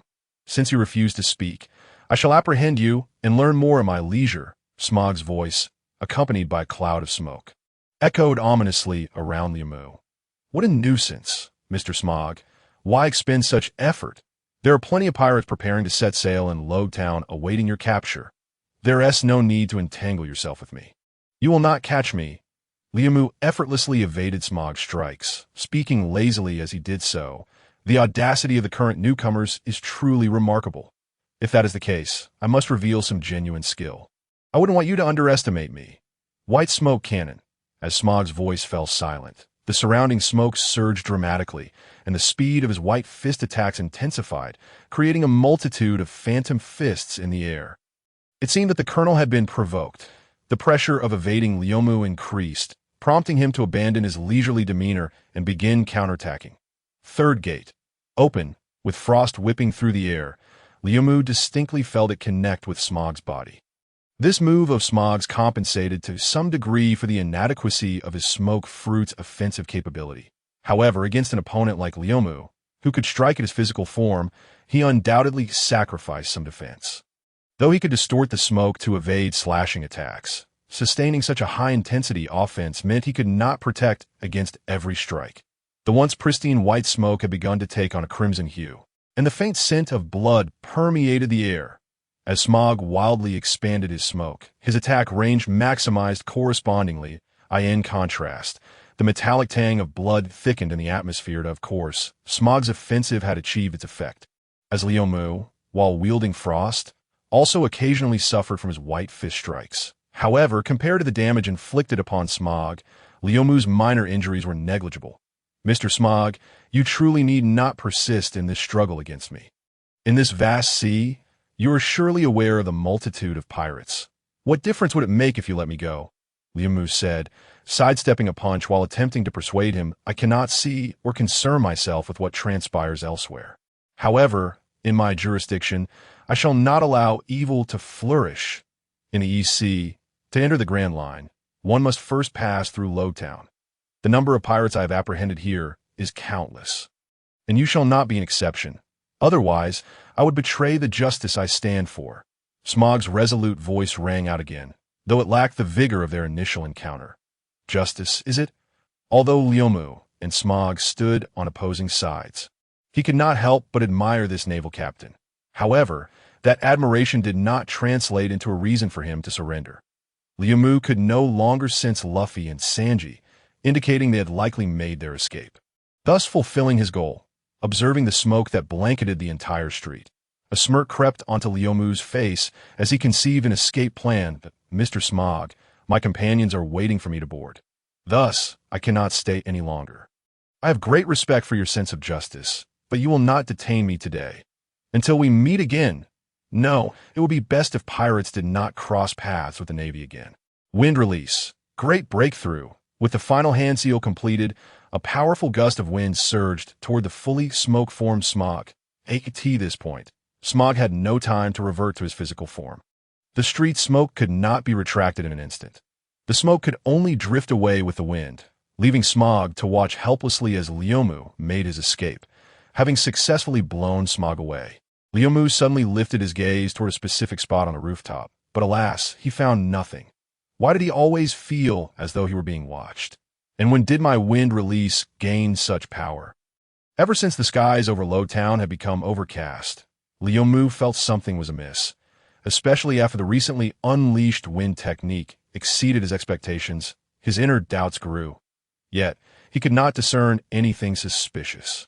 As he hurried toward the Going Merry, he pondered whether there was something he had overlooked in Lowtown. However, despite his recollections, he found nothing of note. His journey proceeded without obstruction, and before long, he arrived at the Going Merry, where Luffy and the others had been waiting for some time. Liu Mu, over here. Ha! You truly are impressive, managing to escape from that smoke uncle. When I encountered him, I couldn't land a single hit. Luffy waved enthusiastically at Liu Mu, his face alight with a grin. Are you all right? A sudden gust of wind just blew Smog away. Liu Mu lightly leapt onto the ship, responding absent-mindedly. That was quite a strong wind, nearly blowing the Merry away. The others expressed their astonishment at the earlier tempest, the thunder from the heavens, and the recent whirlwind. As Liu Mu connected these two peculiar occurrences, he was astonished to realize that they had all served to assist Luffy. In other words, even without his intervention, Luffy would have successfully set sail. Having come to this conclusion, Liu Mu cast a curious glance at Luffy and inquired, Luffy, do you know anyone in Lowtown? Anyone I know? Luffy, still frolicking with the others, paused to ponder as he rubbed his chin in thought. He furrowed his brow, straining to recall anyone from his memories. Unfortunately, Luffy could not think of anyone he knew in Lowtown. He shook his head at Liu Mu, his clear eyes wide with innocence. I've always been in Windmill Village. Does that smoke uncle count? No one. Huh. Well, it doesn't matter. It's not a bad thing. Since there are no answers, I shall not dwell on it further. Though Liu Mu had not discovered who had aided Luffy, he was certain that someone in Lowtown had indeed lent a helping hand. Lowtown, following the recent tempest, the streets lay in disarray. On a rooftop of one of the streets, a man cloaked in a hood stood observing. What a perceptive little rascal that I almost got spotted. Monkey D. Dragon, unable to conceal his admiration for Liu Mu, gazed at the departing Going Merry, a smile gracing his lips. You found yourself a fine crew of companions. Pirates. That's not too bad, though the old man may find it troublesome. Ha ha! Let the winds rise. The storm of destiny has arrived. Fearlessly pursue your desires, if this is the path you have chosen. Smoker, blown to this spot, has regained his original form. My lord, there is still more to this chapter. Please click to the next page to continue reading. The following parts are even more thrilling. He struggled to rise, his body now marred with knife wounds. Though not particularly deep, the incessant flow of blood had transformed him into a figure cloaked in crimson. That little brat, from where did he emerge? And he has allied himself with that straw hat kid. Coupled with the recently rising notoriety of the bounty hunter, the threat posed by this pirate crew is far greater than anticipated. I cannot allow them to grow unchecked. I must personally venture into the Grand Line to apprehend them. Smoker, dragging his weary frame, sat up, lighting 2 cigars and puffing clouds of smoke while cursing. The Navy colonel favored by headquarters could hardly deal with a mere child. It appears the Navy has regressed significantly over the years. Perhaps you should join my Revolutionary Army. Ha! Dragon's unabashed laughter echoed from the rooftop. Smoker paused, suddenly looking up, realizing he had not noticed anyone above. Why, at this moment, does such a figure appear here? Why you choose to aid that band of pirates? Upon recognizing the man as the leader of the Revolutionary Army, Smoker merely asked in indignation, not foolishly attempting to apprehend Dragon. In response to Smoker's inquiry, Dragon spread his arms wide, exuding a boisterous laugh, his cloak billowing wildly in the tempest, a flash of lightning illuminating his face. Ha ha ha! What reason could possibly prevent a man from setting sail? Beneath the ominous sky, torrential rain poured down, raising swirling mists, while bolts of lightning cleaved through the darkness, the tumultuous sea writhing under the storm's grip. In such dire weather, the Going Merry valiantly sailed upon the waves. Even as its hull was battered repeatedly by the waves, nearly capsizing, it persevered, steering towards the distant lighthouse that beckoned. Everyone, look at the light emanating from that lighthouse. Nami stood on the deck of the Mary, her hair dancing in the fierce wind, pointing towards the lighthouse in the distance, her voice brimming with excitement. That is the guiding light. The entrance to the Grand Line lies at the end of that beam. Luffy pressed his hand against his nearly blown-away straw hat, gazing in the direction Nami indicated, his eyes filled with yearning as he beheld the long-anticipated goal ahead, and he could not help but exclaim, "The sea that Roger once conquered, the very sea where Shanks currently resides. The Grand Line, is it really just ahead?" Nami turned and smiled, asking, "What should we do?" Luffy, Zoro, Sanji, and Usopp all wore smiles, their minds already set on their intentions. Only Leomu remained somewhat oblivious. He gazed towards the light's end, still distant, yet he seemed to glimpse the entrance to the Grand Line. His emotions were complex, filled with the joy of an impending rendezvous, the thrill of future voyages, and a hint of reluctance at the thought of parting. Since Leomu set sail, he had always stayed with one ship for a while, then chosen the next based solely on instinct. On the Going Merry, his plan was to enter the Grand Line. Now, after sailing a bit further, they would soon be entering the Grand Line, marking a time of farewell. Yet, within Leomu's heart, a sense of reluctance arose. He had always lived this way, never before experiencing such feelings. However, the days spent with the Straw Hat Pirates, though brief, were undoubtedly his happiest, and a thought blossomed in his mind. What if he continued sailing alongside Luffy and the others? But Sanji, brimming with excitement, proposed to everyone, to celebrate our ship's upcoming journey to the Grand Line, let us hold a launching ceremony. Nami approached Leomu, patting him on the shoulder. "Leomu, why are you in a daze?" Usopp brought over a bucket, placing it at their feet. "Hurry over." Zoro nodded at Leomu. "We're waiting for you." Luffy stretched out his arm, pulling Leomu close. "All right. Now that we're all here," Leomu's thoughts were interrupted by the cheerful faces of the five, and he cast aside his worries. "Fine. There are still a few days left. Perhaps by then, my instincts will guide me to continue choosing this ship." Not understanding what was to be done, Leomu asked, "What should I do?" Sanji, still with a cigarette in his mouth, eagerly replied, "It's simple. You'll understand after watching once." He then lifted one foot and placed it in the bucket. "I am here to find All Blue." The others followed suit, stating their own reasons for setting sail. Luffy, "I aim to become the Pirate King." Zoro, "I strive to become the greatest swordsman." Nami, I wish to chart the world.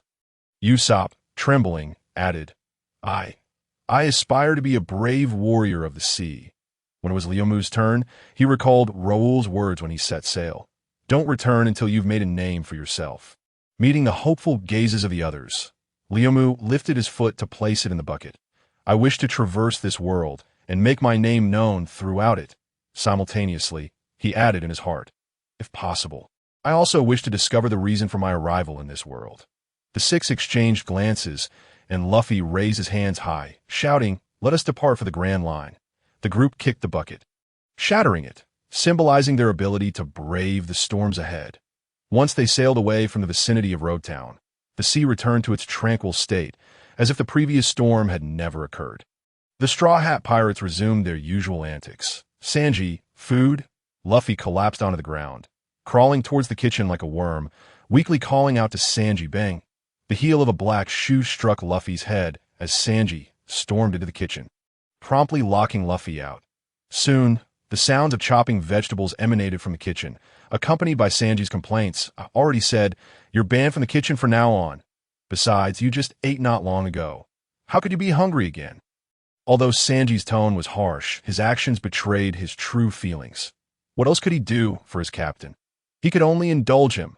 Unbeknownst to Luffy, a spoon had somehow appeared in his hand as he quietly leaned against the kitchen door, waiting for Sanji to bring out food. Thank you so much. Having you as a cook is truly wonderful.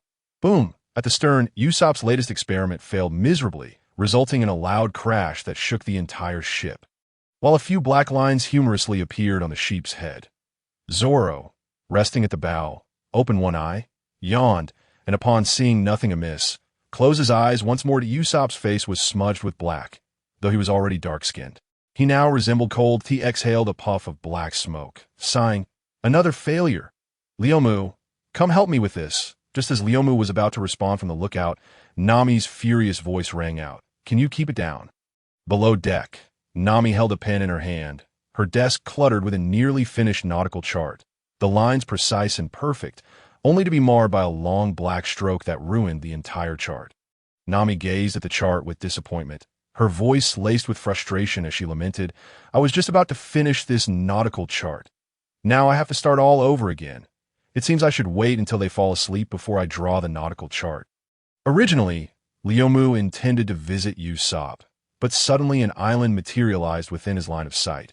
After a brief moment of hesitation, he called out loudly, Luffy, everyone, an island has been spotted to the right front. Shall we dock and rest for the night? Due to Luffy's fervent passion for adventure and his insistence that any newly discovered islands be reported to him, even when nearing the Grand Line, Leomu chose to voice his observation. After all, what is the rush? This moment won't make much difference. Hearing Leomu's words, the group's reactions varied. Sanji, Zoro, and Usopp displayed a lackluster interest, offering no response. However, upon hearing about a new island, Luffy's eyes sparkled with excitement. He had initially been using a spoon to slowly savor the fried rice Sanji had prepared for him, but he now lifted the plate, opened his mouth wide, and devoured the entire serving. With his mouth full, Luffy dashed to the bow of the ship, gazing toward the direction Leomu indicated. Indeed, there was an island. I can't wait any longer. I'm off to explore. Nami, hurry and steer the ship there. Nami joined him at the bow, looking up at the sky and pondering for a moment. It's perfect. If we continue sailing, we might reach the entrance to the Grand Line at night. It would be wise to rest on that island now, so we can face the Grand Line in our best condition. Luffy nodded in agreement. That's exactly what I was thinking. You were not. 5 Nami then issued orders to the crew. In that case, turn the helm right and head toward that island. Adventure! Adventure! Before the Going Merry had even anchored, Luffy was already stretching his arms, grasping a tree on the island, and launching himself onto the land. His laughter echoed through the air. Haha, I'm the first to explore the island. Nami sighed while rubbing her forehead. Luffy, that guy is really impatient. Can't he wait until the ship docks before heading ashore? After securing the ship, Nami carried a deck chair to her orange grove and waved to the others. I want to be going ashore. I'll stay here and watch over the Merry. Sanji's eyes sparkled with affection as he transformed into seaweed, placing a plate of snacks on the small table beside Nami. Miss Nami, This special treat is prepared just for you. Since Miss Nami, I sent tea going ashore. Your knight will remain here to ensure your safety. Zoro cast a disdainful glance at Sanji, then tightened his grip on his three swords, gazing at Leomu with fierce determination. What a perfect opportunity. Leomu, are you still up for that sparring match you promised me? Leomu had no intention of going ashore at first, but since Zoro had made the request, he couldn't refuse, especially since he had already agreed earlier. He was quite eager to engage in a proper duel with this three-sword-style swordsman, as it would serve to hone his own swordsmanship. It seems you've been waiting for this moment for quite some time. I suppose I should stretch a bit? Let us find a suitable spot. A cramped space 1T allow for proper technique. Leomu leaped off the Mary and took the lead onto the island. Seeing Leomu so readily agree, Zoro's lips curled into a grin, his excitement barely contained as he followed closely behind. Usopp, burdened with a backpack, prepared to search the island for suitable materials, but as he noticed the two moving further away, he hurriedly called out, Leomu, Zoro, wait for me, I also... Suddenly, a tiger's roar echoed from the forest on the island, causing Usopp to shiver, goosebumps rising on his skin. He thought to himself, where did Luffy run off to? With Leomu and Zoro sparring, they likely won't pay me any mind. Am I to be left alone? Perhaps it's safer to stay here with Sanji. Leomu and Zoro turned back to see Usopp prepared, prompting them to say, Usopp, if you're coming to the island, hurry up. Usopp trembled. Oh no, I think I've suddenly come down with an illness that prevents me from going ashore. You two go ahead. I'll stay here and keep watch over the Mary. Leomu stared at Usopp, puzzled, but said nothing as he and Zoro made their way toward the island center. Is there really such a strange illness? I've never heard of it, Leomu remarked. Zoro replied, that guy just doesn't dare to go ashore. Don't mind him. You'll get used to it. In a clearing on the island, Leomu surveyed the area with satisfaction and declared, this place is excellent. Let us have a sword duel here. I want to employ any ninjutsu. Zoro removed the headband from his arm and tied it around his forehead, his eyes alight with excitement. That is precisely what I wanted. Leomu shook his head in resignation at Zoro's intensity. It's merely a spar. There is no need to be so serious. Zoro drew his three swords, fixing his gaze on Leomu, as he solemnly stated, a duel between swordsmen should be taken seriously. Otherwise, it's a sign of disrespect to one's opponent. Leomu, it seems you still have a long way to go before becoming a qualified swordsman. Draw your blade.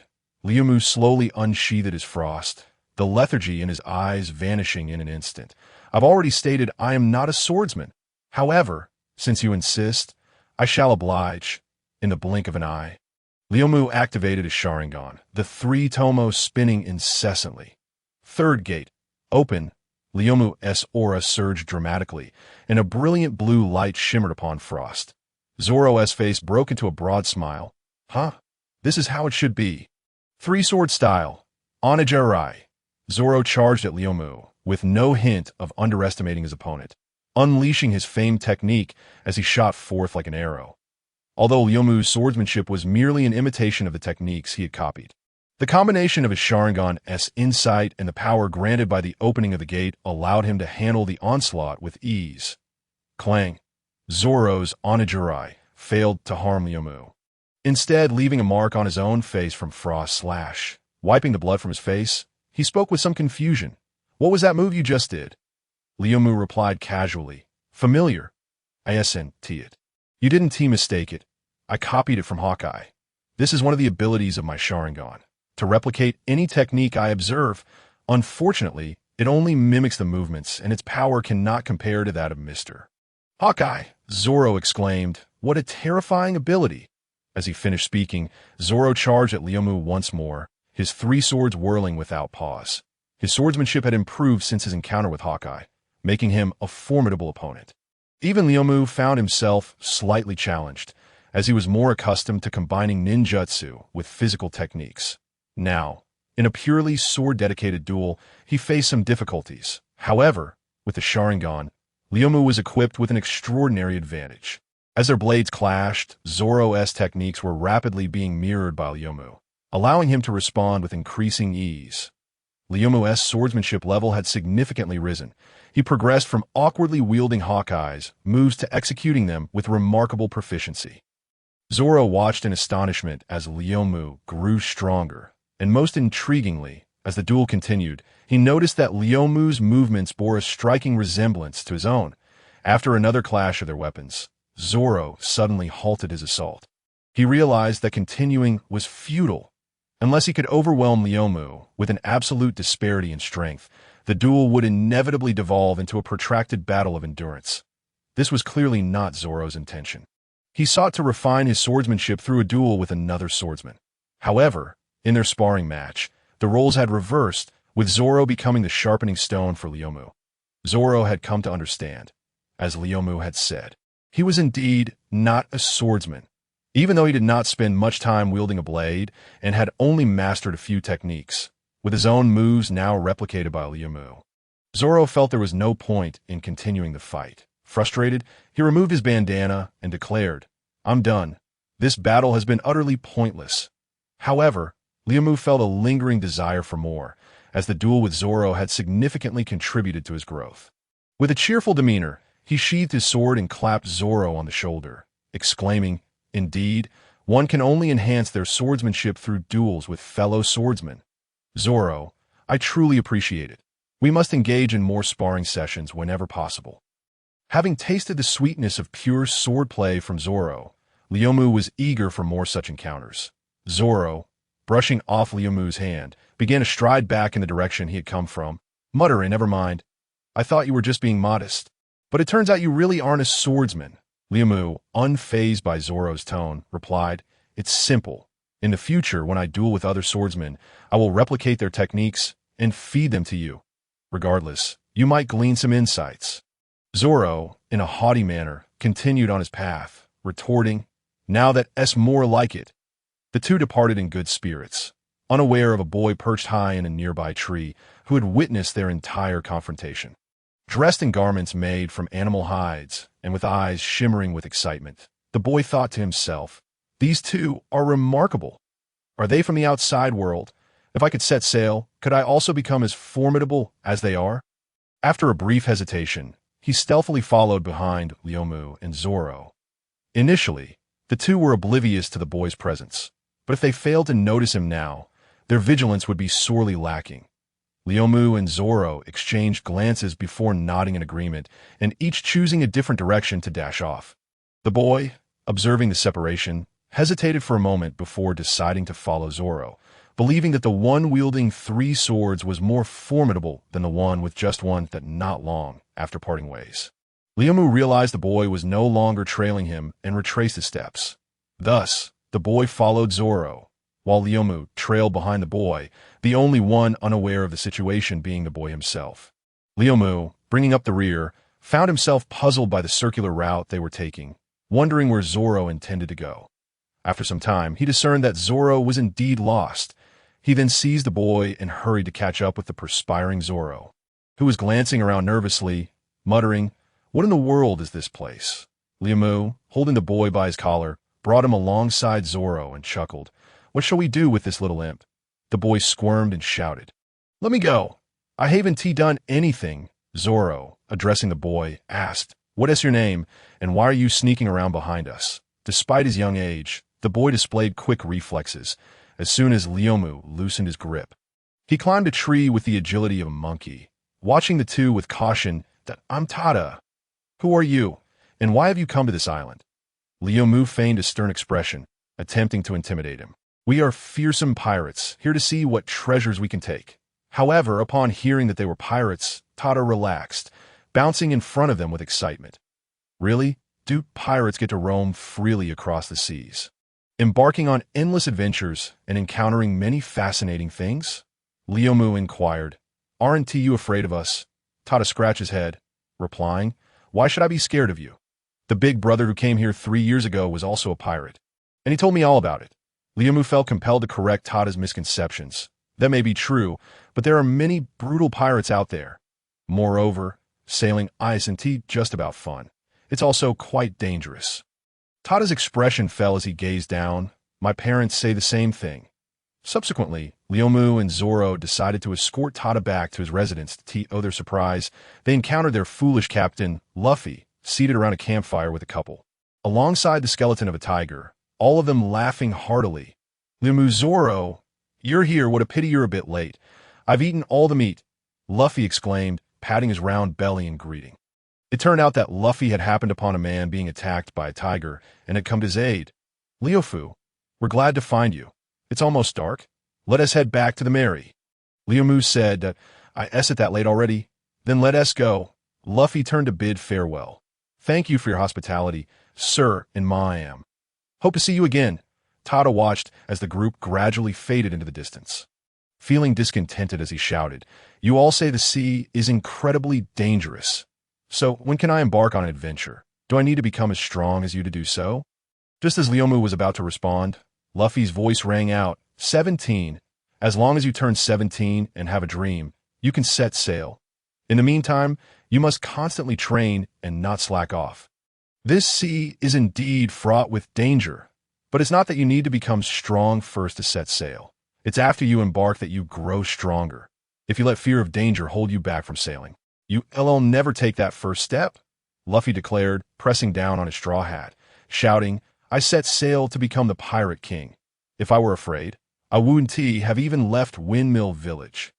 Come on, Leomu, Zoro. Leomu and Zoro turned to Tada, smiling encouragingly. Good luck. Just as Shanks had planted the seed of adventure in Luffy's heart, Luffy's words solidified Tada's resolve to set sail. 17. Tada's eyes sparkled with determination as he silently etched that number into his heart. No matter how perilous the sea may be, I will surely set sail. After spending a night resting on the nameless island, the group did not rise early to prepare for departure. Everyone was too excited, tossing and turning in their slumber, unable to find sleep until the latter half of the night, when they finally drifted into dreams, each wearing a faint smile as if they dreamed of joyous occasions. By the time the sun was high in the sky, they were awakened by Luffy's boisterous shout. Sanji, I'm hungry. Sanji, wiping drool from the corner of his mouth, retorted, You idiot. I was all set to take a bath with a beautiful lady. Could you not have waited a little longer? Why he dreamt of a beautiful lady rather than all blue remained a mystery to everyone.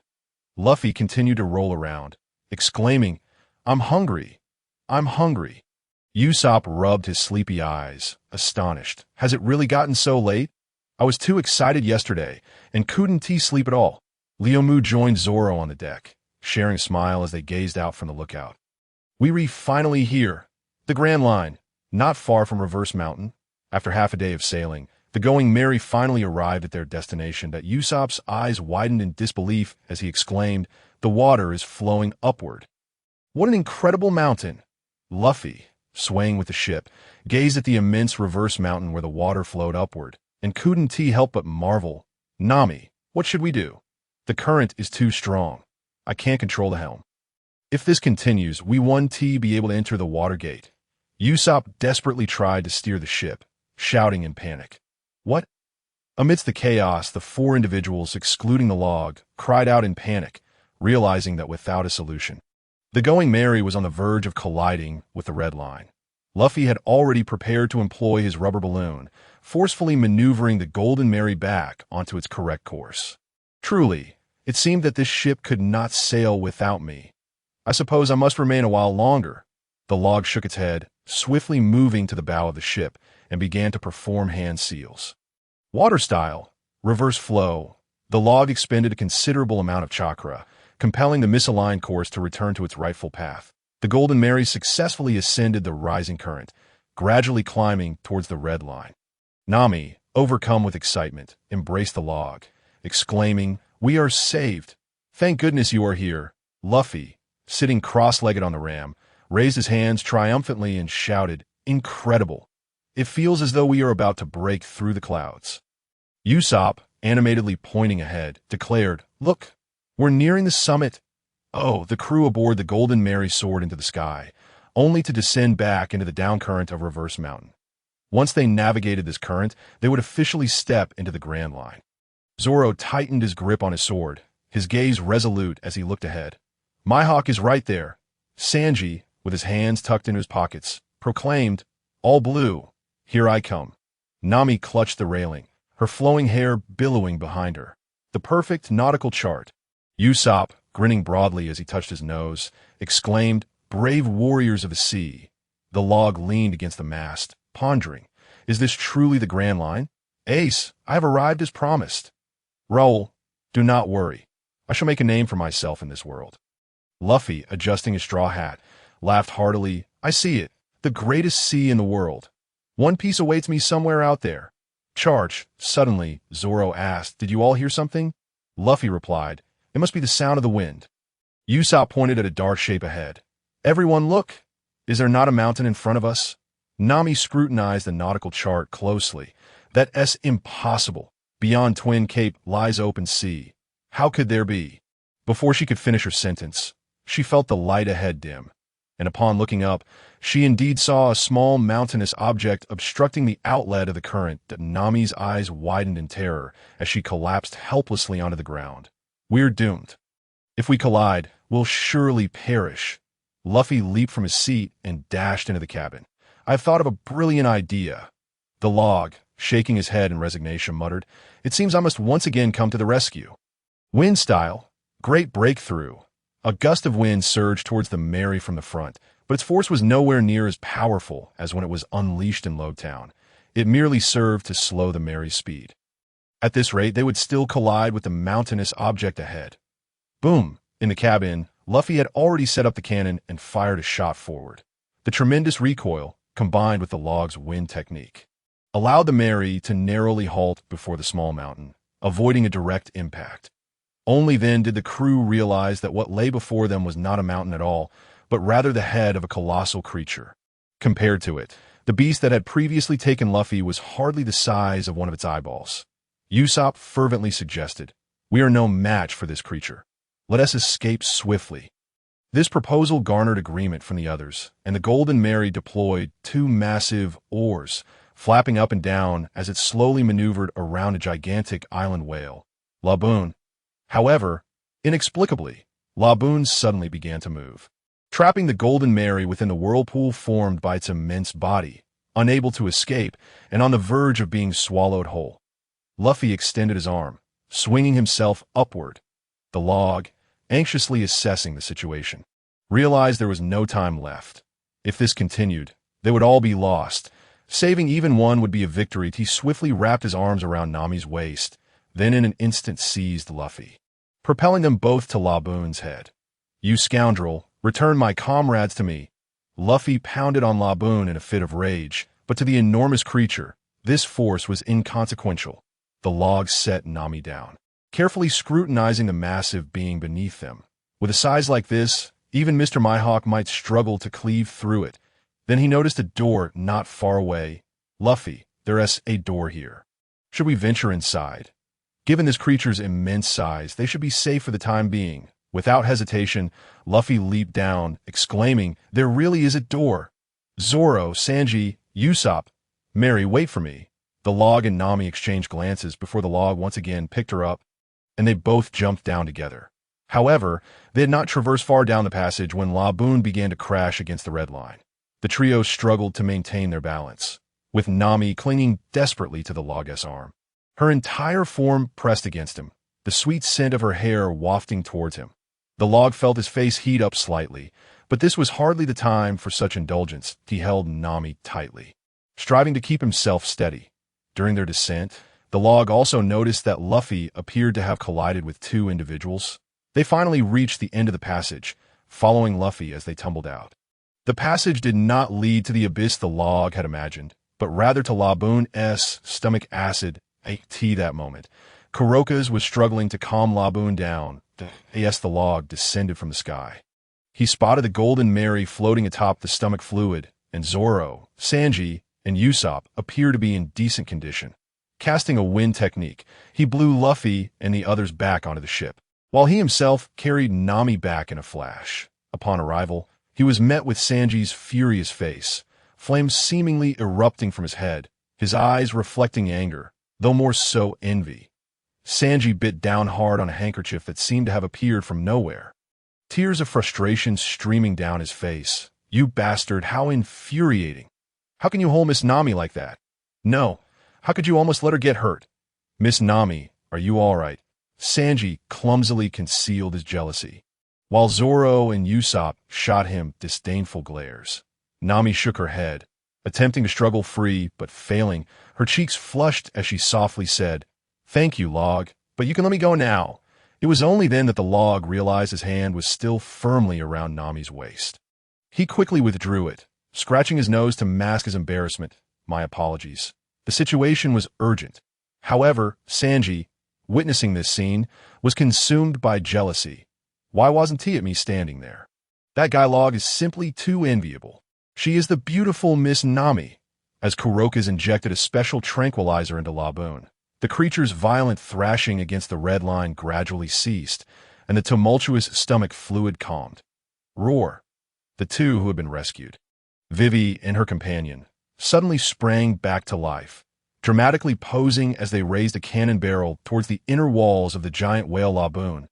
"Old man, we are grateful for your assistance in halting this whale, but its carcass will be ours. This is vital sustenance. Let us commence. MR.9. Understood, Miss Wednesday." Boom. To everyone's astonishment, Kuroka's attempted to absorb the cannonball with his body. Fortunately, the Log had preemptively unleashed a slash, cleaving the projectile in twain. Or else Kuroka's would have been gravely injured. "What are you two doing?" Luffy suddenly erupted, knocking both of them unconscious. "For reasons unknown, I simply find you two intolerable." Subsequently, the crew followed Kuroka's, emerging from the large door and escaping Laboon's stomach.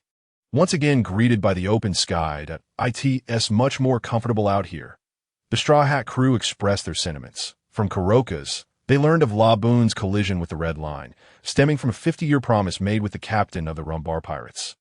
Usopp's eyes glimmered with tears as he gazed at Laboon. 50 years, Lab, you rascal." Liumu pondered. 50 years ago, right here in this vast Grand Line, that pirate crew should never return, should they? Cloak sighed. "Indeed, that is the case. I once sailed alongside Captain Roger for a time, yet I still failed to locate the Rumbar Pirates. Perhaps they have escaped the Calm Belt. Though I informed Lab of this matter, he remains convinced they will return. Hindered only by the Red Line before us. Why is it like this?" The crowd lamented, sensing something amiss. Had Coloca's just revealed something astonishing? "Captain Roger." Usopp's voice trembled. "You mean Captain Roger, the Pirate King Joe LD. Roger?" Coloca's looked at the crowd, teasingly declaring, "Indeed, the very same Roger you know. You are pirates, are you not? Now that you are aware of this news, do you have any questions?" After receiving Coloca's affirmative response, Usopp eagerly inquired, "In that case, you must have reached Laugh-Tale, right? Where is that place? Is the legendary One Piece truly there?" At that moment, Liumu gazed at Coloca's with great curiosity, sharing Usopp's interest, eager to hear Coloca's answer. However, before Coloca's could speak, Luffy interjected. Bowing his head and gazing at the straw hat in his hands, his tone resolute, he stated, "Usopp, do not inquire further. I do not wish to know these things. I am destined to become the Pirate King. And one day I shall reach Laugh-Tale and uncover this answer. If it is not a truth I discover myself, it holds no significance. I refuse to partake in aimless adventures." Coloca's exhibited an appreciative expression, clearly impressed by Luffy's words. Liumu, too, was awakened by Luffy's declaration. "Indeed, a journey with a known outcome may spare us from unnecessary detours. Yet such a voyage bears no meaning." While they rested, Sanji retrieved the prize-winning elephant tuna from the cold storage. Crafting a delectable dish, the group prepared to depart. The calming effects of the island whale lab dissipated, producing a sharp sound as it prepared to once again crash into the Red Line. Coloca's rose, ready to continue treating Lab Sanji, cigarette pinched between his fingers, remarked, "Though this fellow is pitiable, you should leave him be." Coloca's insisted, "Look at the scars on his head. If left unattended, he will surely perish. I have coexisted with him for 50 years. I cannot stand idly by as he dies before me." Just then, Luffy began to climb atop Lab's head, wielding a mass from the Mary. Usopp, realizing the situation, exclaimed angrily, "Luffy, you rascal! What have you done to the Mary?" A battle ensued between Luffy and Lab. Despite being knocked back repeatedly, Luffy charged at Lab once more to Lab, prepare to strike again. Luffy flashed a smile, extending his hand to halt him. We have yet to determine a victor, so we must continue fighting. Though your companion has perished, I shall always be your rival. After we circle the Grand Line, we will return to find you. At this moment, the others understood Luffy's intentions, to overshadow old promises with new ones, offering Lab renewed hope. Lab moved, shed tears of joy, and leaped above the sea. An exceedingly grotesque image of the Straw Hat Pirate's flag appeared atop Lab's head as Luffy grinned broadly. Aha! This is our battle promise, due to Luffy dismantling the main mast of the Going Merry. The crew had no choice but to repair the ship. Usopp, heartbroken, patched the Merry while lamenting, Luffy, you fool. Though your intentions are noble, you must also consider your methods. The Merry may merely be a ship, but it has accompanied us for so long. It is our companion, and you must not harm it again. Luffy, realizing his mistake, repeatedly apologized. I'm sorry. I didn't think it through. I just picked it up without consideration. During the ship repairs, the crew did not remain idle. With Coloca's, an elder mentor, present, they sought to glean wisdom from him. While they did not require information about Laugh Tale, there remained many precautions to heed in the uncharted waters of the Grand Line. Having recently aided Coloca's significantly, he was generous in sharing his sailing experiences, which only Lyomu and Navigator Nami attentively absorbed. Once Coloca's concluded his lesson, the others reinstated the main mast upon the Going Merry. At that moment, Lyomu suddenly noticed two previously unseen individuals lurking in a corner, seemingly conspiring. Lyomu, not one to overlook this, swiftly approached and apprehended them without resistance, lifting them as one might a pair of chicks, and tossed them before Luffy and the others, stating coldly, I thought these two had fled, yet here they are, hiding and plotting. Should we teach them a lesson? Sanji, furious, retorted, Lyomu, what have you done to this beautiful lady? He then turned, spinning elegantly, and extended his hand to Vivi. My fair lady, are you unharmed? Should you face any difficulties, your knight Sanji is at your service. Zoro teased, aren't you Nami's knight? Sanji's face flushed crimson as he glanced between Nami and Vivi, glaring at Zoro before exhaling deeply. Forget it. I'll leave this to you, but you must not harm this lovely lady. Vivi displayed a weak and pitiable expression, addressing the group. Actually, our ship was damaged, and our log pose is missing. So we wish to request your assistance to Whiskey Peak. Nami extended her arm, revealing a damaged log pose that Luffy had broken, grinning mischievously. Is this what you mean? Unfortunately, it's broken. Vivi and Mr. 9 erupted in fury, standing up and shouting, do not carelessly destroy others' belongings. We were so accommodating to you. It turned out they were stranded. Nami then shifted her tone. However, Coloca's has already promised to give me his log pose. Vivi and Mr. 9 knelt again, lowering their voices. Please forgive our earlier rudeness. Kindly take us there. Luffy suddenly interjected, sure, you can board. Lyomu frowned, voicing his concerns. Is that truly wise? Setting aside whether these two harbor ill intentions. As Mr. Coloca's just stated, we can only choose our course from this starting point. What if? Lyomu's words trailed off, but Luffy, still smiling, interrupted. So what? If we are unsatisfied, we can sail around again, as long as you are with us. I believe it is all inconsequential. Lyomu stared blankly at Luffy before bursting into laughter. You truly are remarkable, but you are correct. If we are unsatisfied, we can always sail around again. Then, turning to the others, Lyomu shouted, since this is the captain's order, prepare to set sail. Oh. For regardless of how much discontent the Straw Hat crew might feel towards Luffy, they would unhesitatingly follow his commands, after enduring countless hardships. And under the guidance of Vivi, Nami finally acclimated to the peculiar climate of the Grand Line. Even though he had mentally prepared himself, Luffy was taken aback. Throughout this brief journey, they faced storms.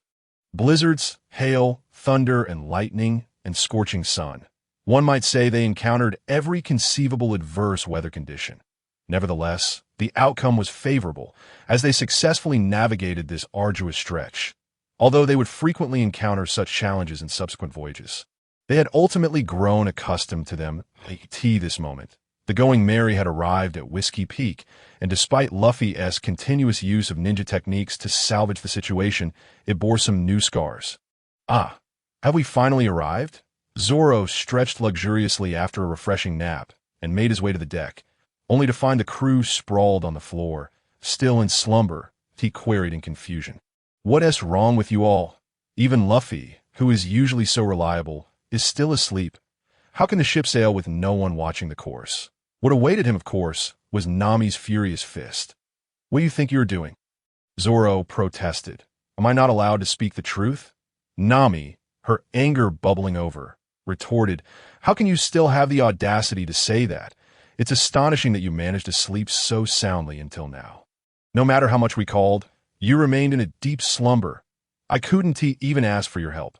Clenching her fists, she declared, Everyone, we absolutely cannot be careless on this grand line. But thankfully, we have reached our first destination.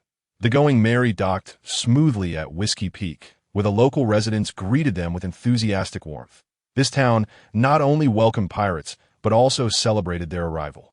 The mayor, Ikarim, addressed the Straw Hat crew. To honor your arrival, let us host a grand feast. Luffy and Usopp, flattered by the attention, eagerly agreed, embracing each other and dancing with excitement. A feast, wonderful, Luffy exclaimed. Sanji, Nami, and the others were also quite taken with the hospitable town.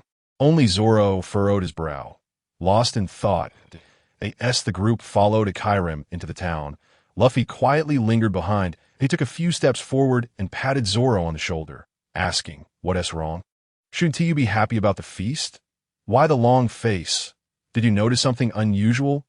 Zoro did not conceal his thoughts and replied candidly, It's just that I feel like I've heard those titles.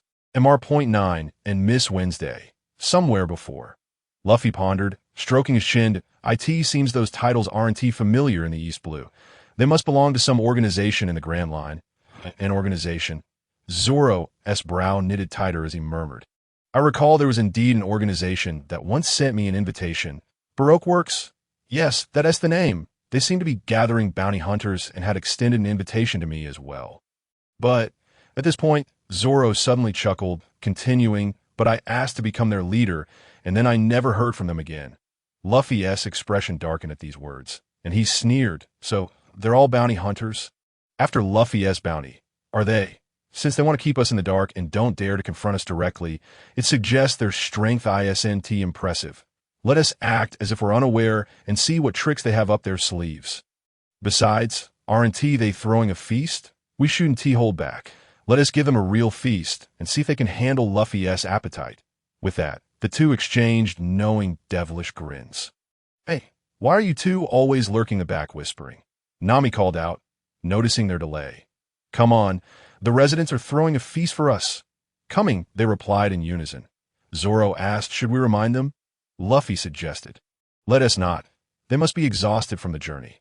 Let them relax. With us around, nothing will go wrong. Luffy had complete confidence in Zoro. Aside from himself, Zoro was the most reliable. Cheers! Echoed throughout the hall as a grand banquet was held to celebrate the arrival of the Straw Hat Pirates. I'm a brave warrior of the sea. It is thanks to me that we reached this place smoothly. In a corner, Usopp was wildly boasting, surrounded by admirers who gazed at him with awe. Ha ha! Is this heaven? I am so fortunate. In another corner, Sanji wore a look of contentment, one arm around a lady while a throng of beautiful women showered him with compliments. Delicious! Another bowl, please! Luffy devoured food with fervor. The plates on the table stacked high like mountains. The prize for the champion is 100,000 berries. Meanwhile, upon learning of the prize, Nami dragged Zoro into a drinking contest. Luffy, having nothing else to do, joined in as well. In terms of alcohol tolerance, Luffy believed he was the best in the Straw Hat crew. As for why? One would have to ask Nova and his drunken son Beck. For since Luffy arrived in this world, the liquid he had consumed, aside from water, had primarily been alcohol. That's already the 10th cup. The swordsman has fallen, leaving just 3 of us, the 14th cup. And the nun has also succumbed. Only 2 remain. Who will emerge victorious? At that moment, Luffy felt a light kick at his feet. Zoro's half-closed eyes trembled, subtly warning Luffy not to overdo it. Luffy, however, was far from intoxicated. He had just begun. Yet, to put Zoro at ease, Luffy decided to call a night, especially since his opponent was Nami. Let her enjoy her moment. After downing the 15th cup, Luffy swayed and leaned on the table. Slurring, "I can't drink anymore." The outcome was clear, and the beautiful lady was declared the winner, taking home the 100,000 berries. Ha! In the end, I won, Nami exclaimed, excitedly patting Luffy on the shoulder. After saying this, Nami could no longer hold on and rested on Luffy's arm, murmuring 100,000 berries. We've got it. With Nami's collapse, the entire Straw Hat crew soon followed suit into slumber, while Akiram's expression darkened, revealing a cunning triumph. As night fell, the hall was filled only with the sounds of snoring, a stark contrast to the earlier vibrant atmosphere. Luffy and Zoro exchanged knowing glances, silently signaling each other. In an instant, they sprang into action, swiftly and silently incapacitating the guards in the hall. Luffy scooped Nami up in his arms and quietly instructed Zoro, "I'll take care of them. You go check what their intentions are. But be careful." Zoro nodded slightly and stealthily ascended to the rooftop, where he could observe Ikelim and his companions huddled together, seemingly plotting something. Ryumu, cradling Nami, found a room and gently placed her on the bed, tucking her in before slowly shutting the door and leaving a shadow clone to keep watch. That he then proceeded to join the others, who were still mumbling in their sleep. Sanji murmured, "Beautiful lady." "Another drink, please." Usopp chimed in, "I'm the brave warrior of the sea, a fighter." Luffy lamented, "Food." Ryumu shook his head in exasperation, grabbing Sanji and Usopp with one hand while hoisting Luffy with the other, tossing them outside the previous room, and preparing to reunite with Zoro. With a shadow clone assigned to safeguard them, there was no need for concern regarding their safety, allowing Ryumu and Zoro to unleash their full potential without hesitation.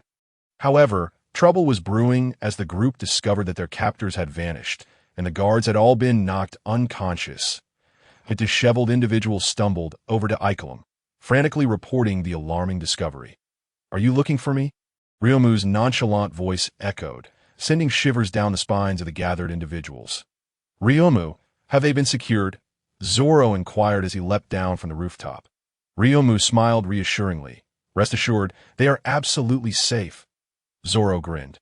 "Then we can proceed without worry." Ikelim and the others were taken aback.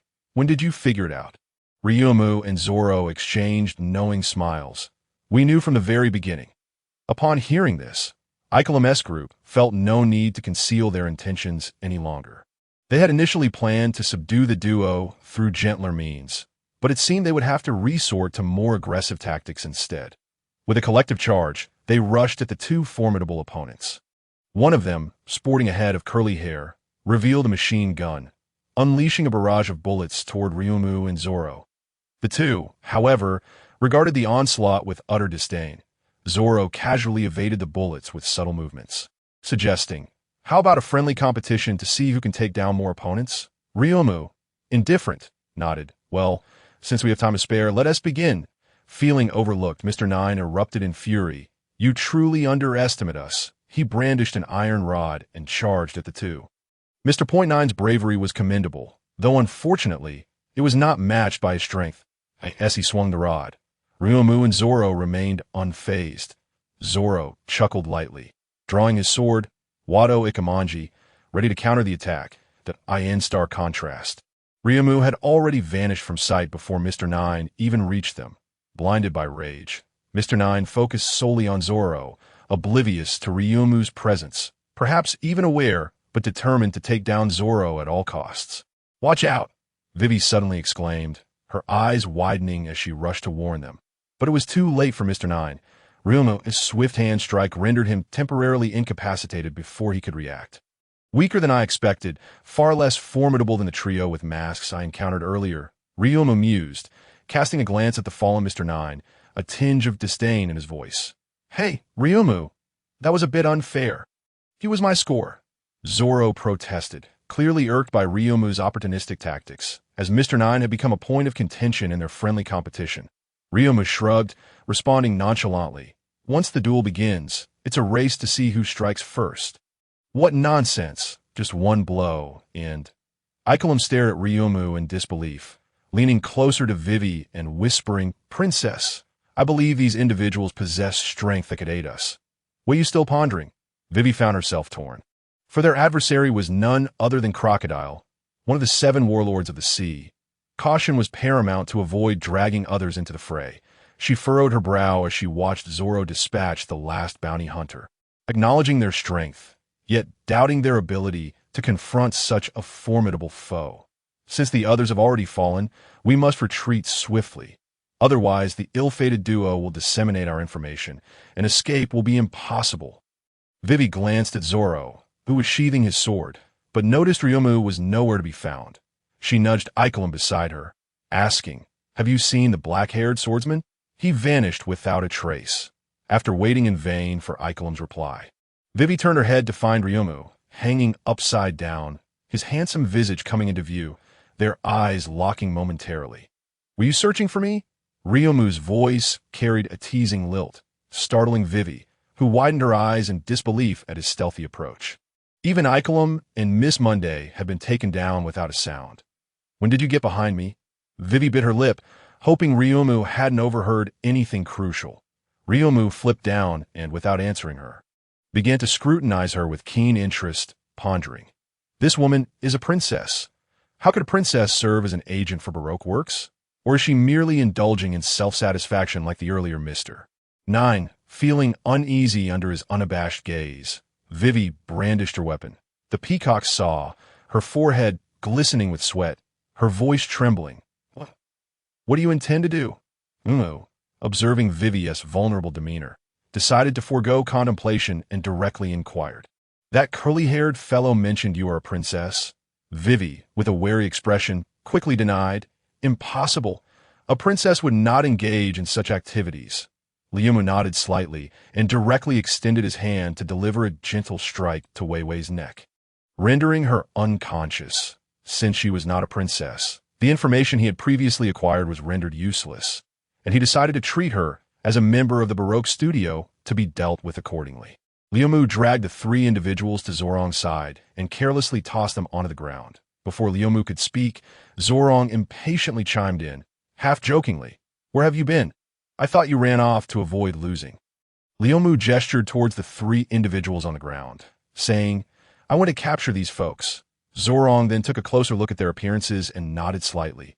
"How many have you taken down?" Ryumu casually replied, "Including these 3, that's 78. Zorong sighed in frustration.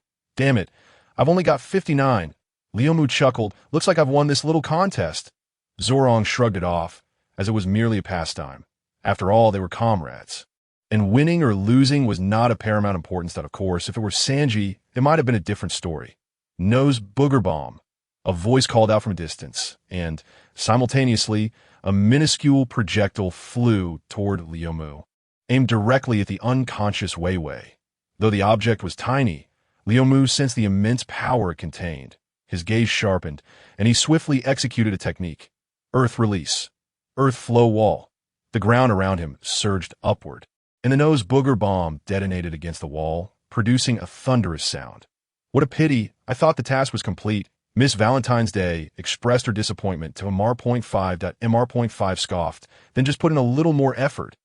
The 2 then slowly approached Ryumu and Zorong.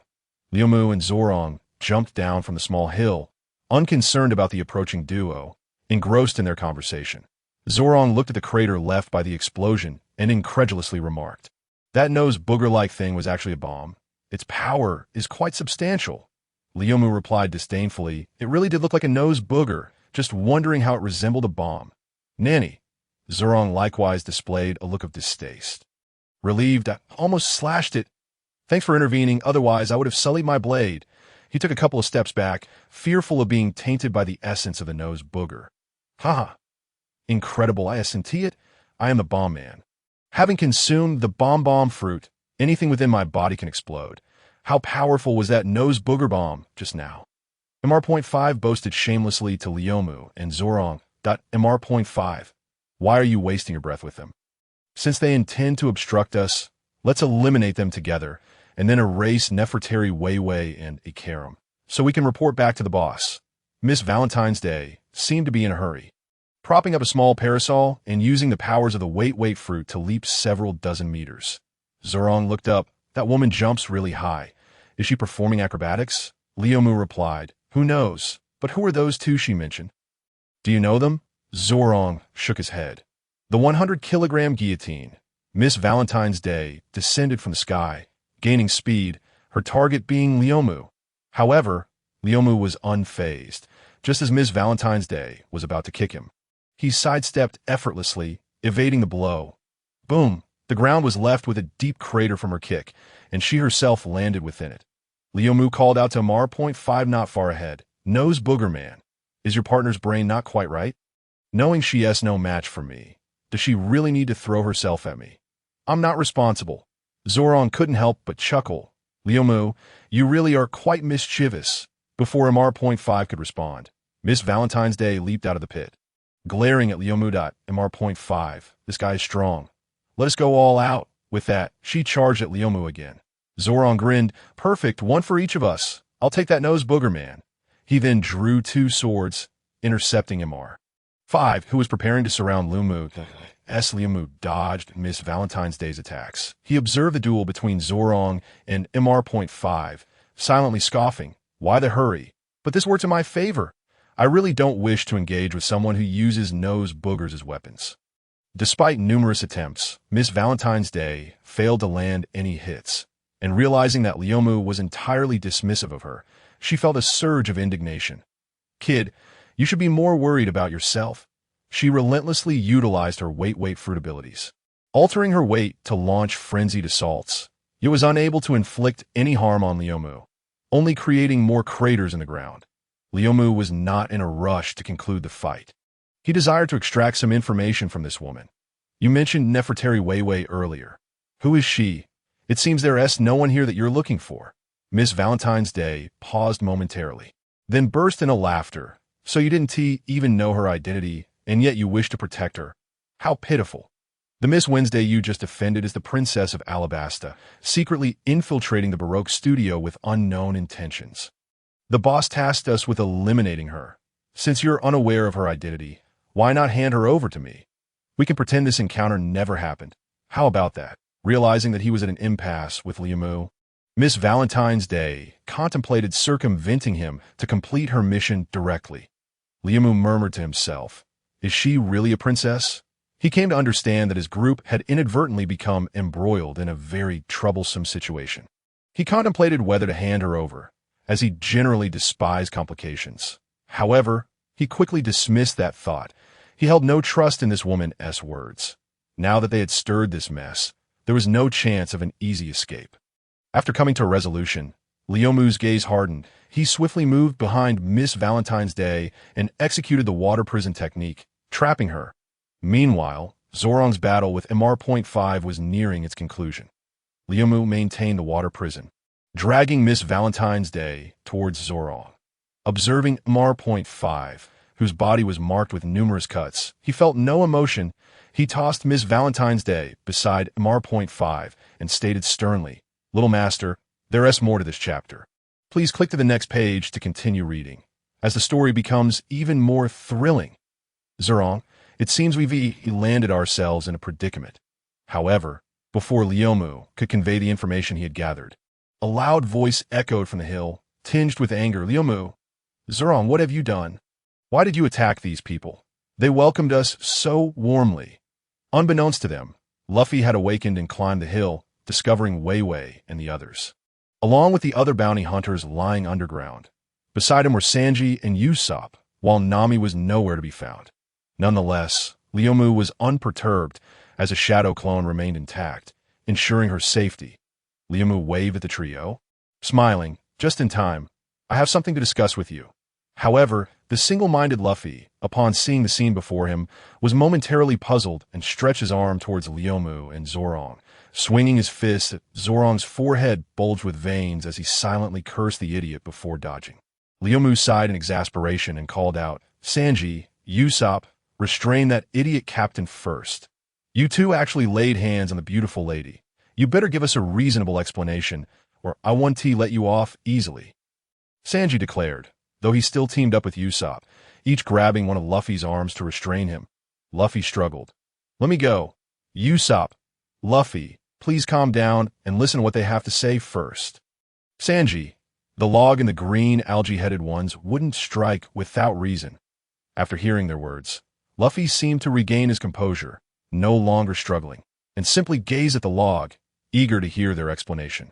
The log and Zoro leaped onto a small hill, and then the log relayed the intelligence he had gathered to the others. "During my encounter with that woman, I managed to extract some information." After the log shared his findings, each person reacted differently. Luffy's eyes widened in realization as he struck his fist against his other palm, his clear eyes sparkling with understanding. "So these people are actually villains. I'm sorry, why didn't you say so earlier?" The log. "Zoro," Usopp gaped, pointing at Vivi beside him. "She is actually a princess." Sanji's eyes sparkled with hearts as he crouched beside Vivi, proclaiming, "Princess Vivi, I wish to be your knight. No matter what difficulties you face, you can entrust them to me." However, Vivi did not respond, and Sanji, with a scowl and bared teeth, angrily addressed the log. "You scoundrel, how could you treat a lady so harshly?" The log cast a sidelong glance at the reclining Vivi, ignoring Sanji's outburst. Zoro pondered. But if she is indeed a princess, what reason could compel her to conceal her identity and join the Baroque works? The log replied, "That is precisely what I find troubling. As far as I know, the Alabasta Kingdom is one of the territories affiliated with the world government, and the organization that necessitated her disguise must be exceedingly formidable. I have a few suspicions. The world government, the four emperors, a notorious pirate, and the seven warlords of the sea." The log paused significantly before uttering the last name, as he believed it to be the most plausible. Zoro's gaze sharpened, a vague aura of combat swirling around him as he chuckled. "The seven warlords. Huh. Since my target is also one of the seven warlords, Hawkeye, the others shall not intimidate us." Usopp trembled, suggesting that perhaps it would be best not to oppose them. After all, if we simply ignore this matter, the Baroque works would have no reason to pursue us relentlessly. "Log, aren't you the one who despises trouble the most? This situation is quite troublesome. You should dissuade them quickly." The log turned to Luffy. "Luffy, what do you think?" Luffy, picking at his nose, appeared completely oblivious. "Nanny," for the log rubbed his forehead. "Never mind. Let's just ask her directly." He shifted his gaze to the prone Vivi, whose eyelids were fluttering, her breathing somewhat rapid. "Princess Vivi, now that you are awake, do you not wish to declare your stance?" Upon hearing the log's words, everyone's attention turned to Vivi, and they too noticed that she did not seem to be in a state of unconsciousness. Sanji patted the log on the shoulder. "Log, I misjudged you. It seems you indeed showed restraint." Sanji felt reassured by the log's strength. If he truly meant to strike, she would not have awakened. Though Vivi kept her eyes closed, she sensed several gazes fixed upon her. Realizing she could no longer maintain her facade, upon hearing Sanji's words, she understood that the log had indeed spared her. Slowly, she sat up, scrutinizing the individuals surrounding her, as if deliberating whether to lay everything bare. After a moment's hesitation, she spoke. "Can I trust you all?" The log smiled. "Do you believe you have any other options?" Vivi was taken aback, finally comprehending her predicament. It appeared she had no other choices. She began to recount the events leading up to this moment in detail.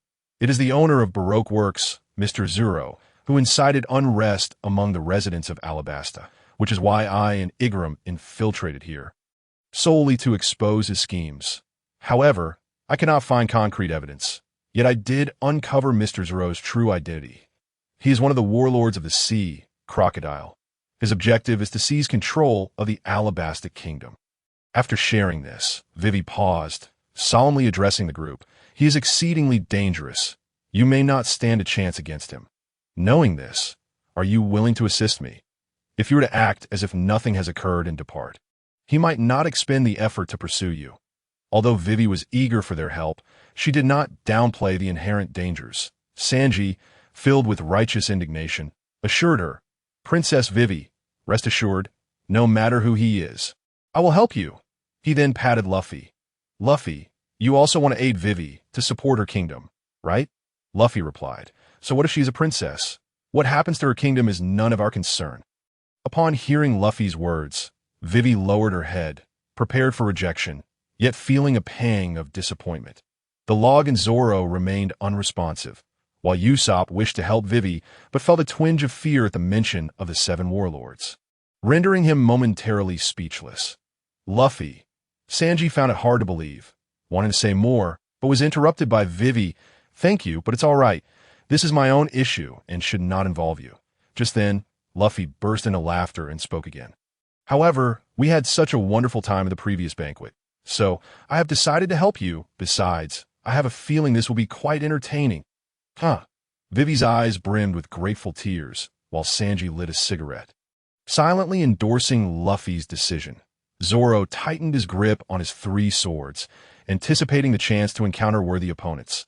This chapter is not yet concluded. Please turn to the next page to continue reading. Usopp trembled. "Ha ha, I think the same." Yet inwardly, he called out for Nami. "Nami, where are you? Hurry and stop these people." Nami indeed responded. After scouring Whiskey Peak without any fortune, she found her way here. She listened for a moment at the foot of the hill, then agilely climbed up to stand before Vivi. "Since Luffy has made a decision, I will not oppose it." However, a shrewd grin crept across her face. "We are taking such great risks to assist you. So, as a princess, shouldn't you show some gratitude and provide us with a reward?" Ultimately, Nami and Vivi reach an agreement for a reward of 1 billion berries. They could tea that moment. Vivi suddenly recalled something and quickly said, "We must hurry and leave. If the ill-fated duo discovers us, it will lead to considerable trouble." The log inquired, "Ill-fated duo?" "Vivi, a vulture and an otter. They are responsible for intelligence work for Baroque works. It is best not to let them acquire your information." The log, recalling memories conveyed by a shadow clone, remembered seeing two peculiar creatures while covertly protecting Nami. Awkwardly scratching his head, "It seems the ill-fated duo you mentioned has already been here and left." Usopp exclaimed in terror, "Log, since you noticed them, why didn't you capture them? With your strength, dealing with two intelligence agents should have been a piece of cake, right?" To this, the log could only smile to mask his embarrassment. "I didn't realize at the time." "You see," Vivi stated seriously, "since the information has already been leaked, Baroque Works will undoubtedly dispatch high-ranking agents. We must set off without delay." At this moment, Ikelim also awakened, volunteering to take on the role of bait, directly utilizing the permanent record pointer to head towards Alabasta in hopes of drawing attention, while the Straw Hat crew, accompanied by Vivi, took a detour. Although Luffy confidently asserted that there was no need for Ikelim to serve as bait, declaring that anyone who approached could be dealt with, this was ultimately rejected by both Vivi and Ikelim. The reputation of Crocodile was far too formidable, instilling a significant sense of pressure upon Vivi and Ikelim. Thus they sought to avoid a direct confrontation with the Baroque Works and remained steadfast in their plan. Luffy said little more, recognizing that this was their own matter. Ikelim disguised himself as Vivi and set off first in a small boat. The others prepared to board the Going Merry, sailing from a different direction. Along with the addition of Vivi, they also had a speedy duck crew. However, before Ikelim could get far, the small boat he was in was destroyed, petals falling amidst the shadows of the raging flames. Vivi could only watch helplessly, her heart heavy with despair. She had not anticipated the swift onslaught from Baroque Works. Without delay, the group hastened towards the Mary's location, setting the ship in motion. After a flurry of activity, Usopp collapsed on the deck, breathing a sigh of relief. They had finally escaped, and thankfully, they had not been pursued. The others shared this sentiment, save for Luffy. Yet Vivi had not yet recovered from the sorrow of Ikelim's peril. Her face clouded with worry, devoid of any joy at their escape. "Come out," Luffy exclaimed. "Though I am unaware of your intentions in following us, we cannot simply allow you to remain aboard." Luffy fixed a piercing gaze on the cabin. His words left everyone befuddled. Upon boarding, Luffy had already detected something amiss in the cabin. Someone had concealed themselves within before their arrival, but Luffy had not sensed any malice, and thus refrained from pointing it out. However, after sailing for a while without any sign of the person emerging from the cabin, Luffy felt compelled to warn them for the safety of his comrades that, "I didn't expect to be discovered." A cultured and distinctive voice emerged from the cabin, and then a woman gracefully stepped out, leaping onto the railing of the second deck of the Mary. The newcomer was none other than Nico Robin. Bounty of 79 million berries. Clad in a striking purple leather outfit and adorned with a matching hat, she radiated a unique charm that instantly captivated Sanji. His eyes turned to hearts. It was a beautiful older sister. Robin smiled at everyone, her gaze particularly focused on Luffy, who had discovered her. Upon seeing Robin, Vivi's face was filled with rage and terror. "Why are you here?" Robin, crossing her legs and resting her chin on her hand, turned her head towards Vivi and replied with a smile, "I just saw Mr. 8. Vivi's expression darkened further. "It was you who—" Luffy interjected, "Vivi, it seems you know her?" "Who is she?"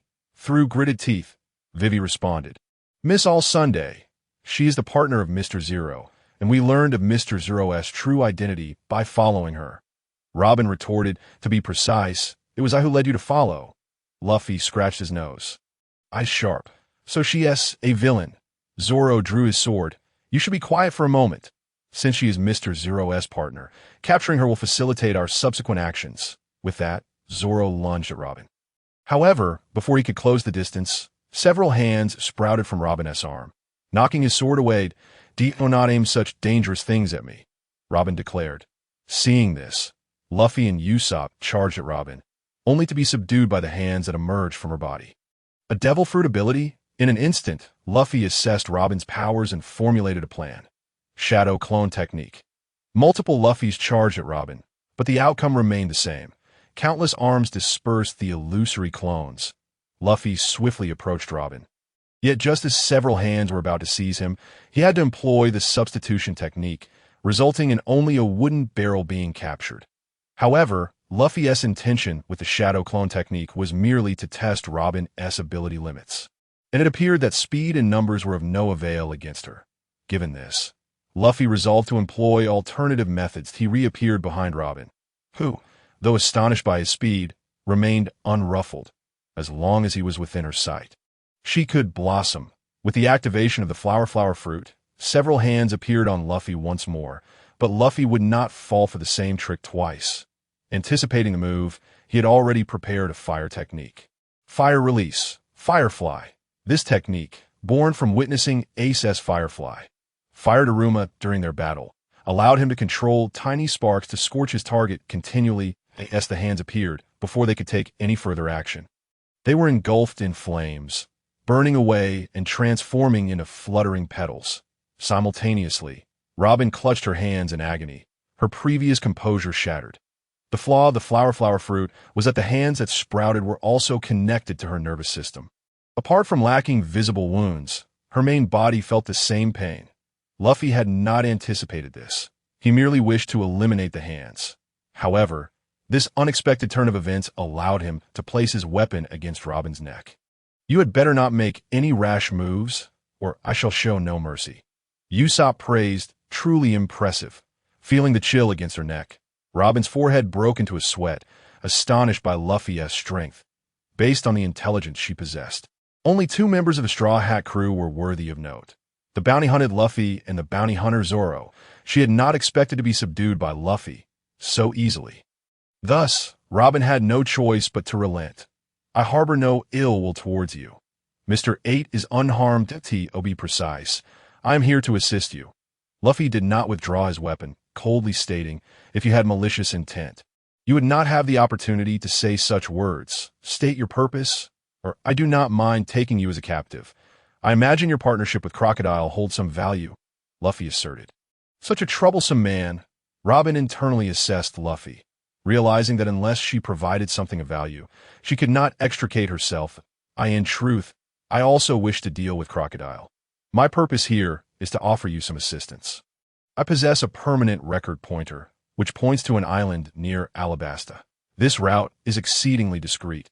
Within Baroque works, I am the only one aware of it, so there will be no pursuers. After sharing this, Luffy, at Robin's gesture, retrieved a record pointer from her pocket. Nami questioned, could this woman actually be a good person? Luffy casually tossed it to Luffy, asking, "Luffy, what do you think?" Luffy gripped the record pointer, hesitating not a moment before he forcefully crushed it into a pile of fragments. Bang! Nami kicked Luffy, shouting angrily, "What have you done?" She offered a safe route. "What if she is a good person?" Luffy shrugged, sitting up nonchalantly. How we navigate is none of your concern. I will decide the course of this ship." Hearing Luffy's words, Luffy smiled at Robin. "It appears we do not require your assistance.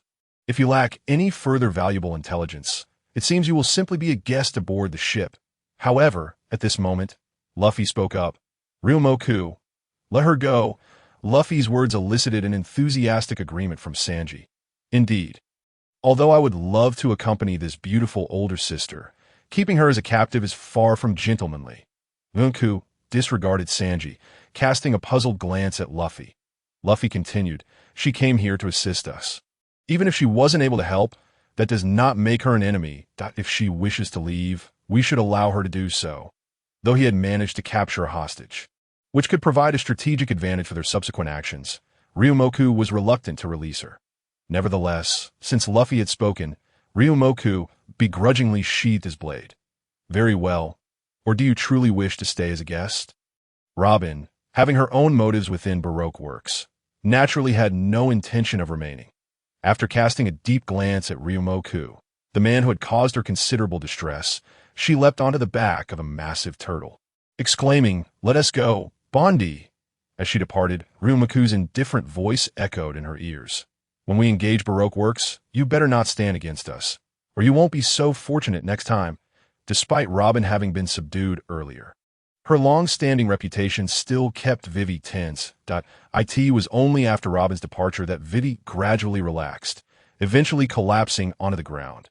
Nami, too, set aside her anger towards Luffy and helped Vivi to a nearby seat. "Quickly, run, Duck Karoo!" came the call as the duck came to Vivi's side, gently resting its elongated beak on her head in a gesture of comfort. Nami softly reassured her, "That woman certainly seems to be a good person. We can trust her words. Since she said Ikelim is fine, you need not worry." Vivi nodded gently, feeling a slight alleviation of her anxiety, though complete reassurance would only come upon seeing Ikelim again. As night fell, the crew aboard the Going Merry succumbed to slumber, save for Zoro, who was on watch duty. "Zoro, are you all right on night watch? Remember to keep an eye on the course and ensure the ship doesn't stray from the recorded direction. If anything urgent arises, wake me up." Leaning against the lookout, Zoro yawned, recalling Nami's recent instructions with a hint of sarcasm. "Was it necessary to remind me again?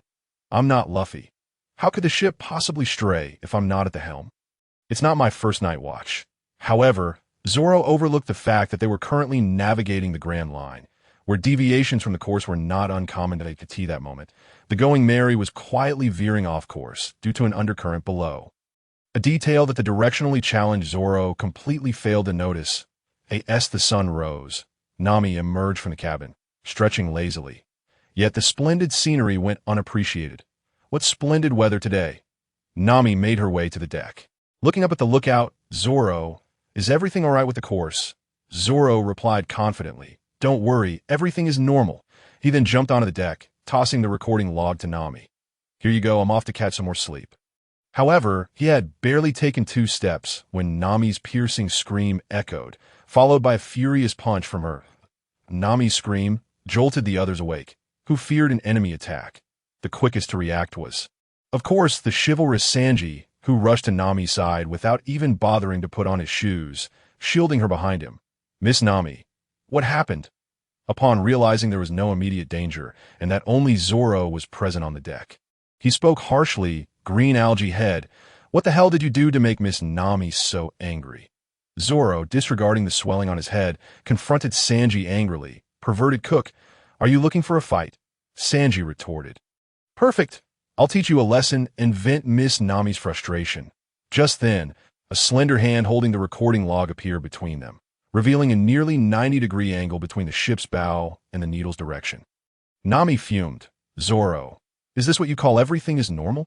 Zoro stared incredulously at the needle. "How is this possible? Nothing happened last night." Nami sighed, rubbing her forehead. "This is the Grand Line. Everything must adhere to the recording log. I specifically reminded you yesterday." Sanji chimed in. "Green algae head, you're utterly unreliable." Acknowledging his fault, Zoro ceased his protests, shot a glare at Sanji, and approached the helm to adjust the wheel. However, just as he turned it slightly, Sanji's taunting voice emerged from the deck. "Green algae head, you turn it the wrong way." Zoro's face flushed, and he quickly rotated it in the opposite direction. "Sanji, food," Luffy called, eager for a meal now that the commotion had settled. After several adjustments to the helm, Zoro finally managed to steer the Merry back onto the correct course. However, due to the previous night's deviation, the distance to the next island seemed somewhat greater, and the route had altered slightly. Having learned from this experience, the night watchmen were more vigilant, frequently comparing the ship's bow with the recording log to ensure the Merry could reach the next island at the fastest speed possible. After some time at sea, the Going Merry docked near an island. "Nami, how long do we need to record the needle here?" Ryumoku inquired, thinking the small island was their intended destination.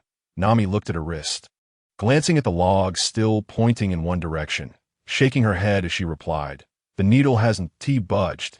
This must be a magnetically neutral island along the route, that we need to continue sailing in this direction." Since this wasn't their destination, and to save time, Nami suggested, "Let us set off again." Yet the others remained in place, not making a move to start the ship. Nami, puzzled, asked, "What's wrong?" Ryumoku shrugged, "Don't you notice someone is missing?" Nami pointed at each of the people beside her, calling out their names one by one.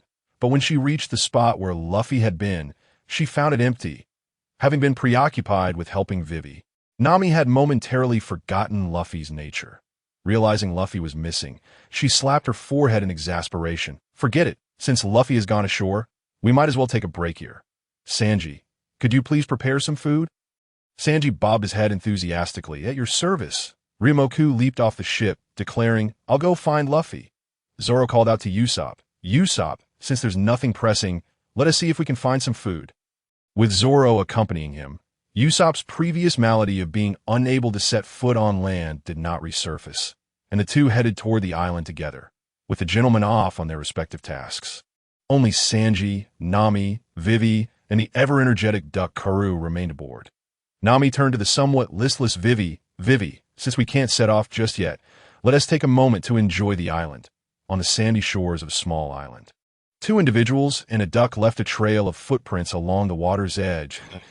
As the Straw Hat crew took a moment to rest on this isle, a floating island known as Vermal was slowly drifting across the sky. On this aerial landmass, a man was surveying his domain, with a history as noble, glorious, and resplendent as gold itself. He possessed a mane of golden hair reminiscent of a lion's, adorned in a golden kimono. And despite showing signs of age, he still exuded the regal presence of a lion. This man was none other than the legendary pirate, Golden Lion Shiki Point 20 years ago, after escaping from the notorious Impel Down. He transformed this island into his floating fortress, a territory to fulfill his ambitions. Although he accomplished the remarkable feat of fleeing from Impel Down, he paid a hefty price, losing his feet in the process, which were replaced by the two famed swords, Sakura Ten and Kuragaki, that came to define his notoriety. It had been 2 decades, and he wondered how many still remembered the name of Golden Lion. Nevertheless, it mattered little. Soon his plans for a comeback would commence. "You shall remember my name once more?" As Golden Lion strolled to the edge of his floating island, he took a mighty leap, plummeting swiftly downwards. The floating island was still too small. He needed to acquire more land to expand his dominion, worthy of his identity as the Golden Lion. Meanwhile, the Straw Hat Pirates, resting on their island, remained oblivious to the events unfolding above them. Ryuki searched the island until he spotted Luffy. Like a monkey, Luffy bounded between the towering trees of the forest, pausing to observe every unfamiliar plant and creature with keen interest. This moment, Luffy was adorned with various unknown flora. "Luffy, this isn't our destination. We must continue our journey after a brief rest," Ryuki shouted. Reluctantly, Luffy gazed around, realizing that these uncharted territories would likely remain unexplored. Yet, he refrained from throwing a tantrum. Despite his usual recklessness, he could discern what truly mattered. Unlike the excitement he had felt upon arrival, Luffy now trailed behind Ryuki, his spirits visibly dampened, the peculiar plants hanging from him losing their allure. However, being Luffy, his discontent was fleeting as they neared the Going Merry. The aroma of food wafted through the air. Luffy inhaled deeply, his eyes alight with excitement as he darted past Ryuki, exclaiming, "Delicious food, here I come."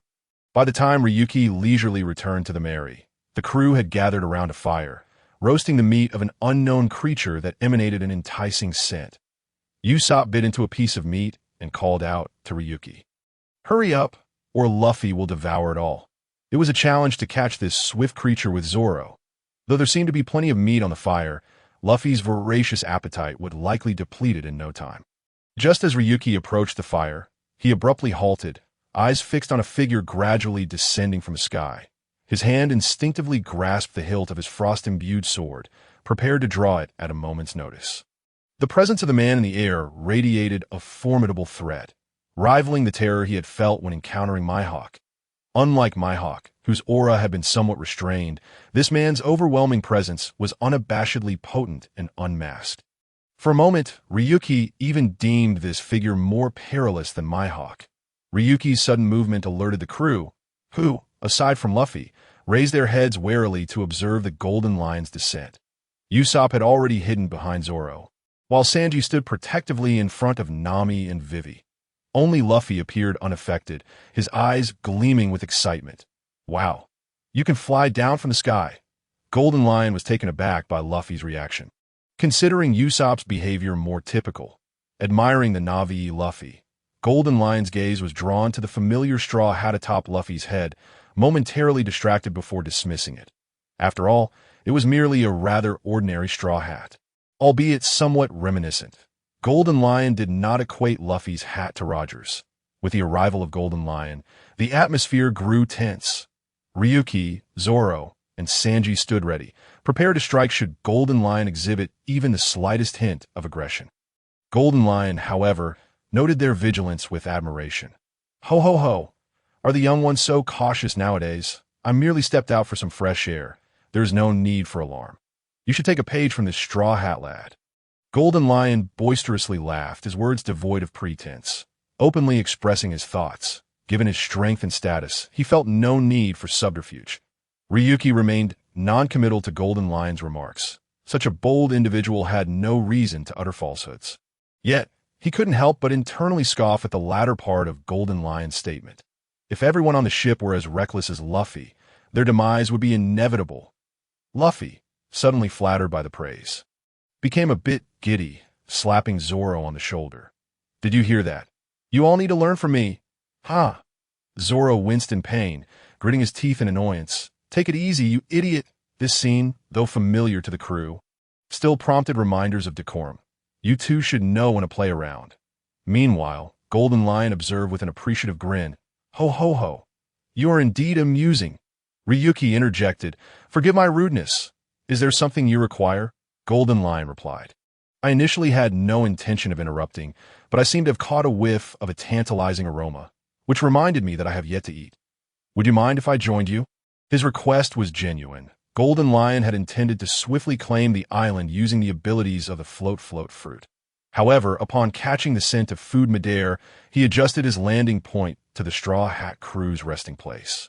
Leading to the current situation, upon hearing Golden Lion's request for a meal, Sanji's old habit kicked in, eagerly responding, "Not at all. If you find it lacking, I can prepare more." No one understood the pangs of hunger better than him. In truth, Sanji's consent was unnecessary. The others would not refuse Golden Lion's request, both due to their hospitable nature and the undeniable strength he possessed. Thus, another individual joined the gathering around the fire. Luffy sat beside Golden Lion, munching on meat, and inquired, "Uncle, how can you fly in the sky? Can you teach me?" Golden Lion replied, "It isn't that I refuse to teach you. It's just that this power comes from a devil fruit, which cannot be imparted to others. However, I believe there is a technique in the Navy that allows for brief flight, though I do not know it." Luffy lamented, "Why is it like this?" Luin cast a sidelong glance at the Golden Lion, attempting to recall any information about this individual. However, even after satisfying his hunger, he could not conjure a single memory, though he had developed a keen interest in various news articles and travelogues since arriving in this world. The Golden Lion had been active over 2 decades ago, and for the past 20 years, he had faded into obscurity. The vast expanse of the ocean seemed to have nearly forgotten the Golden Lion, so it was no surprise that Luin lacked any information about him. The Golden Lion patted his bulging belly and complimented Sanji, saying, "Blonde lad, your culinary skills are quite impressive. How would you like to join my flying pirate crew as the chef?" Luffy shouted angrily, "Sanji is my chef. You can't take him away." He added, "I thought you were a good person, but now I've changed my mind. I despise you." With that, Luffy crossed his arms defiantly and turned his back to the Golden Lion, presenting the back of his head. Sanji exhaled a ring of smoke and said, "I appreciate your offer, but I've already decided to remain the chef of the Straw Hat crew." The Golden Lion waved his hand dismissively and proclaimed, "Haha, what does it matter? You all can simply join my flying pirate crew together with the Straw Hat Kid." He continued, "By the way, I bet you don't even know who I am. I am the Golden Lion, once a rival of Roger and Whitebeard. Most would never have the chance to join my crew, but I see potential in you young ones, which is why I'm extending this invitation." The Golden Lion gazed confidently at the group, believing that merely revealing his name would compel the Straw Hats to accept his offer. However, he underestimated them. While ordinary pirates would eagerly seize such an opportunity, the Straw Hats were anything but ordinary that moment. Luffy turned to face the Golden Lion, his gaze unwavering, and declared, "No matter who you are, we will never join any pirate crew. We will always be the Straw Hat Pirates. And one day, I will become the Pirate King." The others also looked resolutely at the Golden Lion, showing no doubt in Luffy's words. Luffy's determined expression met the Golden Lion's gaze for a fleeting moment. The latter seemed to see the countless encounters he had had with Roger. "Roger," the Golden Lion murmured.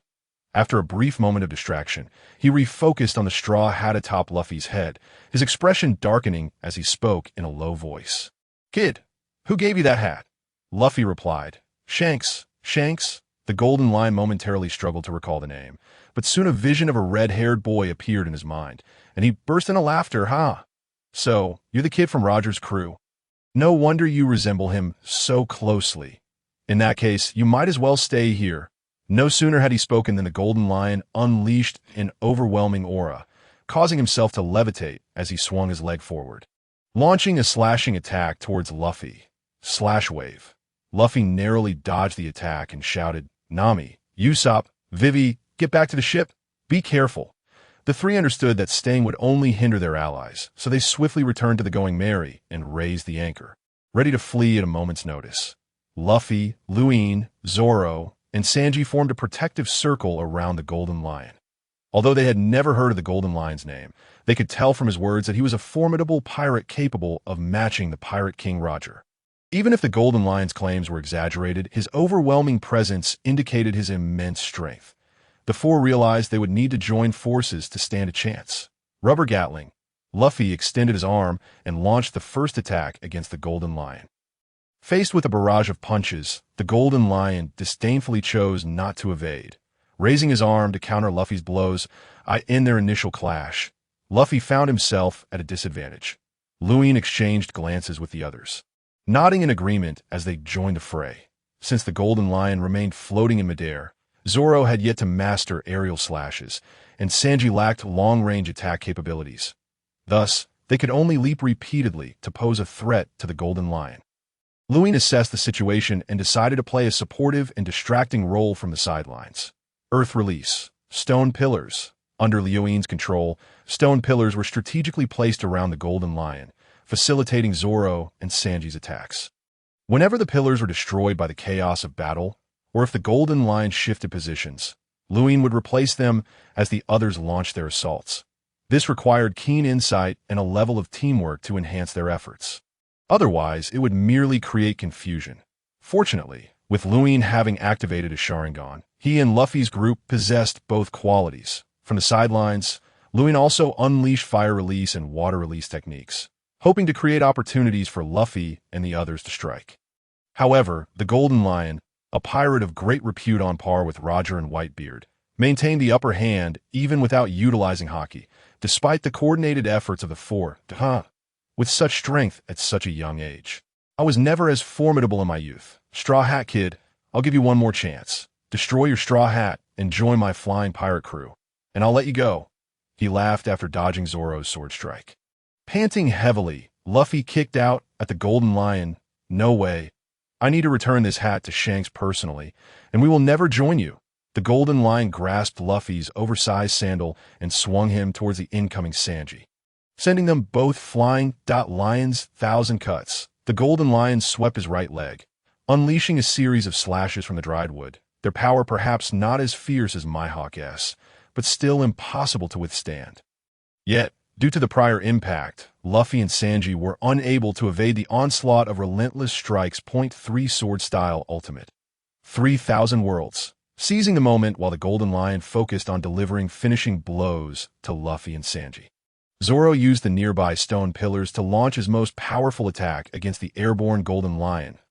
He paid no heed to the danger faced by his comrades, for he trusted that Luin would undoubtedly save them. Luin would not betray that trust. Sensing the murderous intent from the golden lion, he activated the body flicker technique, moving in an instant just as the golden lion's slashes began to form. The razor-sharp strikes sliced through the air, seemingly about to cleave Luffy and Sanji in two when Luin appeared beside them, narrowly using the body flicker technique again to whisk them away just in time, keeping them from being struck by the 1,000 cuts. Boom, boom, boom. The aimless slashes left deep crevices in the ground. After unleashing 1,000 cuts, the golden lion's right leg remained extended, making it challenging for him to evade effectively. This was also due to his complacency and arrogance, believing he could effortlessly crush them without utilizing observation haki, which allowed Zoro to seize this exceptional opportunity. If 3,000 worlds struck true, the golden lion would surely suffer significant injury. Although the golden lion noticed Zoro's incoming attack, he did not panic. Instead, a smile crept onto his face as Zoro's sword approached. Clang! Zoro's 3,000 worlds indeed found its mark. But he felt as though he had struck solid steel. The spot where Zoro's blade made contact with the golden lion had turned as dark as ink that Zoro's strongest technique ultimately merely grazed the golden lion's clothing. Not only did Zoro lack the ability to cut steel at this moment, but even if he had mastered it, he could not harm the fully armored golden lion. Is this man's body harder than steel? Zoro's eyes widened in disbelief as he gazed at the unscathed golden lion. With a casual wave, the golden lion struck Zoro, sending him plummeting like a kite severed from its string. At this juncture in the battle, all three fighters engaged in direct confrontation bore injuries, while the golden lion remained utterly unharmed. "Huh! To force me to use haki, you should take pride in yourselves." The golden lion laughed maniacally, casting a condescending glance at Zoro. The boy wielding 3 swords, that last move was commendable, yet it could not breach my Busashoko haki. Zoro propped himself up with his blade and slowly rose to his feet, inquiring, "Busashoko haki, is that the reason my strike felt as though it struck steel?" "It seems this is your first encounter with haki," the golden lion declared, extending his fist and enveloping it in haki, transforming it into a pitch-black mass. "This is Busashoku haki, which significantly enhances both attack and defense, and allows one to strike against devil fruit users," he continued. "But to compare it to steel, you underestimate me. My Busashoku has surpassed the hardness of steel." Ryumu observed the golden lion's demonstration of haki and muttered to himself, "Haki! This must be the unique power I speculated about, belonging to this world." The golden lion's laughter ceased abruptly. "Explaining all this to you is futile. You shall perish here today." With a roar, lion's might, earthquake, he summoned the very earth around him, conjuring several massive lions that charged toward the four with a deafening roar. The swirling dust and the oppressive presence of these colossal lions enveloped the four entirely. They had no choice but to attempt a direct breakthrough. Otherwise, they would be buried alive. Rubber cannon, 3-sword style, tiger hunt, rough slice, water release, water dragon bullet. Each of the four chose their respective techniques to dismantle the incoming giant lions. However, as long as the earth remained intact, the golden lion still possessed the energy to manifest his abilities, causing the lions to reconstitute endlessly upon being defeated. The four found themselves in a dire predicament. They desperately sought an escape, but even if they momentarily broke free from the lion's encirclement, the golden lion would offer them special attention and force them back into the fray. No, this will never end. Once our stamina is exhausted, we will be at their mercy. With no possibility of abandoning the others for a swift escape, they had no choice but to brace for the next assault.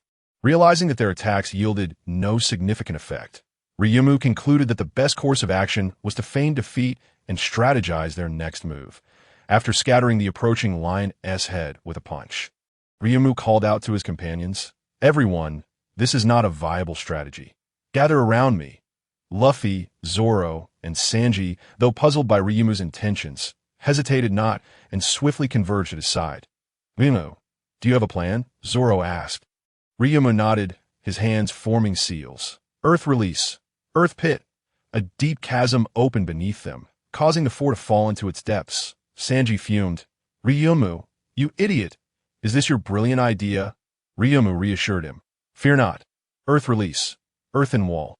Thick earthen walls swiftly rose above them, concealing the entrance and preventing the chasm from being completely buried by the giant lions. The four landed safely, and Ryumu conjured a flame to illuminate the cavernous space. "Ryumu, what are you planning?" Zoro inquired. Ryumu spoke rapidly. "We cannot linger here long. Nami and the others are still on the ship. If the Golden Lion discovers us, he will seek them out to..." Ryumu intended to elaborate on his plan. But Luffy, overhearing, unleashed a rubber rocket, though the thick earth and its connection to the ground rendered his attack ineffective. Anxiously, he exclaimed, "No, we need to get out of here, or Nami and the others are in grave danger." To save time, Ryumu succinctly replied, "I will create a path with earth release. You all ascend with my shadow clones and try to exploit any openings the Golden Lion presents." Zoro furrowed his brow. "I understand your intent, but can you breach his Busashoka Haki?" With a confident smile, Ryumu reassured, "Rest assured, if he were not a devil fruit user, it would be exceedingly difficult. I must injure him before he can activate his Busashoka Haki. Yet, regardless of how powerful his abilities are, he cannot escape the inherent weaknesses of devil fruit users. If you create the opportunity, I am confident in my ability to defeat him. Are you ready?" Luffy, Zoro, and Sanji nodded in agreement. "Let's begin above ground without any resistance." The giant lion swiftly buried the spot where the four had been. Previously obscured by the swirling dust, the Golden Lion had only perceived that the four remained within the range of his lion's might. Earthquake. Oblivious to the finer details, believing he had successfully buried them alive, he laughed maniacally. "Huh. Unappreciative brats. This is the fate that awaits those who defy me. Let me see how many of you are still breathing." However, as the powerful Kinbunchiko Haki unfurled, the Golden Lion's laughter abruptly ceased. He discovered that Luffy and his companions still exhibited vibrant vitality, showing no signs of being entombed. Puzzled, he mused, "These brats are clearly buried underground. Yet why do they appear so well?" Meanwhile, aboard the Mary, Nami's telescope slipped from her grasp, and she staggered back 2 steps, only to be steadied by Vivi. How is this possible? All 4 of them were defeated and buried underground. "Nami, what nonsense are you spouting? Those 4 are as strong as monsters. Even if they cannot defeat the Golden Lion, there is no way they would be unable to escape." Usopp fervently retorted, hastily retrieving the telescope and peering through it. Revealing the battlefield before him, in that moment, the airborne Golden Lion, unable to discern the situation, decided to unleash lion's might. Earthquake once more to inflict further damage upon the fort, however, just as he prepared to strike. A tremendous roar erupted from the spot where Ryumu and the others had fallen, sending clouds of earth flying and swirling dust enveloping the air once more. Amidst the haze, the figures of the 4 became discernible. "Golden Lion, I will send you flying." Luffy's declaration resonated like thunder through the dust. A gust swept through, dispersing the haze, and the silhouettes of the 4 emerged clearly before the Golden Lion and Usopp in the distance. They stood in formation, their fierce battle spirit undiminished by previous setbacks. The Golden Lion, enraged yet amused, felt his aura intensify once more. "Huh, such audacious brats. What gives you the delusion that you can defeat me? You dare underestimate me without showing your true capabilities." Upon witnessing the reappearance of Luffy and his companions, Usopp erupted in excitement. "Ah, I told you they would never lose." Nami, snatching the telescope from him, finally laid eyes on the 4 again, her voice trembling with relief. "They are unharmed. Thank goodness. Nami, hand me the telescope. I want to see their battle as well. Perhaps I can lend a hand. After all, I'm the sharpshooter of the crew.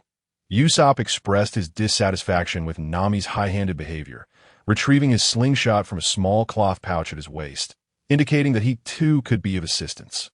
Nami, monopolizing the telescope, dismissed Usopp, believing that despite his commendable sniping skills, he would be of little help in their battle against the few opponents. Usopp, undeterred, produced a spherical object from his bag, intricately inscribed with bizarre runes. He cautiously extended this sphere before Nami, whose view was obstructed, compelled to shift her gaze towards Usopp. She inquired, "What is this? Are you counting on this little ball to aid them?" Usopp replied with pride, "Of course, this is a weapon I developed in collaboration with Roboku. It harnesses the power of both fire and explosion, and we have named it the Explosive Fireball. I am confident it can inflict damage upon the Golden Lion." Observing Usopp's fervent conviction and her trust in Roboku, Nami felt a flicker of hope regarding the Explosive Fireball. Ultimately, to facilitate Usopp's timely launch of the explosive, Nami willingly assumed the role of an assistant. Positioning the telescope in front of him on the battlefield, the Golden Lion, incensed by Luffy's provocation, unleashed his fury. The ground beneath him, Sakura Ten, and the dry wood instantly transformed into a dark hue. His formidable observation haki unfurled, and he wielded his dual-colored Conqueror's haki, signaling the intensity of his wrath. Slash wave. A fierce slash materialized, prompting the four to scatter hastily as the blade grazed a fragment of stone, leaving a fissure in its wake. Luffy and Sanji, evading the onslaught, launched their assault against the Golden Lion. Yet, even their impeccable synergy of martial arts and kicking techniques failed to inflict any harm. The Golden Lion effortlessly withstood their attacks with his bare hands. Having already activated his armament haki, the direct collision left Luffy and Sanji reeling in pain. Three-sword style. Demon Slash. After sending Luffy and Sanji flying with two powerful punches, the Golden Lion was met with Zoro's full-force Demon Slash. However, with his observation haki fully engaged, the Golden Lion adeptly tracked the positions of his adversaries, merely sidestepping and raising his leg. His armament haki enveloped dry, wood clashing against Zoro's three swords. The instant their blades met, a tremendous shockwave erupted, causing the Golden Lion's garments to flutter wildly. Soon after, he sensed the sudden arrival of Roboku behind him, a chilling blade aimed directly at his heart. Frost. Instant slash. This technique, a fusion of body flicker and swordsmanship, bore the name bestowed by Roboku, though it paled in comparison to Zoro's naming prowess. At the T-Roboku's current speed, it was nearly impossible for most to react in time. But alas, the opponent was the Golden Lion. Spinning in midair, the Golden Lion sent Zoro tumbling away while the dry wood and frost collided, causing the moisture in the air to crystallize into frost. Both combatants and their weapons were inevitably cloaked in a thin layer of ice. This showcased Roboku's enhanced control over frost compared to his battle with Mihawk, with both the density and range of his abilities significantly increased. Naturally, this frost posed no real threat to the two. A mere shake of their bodies shattered the ice, causing it to vanish without a trace. "Ha! You little brat are quite amusing. In previous battles, you wielded the powers of water, fire, earth, and wind, and now you bring forth the ability of ice. If you possess any further abilities, do not hesitate to unleash them, for soon enough, you may find no opportunity left." Facing the four's onslaught, the Golden Lion appeared unfazed, even taking the time to analyze Roboku's abilities. Undeterred by his taunts, Roboku retorted, "You should be wary, for once I reveal my true power, you may come to regret it." The Golden Lion's expression darkened. "You seek death." As the drywood continued its relentless assault, Sakura Ten launched an attack at Roboku. Swiftly, Roboku lightened his force, utilizing the drywood's momentum to retreat, narrowly avoiding Sakura Ten's strike. It was imperative for Roboku to evade such direct harm until he could find an opportunity. Otherwise, the disappearance of a shadow clone would complicate matters further, potentially raising the Golden Lion's suspicions. Luffy and the others, disregarding the need for adjustments, charged at the Golden Lion once more. while Ruboku employed ninjutsu for disruption, occasionally executing instant slashes to create openings for his real self. Yet, the results were consistently evident. The Golden Lion adeptly countered Ruboku's sneak attacks, never revealing a single flaw, as if he possessed a pair of eyes on his back. Luffy and his comrades were repeatedly sent flying, and despite their battered states, they rose time and again, showcasing their indomitable spirit. Ruboku, positioned at the shore, unleashed a formidable water-style ninjutsu.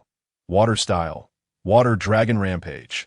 Enormous waves surged from the sea behind Ruboku, coalescing into several robust dragon-shaped torrents. Under his command, they surged towards the Golden Lion. Lion's might. The Golden Lion activated the powers of the Fua no Mi, vying with Ruboku for control of the water currents. The water dragons alternated between dragon and lion forms. Yet during this time, the Golden Lion continued to handle the assaults from Luffy and his allies with remarkable ease. Ruboku furrowed his brow. Damn, I still can't create an opening. At this rate, my chakra will be depleted. On the going merry, Nami positioned the telescope before Usopp, who clutched his slingshot tightly, beads of cold sweat forming on his brow. Why are they already so powerful, yet still being overwhelmed by the Golden Lion? I can't find any chance to strike, despite her hands trembling slightly. Nami gritted her teeth, having observed the battle's progress and fully aware of the dire circumstances her comrades faced. She feared that her hesitation might cause Usopp to miss his opportunity. Vivi, watching from the side, also gazed anxiously into the distance. Though visibility was poor, she could discern the difficulty Luffy's group was experiencing from Nami and Usopp's expressions. She longed to contribute, but realized her presence would likely complicate matters. At that moment, she caught sight of Nami's trembling hands and reached out, assisting Nami in elevating the telescope before Usopp. Such treatment was unparalleled. An opportunity, as Usopp noticed the Golden Lion suspended in mid-air, contending for control over the water currents with Ruboku. His eyes suddenly lit up, preparing to launch the explosive fireball. However, the next instant he observed the Golden Lion calmly send Sanji flying. Usopp released his taut slingshot, understanding that this was not an opportune moment. Just when he thought favorable conditions would not arise soon, he witnessed the following scene. The Golden Lion raised his foot to unleash a slash wave towards Ruboku, compelling him to relinquish control over the water dragon. Yet Ruboku did not comply entirely with the Golden Lion's wishes. He maintained his chakra concentration on one of the water dragons, while the others began to morph into lion shapes.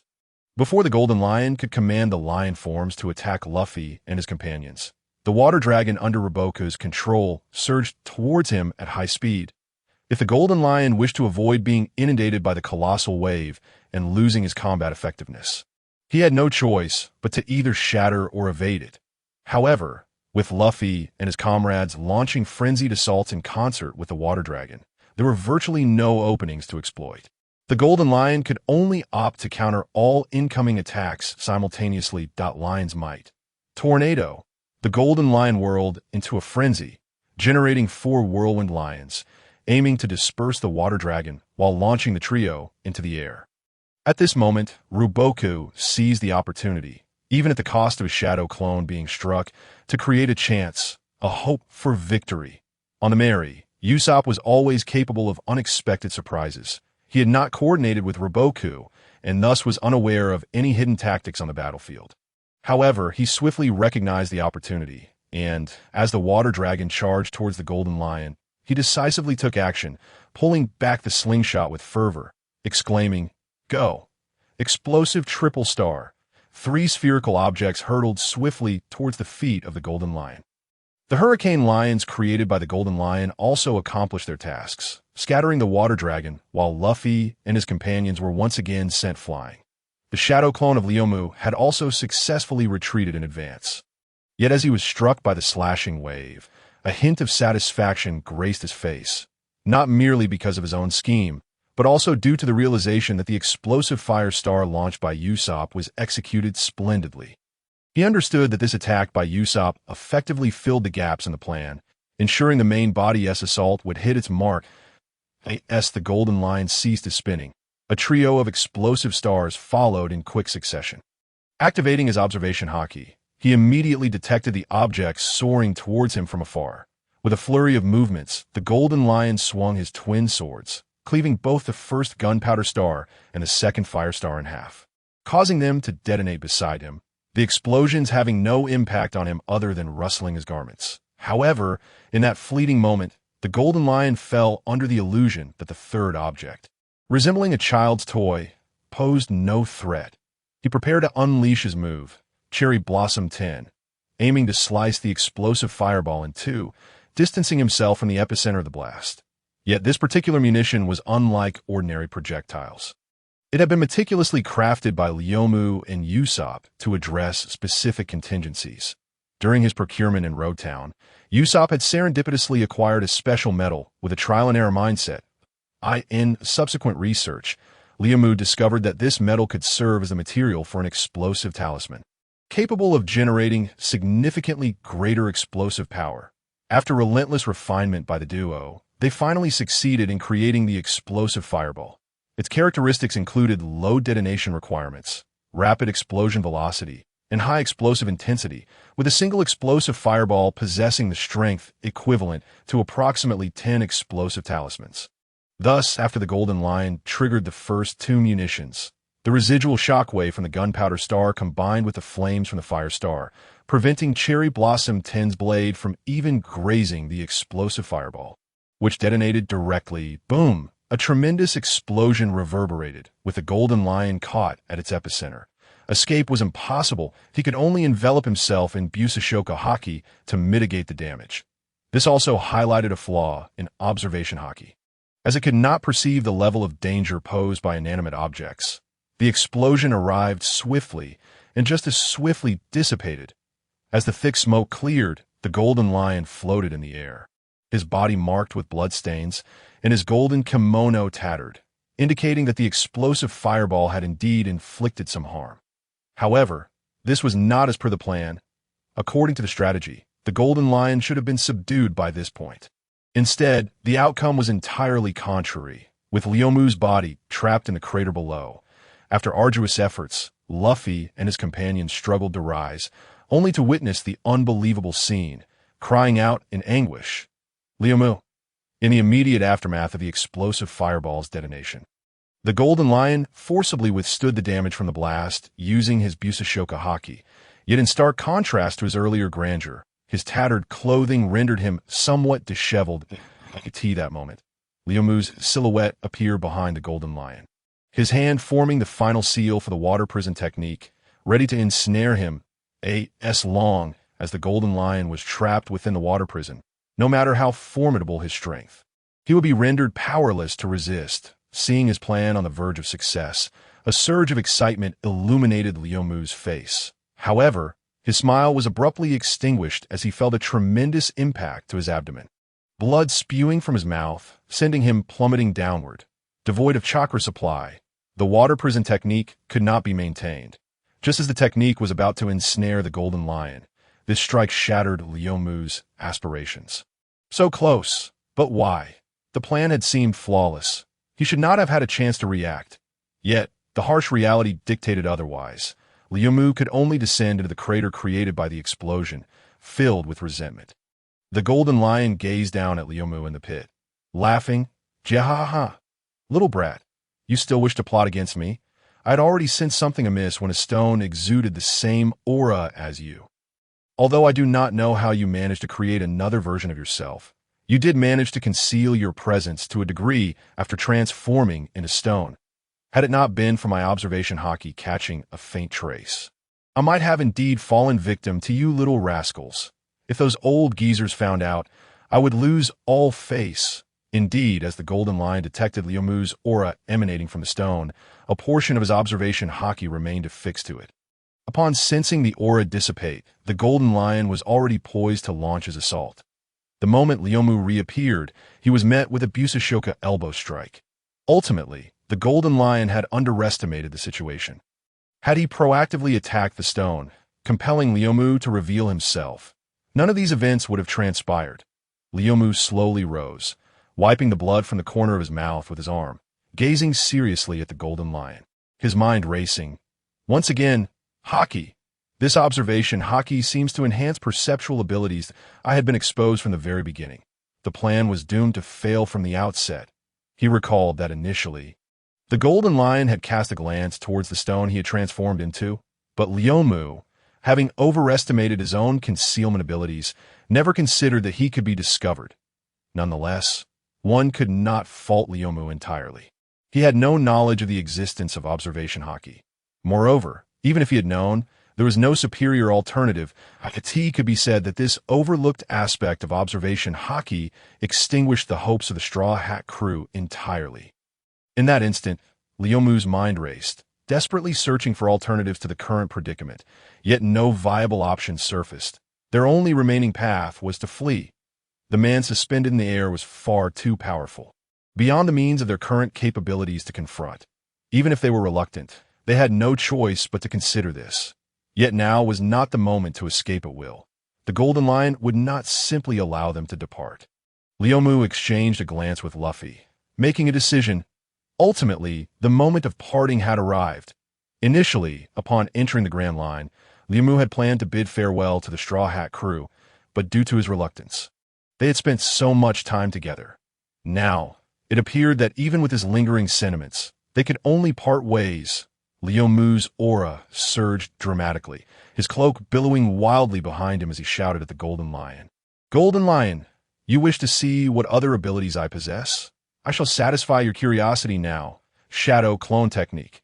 The Golden Lion scrutinized the two identical Liumas, remarking with interest, regardless of the aura or appearance. "They are indistinguishable, truly an intriguing ability. However, you have already employed this technique. Do you possess no other tricks?" Liumu smiled. "No need to rush. You shall witness them presently. Fourth gate. Open. Fifth gate. Open. Sixth gate. Open." At this moment, the Golden Lion adopted a more cautious demeanor, observing as Liumu unlocked each successive gate until the sixth, whereupon Liumu radiated a verdant energy, his strength visibly augmented. It was only then that the Golden Lion adopted a more serious attitude. Yet as he noted Liumu's failure to continue escalating his power, he chuckled softly. "Jaha!